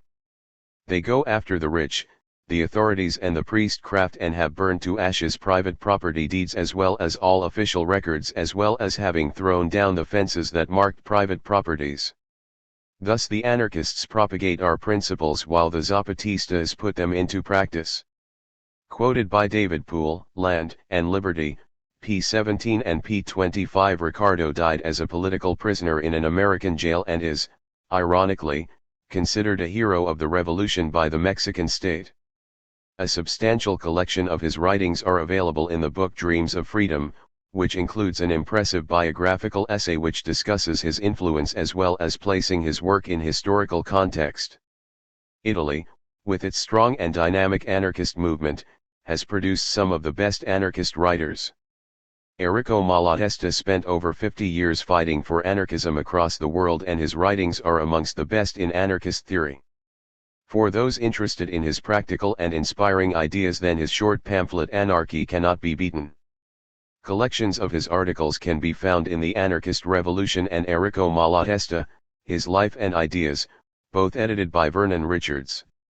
A favorite writing technique was the use of dialogues, such as at the Café, Conversations on Anarchism. These, using the conversations he had with non-anarchists as their basis, explained anarchist ideas in a clear and down-to-earth manner. Another dialogue, Fra Contadini, a dialogue on anarchy, was translated into many languages, with 100,000 copies printed in Italy in 1920 when the revolution Malatesta had fought for all his life looked likely. At this time Malatesta edited Umanità Nova, the first Italian daily anarchist paper. It soon gained a circulation of 50,000, as well as writing the program for the Unione Anarchica Italiana, a national anarchist organization of some 20,000. For his activities during the factory occupations he was arrested at the age of 67 along with 80 other anarchists activists.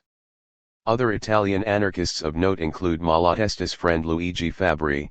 Sadly, little of his work has been translated into English. Bourgeois influences on anarchism and anarchy and scientific communism. Luigi Gallini produced a very powerful anti-organizational anarchist communism which proclaimed, in the end of anarchism, that communism is simply the economic foundation by which the individual has the opportunity to regulate himself and carry out his functions.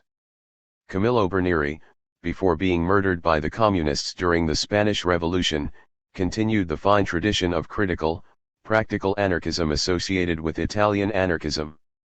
His study of Kropotkin's Federalist ideas is a classic. Peter Kropotkin, His Federalist Ideas. His daughter Marie-Louise Bernieri, before her tragic early death, contributed to the British anarchist press.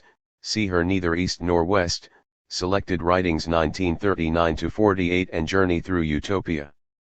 In Japan, Hada Shuzo developed Kropotkin's communist anarchism in new directions between the world wars. Called True Anarchism, he created an anarchism which was a concrete alternative to the mainly peasant country he and thousands of his comrades were active in. While rejecting certain aspects of syndicalism, they organized workers into unions as well as working with the peasantry, for the foundation stones on which to build the new society that we long for are none other than the awakening of the tenant farmers who account for a majority of the population. Their new society was based on decentralist communes which combined industry and agriculture for, as one of Hada's comrades put it, the village will cease to be a mere communist agricultural village and become a cooperative society which is a fusion of agriculture and industry. Hatta rejected the idea that they sought to go back to an ideal past, stating that the anarchists were completely opposite to the medievalists. We seek to use machines as means of production and, indeed, hope for the invention of yet more ingenious machines.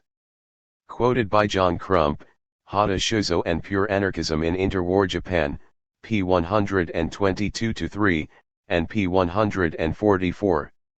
As far as individualist anarchism goes, the undoubted pope was Benjamin Tucker. Tucker, in his Instead of book, used his intellect and wit to attack all who he considered enemies of freedom, mostly capitalists, but also a few social anarchists as well. For example, Tucker excommunicated Kropotkin and the other communist anarchists from anarchism. Kropotkin did not return the favor. Tucker built on the such notable thinkers as Josiah Warren, Lysander Spooner, Stephen Pearl Andrews and William B. Greene, adapting Proudhon's mutualism to the conditions of pre-capitalist America. See Rudolph Rocker's Pioneers of American Freedom for details. Defending the worker, artisan and small-scale farmer from a state intent on building capitalism by means of state intervention, Tucker argued that capitalist exploitation would be abolished by creating a totally free non-capitalist market in which the four state monopolies used to create capitalism would be struck down by means of mutual banking and occupancy and use land and resource rights. Placing himself firmly in the socialist camp, he recognized, like Proudhon, that all non-labor income was theft and so opposed profit, rent, and interest. He translated Proudhon's What is Property and System of Economical Contradictions as well as Bakunin's God and the State. Tucker's compatriot, Joseph Labadie, was an active trade unionist as well as contributor to Tucker's paper Liberty. His son, Lawrence Labadie, carried the individualist anarchist torch after Tucker's death, believing that freedom in every walk of life is the greatest possible means of elevating the human race to happier conditions. Undoubtedly the Russian Leo Tolstoy is the most famous writer associated with religious anarchism and has had the greatest impact in spreading the spiritual and pacifistic ideas associated with that tendency.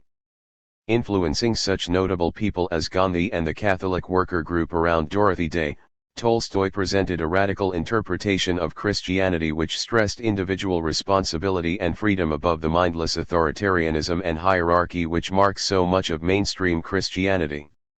Tolstoy's works, like those of that other radical libertarian Christian William Blake, have inspired many Christians towards a libertarian vision of Jesus' message which has been hidden by the mainstream churches. Thus Christian anarchism maintains, along with Tolstoy, that Christianity in its true sense puts an end to government. See, for example, Tolstoy's The Kingdom of God is Within You and Peter Marshall's William Blake, Visionary Anarchist. More recently, Noam Chomsky, in such works as Deterring Democracy, Necessary Illusions, World Orders, Old and New, Rogue States, Hegemony or Survival and many others, and Murray Bookchin, Post-Scarcity Anarchism, The Ecology of Freedom, Towards an Ecological Society, and Remaking Society, among others, have kept the social anarchist movement at the front of political theory and analysis. Bookchin's work has placed anarchism at the center of green thought and has been a constant threat to those wishing to mystify or corrupt the movement to create an ecological society. The Murray Bookchin reader contains a representative selection of his writings. Sadly, a few years before his death, Bookchin distanced himself from the anarchism he spent nearly 4 decades advocating, although he remained a libertarian socialist to the end. Chomsky's well-documented critiques of U.S. imperialism and how the media operates are his most famous works, but he has also written extensively about the anarchist tradition and its ideas, most famously in his essays Notes on Anarchism, in For Reasons of State, and his defense of the anarchist social revolution against bourgeois historians in Objectivity and Liberal Scholarship, in American Power and the New Mandarins. These and others of his more explicitly anarchist essays and interviews can be found in the collection Chomsky on Anarchism. Other good sources for his anarchist ideas are Radical Priorities, Language and Politics and the pamphlet Government in the Future. Both Understanding Power and The Chomsky Reader are excellent introductions to his thought. Britain has also seen an important series of anarchist thinkers. Bear Reid, probably the only anarchist to ever accept a knighthood, wrote several works on anarchist philosophy and theory. See his Anarchy and Order compilation of essays. His anarchism flowered directly from his aesthetic concerns, and he was a committed pacifist. As well as giving fresh insight and expression to the tradition themes of anarchism, he contributed regularly to the anarchist press. See the collection of articles A One-Man Manifesto and other writings from Freedom Press. Another pacifist anarchist was Alex Comfort. As well as writing The Joy of Sex, Comfort was an active pacifist and anarchist. He wrote particularly on pacifism, psychiatry, and sexual politics from a libertarian perspective. His most famous anarchist book was Authority and Delinquency, and a collection of his anarchist pamphlets and articles was published under the title Writings Against Power and Death. However, the most famous and influential British anarchist must be Colin Ward. He became an anarchist when stationed in Glasgow during the Second World War and came across the local anarchist group there. Once an anarchist, he has contributed to the anarchist press extensively. As well as being an editor of Freedom, he also edited the influential monthly magazine Anarchy during the 1960s. A selection of articles picked by Ward can be found in the book A Decade of Anarchy. However, his most famous single book is Anarchy in Action, where he has updated Kropotkin's mutual aid by uncovering and documenting the anarchistic nature of everyday life even within capitalism. His extensive writing on housing has emphasized the importance of collective self-help and social management of housing against the twin evils of privatization and nationalization. See, for example, his books Talking Houses and Housing, An Anarchist Approach. He has cast an anarchist eye on numerous other issues, including water use, reflected in Water, A Crisis of Social Responsibility, transport, freedom to go, after the motor age, and the welfare state, social policy, an anarchist response. His Anarchism, a very short introduction, is a good starting point for discovering anarchism, and his particular perspective on it while talking anarchy provides an excellent overview of both his ideas and life. Lastly, we must mention both Albert Meltzer and Nicholas Walter, both of whom contributed extensively to the anarchist press, as well as writing two well-known short introductions to anarchism, Anarchism, Arguments for and Against and About Anarchism, respectively. We could go on, there are many more writers we could mention. But besides these, there are the thousands of ordinary anarchist militants who have never written books but whose common sense and activism have encouraged the spirit of revolt within society and helped build the new world in the shell of the old. As Kropotkin put it, anarchism was born among the people, and it will continue to be full of life and creative power only as long as it remains a thing of the people. Anarchism, p. 146. So we hope that this concentration on anarchist thinkers should not be taken to mean that there is some sort of division between activists and intellectuals in the movement. Far from it. Few anarchists are purely thinkers or activists. They are usually both. Kropotkin, for example, was jailed for his activism, as was Malatesta and Goldman.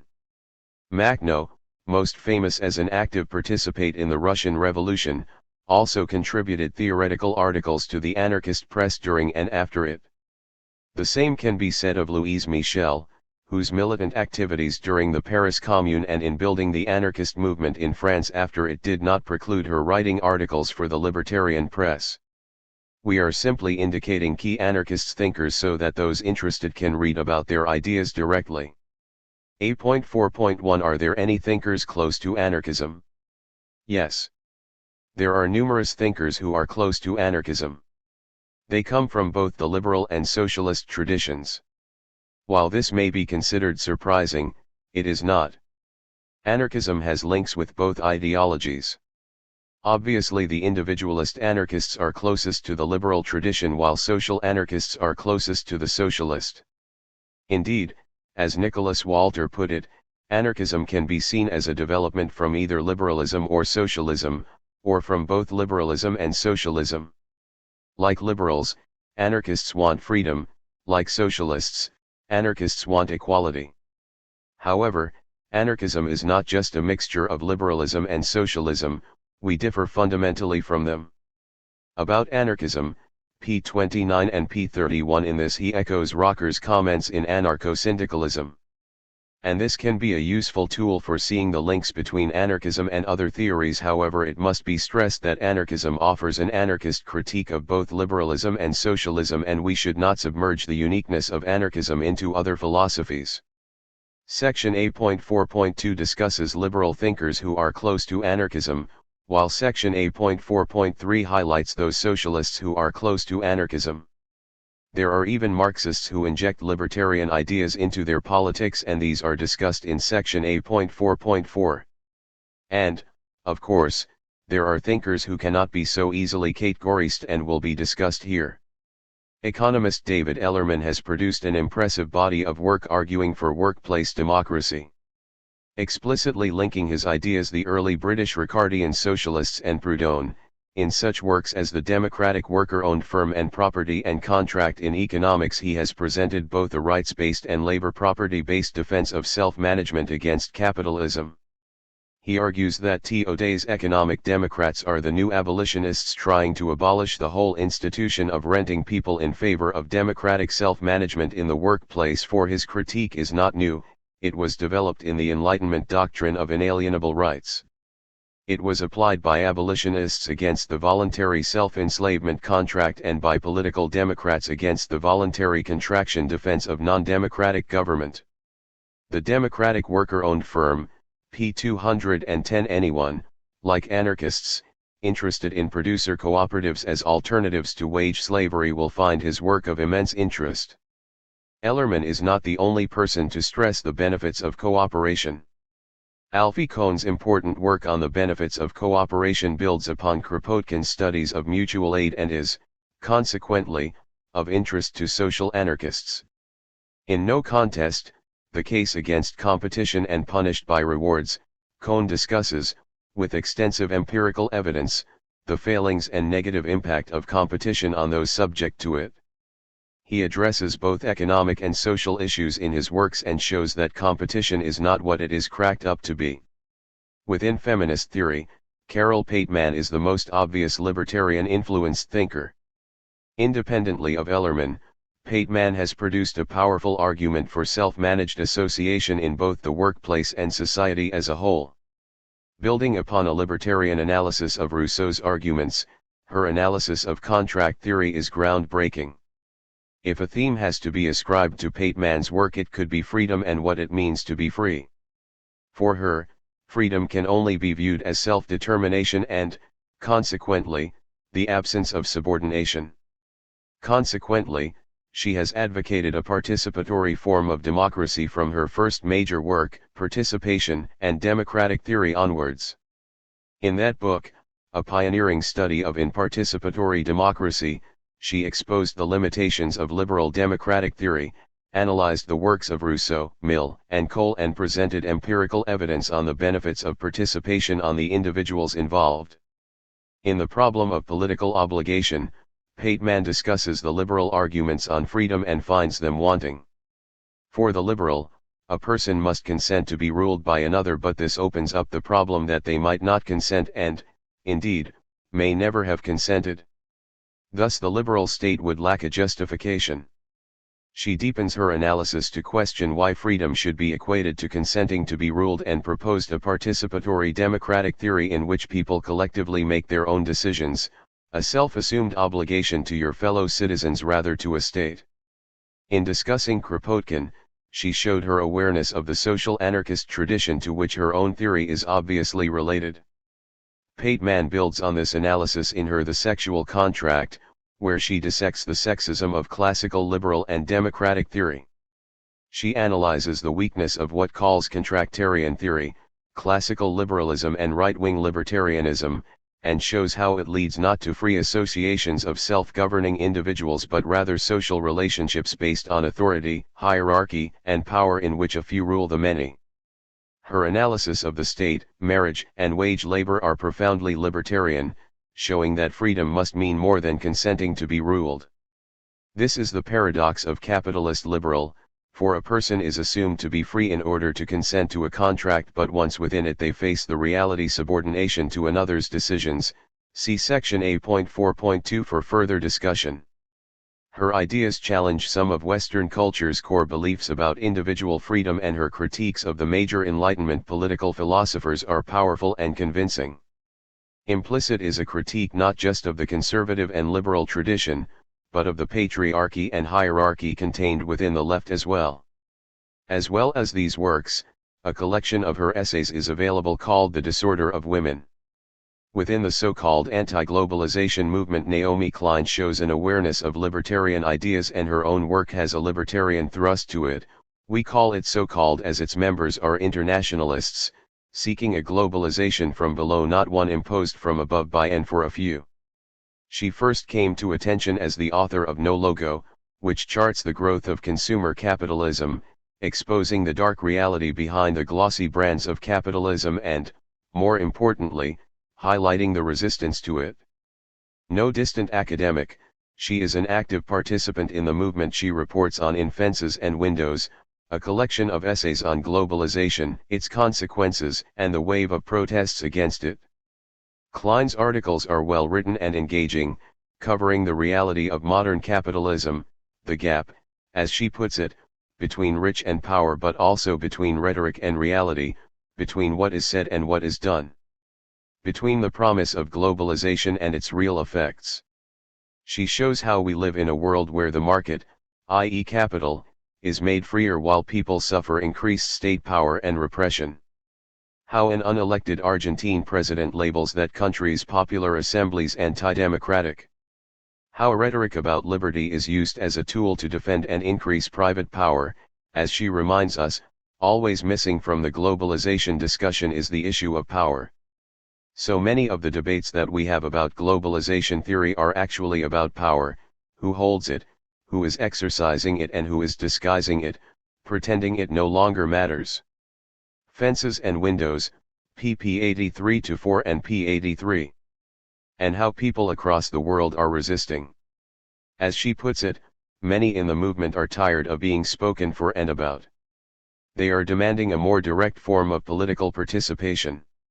She reports on a movement which she is part of, one which aims for a globalization from below, one founded on principles of transparency, accountability and self-determination, one that frees people instead of liberating capital.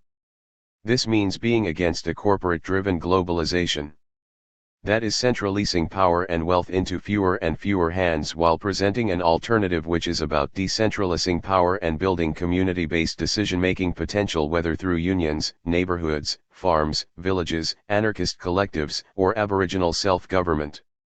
All strong anarchist principles, and, like anarchists, she wants people to manage their own affairs and chronicles attempts around the world to do just that, many of which, as Klein notes, are anarchists or influenced by anarchist ideas, sometimes knowing, sometimes not. Op. Cit. p. 77, p. 79 and p. 16. While not an anarchist, she is aware that real change comes from below, by the self-activity of working-class people fighting for a better world. Decentralization of power is a key idea in the book. As she puts it, the goal of the social movements she describes is not to take power for themselves but to challenge power centralization on principle, and so creating a new culture of vibrant direct democracy, one that is fueled and strengthened by direct participation. She does not urge the movement to invest itself with new leaders, and neither does she, like the left, think that electing a few leaders to make decisions for us equals democracy. The goal is not better faraway rules and rulers but close-up democracy on the ground. Klein, therefore, gets to the heart of the matter. Real social change is based on empowering the grassroots, the desire for self-determination, economic sustainability, and participatory democracy. Given this, Klein has presented libertarian ideas to a wide audience. Op. Cit. PXXVI, PXXVIXXVII, P245 and P233. Other notable libertarian thinkers include Henry D. Thoreau, Albert Camus, Aldous Huxley, Lewis Mumford, and Oscar Wilde. Thus there are numerous thinkers who approach anarchist conclusions and who discuss subjects of interest to libertarians. As Kropotkin noted 100 years ago, these kinds of writers are full of ideas which show how closely anarchism is interwoven with the work that is going on in modern thought in the same direction of enfranchisement of man from the bonds of the state as well as from those of capitalism. Anarchism, p. 300. The only change since then is that more names can be added to the list. Peter Marshall discusses the ideas of most, but not all, of the non-anarchist libertarians we mention in this and subsequent sections in his book History of Anarchism, Demanding the Impossible. Clifford Harper's Anarchy, a graphic guide, is also a useful guide for finding out more. 8.4.2 Are there any liberal thinkers close to anarchism? As noted in the last section, there are thinkers in both the liberal and socialist traditions who approach anarchist theory and ideals.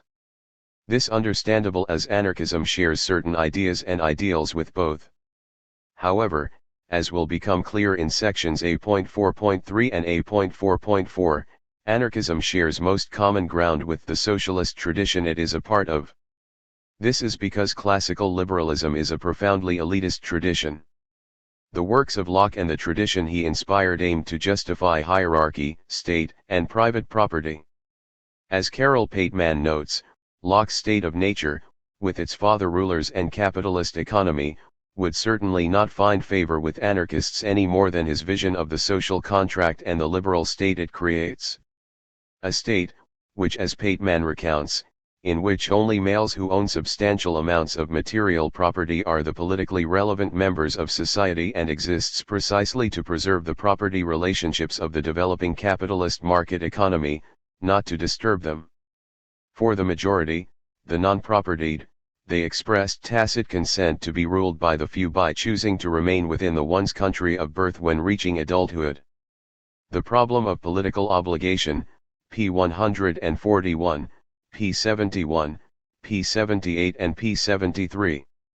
Thus anarchism is at odds with what can be called the pro-capitalist liberal tradition which, flowing from Locke, builds upon his rationales for hierarchy. As David Ellerman notes, there is a whole liberal tradition of apologizing for non-democratic government based on consent on a voluntary social contract alienating governing rights to a sovereign.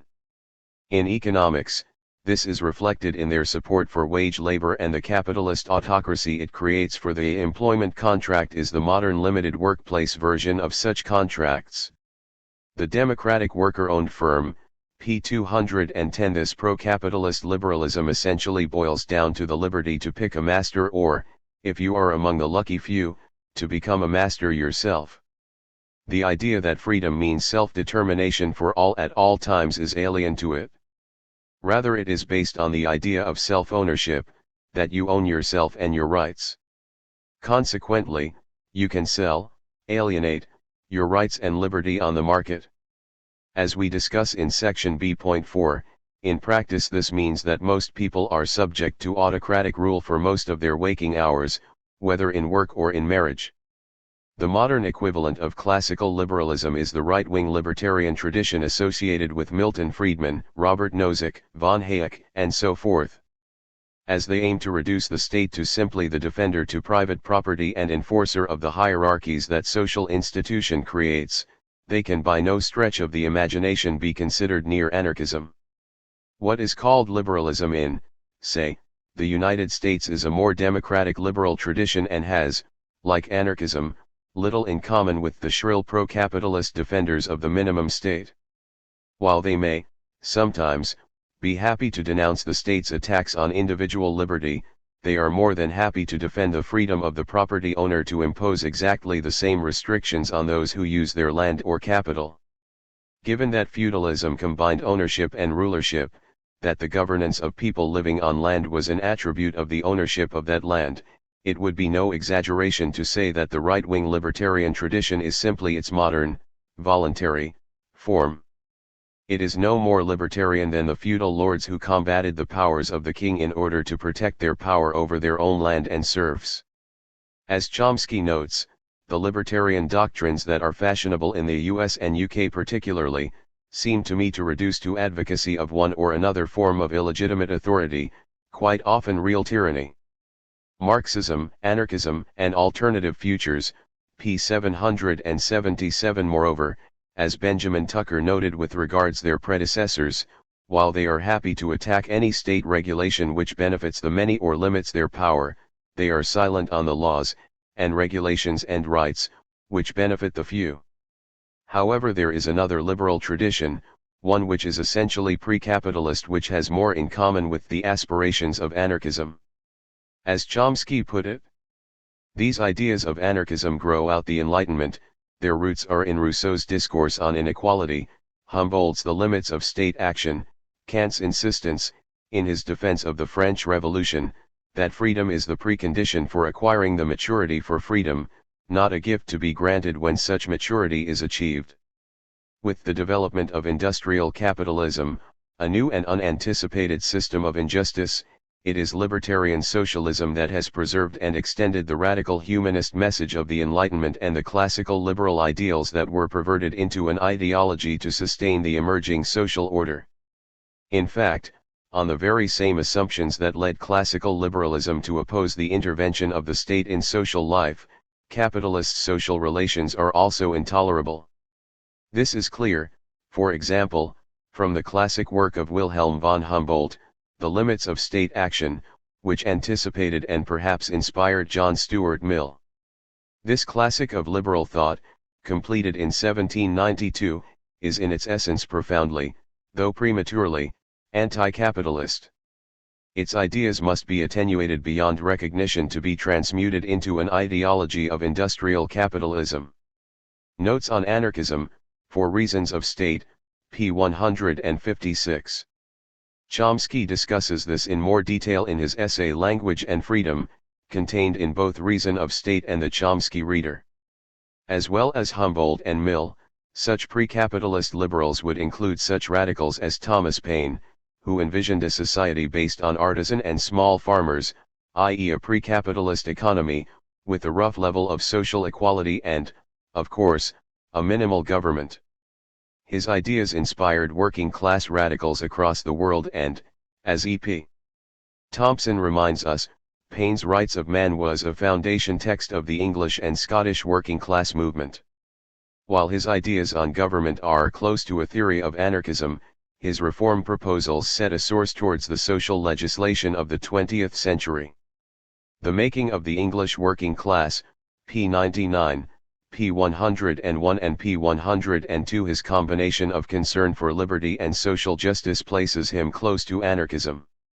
Then there is Adam Smith.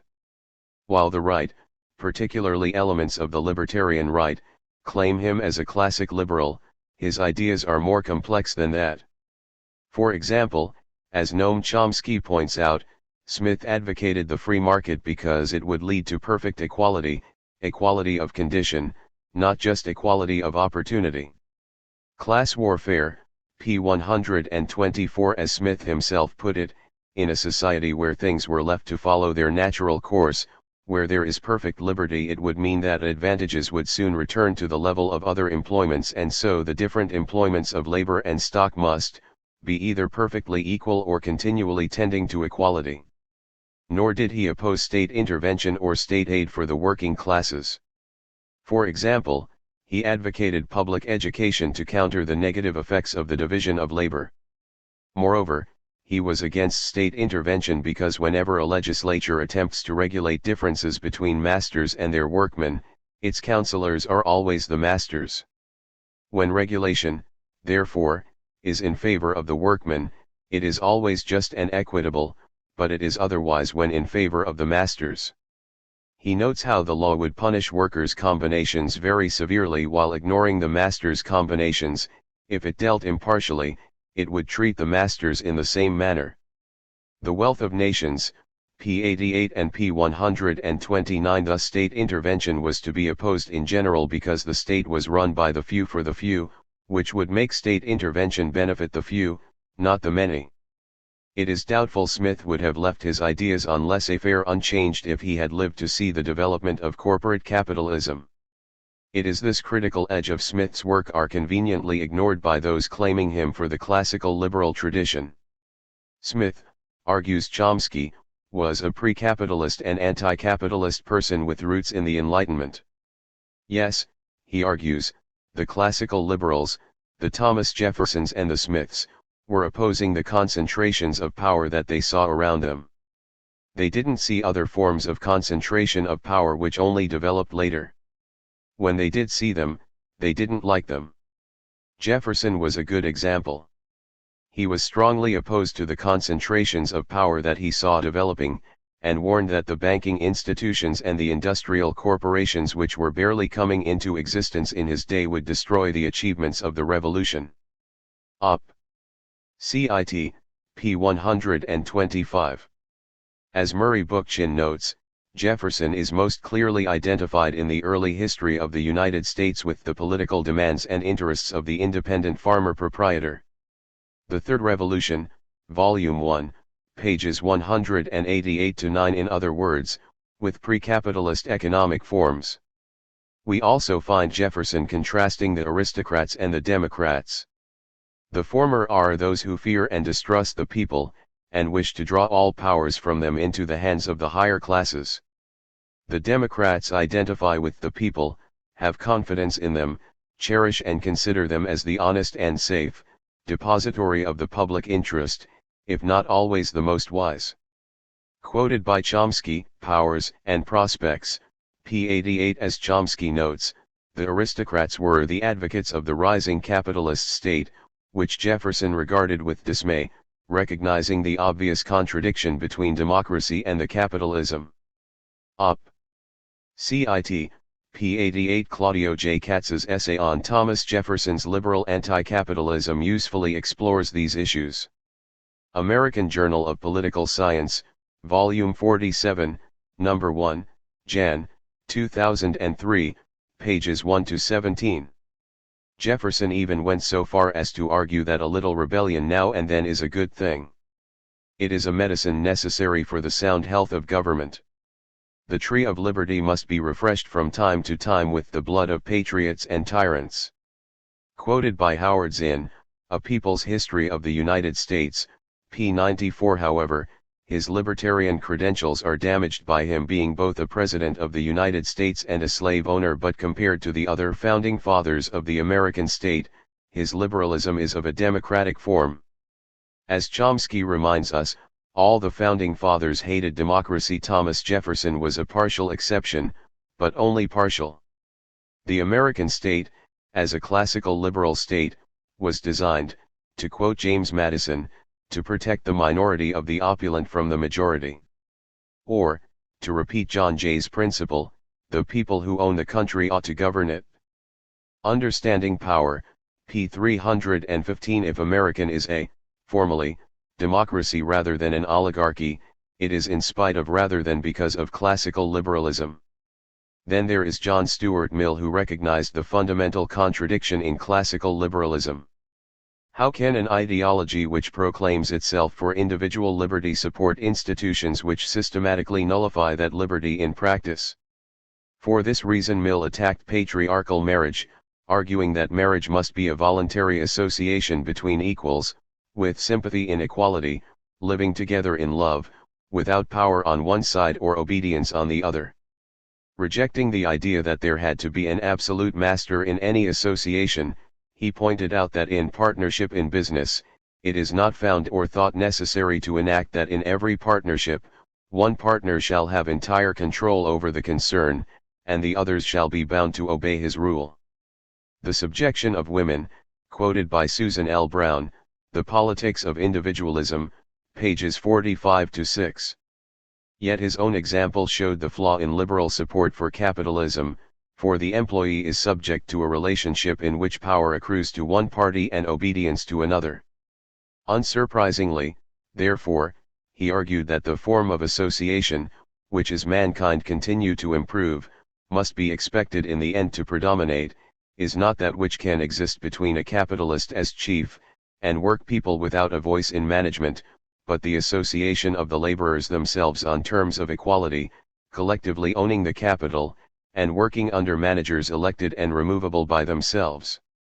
The Principles of Political Economy, p. 147. Autocratic management during working hours is hardly compatible with Mill's maxim that over himself, over his own body and mind, the individual is sovereign.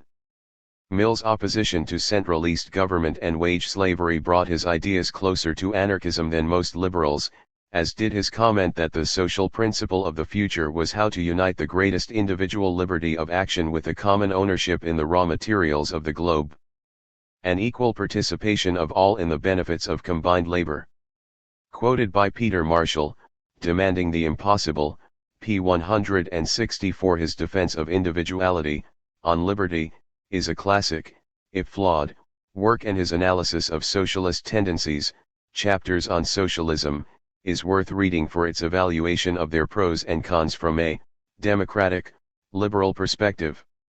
Like Proudhon, Mill was a forerunner of modern-day market socialism and a firm supporter of decentralization and social participation.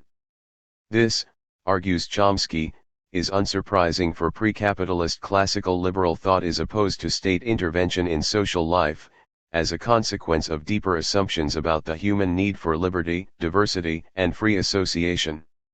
On the same assumptions, capitalist relations of production, wage labor, competitiveness, the ideology of possessive individualism, all must be regarded as fundamentally anti-human.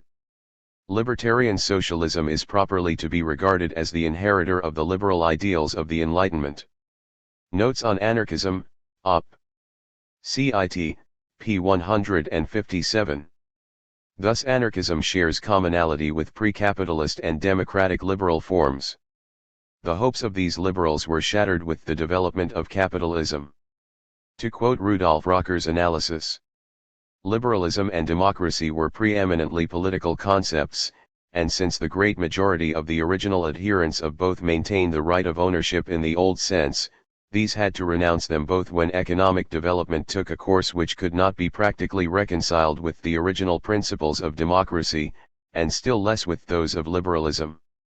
Democracy, with its motto of all citizens equal before the law, and liberalism with its right of man over his own person, both shipwrecked on the realities of the capitalist economic form. So long as millions of human beings in every country had to sell their labor power to a small minority of owners, and to sink into the most wretched misery if they could find no buyers, the so-called equality before the law remains merely a pious fraud, since the laws are made by those who find themselves in possession of the social wealth. But in the same way there can also be no talk of a right over one's own person, for that right ends when one is compelled to submit to the economic dictation of another if he does not want to starve. Anarcho-syndicalism, p. 10. 8.4.3 Are there any socialist thinkers close to anarchism? Anarchism developed in response to the development of capitalism, and it is in the non-anarchist socialist tradition which anarchism finds most fellow travelers. The earliest British socialists, the so-called Ricardian socialists, following in the wake of Robert Owen, held ideas which were similar to those of anarchists. For example, Thomas Hodgkin expounded ideas similar to Proudhon's mutualism, while William Thompson developed a non-state, communal form of socialism based on communities of mutual cooperative which had similarities to anarcho-communism. Thompson had been a mutualist before becoming a communist in light of the problems even a non-capitalist market would have. John Francis Bray is also of interest, as is the radical agrarianist Thomas Spence, who developed a communal form of land-based socialism which expounded many ideas usually associated with anarchism. See The Agrarian Socialism of Thomas Spence by Brian Morris in his book Ecology and Anarchism. Moreover, the early British trade union movement developed, stage by stage, a theory of syndicalism 40 years before Bakunin and the libertarian wing of the First International did. E.P. Thompson, The Making of the English Working Class, p. 912. Noel Thompson's The Real Rights of Man is a good summary of all these thinkers and movements, as is E.P. Thompson's classic social history of working class life, and politics, of this period, The Making of the English Working Class. Libertarian ideas did not die out in Britain in the 1840s. There was also the quasi-syndicalists of the Guild Socialists of the 1910s and 1920s who advocated a decentralist communal system with workers' control of industry. GDH. Cole's Guild Socialism Restated is the most famous work of this school, which also included authors S.G. Hobson and A.R. Orridge. Jeffrey Oster regards the tradition of workers' control provides a good summary of the ideas of Guild Socialism. Bertrand Russell, another supporter of Guild Socialism, was attracted to anarchist ideas and wrote an extremely informed and thoughtful discussion of anarchism, syndicalism, and Marxism in his classic book Roads to Freedom. While Russell was pessimistic about the possibility of anarchism in the near future, he felt it was the ultimate idea to which society should approximate. As a Guild Socialist, he took it for granted that there could be no real freedom or democracy until the men who do the work in a business also control its management. His vision of a good society is one any anarchist would support, a world in which the creative spirit is alive, in which life is an adventure full of joy and hope, based upon the impulse to construct and upon the desire to retain what we possess or to seize what is possessed by others. It must be a world in which affection has free play, in which love is purged of the instinct for domination, in which cruelty and envy have been dispelled by happiness and the unfettered development of all the instincts that build up life and fill it with mental delights. Quoted by Noam Chomsky, Problems of Knowledge and Freedom, pages 59 to 60, p. 61 and px. An informed and interesting writer on many subjects, his thought and social activism has influenced many other thinkers, including Noam Chomsky, whose Problems of Knowledge and Freedom is a wide-ranging discussion on some of the topics Russell addressed. Another important British libertarian socialist thinker and activist was William Morris. Morris, a friend of Kropotkin, was active in the Socialist League and led its anti-parliamentarian wing. While stressing he was not an anarchist, there is little real difference between the ideas of Morris and most anarcho-communists. Morris said he was a communist and saw no need to append anarchist to it as, for him, communism was democratic and liberatory. A prominent member of the arts and crafts movement, Morris argued for humanizing work, and it was, to quote the title of one of his most famous essays, as case of useful work vs useless toil. His utopia novel News from Nowhere paints a compelling vision of a libertarian communist society where industrialization has been replaced with a communal craft-based economy. It is a utopia which has long appealed to most social anarchists. For a discussion of Morris' ideas, placed in the context of his famous utopia, see William Morris and News from Nowhere, A Vision for Our Time, Stephen Coleman and Paddy O'Sullivan, eds. Also of note is the Greek thinker Cornelius Castoriadis. Originally a Trotskyist, Castoriadis' evaluation of Trotsky's deeply flawed analysis of Stalinist Russia as a degenerated workers' state led him to reject first Leninism and then Marxism itself. This led him to libertarian conclusions, seeing the key issue not who owns the means of production but rather hierarchy. Thus the class struggle was between those with power and those subject to it. This led him to reject Marxist economics as its value analysis abstracted from, i.e. ignored, the class struggle at the heart of production. Autonomist Marxism rejects this interpretation of Marx, but they are the only Marxists who do. Castoriadis, like social anarchists, saw the future society as one based on radical autonomy, generalist self-management, and workers' councils organized from the bottom up. His three-volume collected works, Political and Social Writings, are essential reading for anyone interested in libertarian socialist politics and a radical critique of Marxism. Special mention should also be made of Maurice Brinton, who, as well as translating many works by Castoriadis, was a significant libertarian socialist thinker and activist as well. An ex-Trotskyist like Castoriadis, Brinton carved out a political space for a revolutionary libertarian socialism, opposed to the bureaucratic reformism of labor as well as the police-state socialism of Stalinism and the authoritarianism of the Leninism which produced it.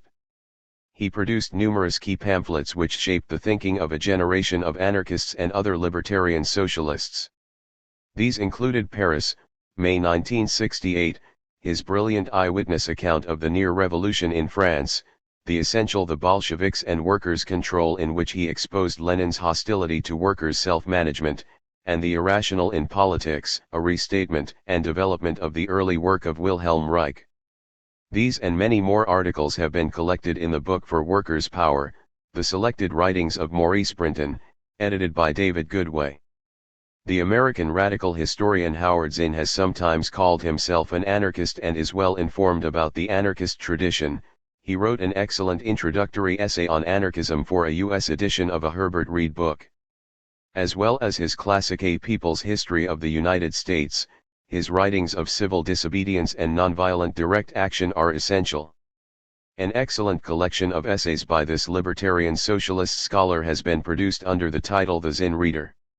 Another notable libertarian socialists close to anarchism are Edward Carpenter, see, for example, Sheila Rowbotham's Edward Carpenter, Prophet of the New Life, and Simone Weil, Oppression and Liberty. It would also be worthwhile to mention those market socialists who, like anarchists, base their socialism on workers' self-management.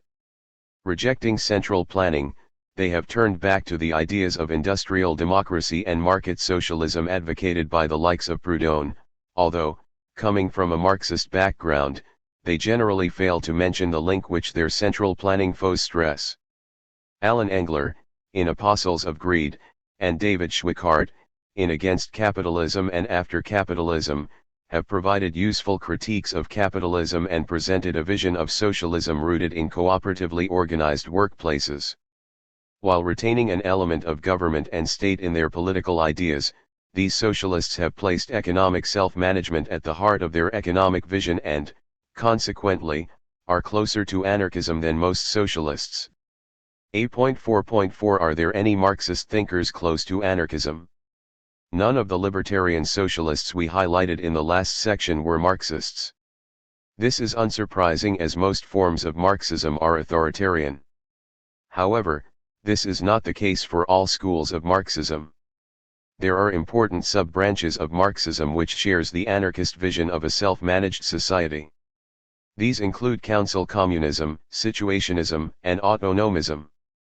Perhaps significantly, these few Marxist tendencies which are closest to anarchism are, like the branches of anarchism itself, not named after individuals. We will discuss each in turn.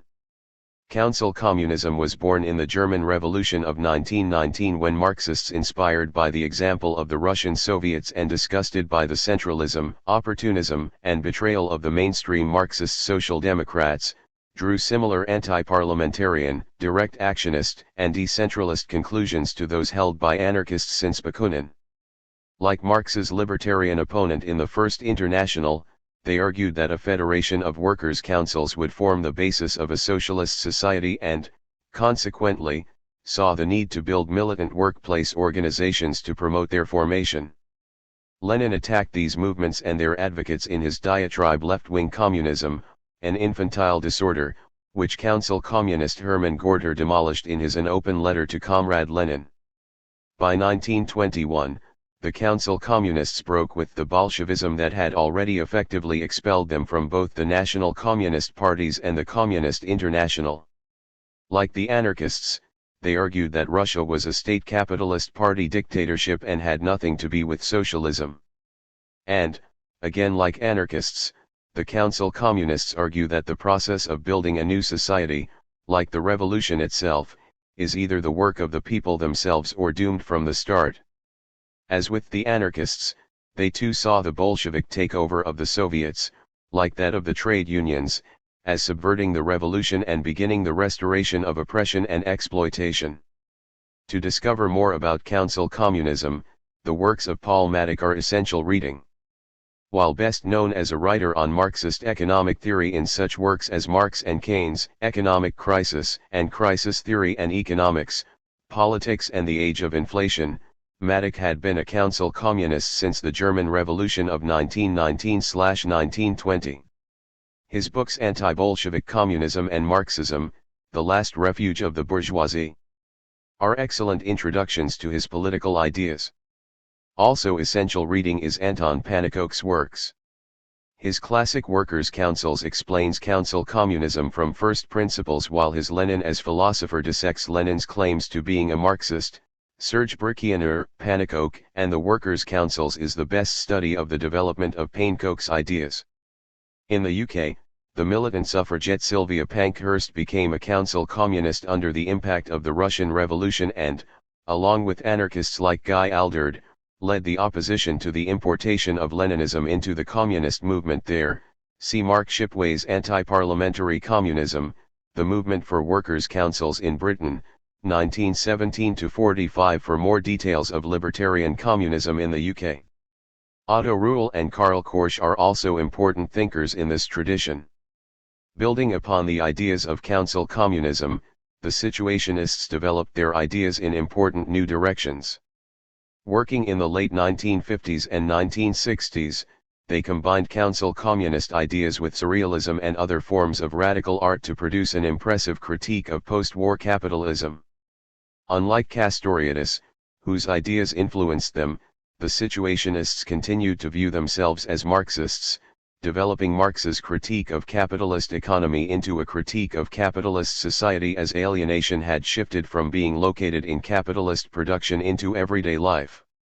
They coined the expression the spectacle to describe a social system in which people become alienated from their own lives and played the role of an audience, of spectators.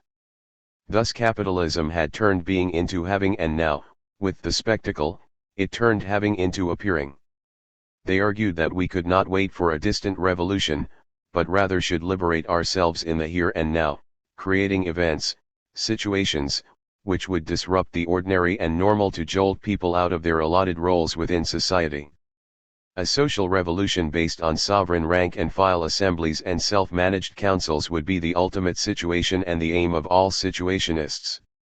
While critical of anarchism, the differences between the two theories are relatively minor and the impact of the Situationists on anarchism cannot be underestimated.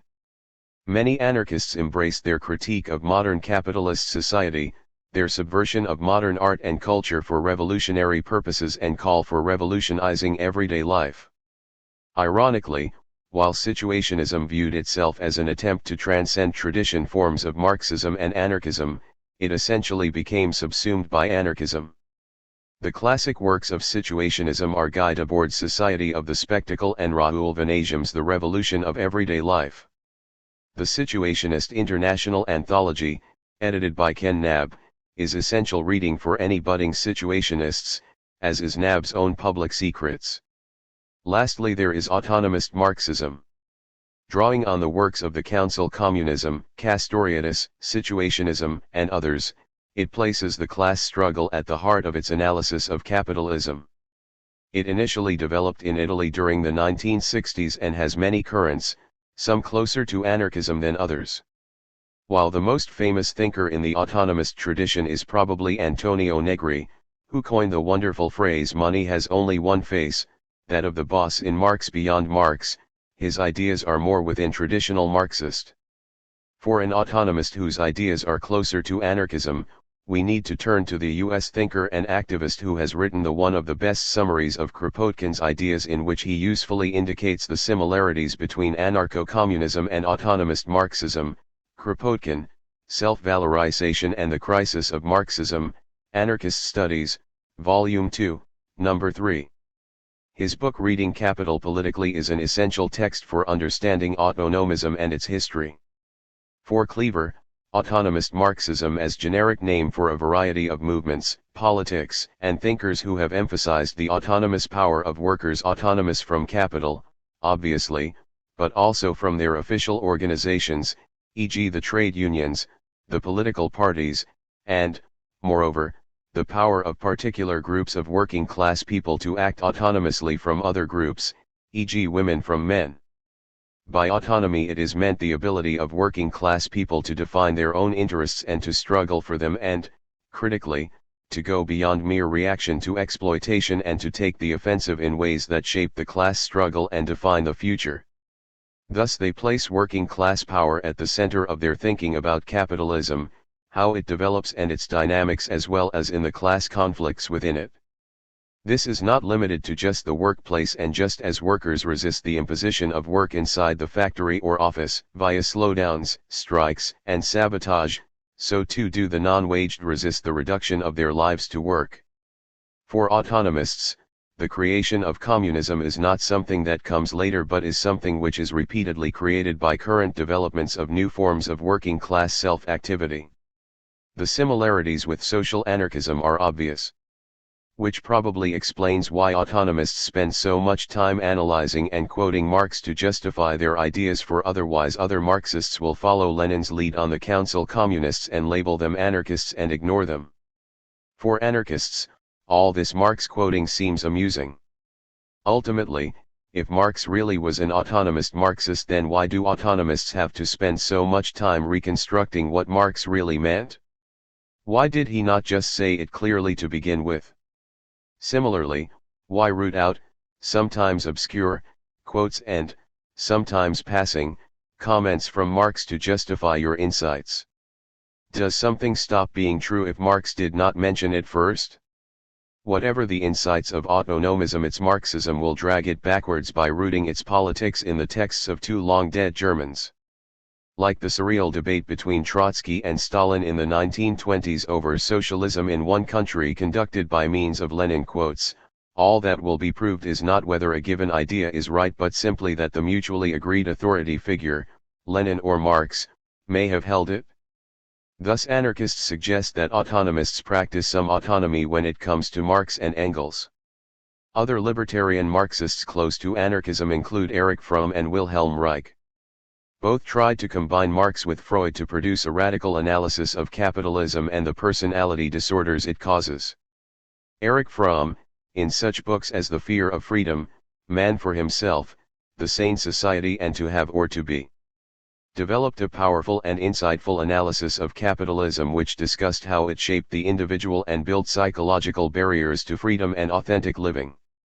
His works discuss many important topics, including ethics, the authoritarian personality, what causes it and how to change it, alienation, freedom, individualism and what a good society would be like. Fromm's analysis of capitalism and the having mode of life are incredibly insightful, especially in context with today's consumerism. For Fromm, the way we live, work and organize together influence how we develop, our health, mental and physical, our happiness more than we suspect. He questions the sanity of a society which covets property over humanity and adheres to theories of submission and domination rather than self-determination and self-actualization. His scathing indictment of modern capitalism shows that it is the main source of the isolation and alienation prevalent in today. Alienation, for Fromm, is at the heart of the system, whether private or state capitalism. We are happy to the extent that we realize ourselves, and for this to occur our society must value the human over the inanimate, property. Fromm rooted his ideas in a humanistic interpretation of Marx, rejecting Leninism and Stalinism as an authoritarian corruption of his ideas. The destruction of socialism began with Lenin. Moreover, he stressed the need for a decentralist and libertarian form of socialism, arguing that the anarchists had been right to question Marx's preferences for states and centralization. As he put it, the errors of Marx and Engels, and their centralistic orientation, were due to the fact they were much more rooted in the middle-class tradition of the 18th and 19th centuries, both psychologically and intellectually, than men like Fourier, Owen, Proudhon, and Kropotkin. As the contradiction in Marx between the principles of centralization and decentralization, for Fromm Marx and Engels were much more bourgeois thinkers than were men like Proudhon, Bakunin, Kropotkin, and Landauer.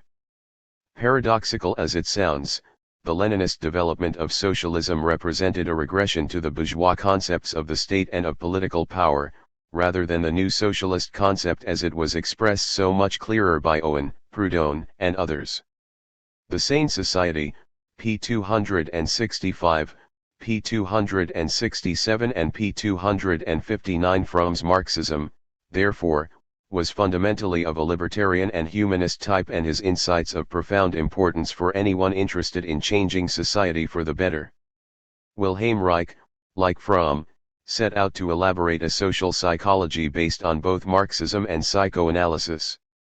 For Reich, sexual repression led to people amenable to authoritarianism and happy to subject themselves to authoritarian regimes. While he famously analyzed Nazism in this way, in the mass psychology of fascism, his insights also apply to other societies and movements. It is no coincidence, for example, that the religious right in America oppose pre-martial sex and use scare tactics to get teenagers to associate it with disease, dirt, and guilt. His argument is that due to sexual repression we develop what he called character armor, which internalizes our oppressions and ensures that we can function in a hierarchical society. This social conditioning is produced by the patriarchal family, and its net results is a powerful reinforcement and perpetuation of the dominant ideology and the mass production of individuals with obedience built into them, individuals ready to accept the authority of teacher, priest, employer, and politician, as well as to endorse the prevailing social structure.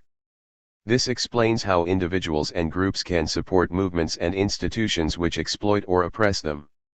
In other words, act, think, feel and act against themselves and, moreover, can internalize their own oppression to such a degree that they may even seek to defend their subordinate position. Thus, for Reich, sexual repression produces an individual who is adjusted to the authoritarian order and who will submit to it in spite of all misery and degradation it causes them. The net result is fear of freedom, and a conservative, reactionary mentality. Sexual repression aids political power, not only through the process which makes the mass individual passive and unpolitical, but also by creating in their character structure an interest in actively supporting the authoritarian order. While his unidimensional focus on sex is misplaced, his analysis of how we internalize our oppression in order to survive under hierarchy is important for understanding why so many of the most oppressed people seem to love their social position and those who rule over them. By understanding this collective character structure and how it forms also provides humanity with new means of transcending such obstacles to social change. Only an awareness of how people's character structure prevents them from becoming aware of their real interests can it be combated and social self-emancipation assured.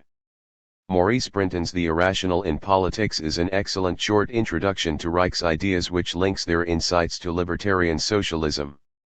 8.5 What are some examples of anarchy in action? Anarchism, more than anything else, is about the efforts of millions of revolutionaries changing the world in the last 2 centuries. Here we will discuss some of the high points of this movement, all of them of a profoundly anti-capitalist nature. Anarchism is about radically changing the world, not just making the present system less inhuman by encouraging the anarchistic tendencies within it to grow and develop. While no purely anarchist revolution has taken place yet, there have been numerous ones with a highly anarchist character and level of participation. And while these have all been destroyed, in each case it has been at the hands of outside force brought against them, backed either by communists or capitalists, not because of any internal problems in anarchism itself. These revolutions, despite their failure to survive in the face of overwhelming force, have been both an inspiration for anarchists and proof that anarchism is a viable social theory and can be practiced on a large scale.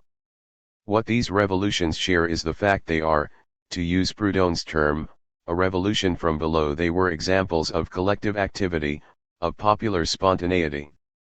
It is only a transformation of society from the bottom up by the action of the oppressed themselves that can create a free society. As Proudhon asked, serious and lasting revolution was not made from below, by the people. For this reason an anarchist is a revolutionary from below. Thus the social revolutions and mass movements we discuss in this section are examples of popular self-activity and self-liberation. As Proudhon put it in 1848, the proletariat must emancipate itself. Quoted by George Woodcock, Pierre-Joseph Proudhon, A Biography, p. 143 and p. 125. All anarchists echo Proudhon's idea of revolutionary change from below, the creation of a new society by the actions of the oppressed themselves. Bakunin, for example, argued that anarchists are foes of all state organizations as such, and believe that the people can only be happy and free when organized from below by means of its own autonomous and completely free associations, without the supervision of any guardians, it will create its own life. Marxism, Freedom, and the State, p. 63. In section J.7 we discuss what anarchists think a social revolution is and what it involves. Many of these revolutions and revolutionary movements are relatively unknown to non-anarchists. Most people will have heard of the Russian Revolution, but few will know of the popular movements which were its lifeblood before the Bolsheviks seized power or the role that the anarchists played in it. Few will have heard of the Paris Commune, the Italian factory occupations or the Spanish collectives. This is unsurprising for, as Abairred notes, history is of two kinds: a record of events that take place publicly, that make the headlines in the newspapers and get embodied in official records. We might call this overground history, but taking place at the same time, preparing for these public events, anticipating them, is another kind of history, that is not embodied in official records, an invisible underground history. Quoted by William R. McKercher, Freedom and Authority, p. 155. Almost by definition, popular movements and revolts are part of underground history, the social history which gets ignored in favor of elite history, the accounts of the kings, queens, politicians, and wealthy whose fame is the product of the crushing of the many. This means our examples of anarchy in action are part of what the Russian anarchist Volin called the unknown revolution. Volin used that expression as the title of his classic account of the Russian Revolution he was an active participant of. He used it to refer to the rarely acknowledged independent, creative actions of the people themselves.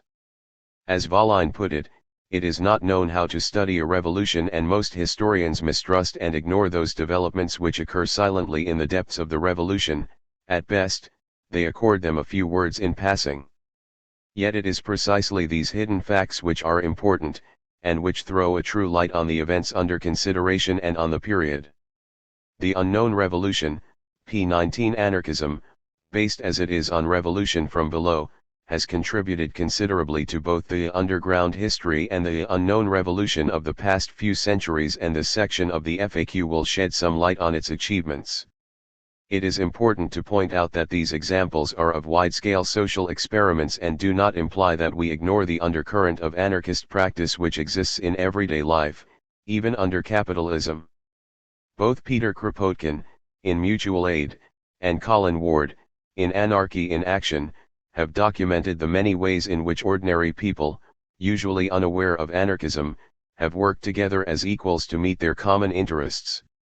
As Colin Ward argues, an anarchist society, a society which organizes itself without authority, is always in existence, like a seed beneath the snow, buried under the weight of the state and its bureaucracy, capitalism and its waste, privilege and its injustices, nationalism and its suicidal loyalties, religious differences and their superstitious separatism.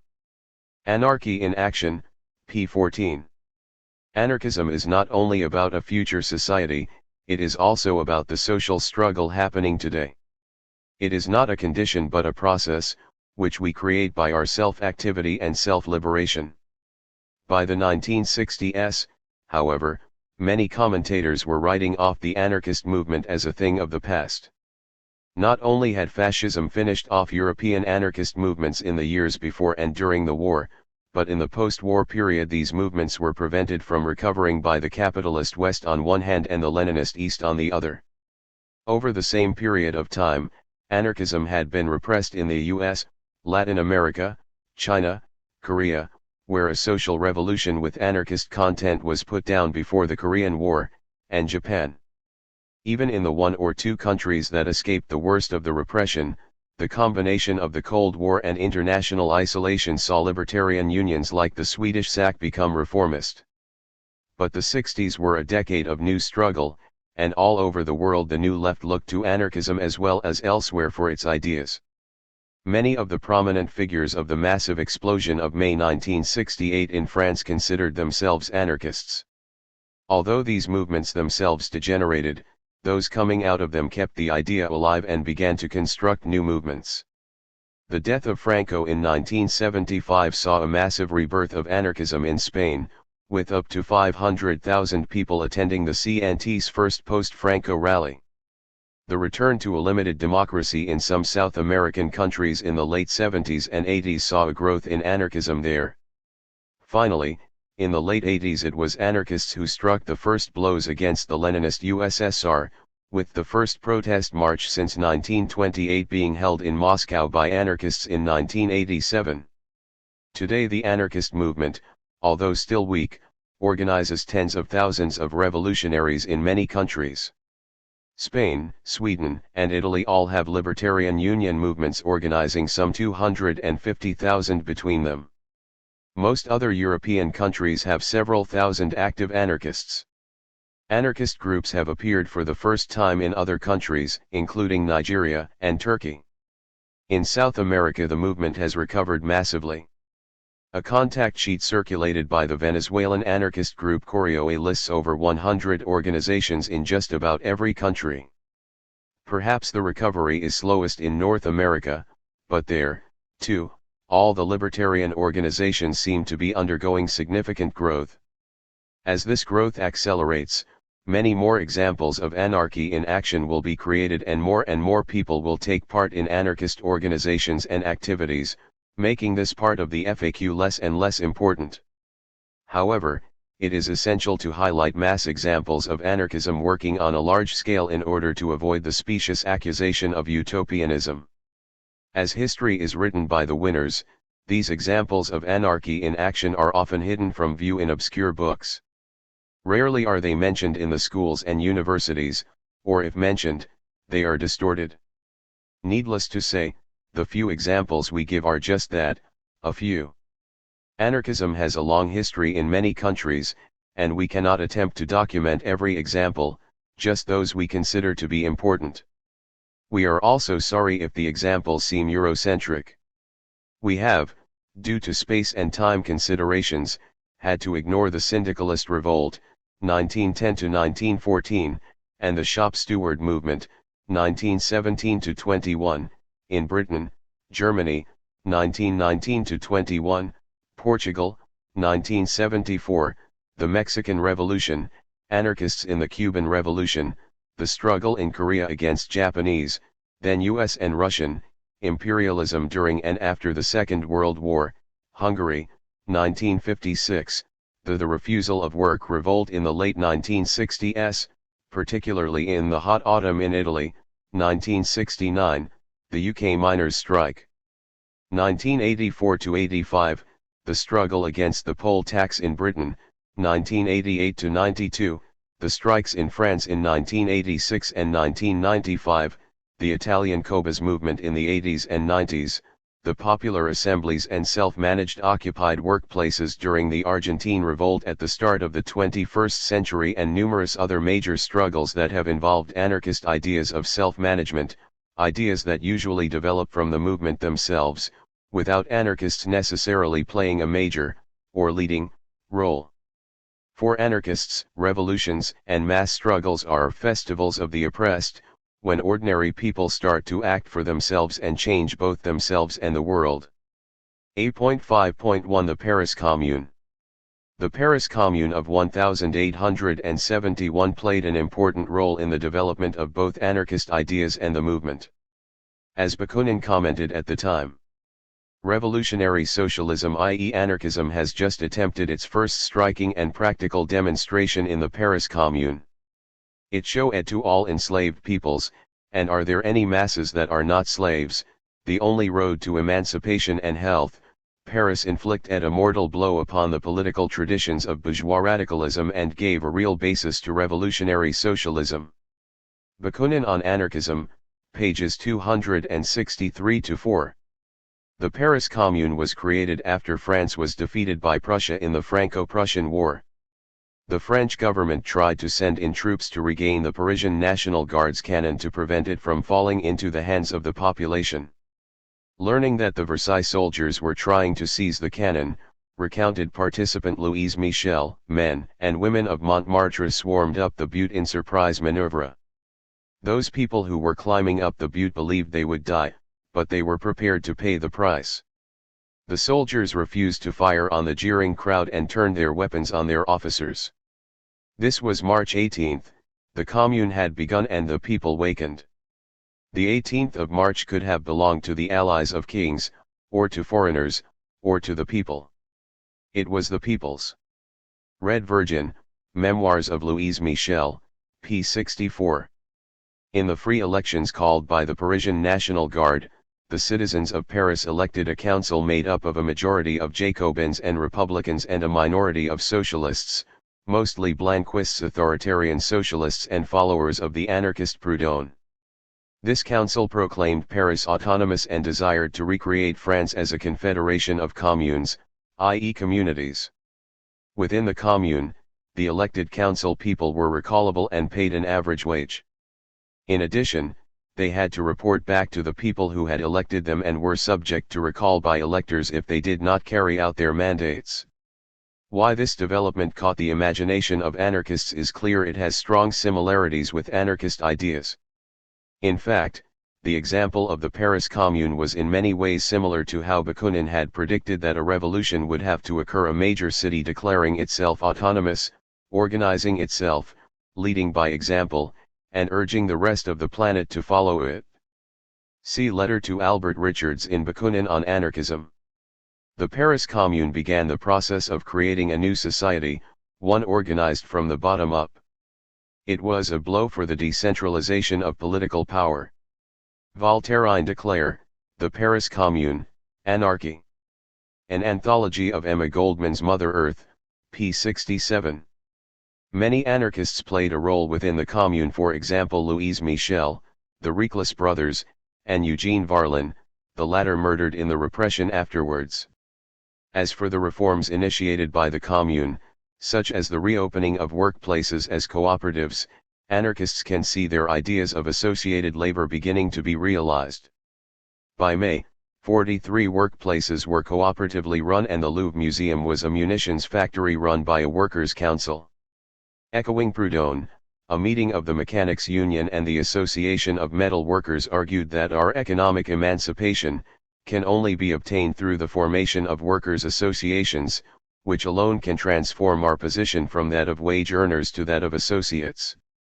They instructed their delegates to the Commune's Commission on Labor Organization to support the following objectives: the abolition of the exploitation of man by man, the last vestige of slavery; the organization of labor in mutual associations and inalienable capital.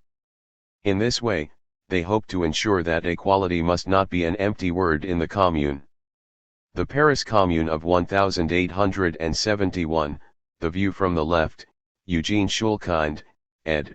p. 164. The Engineers Union voted at a meeting on 23 April that since the aim of the Commune should be economic emancipation, it should organize labor through associations in which there would be joint responsibility in order to suppress the exploitation of man by man.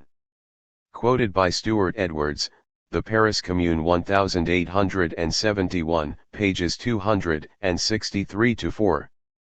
As well as self-managed workers' associations, the communards practiced direct democracy in a network popular clubs, popular organizations similar to the directly democratic neighborhood assemblies, sections, of the French Revolution.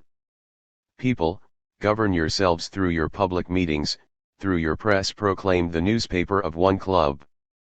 The Commune was seen as an expression of the assembled people, for, to quote another club, communal power resides in each arrondissement neighborhood wherever men are assembled who have a horror of the yoke and of servitude. Little wonder that Gustave Courbet, artist friend and follower of Proudhon, proclaimed Paris as a true paradise. All social groups have established themselves as federations and are masters of their own fate.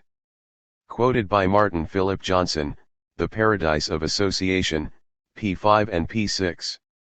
In addition, the Commune's declaration to the French people, which echoed many key anarchist ideas.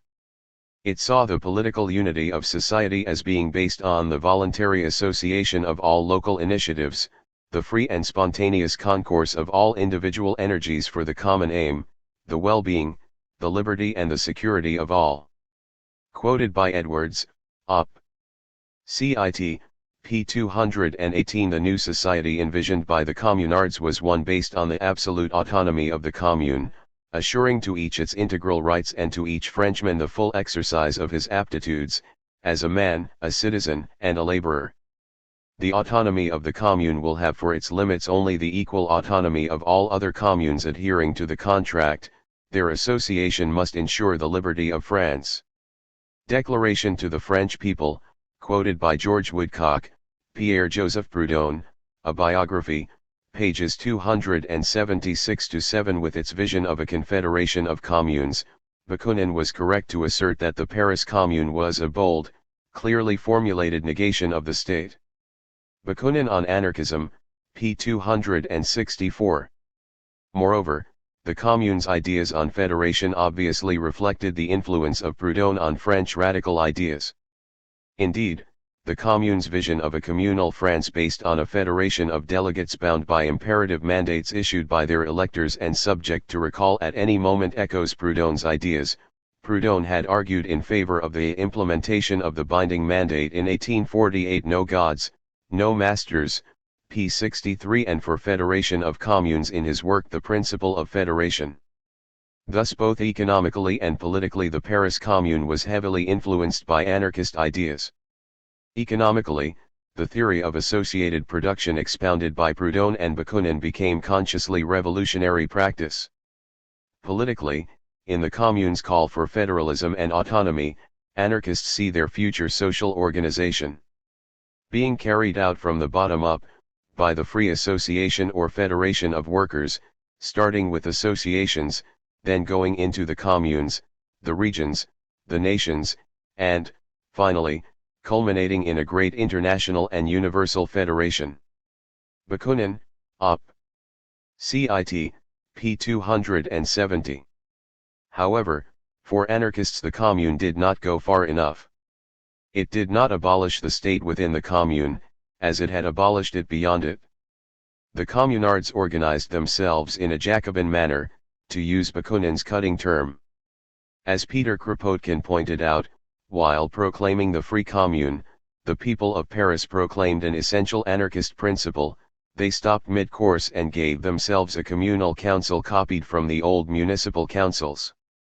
Thus the Paris Commune did not break with the tradition of the state, of representative government, and it did not attempt to achieve within the commune that organization from the simple to the complex it inaugurated by proclaiming the independence and free federation of the communes. This led to disaster as the commune council became immobilized by red tape and lost the sensitivity that comes from continued contact with the masses. Paralyzed by their distancing from the revolutionary center, the people they themselves paralyzed the popular initiative. Words of a Rebel, p. 97, p. 93 and p. 97. In addition, its attempts at economic reform did not go far enough, making no attempt to turn all workplaces into cooperatives, i.e. to expropriate capital, and forming associations of these cooperatives to coordinate and support each other's economic activities. Paris, stressed Voltairine declare, failed to strike at economic tyranny, and so came of what it could have achieved, which was a free community whose economic affairs shall be arranged by the groups of actual producers and distributors, eliminating the useless and harmful element now in possession of the world's capital. Op. Cit. p. 67. As the city was under constant siege by the French army, it is understandable that the communards had other things on their minds. However, for Kropotkin such a position was a disaster. They treated the economic question as a secondary one, which would be attended to later on, after the triumph of the Commune. But the crushing defeat which soon followed, and the bloodthirsty revenge taken by the middle class, proved once more that the triumph of a popular commune was materially impossible without a parallel triumph of the people in the economic field. Op. Cit. p. 74. Anarchists drew the obvious conclusions, arguing that if no central government was needed to rule the independent communes, if the national government is thrown overboard and national unity is obtained by free federation, then a central municipal government becomes equally useless and noxious. The same federative principle would do within the commune. Kropotkin, Evolution and Environment, p. 75. Instead of abolishing the state within the commune by organizing federations of directly democratic mass assemblies, like the Parisian sections of the Revolution of 1789–93, see Kropotkin's Great French Revolution for more on these. The Paris Commune kept representative government and suffered for it. Instead of acting for themselves, the people, confiding in their governors, entrusted them the charge of taking the initiative. This was the first consequence of the inevitable result of elections. The council soon became the greatest obstacle to the revolution, thus proving the political axiom that a government cannot be revolutionary. Anarchism, p. 240, p. 241 and p. 249. The council became more and more isolated from the people who elected it, and thus more and more irrelevant. And as its irrelevance grew, so did its authoritarian tendencies, with the Jacobin majority creating a committee of public safety to defend, by terror, the revolution. The committee was opposed by the libertarian socialist minority and was, fortunately, ignored in practice by the people of Paris as they defended their freedom against the French army, which was attacking them in the name of capitalist civilization and liberty. On May 21, government troops entered the city, followed by 7 days of bitter street fighting. Squads of soldiers and armed members of the bourgeoisie roamed the streets, killing and maiming at will. Over 25,000 people were killed in the street fighting, many murdered after they had surrendered, and their bodies dumped in mass graves. As a final insult, Sacré-Cœur was built by the bourgeoisie on the birthplace of the Commune, the Butte of Montmartre, to atone for the radical and atheist revolt which had so terrified them. For anarchists, the lessons of the Paris Commune were threefold.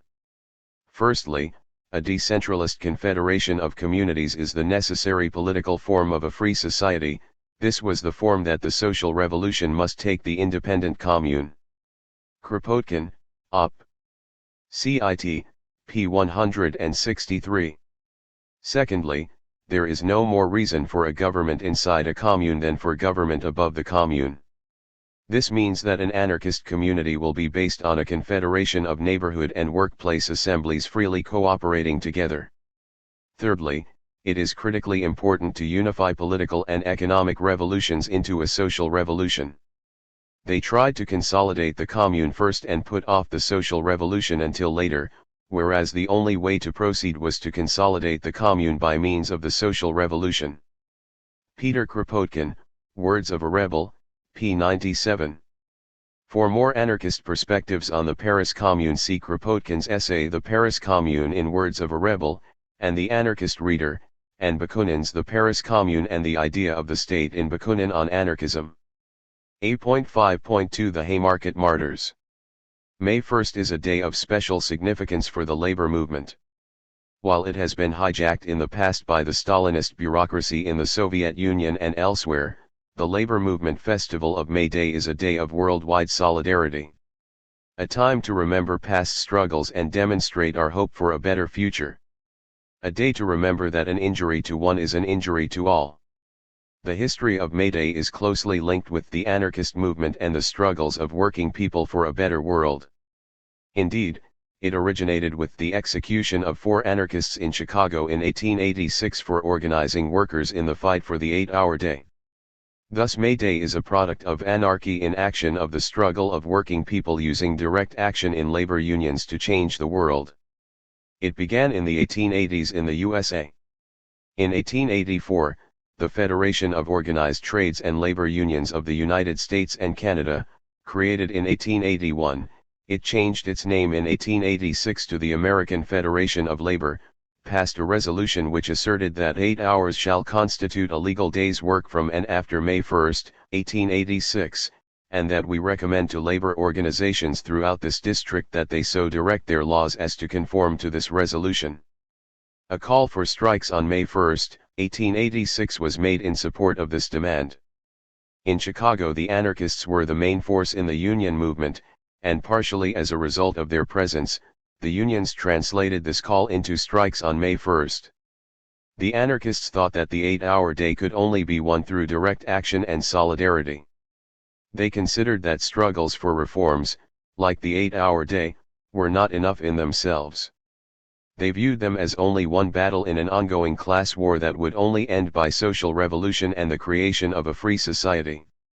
It was with these ideas that they organized and fought. In Chicago alone, 400,000 workers went out, and the threat of strike action ensured that more than 45,000 were granted a shorter working day without striking.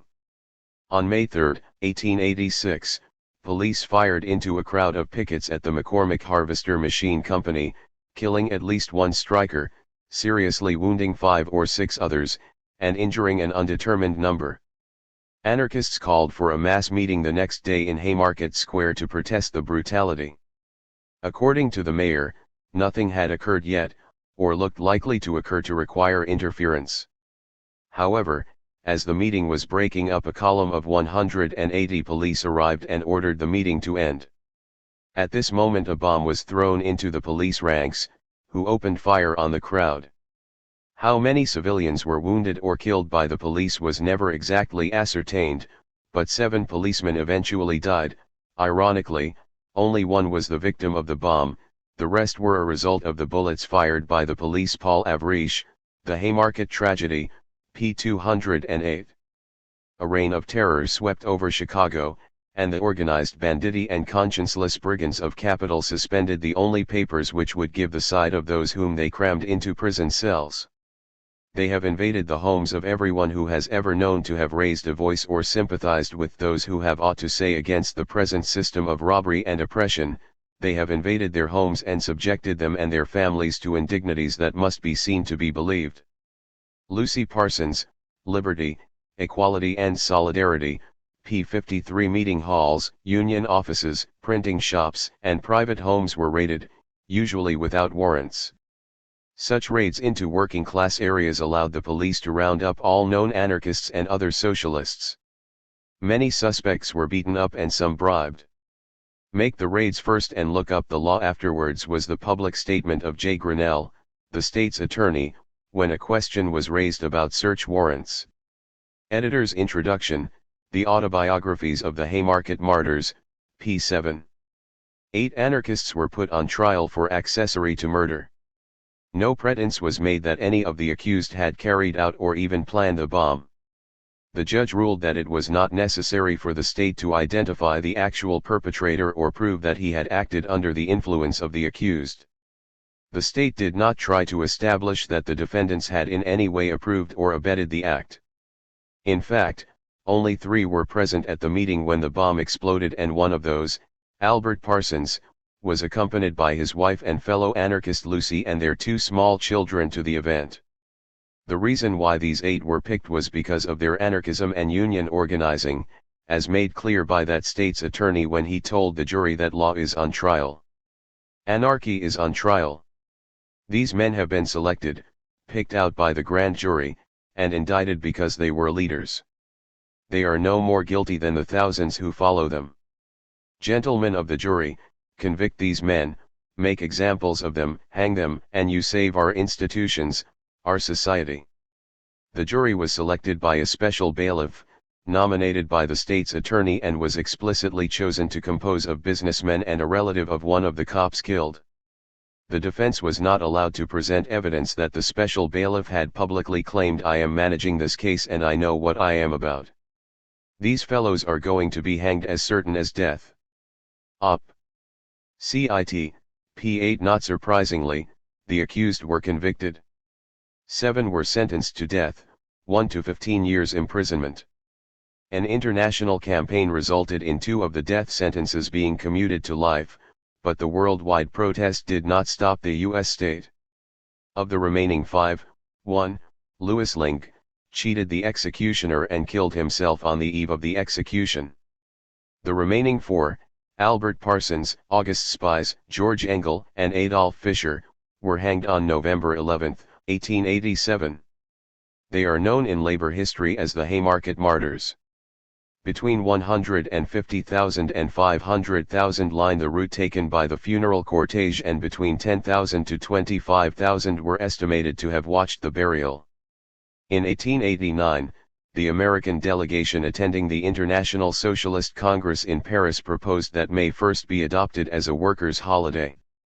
This was to commemorate working class struggle and the martyrdom of the Chicago 8. Since then May Day has become a day for international solidarity.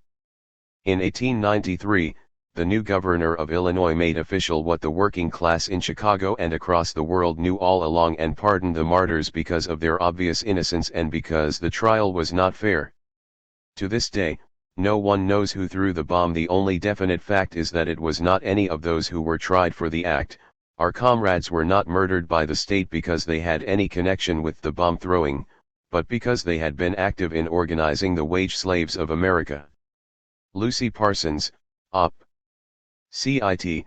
p. 142. The authorities had believed at the time of the trial that such persecution would break the back of the labor movement. As Lucy Parsons, a participant of the events, noted 20 years later, the Haymarket trial was a class trial, relentless, vindictive, savage, and bloody. By that prosecution the capitalists sought to break the Great Strike for the 8-hour day, which as being successfully inaugurated in Chicago, this city being the storm center of that great movement, and they also intended, by the savage manner in which they conducted the trial of these men, to frighten the working class back to their long hours of toil and low wages from which they were attempting to emerge. The capitalistic class imagined they could carry out their hellish plot by putting to an ignominious death the most progressive leaders among the working class of that day. In executing their bloody deed of judicial murder they succeeded, but in arresting the mighty onward movement of the class struggle they utterly failed. Lucy Parsons, Op. Cit. p. 128, in the words of August Spies when he addressed the court after he had been sentenced to die.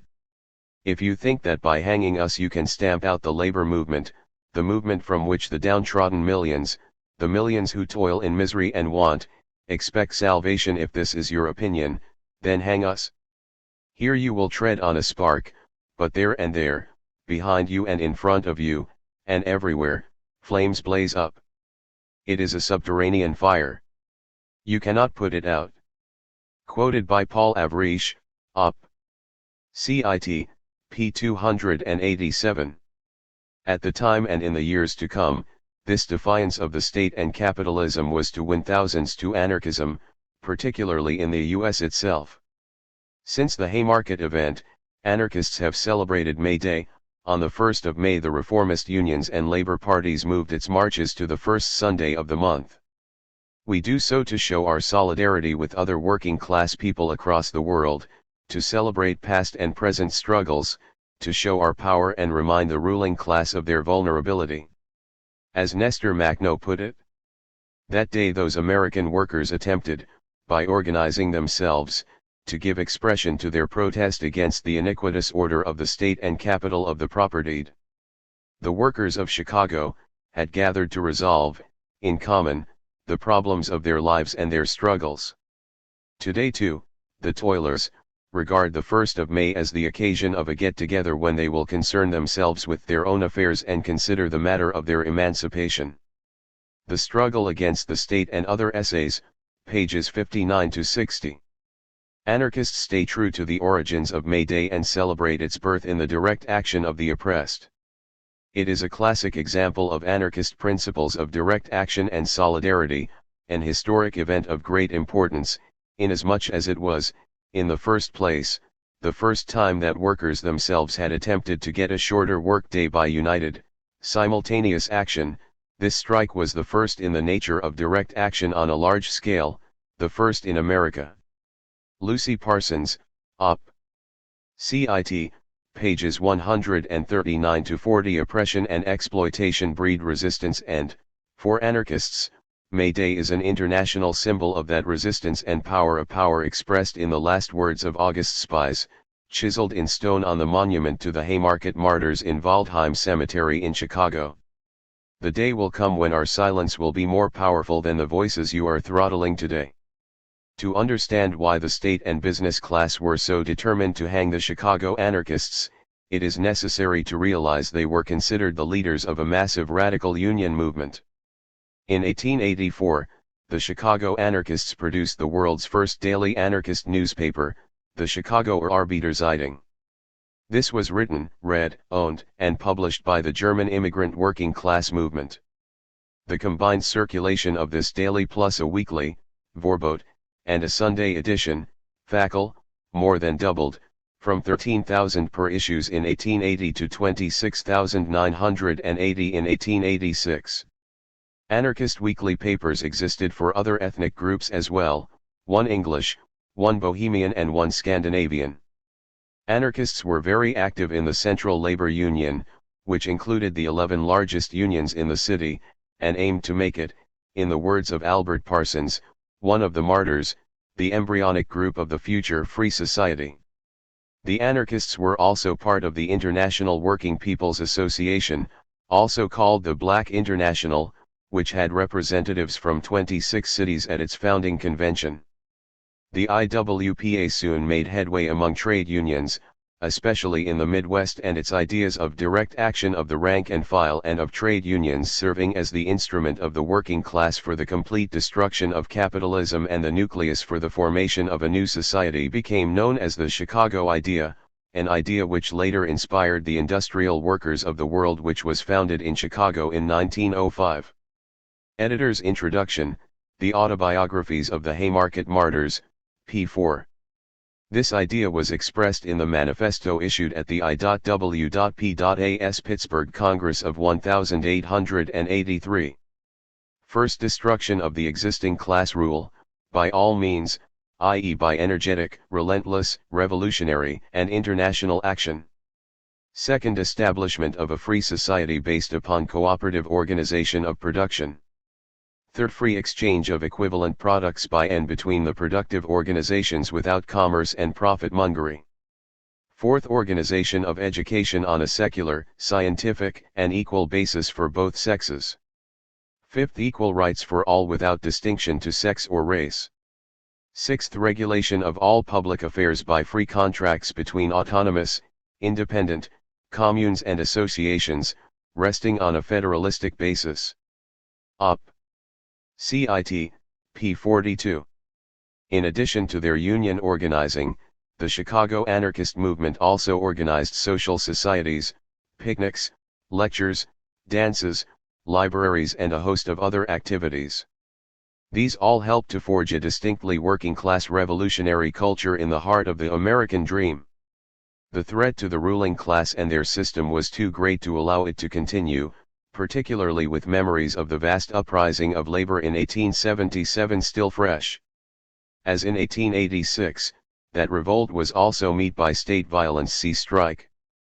By J. Brecker for details of this strike movement as well as the Haymarket events. Hence the repression, kangaroo court, and the state murder of those the state and capitalist class considered leaders of the movement. For more on the Haymarket martyrs, their lives, and their ideas, the autobiographies of the Haymarket martyrs is essential reading. Albert Parsons, the only American-born martyr, produced a book which explained what they stood for, called Anarchism, its philosophy and scientific basis. Historian Paul Avrish's The Haymarket Tragedy is a useful in-depth account of the events. 8.5.3 Building the Syndicalist Unions. Just before the turn of the century in Europe, the anarchist movement began to create one of the most successful attempts to apply anarchist organizational ideas in everyday life. This was the building of mass revolutionary unions, also known as syndicalism or anarcho-syndicalism. The syndicalist movement, in the words of a leading French syndicalist militant, was a practical schooling in anarchism, for it was a laboratory of economic struggles and organized along anarchic lines. By organizing workers into libertarian organizations, the syndicalist unions were creating the free associations of free producers within capitalism to combat it and, ultimately, replace it. Fernand Pelletier, No Gods, No Masters, Volume 2, p. 57, p. 55 and p. 56. While the details of syndicalist organization varied from country to country, the main lines were the same.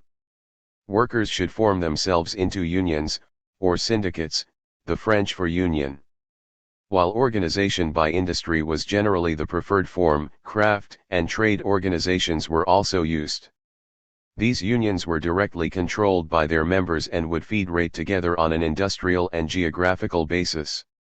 Thus a given union would be federated with all the local unions in a given town, region, and country, as well as with all the unions within its industry into a national union, of, say, miners or metal workers.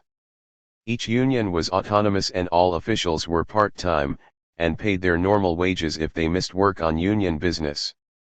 The tactics of syndicalism were direct action and solidarity, and its aim was to replace capitalism by the unions providing the basic framework of the new, free, society.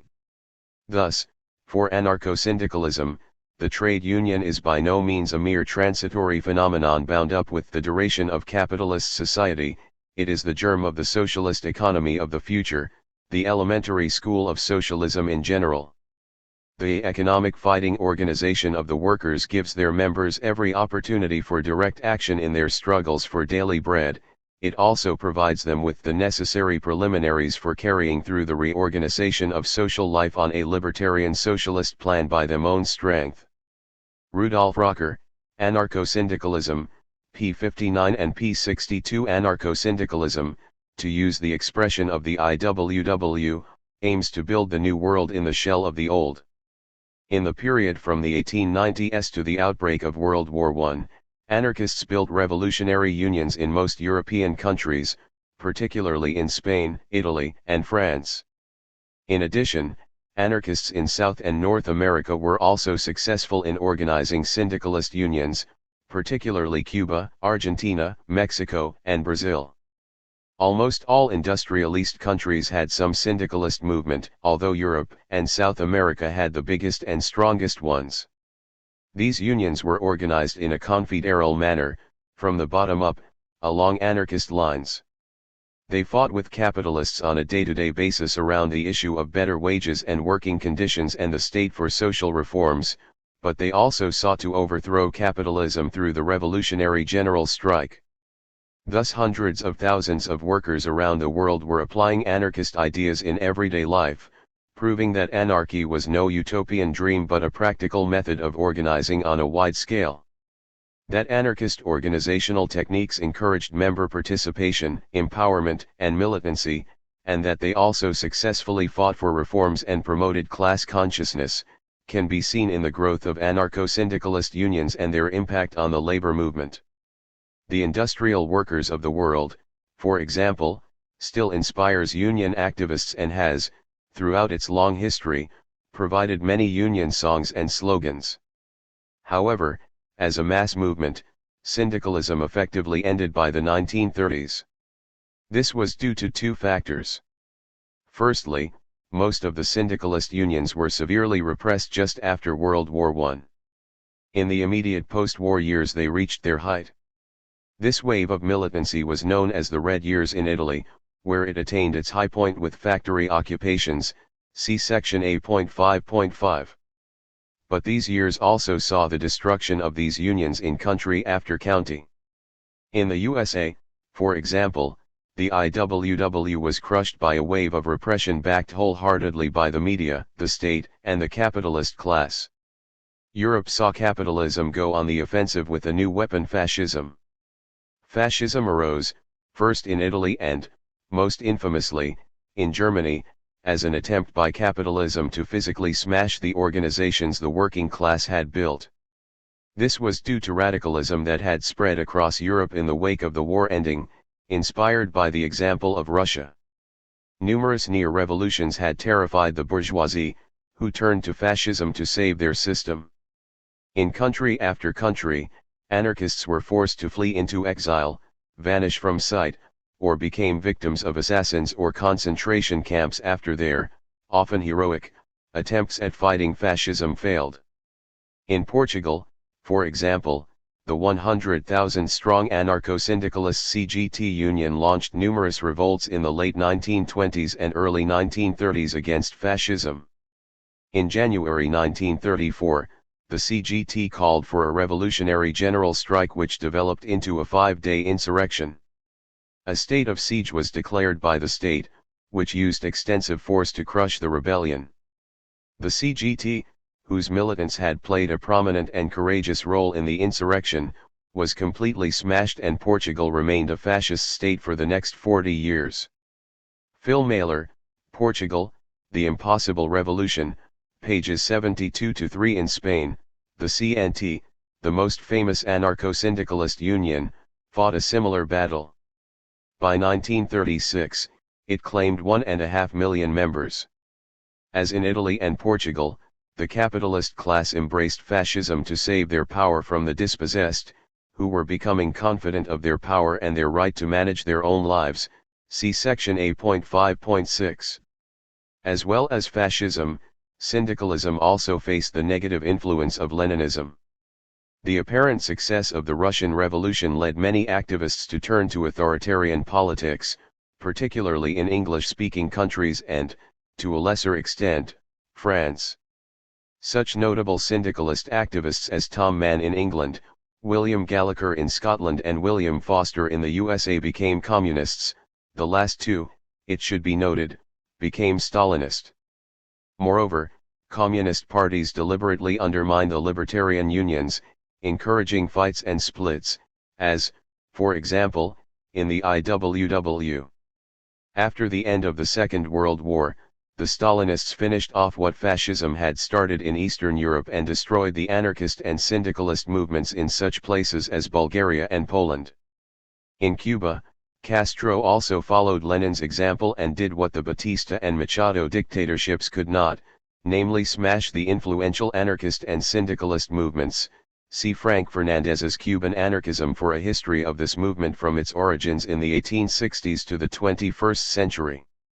So by the start of the Second World War, the large and powerful anarchist movements of Italy, Spain, Poland, Bulgaria, and Portugal had been crushed by fascism, but not, we must stress, without a fight.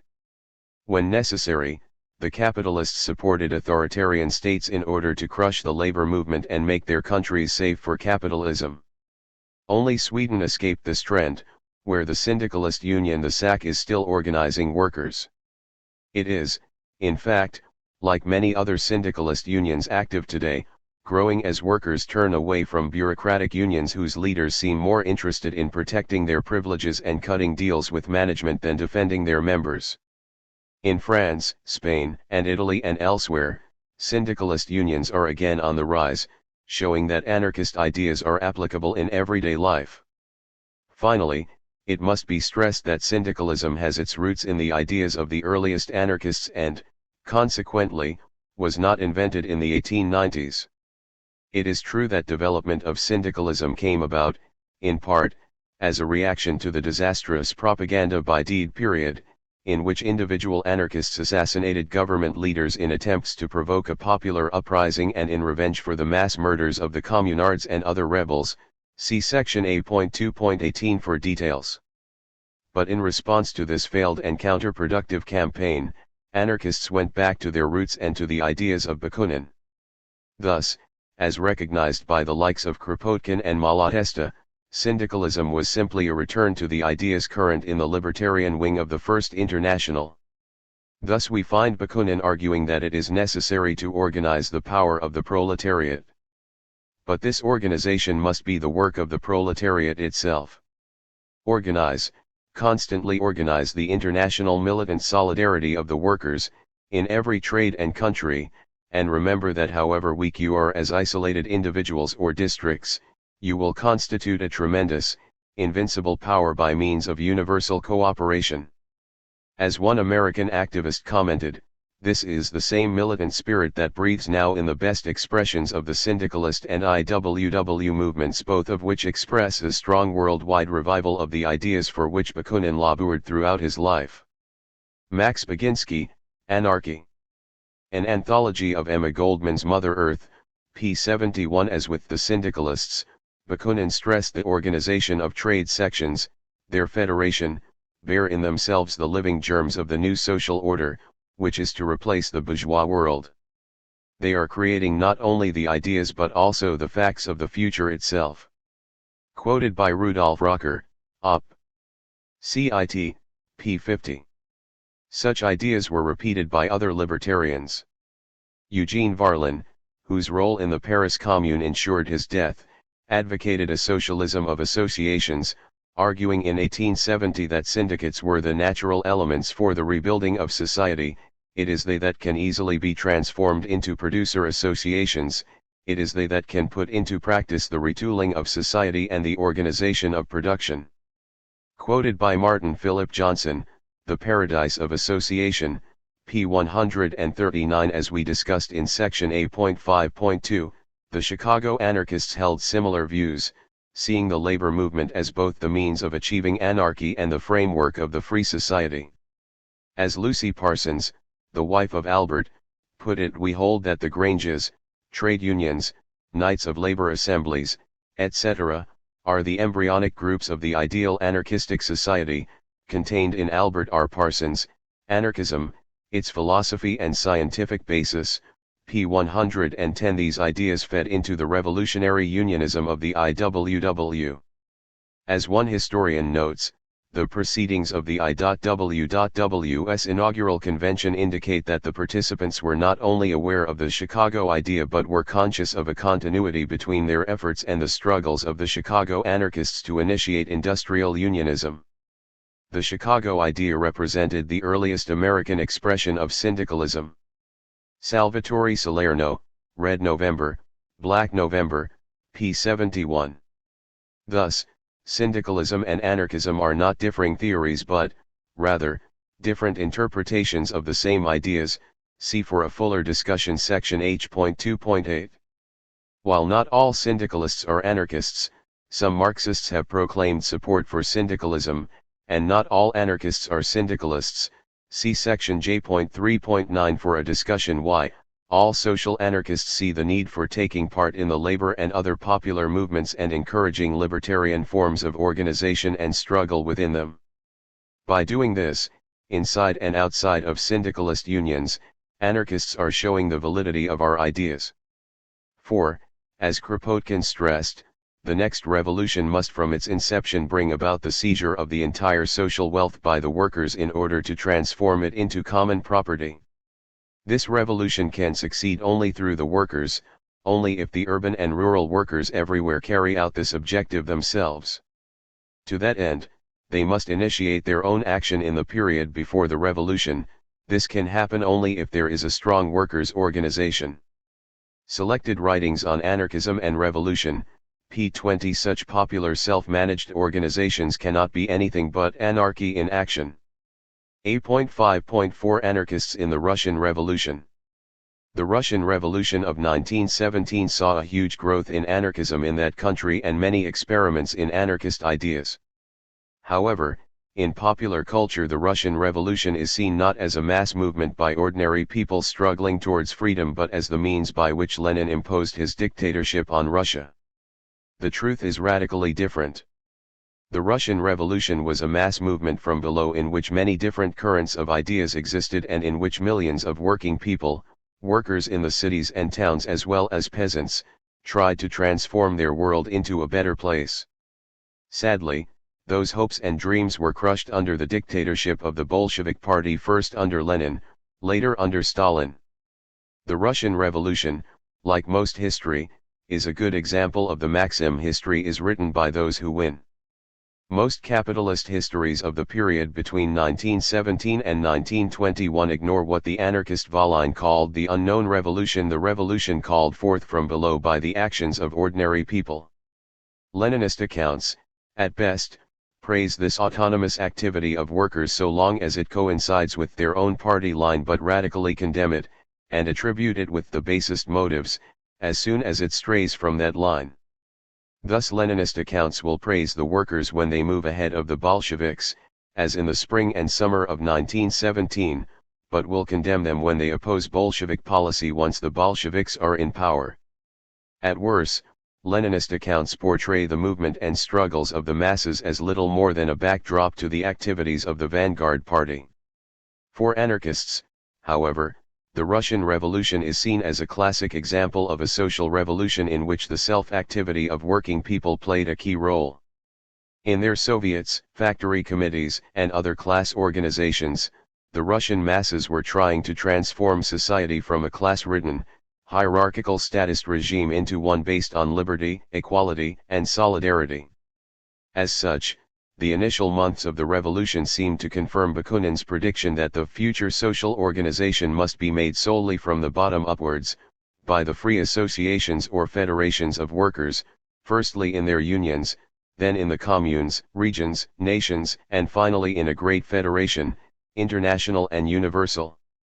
Michael Bakunin, Selected Writings, p. 206. The Soviets and factory committees expressed concretely Bakunin's ideas, and anarchists played an important role in the struggle.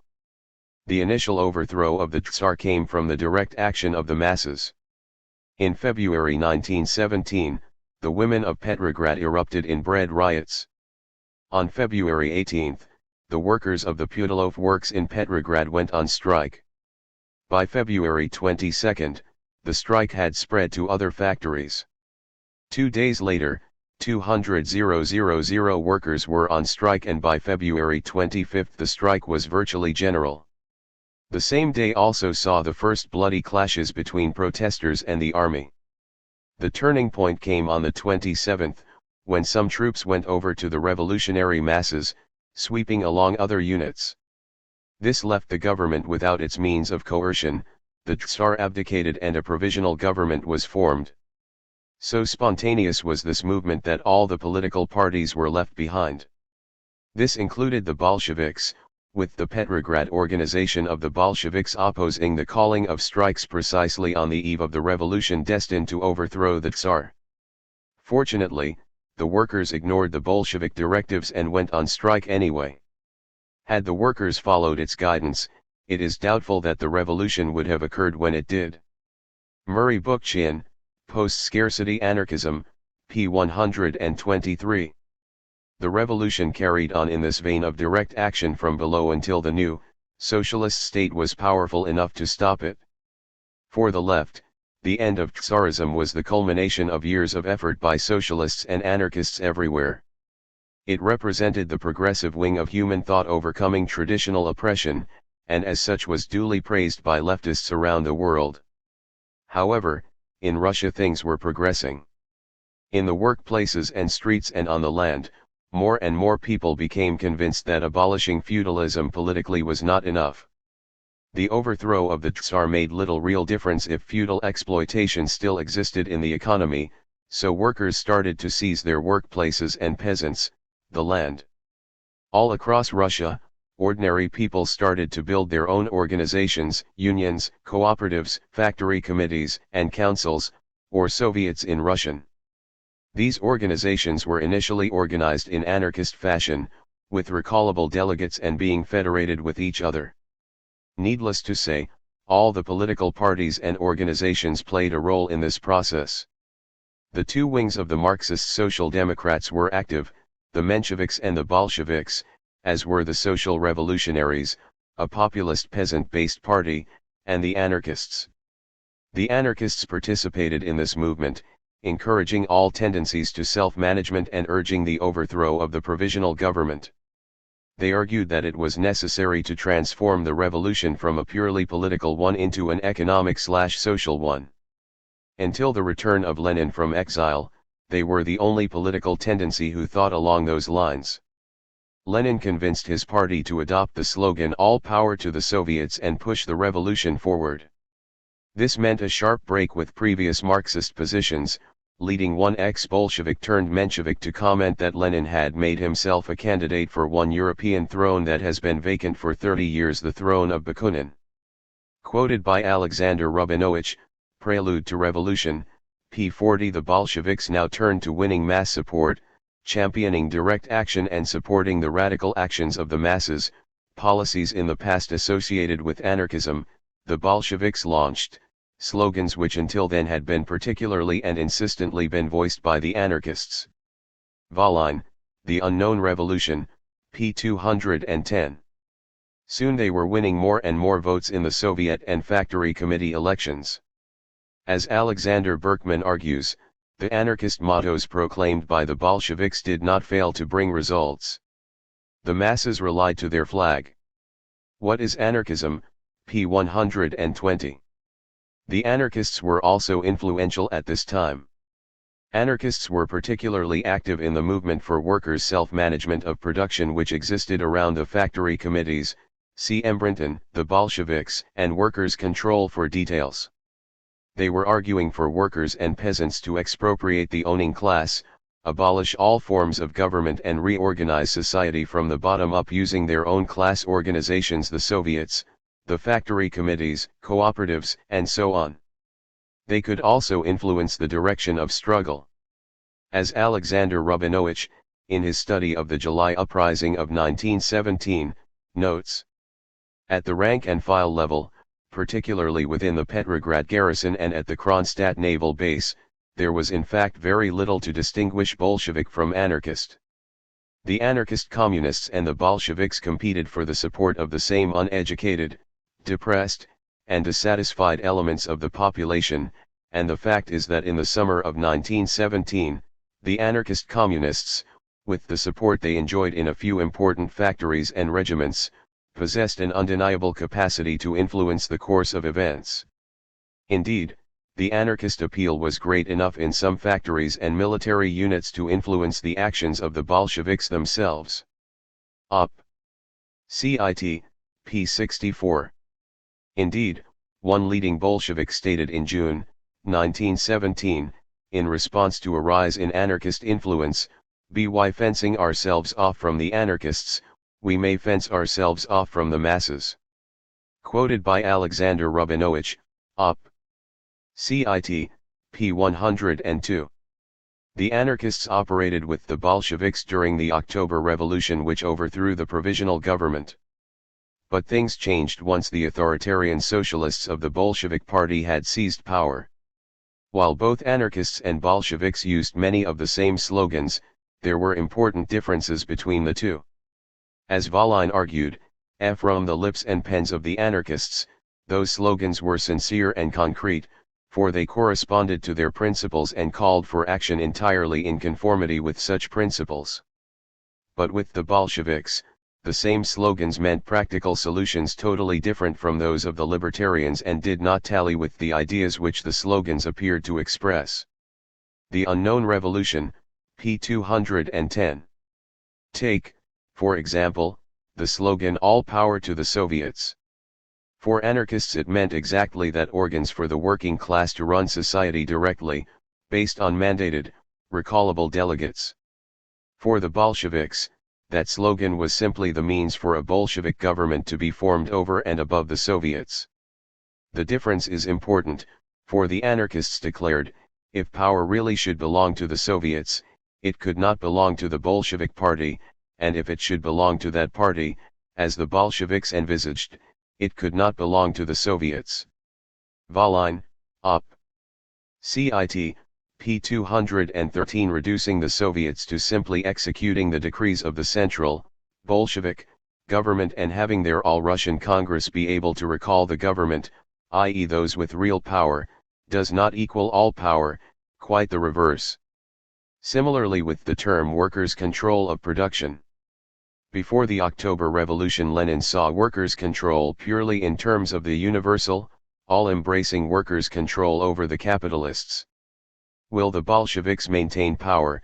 p. 52. He did not see it in terms of workers' management of production itself, i.e. the abolition of wage labor, via federations of factory committees. Anarchists and the workers' factory committees did. As S.A. Smith correctly notes, Lenin used the term workers' control in a very different sense from that of the factory committees. In fact, Lenin's proposals were thoroughly statist and centralist in character, whereas the practice of the factory committees was essentially local and autonomous. Read Petrograd, p. 154. For anarchists, if the workers' organizations were capable of exercising effective control over their bosses, then they also were capable of guaranteeing all production. In such an event, private industry could be eliminated quickly but progressively, and replaced by collective industry. Consequently, the anarchists rejected the vague nebulous slogan of control of production. They advocated expropriation progressive, but immediate of private industry by the organizations of collective production. Volin, Op. Cit. p. 221. Once in power, the Bolsheviks systematically undermined the popular meaning of workers' control and replaced it with their own, statist conception. On 3 occasions, one historian notes, in the first months of Soviet power, the factory committee leaders sought to bring their model into being. At each point the party leadership overruled them. The result was to vest both managerial and control powers in organs of the state which were subordinate to the central authorities, and formed by them. Thomas F. Remington, Building Socialism in Bolshevik Russia, p. 38. This process ultimately resulted in Lenin arguing for, and introducing, one-man management armed with dictatorial power, with the manager appointed from above by the state, in April 1918. This process is documented in Maurice Brinton's The Bolsheviks and Workers' Control, which also indicates the clear links between Bolshevik practice and Bolshevik ideology as well as how both differed from popular activity and ideas. Hence the comments by Russian anarchist Peter Arshinov. Another no less important peculiarity is that the October Revolution of 1917 has 2 meanings: that which the working masses who participated in the social revolution gave it, and with them the anarchist communists, and that which was given it by the political party the Marxist communists that captured power from this aspiration to social revolution, and which betrayed and stifled all further development. An enormous gulf exists between these 2 interpretations of October. The October of the workers and peasants is the suppression of the power of the parasite classes in the name of equality and self-management. The Bolshevik October is the conquest of power by the party of the revolutionary intelligentsia, the installation of its state socialism and of its socialist methods of governing the masses. The 2 Octobers. Initially, anarchists had supported the Bolsheviks, since the Bolshevik leaders had hidden their state-building ideology behind support for the Soviets. As socialist historian Samuel Farber notes, the anarchists had actually been an unnamed coalition partner of the Bolsheviks in the October Revolution. Before Stalinism, p. 126. However, this support quickly withered away as the Bolsheviks showed that they were, in fact, not seeking true socialism but were instead securing power for themselves and pushing not for collective ownership of land and productive resources but for government ownership. The Bolsheviks, as noted, systematically undermine the workers' control/self-management movement in favor of capitalist-like forms of workplace management based around one-man management armed with dictatorial powers. As regards the Soviets, the Bolsheviks systematically undermining what limited independence and democracy they had. In response to the great Bolshevik losses in the Soviet elections during the spring and summer of 1918, Bolshevik armed force usually overthrew the results of these provincial elections. Also, the government continually postponed the new general elections to the Petrograd Soviet, the term of which had ended in March 1918. Apparently, the government feared that the opposition parties would show gains. Samuel Farber, Op. Cit. p. 24 and p. 22. In the Petrograd elections, the Bolsheviks lost the absolute majority in the Soviet they had previously enjoyed but remained the largest party. However, the results of the Petrograd Soviet elections were irrelevant as a Bolshevik victory was assured by the numerically quite significant representation now given to trade unions, district Soviets, factory shop committees, district workers' conferences, and Red Army and naval units, in which the Bolsheviks had overwhelming strength. Alexander Rubinovich, The Evolution of Local Soviets in Petrograd, pages 20-37, Slavic Review, Volume 36, Number 1, p. 36f. In other words, the Bolsheviks had undermined the democratic nature of the Soviet by swamping it by their own delegates. Faced with rejection in the Soviets, the Bolsheviks showed that for them Soviet power equaled party power. To stay in power, the Bolsheviks had to destroy the Soviets, which they did. The Soviet system remained Soviet in name only. Indeed, from 1919 onwards Lenin, Trotsky and other leading Bolsheviks were admitting that they had created a party dictatorship and, moreover, that such a dictatorship was essential for any revolution. Trotsky supported party dictatorship even after the rise of Stalinism. The Red Army, moreover, no longer was a democratic organization. In March of 1918, Trotsky had abolished the election of officers and soldier committees. The principle of election is politically purposeless and technically inexpedient, and it has been, in practice, abolished by decree. Work, discipline, order. As Maurice Brinton correctly summarizes, Trotsky, appointed Commissar of Military Affairs after Brest-Litovsk, had rapidly been reorganizing the Red Army. The death penalty for disobedience under fire had been restored. So, more gradually, had saluting, special forms of address, separate living quarters and other privileges for officers. Democratic forms of organization, including the election of officers, had been quickly dispensed with. The Bolsheviks and Workers' Control, for Workers' Power, pages 336-7. Unsurprisingly, Samuel Farber notes that there is no evidence indicating that Lenin or any of the mainstream Bolshevik leaders lamented the loss of workers' control or of democracy in the Soviets, or at least referred to these losses as a retreat, as Lenin declared with the replacement of war communism by NEP in 1921. Before Stalinism, p. 44. Thus after the October Revolution, anarchists started to denounce the Bolshevik regime and call for a third revolution which would finally free the masses from all bosses, capitalist or socialist. They exposed the fundamental difference between the rhetoric of Bolshevism, as expressed, for example, in Lenin's State and Revolution, with its reality. Bolshevism in power had proved Bakunin's prediction that the dictatorship of the proletariat would become the dictatorship over the proletariat by the leaders of the Communist Party. The influence of the anarchists started to grow. As Jacques Sédoul, a French officer, noted in early 1918, the anarchist party is the most active, the most militant of the opposition groups and probably the most popular. The Bolsheviks are anxious. Quoted by Daniel Guerin, Anarchism, pages 95-6. By April 1918, the Bolsheviks began the physical suppression of their anarchist rivals.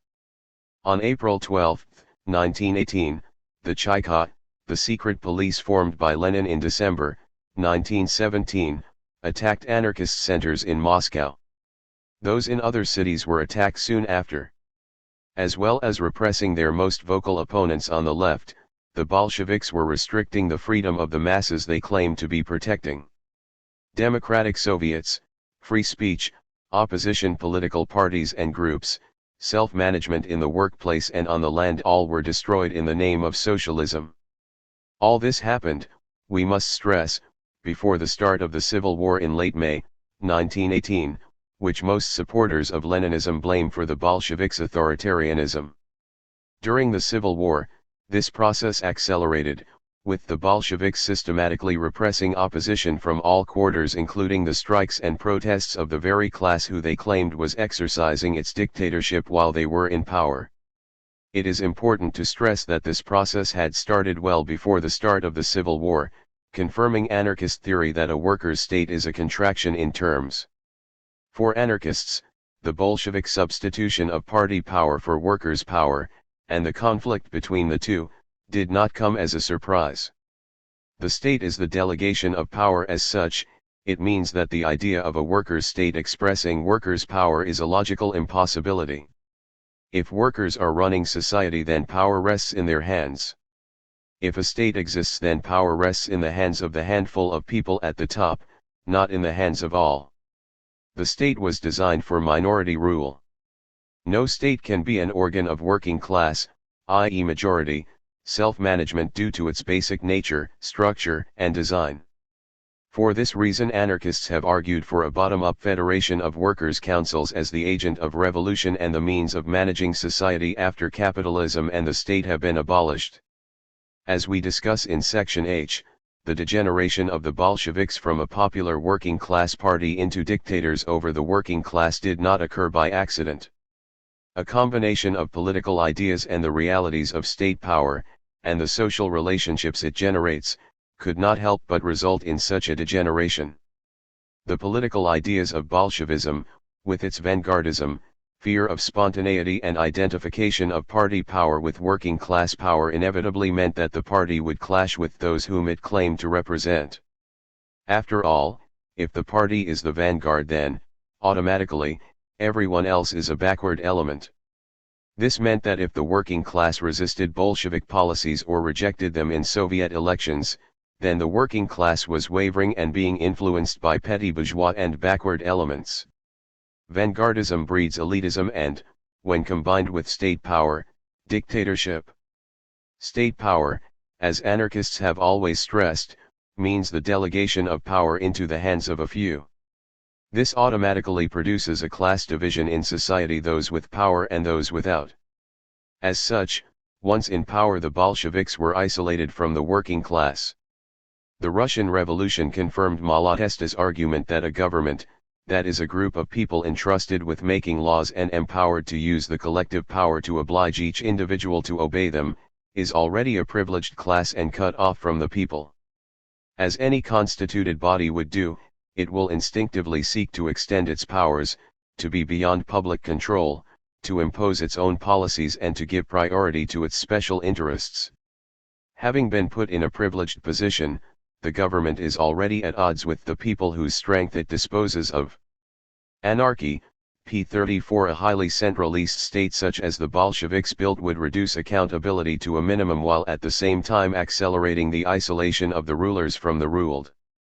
The masses were no longer a source of inspiration and power, but rather an alien group whose lack of discipline, i.e. ability to follow orders, placed the revolution in danger. As one Russian anarchist argued, the proletariat is being gradually enserfed by the state. The people are being transformed into servants over whom there has arisen a new class of administrators, a new class born mainly from the womb of the so-called intelligentsia. We do not mean to say that the Bolshevik Party set out to create a new class system. But we do say that even the best intentions and aspirations must inevitably be smashed against the evils inherent in any system of centralist power.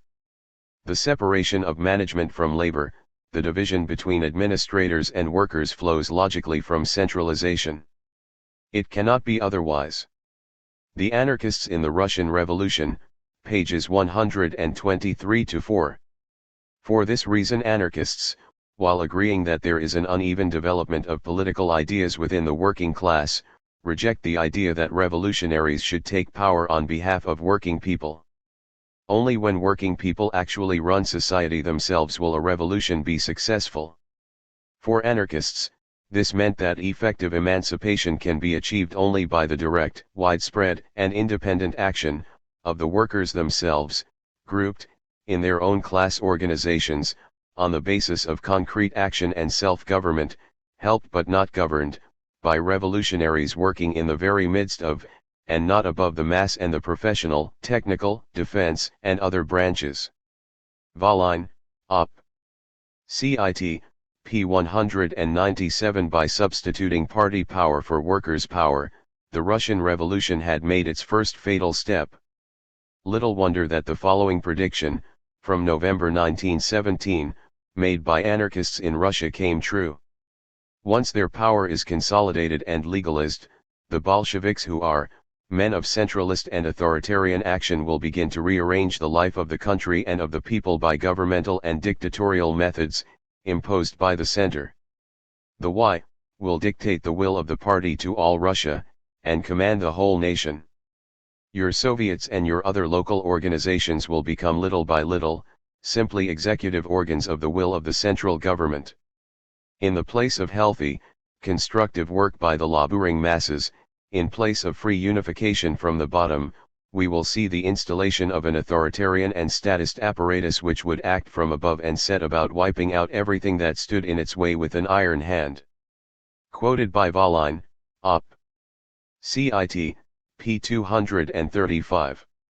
The so-called workers' state could not be participatory or empowering for working class people, as the Marxists claimed, simply because state structures are not designed for that. Created as instruments of minority rule, they cannot be transformed into, nor new ones created which are, a means of liberation for the working classes.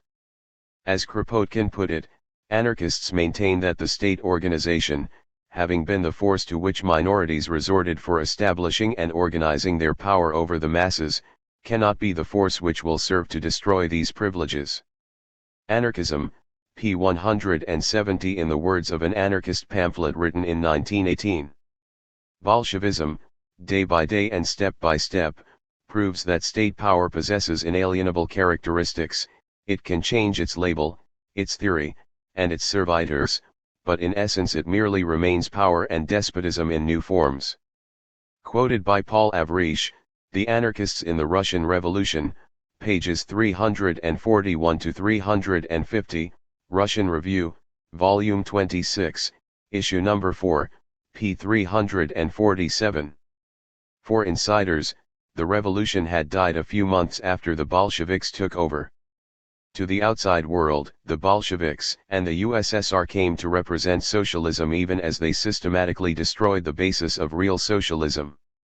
By transforming the Soviets into state bodies, substituting party power for Soviet power, undermining the factory committees, eliminating democracy in the armed forces and workplaces, repressing the political opposition and workers' protests, the Bolsheviks effectively marginalized the working class from its own revolution. Bolshevik ideology and practice were themselves important and sometimes decisive factors in the degeneration of the revolution and the ultimate rise of Stalinism. As anarchists had predicted for decades previously, in the space of a few months, and before the start of the Civil War, the Bolsheviks' workers' state had become, like any state, an alien power over the working class and an instrument of minority rule, in this case, the rule of the party. The Civil War accelerated this process and soon party dictatorship was introduced. Indeed, leading Bolsheviks began arguing that it was essential in any revolution. The Bolsheviks put down the libertarian socialist elements within their country, with the crushing of the uprising at Kronstadt and the Makhnovist movement in the Ukraine being the final nails in the coffin of socialism and the subjugation of the Soviets. The Kronstadt uprising of February, 1921, was, for anarchists, of immense importance. See the appendix What was the Kronstadt Rebellion, for a full discussion of this uprising. The uprising started when the sailors of Kronstadt supported the striking workers of Petrograd in February, 1921. They raised a 15-point resolution, the first point of which was a call for Soviet democracy. The Bolsheviks slandered the Kronstadt rebels as counter-revolutionaries and crushed the revolt. For anarchists, this was significant as the repression could not be justified in terms of the Civil War, which had ended months before, and because it was a major uprising of ordinary people for real socialism. As Volline puts it, Kronstadt was the first entirely independent attempt of the people to liberate themselves of all yokes and carry out the social revolution. This attempt was made directly, by the working masses themselves, without political shepherds, without leaders or tutors.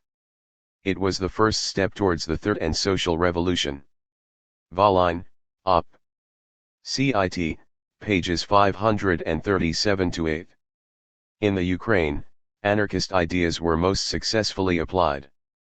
In areas under the protection of the Makhnovist movement, working class people organized their own lives directly, based on their own ideas and needs true social self-determination. Under the leadership of Nestor Makhno, a self-educated peasant, the movement not only fought against both red and white dictatorships but also resisted the Ukrainian nationalists. In opposition to the call for national self-determination, i.e. a new Ukrainian state, Makhno called instead for working-class self-determination in the Ukraine and across the world. Makhno inspired his fellow peasants and workers to fight for real freedom. Conquer or die, such is the dilemma that faces the Ukrainian peasants and workers at this historic moment. But we will not conquer in order to repeat the errors of the past years, the error of putting our fate into the hands of new masters. We will conquer in order to take our destinies into our own hands, to conduct our lives according to our own will and our own conception of the truth. Quoted by Peter Arshinov, History of the Makhnovist Movement, p. 58. To ensure this end, the Makhnovists refused to set up governments in the towns and cities they liberated. instead urging the creation of free Soviets so that the working people could govern themselves. Taking the example of Alexandrovsk, once they had liberated the city, the Makhnovists immediately invited the working population to participate in a general conference. It was proposed that the workers organize the life of the city and the functioning of the factories with their own forces and their own organizations. The first conference was followed by a second. The problems of organizing life according to principles of self-management by workers were examined and discussed with animation by the masses of workers, who all welcomed these ideas with the greatest enthusiasm. Railroad workers took the first step. They formed a committee charged with organizing the railway network of the region. From this point, the proletariat of Alexandrovsk began to turn systematically to the problem of creating organs of self-management. Op. Cit. p. 149. The Makhnovists argued that the freedom of the workers and peasants is their own, and not subject to any restriction. It is up to the workers and peasants themselves to act, to organize themselves, to agree among themselves in all aspects of their lives, as they see fit and desire. The Makhnovists can do no more than give aid and counsel. In no circumstances can they, nor do they wish to, govern. Peter Arshinov, quoted by Garin, Op. Cit. p. 99. In Alexandrovsk, the Bolsheviks proposed to the Makhnovists spheres of action. Their Revcom, Revolutionary Committee, would handle political affairs and the Makhnovists military ones. Makhno advised them to go and take up some honest trade instead of seeking to impose their will on the workers. Peter Arshinov in The Anarchist Reader, p. 141. They also organized free agricultural communes which admittedly were not numerous, and included only a minority of the population. But what was most precious was that these communes were formed by the poor peasants themselves. The Makhnovists never exerted any pressure on the peasants, confining themselves to propagating the idea of free communes. Arshinov, History of the Makhnovist Movement, p. 87. Makhno played an important role in abolishing the holdings of the landed gentry. The local Soviet and their district and regional congresses equalized the use of the land between all sections of the peasant community. Op. Cit. pages 53-4. Moreover, the Makhnovists took the time and energy to involve the whole population in discussing the development of the revolution, the activities of the army and social policy. They organized numerous conferences of workers, soldiers, and peasants delegates to discuss political and social issues as well as free Soviets, unions and communes. They organized a regional congress of peasants and workers when they had liberated Alexandrovsk. When the Makhnovists tried to convene the Third Regional Congress of Peasants, Workers, and Insurgents in April 1919 and an extraordinary Congress of several regions in June 1919, the Bolsheviks viewed them as counter-revolutionary, tried to ban them and declared their organizers and delegates outside the law. The Makhnovists replied by holding the conferences anyway and asking and there exist laws made by a few people who call themselves revolutionaries, which permit them to outlaw a whole people who are more revolutionary than they are themselves, and whose interests should the revolution defend, those of the party or those of the people who set the revolution in motion with their blood. Makhno himself stated that he considered it an inviolable right of the workers and peasants, a right won by the revolution, to call conferences on their own account, to discuss their affairs. Op. Cit. p. 103 and p. 129. In addition, the Makhnovists fully applied the revolutionary principles of freedom of speech, of thought, of the press, and of political association. In all cities and towns occupied by the Makhnovists, they began by lifting all the prohibitions and repealing all the restrictions imposed on the press and on political organizations by one or another power. Indeed, the only restriction that the Makhnovists considered necessary to impose on the Bolsheviks, the left socialist revolutionaries and other statists, was a prohibition on the formation of those revolutionary committees which sought to impose a dictatorship over the people. Op. Cit. p. 153 and p. 154. The Makhnovists rejected the Bolshevik corruption of the Soviets and instead proposed the free and completely independent Soviet system of working people without authorities and their arbitrary laws. Their proclamation stated that the working people themselves must freely choose their own Soviets, which carry out the will and desires of the working people themselves, that is to say, administrative, not ruling Soviets. Economically, capitalism would be abolished along with the state. The land and workshops must belong to the working people themselves, to those who work in them, that is to say, they must be socialized. Op. Cit. p. 271 and p. 273. The army itself, in stark contrast to the Red Army, was fundamentally democratic, although, of course, the horrific nature of the Civil War did result in a few deviations from the ideal. However, compared to the regime imposed on the Red Army by Trotsky, the Makhnovists were much more democratic movement. The anarchist experiment of self-management in the Ukraine came to a bloody end when the Bolsheviks turned on the Makhnovists, their former allies, against the Whites, or pro-Tsarists, when they were no longer needed. This important movement is fully discussed in the appendix Why Does the Makhnovist Movement Show There Is an Alternative to Bolshevism, of our FAQ. However, we must stress here the one obvious lesson of the Makhnovist movement, namely that the dictatorial policies pursued by the Bolsheviks were not imposed on them by objective circumstances. Rather, the political ideas of Bolshevism had a clear influence in the decisions they made. After all, the Makhnovists were active in the same civil war and yet did not pursue the same policies of party power as the Bolsheviks did. Rather, they successfully encouraged working class freedom, democracy, and power in extremely difficult circumstances, and in the face of strong Bolshevik opposition to those policies. The received wisdom on the left is that there was no alternative open to the Bolsheviks. The experience of the Makhnovists disproves this. What the masses of people, as well as those in power, do and think politically is as much part of the process determining the outcome of history as are the objective obstacles that limit the choices available. Clearly, ideas do matter and, as such, the Makhnovists show that there was, and is, a practical alternative to Bolshevism: anarchism. The last anarchist march in Moscow until 1987 took place at the funeral of Kropotkin in 1921, when over 10,000 marched behind his coffin.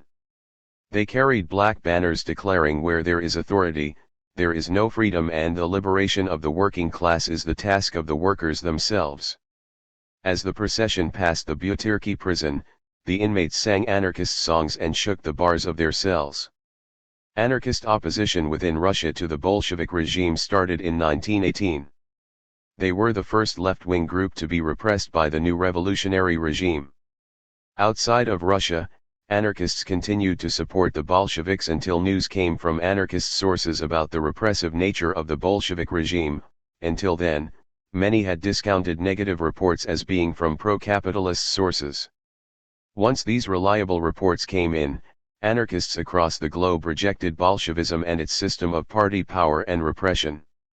The experience of Bolshevism confirmed Bakunin's prediction that Marxism meant the highly despotic government of the masses by a new and very small aristocracy of real or pretended scholars. The people are not learned, so they will be liberated from the cares of government and included in entirety in the governed herd. Statism and Anarchy, pages 178-9.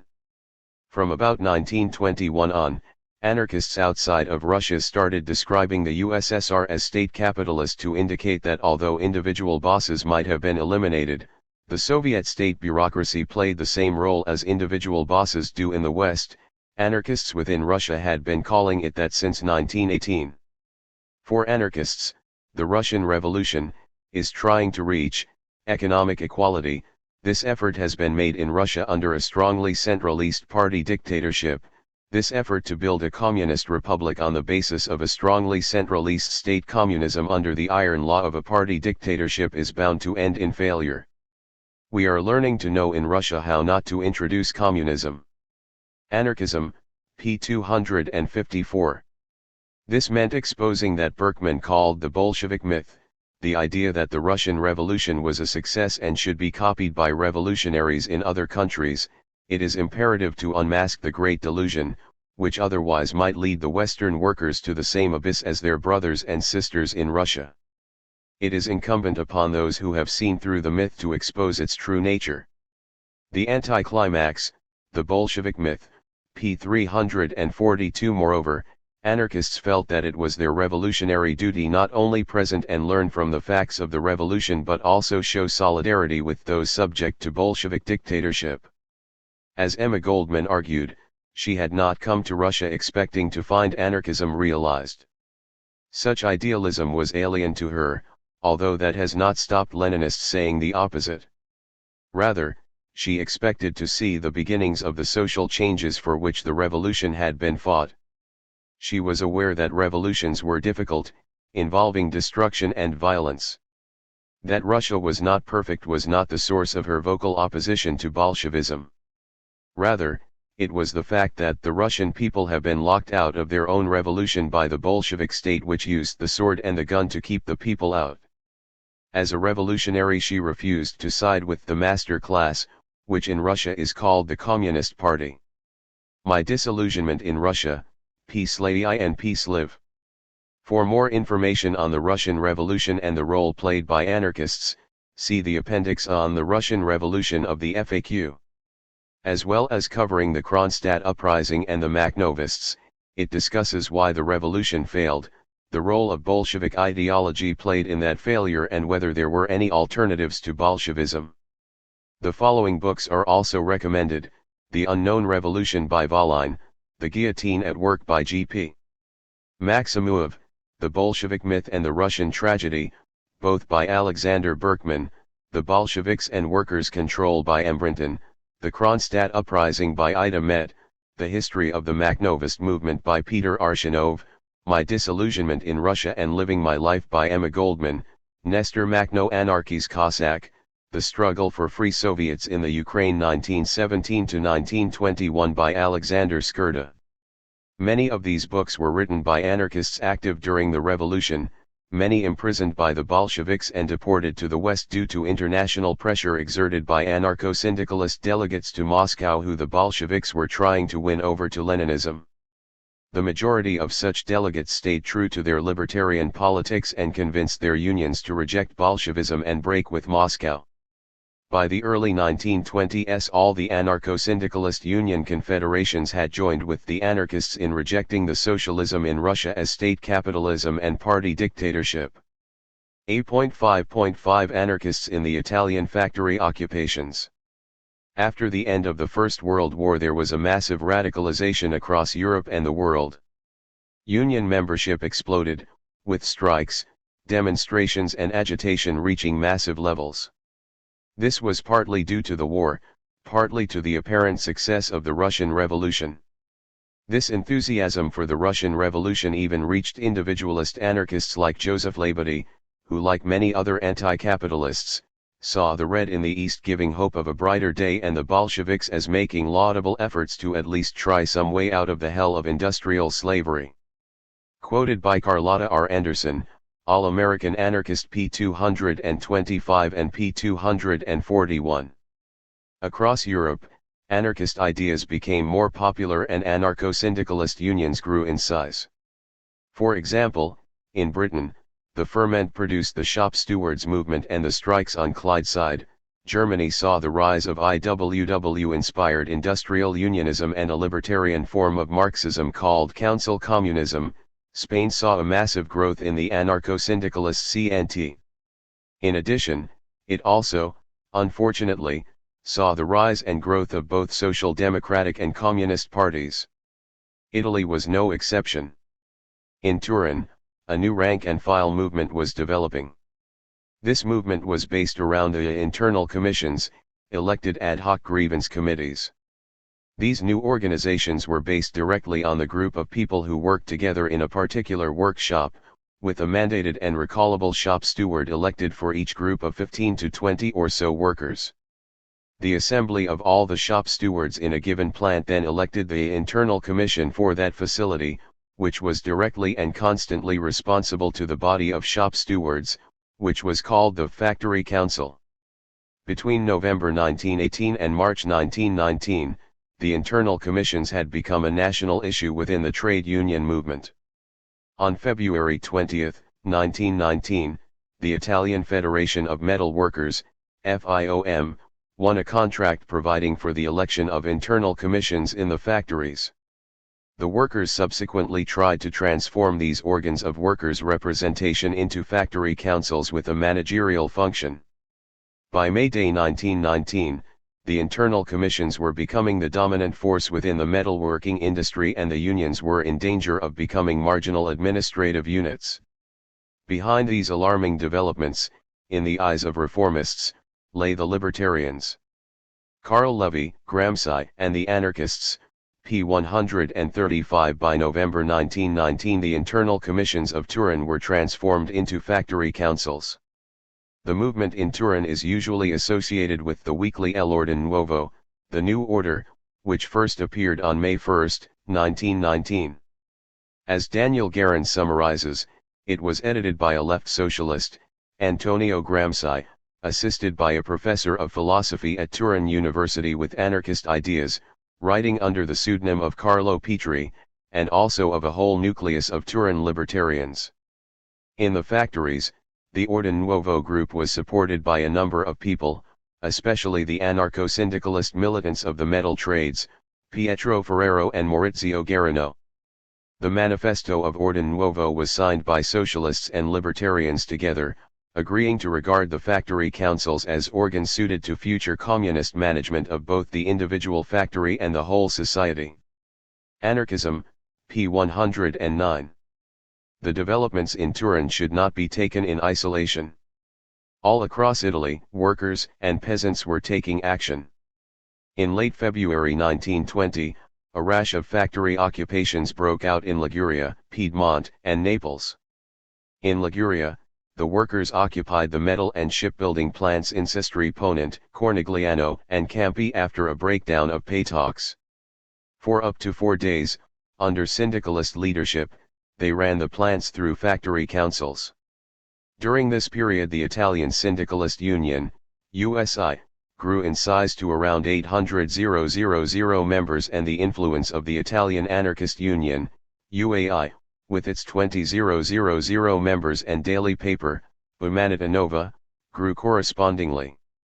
As the Welsh Marxist historian Gwyn A. Williams points out, anarchists and revolutionary syndicalists were the most consistently and totally revolutionary group on the left, the most obvious feature of the history of syndicalism and anarchism in 1919-20, rapid and virtually continuous growth. The syndicalists above all captured militant working class opinion, which the socialist movement was utterly failing to capture. Proletarian Order, pages 194 to 195. In Turin, libertarians worked within FIOM and had been heavily involved in the Orden Nuovo campaign from the beginning. Op. Cit. p. 195. Unsurprisingly, Orden Nuovo was denounced as syndicalist by other socialists. It was the anarchists and syndicalists who first raised the idea of occupying workplaces. Malatesta was discussing this idea in Umanità Nova in March, 1920. In his words, general strikes of protest no longer upset anyone. One must seek something else. We put forward an idea, takeover of factories. The method certainly has a future, because it corresponds to the ultimate ends of the workers' movement and constitutes an exercise preparing one for the ultimate act of expropriation.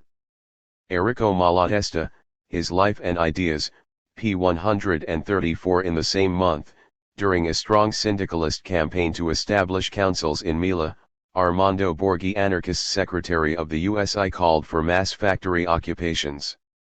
In Turin, the re-election of workshop commissars was just ending in a 2-week orgy of passionate discussion, and workers caught the fever. Factory council commissars began to call for occupations. Indeed, the council movement outside Turin was essentially anarcho-syndicalist.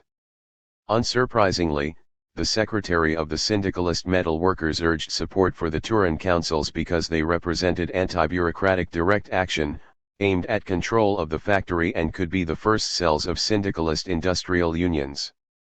The Syndicalist Congress voted to support the councils. Malatesta supported them as a form of direct action guaranteed to generate rebelliousness.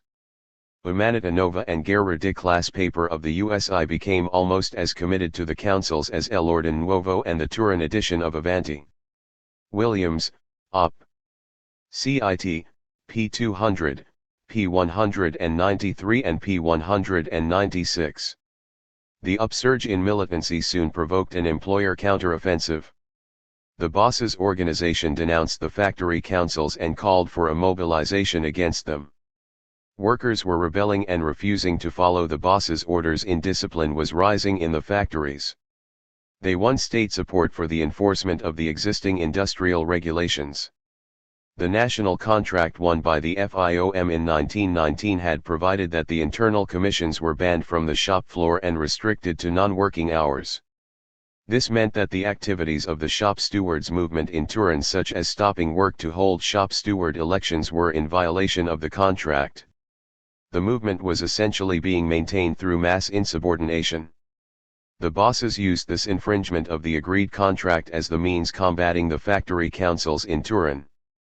The showdown with the employers arrived in April, when a General Assembly of shop stewards at Fiat called for sit-in strikes to protest the dismissal of several shop stewards. In response, the employers declared a general lockout. The government supported the lockout with a mass show of force, and troops occupied the factories and mounted machine guns posts at them. When the shop stewards movement decided to surrender on the immediate issues in dispute after 2 weeks on strike, the employers responded with demands that the shop stewards' councils be limited to non-working hours, in accordance with the FIOM national contract, and that managerial control be reimposed. These demands were aimed at the heart of the factory council system, and Turin labor movement responded with a massive general strike in defense of it. In Turin, the strike was total, and it soon spread throughout the region of Piedmont and involved 500,000 workers at its height. The Turin strikers called for the strike to be extended nationally and, being mostly led by socialists, they turned to the CGL trade union and Socialist Party leaders, who rejected their call. The only support for the Turin general strike came from unions that were mainly under anarcho-syndicalist influence, such as the Independent Railway and the Maritime Workers' Unions. The syndicalists were the only ones to move. The railway workers in Pisa and Florence refused to transport troops who were being sent to Turin. There were strikes all around Genoa, among dock workers and in workplaces where the USI was a major influence. So, in spite of being betrayed and abandoned by the whole socialist movement, the April movement still found popular support, with actions, either directly led or indirectly inspired by anarcho-syndicalists. In Turin itself, the anarchists and syndicalists were threatening to cut the council movement out from under Gramsci and the Orden Nuovo group. Williams, Op. Cit. p. 207, p. 193 and p. 194. Eventually the CGL leadership settled the strike on terms that accepted the employer's main demand for limiting the shop stewards' councils to non-working hours.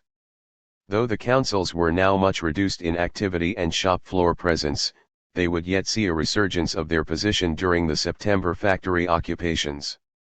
The anarchists accused the socialists of betrayal. They criticized what they believed was a false sense of discipline that had bound socialists to their own cowardly leadership.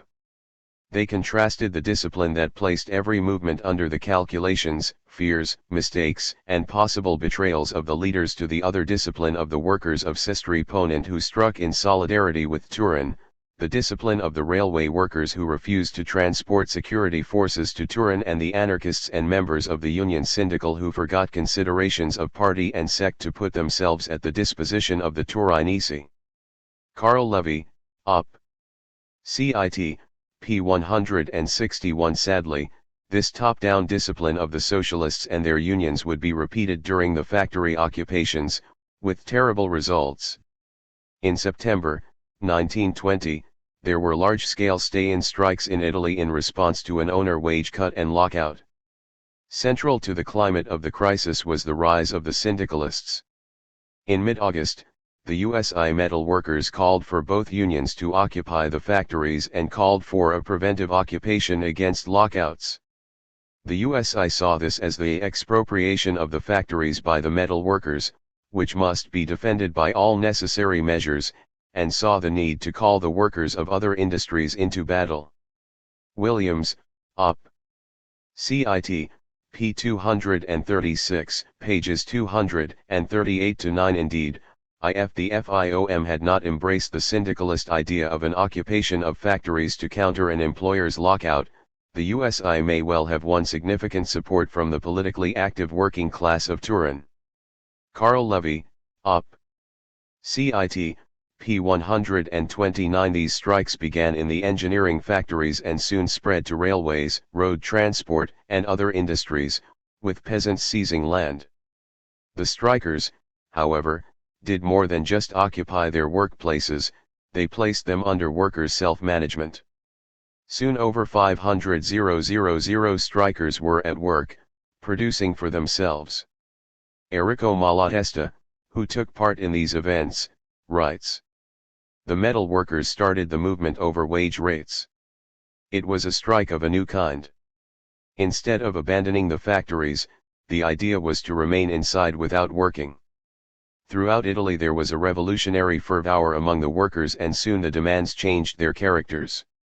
Workers thought that the moment was ripe to take possession once and for all the means of production. They armed for defense, and began to organize production on their own. It was the right of property abolished. In fact, it was a new regime, a new form of social life that was being ushered in. And the government stood by because it felt impotent to offer opposition." Enrico Malatesta, His Life and Ideas, p. 134. Daniel Guerin provides a good summary of the extent of the movement. The management of the factories was conducted by technical and administrative workers' committees. Self-management went quite a long way. In the early period assistance was obtained from the banks, but when it was withdrawn the self-management system issued its own money to pay the workers' wages. Very strict self-discipline was required, the use of alcoholic beverages forbidden, and armed patrols were organized for self-defense. Very close solidarity was established between the factories under self-management. Ores and coal were put into a common pool, and shared out equitably. Anarchism, p. 109. Italy was paralysed, with 500,000 workers occupying their factories and raising red and black flags over them.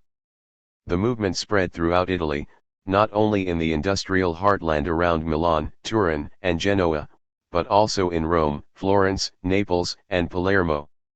The militants of the USI were certainly in the forefront of the movement, while Umanità Nova argued that the movement is very serious and we must do everything we can to channel it towards a massive extension. The persistent call of the USI was for an extension of the movement to the whole of industry to institute their expropriating general strike. Williams, Op. Cit. p. 236 and pages 243-4. Railway workers, influenced by the libertarians, refused to transport troops. Workers went on strike against the orders of the reformist unions and peasants occupied the land. The anarchists wholeheartedly supported the movement, unsurprisingly, as the occupation of the factories and the land suited perfectly our program of action. Malatesta, Op. Cit. p. 135. Luigi Fabbri described the occupations as having revealed a power in the proletariat of which it had been unaware hitherto. Quoted by Paolo Sprineo, The Occupation of the Factories, p. 134. However, after 4 weeks of occupation, the workers decided to leave the factories. This was because of the actions of the Socialist Party and the reformist trade unions. They opposed the movement and negotiated with the state for a return to normality in exchange for a promise to extend workers' control legally, in association with the bosses. The question of revolution was decided by a vote of the CGL National Council in Milan on April 10 to 11, without consulting the syndicalist unions, after the Socialist Party leadership refused to decide one way or the other. Needless to say, this promise of workers' control was not kept. The lack of independent interfactory organization made workers dependent on trade union bureaucrats for information on what was going on in other cities, and they used that power to isolate factories, cities, and factories from each other. This led to a return to work, in spite of the opposition of individual anarchists dispersed among the factories. Malatesta, Op. Cit.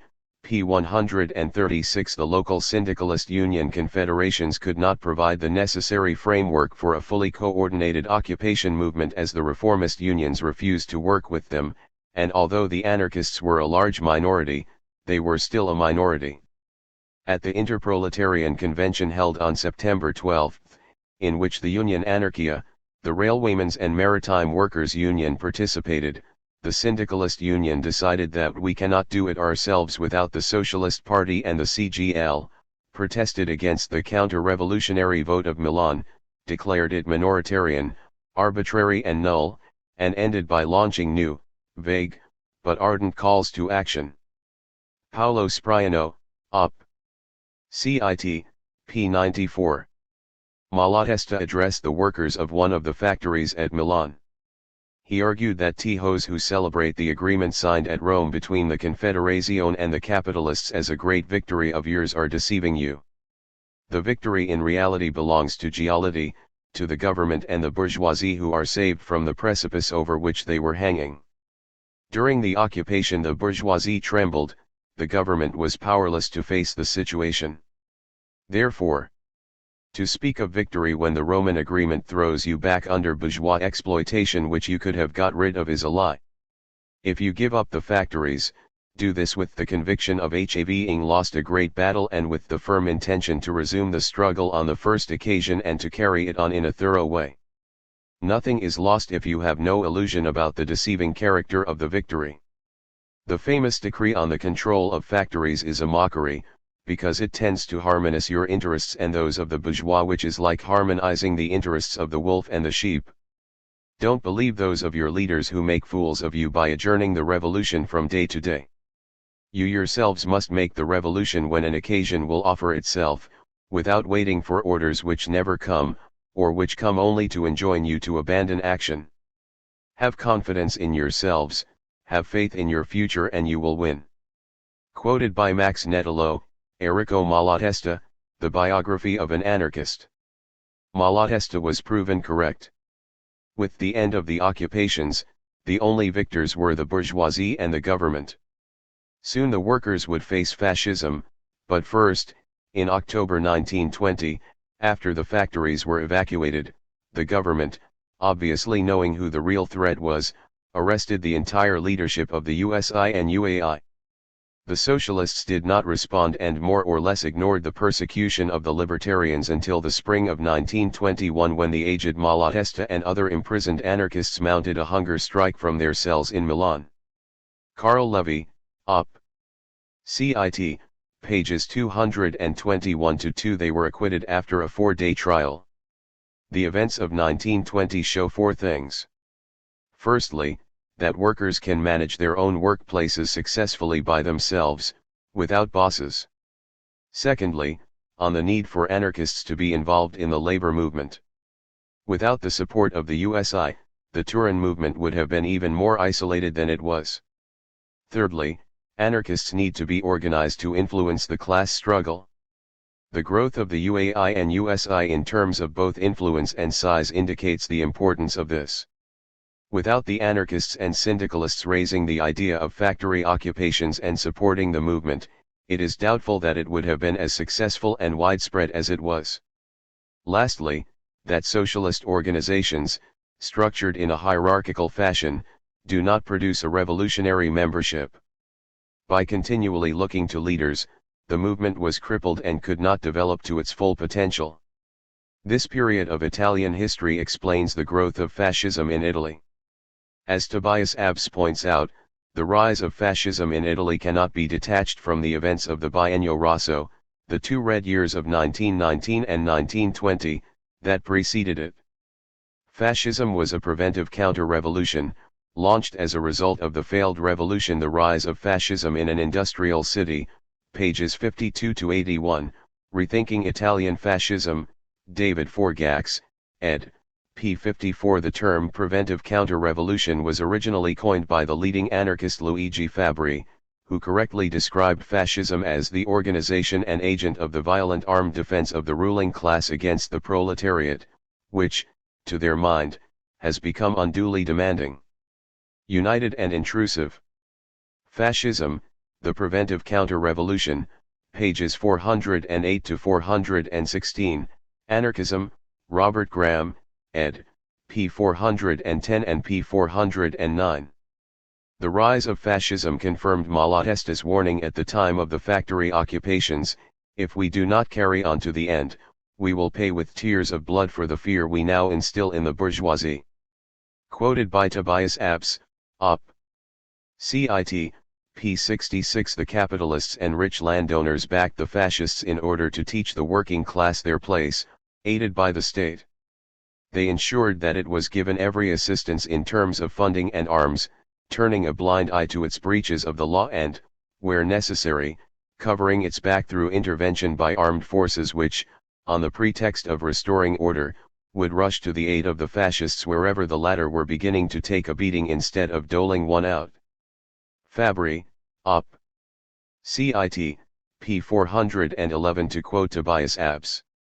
The aims of the fascists and their backers amongst the industrialists and agrarians in 1921-22 were simple: to break the power of the organized workers and peasants as completely as possible, to wipe out, with the bullet and the club, not only the gains of the Biennio Rosso, but everything that the lower classes had gained, between the turn of the century and the outbreak of the First World War. Op. Cit. p. 54. The fascist squads attacked and destroyed anarchist and socialist meeting places, social centers, radical presses and Camera del Lavoro, local trade union councils. However, even in the dark days of fascist terror, the anarchists resisted the forces of totalitarianism. It is no coincidence that the strongest working class resistance to fascism was in towns or cities in which there was quite a strong anarchist, syndicalist or anarcho-syndicalist tradition. Tobias Abs, Op. Cit. p. 56. The anarchists participated in, and often organized sections of, the Arditi del Popolo, a working-class organization devoted to the self-defense of workers' interests. The Arditi del Popolo organized and encouraged working-class resistance to fascist squads, often defeating larger fascist forces, for example, the total humiliation of thousands of Italo-Balbas squadristi by a couple of hundred Arditi del Popolo backed by the inhabitants of the working-class districts in the anarchist stronghold of Parma in August 1922. Tobias Abs, Op. Cit. p. 56. The Arditi del Popolo was the closest Italy got to the idea of a united, revolutionary working-class front against fascism, as had been suggested by Malatesta and the UAI. This movement developed along anti-bourgeois and anti-fascist lines, and was marked by the independence of its local sections. Red Years, Black Years, Anarchist Resistance to Fascism in Italy, p2. Rather than being just an anti-fascist organization, the Arditi were not a movement in defense of democracy in the abstract, but an essentially working-class organization devoted to the defense of the interests of industrial workers, the dockers, and large numbers of artisans and craftsmen. Tobias Abs, Op. Cit. p. 75. Unsurprisingly, the Arditi del Popolo appear to have been strongest and most successful in areas where traditional working-class political culture was less exclusively socialist and had strong anarchist or syndicalist traditions, for example, Bari, Livorno, Parma, and Rome. Antonio Sanessa, Working Class Defense Organization, Anti-Fascist Resistance, and the Arditi del Popolo in Turin, 1919, 22, pages 183 to 218, European History Quarterly, Volume 33, Number 2, p. 184. However, both the Socialist and Communist parties withdrew from the organization. The Socialists signed a pact of pacification with the Fascists in August 1921. The Communists preferred to withdraw their members from the Arditi del Popolo rather than let them work with the anarchists. Red Years, Black Years, p. 17. Indeed, on the same day as the pact was signed, Ordine Nuovo published a PCDI Communist Party of Italy communication warning communists against involvement in the Arditi del Popolo. 4 days later, the communist leadership officially abandoned the movement. Severe disciplinary measures were threatened against those communists who continued to participate in, or liaise with, the organization. Thus by the end of the first week of August 1921 the CGL and the PCDI had officially denounced the organization.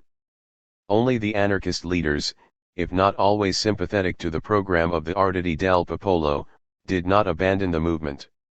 Indeed, Umanita Nova strongly supported it on the grounds it represented a popular expression of anti-fascist resistance and in defense of freedom to organize. Antonio Sanessa, Op. CIT, p. 195 and p. 194.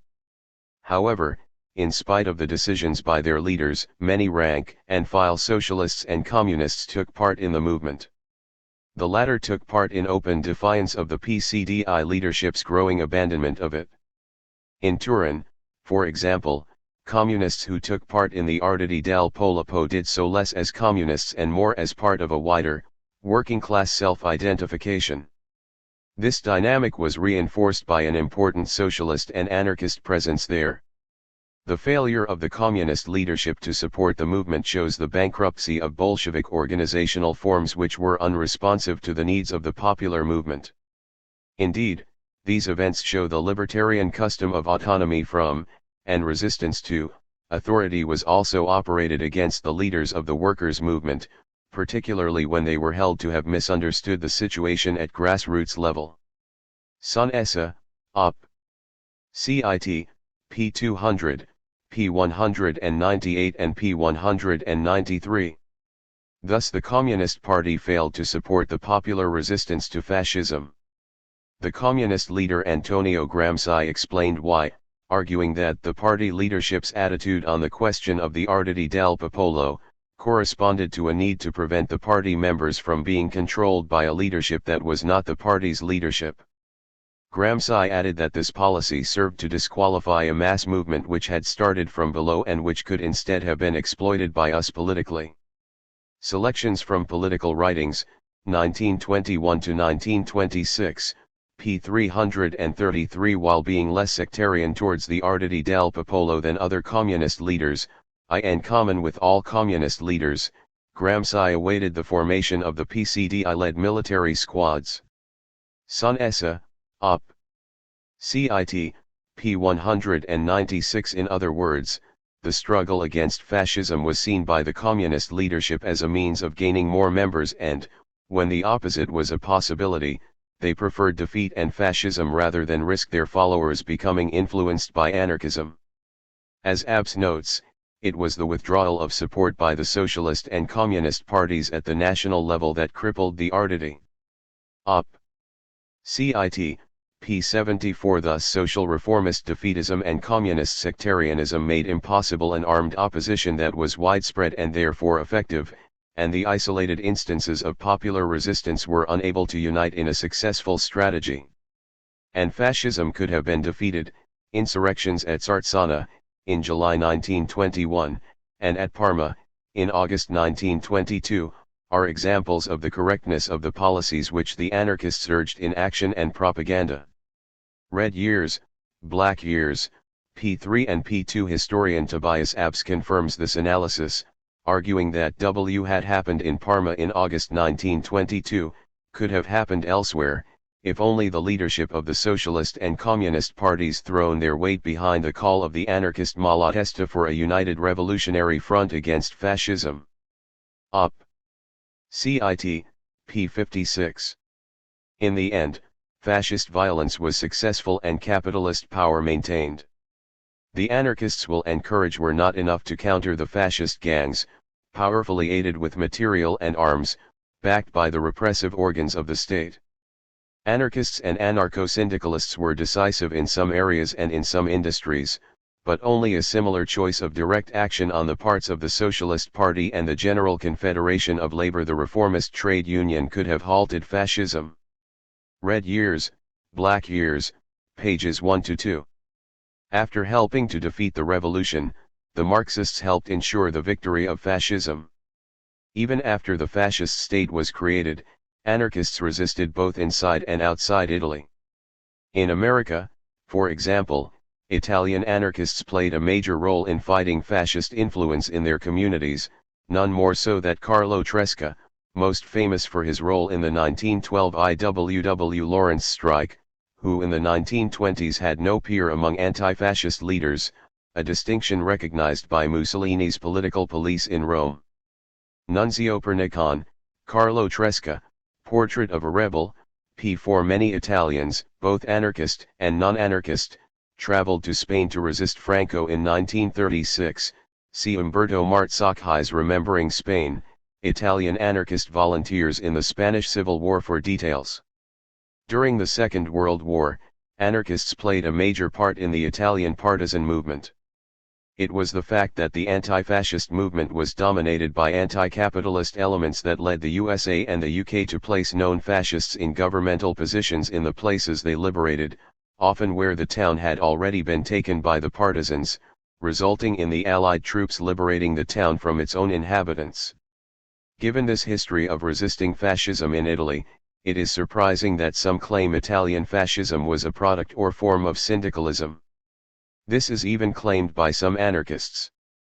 According to Bob Black, the Italian syndicalists mostly went over to fascism, and references David D. Roberts' 1979 study The Syndicalist Tradition and Italian Fascism to support his claim. Anarchy After Leftism, p. 64. Peter Sabatini in a review in Social Anarchism makes a similar statement, saying that syndicalism's ultimate failure was its transformation into a vehicle of fascism. Social Anarchism, number 23, p. 99. What is the truth behind these claims? Looking at Black's reference, we discover that, in fact, most of the Italian syndicalists did not go over to fascism, if by syndicalists we mean members of the USI, the Italian Syndicalist Union. Roberts states that the vast majority of the organized workers failed to respond to the syndicalists' appeals and continued to oppose Italian intervention in the First World War, shunning what seemed to be a feudal capitalist war. The syndicalists failed to convince even a majority within the USI. The majority opted for the neutralism of Armando Borghi, leader of the anarchists within the USI. Schism followed as de Ambris led the interventionist minority out of the Confederation. The Syndicalist Tradition and Italian Fascism, p. 113. However, if we take syndicalist to mean some of the intellectuals and leaders of the pre-war movement, it was a case that the leading syndicalists came out for intervention quickly and almost unanimously. Roberts, Op. Cit. p. 106. After the First World War started, many of these pro-war leading syndicalists did become fascists. However, to concentrate on a handful of leaders, which the majority did not even follow, and state that this shows that the Italian syndicalists mostly went over to fascism staggers belief. What is even worse, as seen above, the Italian anarchists and syndicalists were the most dedicated and successful fighters against fascism. In effect, Black and Sabatini have slandered a whole movement. What is also interesting is that these leading syndicalists were not anarchists and so not anarcho-syndicalists. As Roberts notes, in Italy, the syndicalist doctrine was more clearly the product of a group of intellectuals, operating within the Socialist Party and seeking an alternative to reformism. They explicitly denounced anarchism and insisted on a variety of Marxist orthodoxy. The syndicalists genuinely desired and tried to work within the Marxist tradition. Op. Cit. p. 66, p. 72, p. 57 and p. 79. According to Carl Levy, in his account of Italian anarchism, like other syndicalist movements, the Italian variation coalesced inside a second international party. Supporters were partially drawn from socialist intransigence. The southern syndicalist intellectuals pronounced republicanism. Another component was the remnant of the Partito Operaio. Italian Anarchism, 1870, 1926. In For Anarchism, History, Theory, and Practice, David Goodway, ed. p. 51. In other words, the Italian syndicalists who turned to fascism were, firstly, a small minority of intellectuals who could not convince the majority within the syndicalist union to follow them, and, secondly, Marxists and Republicans rather than anarchists, anarcho-syndicalists, or even revolutionary syndicalists. According to Carl Levy, Robert's book concentrates on the syndicalist intelligentsia and that some syndicalist intellectuals helped generate, or sympathetically endorsed, the new nationalist movement, which bore similarities to the populist and republican rhetoric of the Southern syndicalist intellectuals. He argues that there has been far too much emphasis on syndicalist intellectuals and national organizers and that syndicalism relied little on its national leadership for its long-term vitality. Op. Cit. p. 77, p. 53 and p. 51. If we do look at the membership of the USI, rather than finding a group which mostly went over to fascism, we discover a group of people who fought fascism tooth and nail and were subject to extensive fascist violence. To summarize, Italian fascism had nothing to do with syndicalism and, as seen above, the USI fought the fascists and was destroyed by them along with the UAI, Socialist Party, and other radicals. That a handful of pre-war Marxist syndicalists later became fascists and called for a national syndicalism does not mean that syndicalism and fascism are related, any more than some anarchists later becoming Marxists makes anarchism a vehicle for Marxism. It is hardly surprising that anarchists were the most consistent and successful opponents of fascism. The two movements could not be further apart, one standing for total statism in the service of capitalism while the other for a free, non-capitalist society. Neither is it surprising that when their privileges and power were in danger, the capitalists and the landowners turned to fascism to save them. This process is a common feature in history. To list just 4 examples: Italy, Germany, Spain, and Chile. A.5.6 Anarchism and the Spanish Revolution. As Noam Chomsky notes, a good example of a really large-scale anarchist revolution, in fact the best example to my knowledge, is the Spanish Revolution in 1936, in which over most of Republican Spain there was a quite inspiring anarchist revolution that involved both industry and agriculture over substantial areas. And that again was, by both human measures and indeed anyone's economic measures, quite successful. That is, production continued effectively, workers in farms and factories proved quite capable of managing their affairs without coercion from above, contrary to what lots of socialists, communists, liberals, and other wanted to believe. The revolution of 1936 was based on 3 generations of experiment and thought and work which extended anarchist ideas to very large parts of the population. Radical Priorities, p. 212. Due to this anarchist organizing and agitation, Spain in the 1930s had the largest anarchist movement in the world. At the start of the Spanish Civil War, over 1.5 million workers and peasants were members of the CNT, the National Confederation of Labor, an anarcho-syndicalist union federation, and 30,000 were members of the FAI, the Anarchist Federation of Iberia. The total population of Spain at this time was 24 million. The social revolution which met the fascist coup on July 18, 1936, is the greatest experiment in libertarian socialism to date. Here the last mass syndicalist union, the CNT, not only held off the fascist rising but encouraged the widespread takeover of land and factories. Over 7 million people, including about 2 million CNT members, put self-management into practice in the most difficult of circumstances and actually improved both working conditions and output. In the heady days after the 19th of July, the initiative and power truly rested in the hands of the rank-and-file members of the CNT and FAI. It was ordinary people, undoubtedly under the influence of fascistas, members of the FAI, and CNT militants, who, after defeating the fascist uprising, got production, distribution, and consumption started again, under more egalitarian arrangements, of course, as well as organizing and volunteering, in their tens of thousands, to join the militias, which were to be sent to free those parts of Spain that were under Franco. In every possible way the working class of Spain were creating by their own actions a new world based on their own ideas of social justice and freedom, ideas inspired, of course, by anarchism and anarcho-syndicalism. George Orwell's eyewitness account of revolutionary Barcelona in late December, 1936, gives a vivid picture of the social transformation that had begun. The anarchists were still in virtual control of Catalonia and the revolution was still in full swing. To anyone who had been there since the beginning, it probably seemed even in December or January that the revolutionary period was ending, but when one came straight from England, the aspect of Barcelona was something startling and overwhelming. It was the first time that I had ever been in a town where the working class was in the saddle. Practically every building of any size had been seized.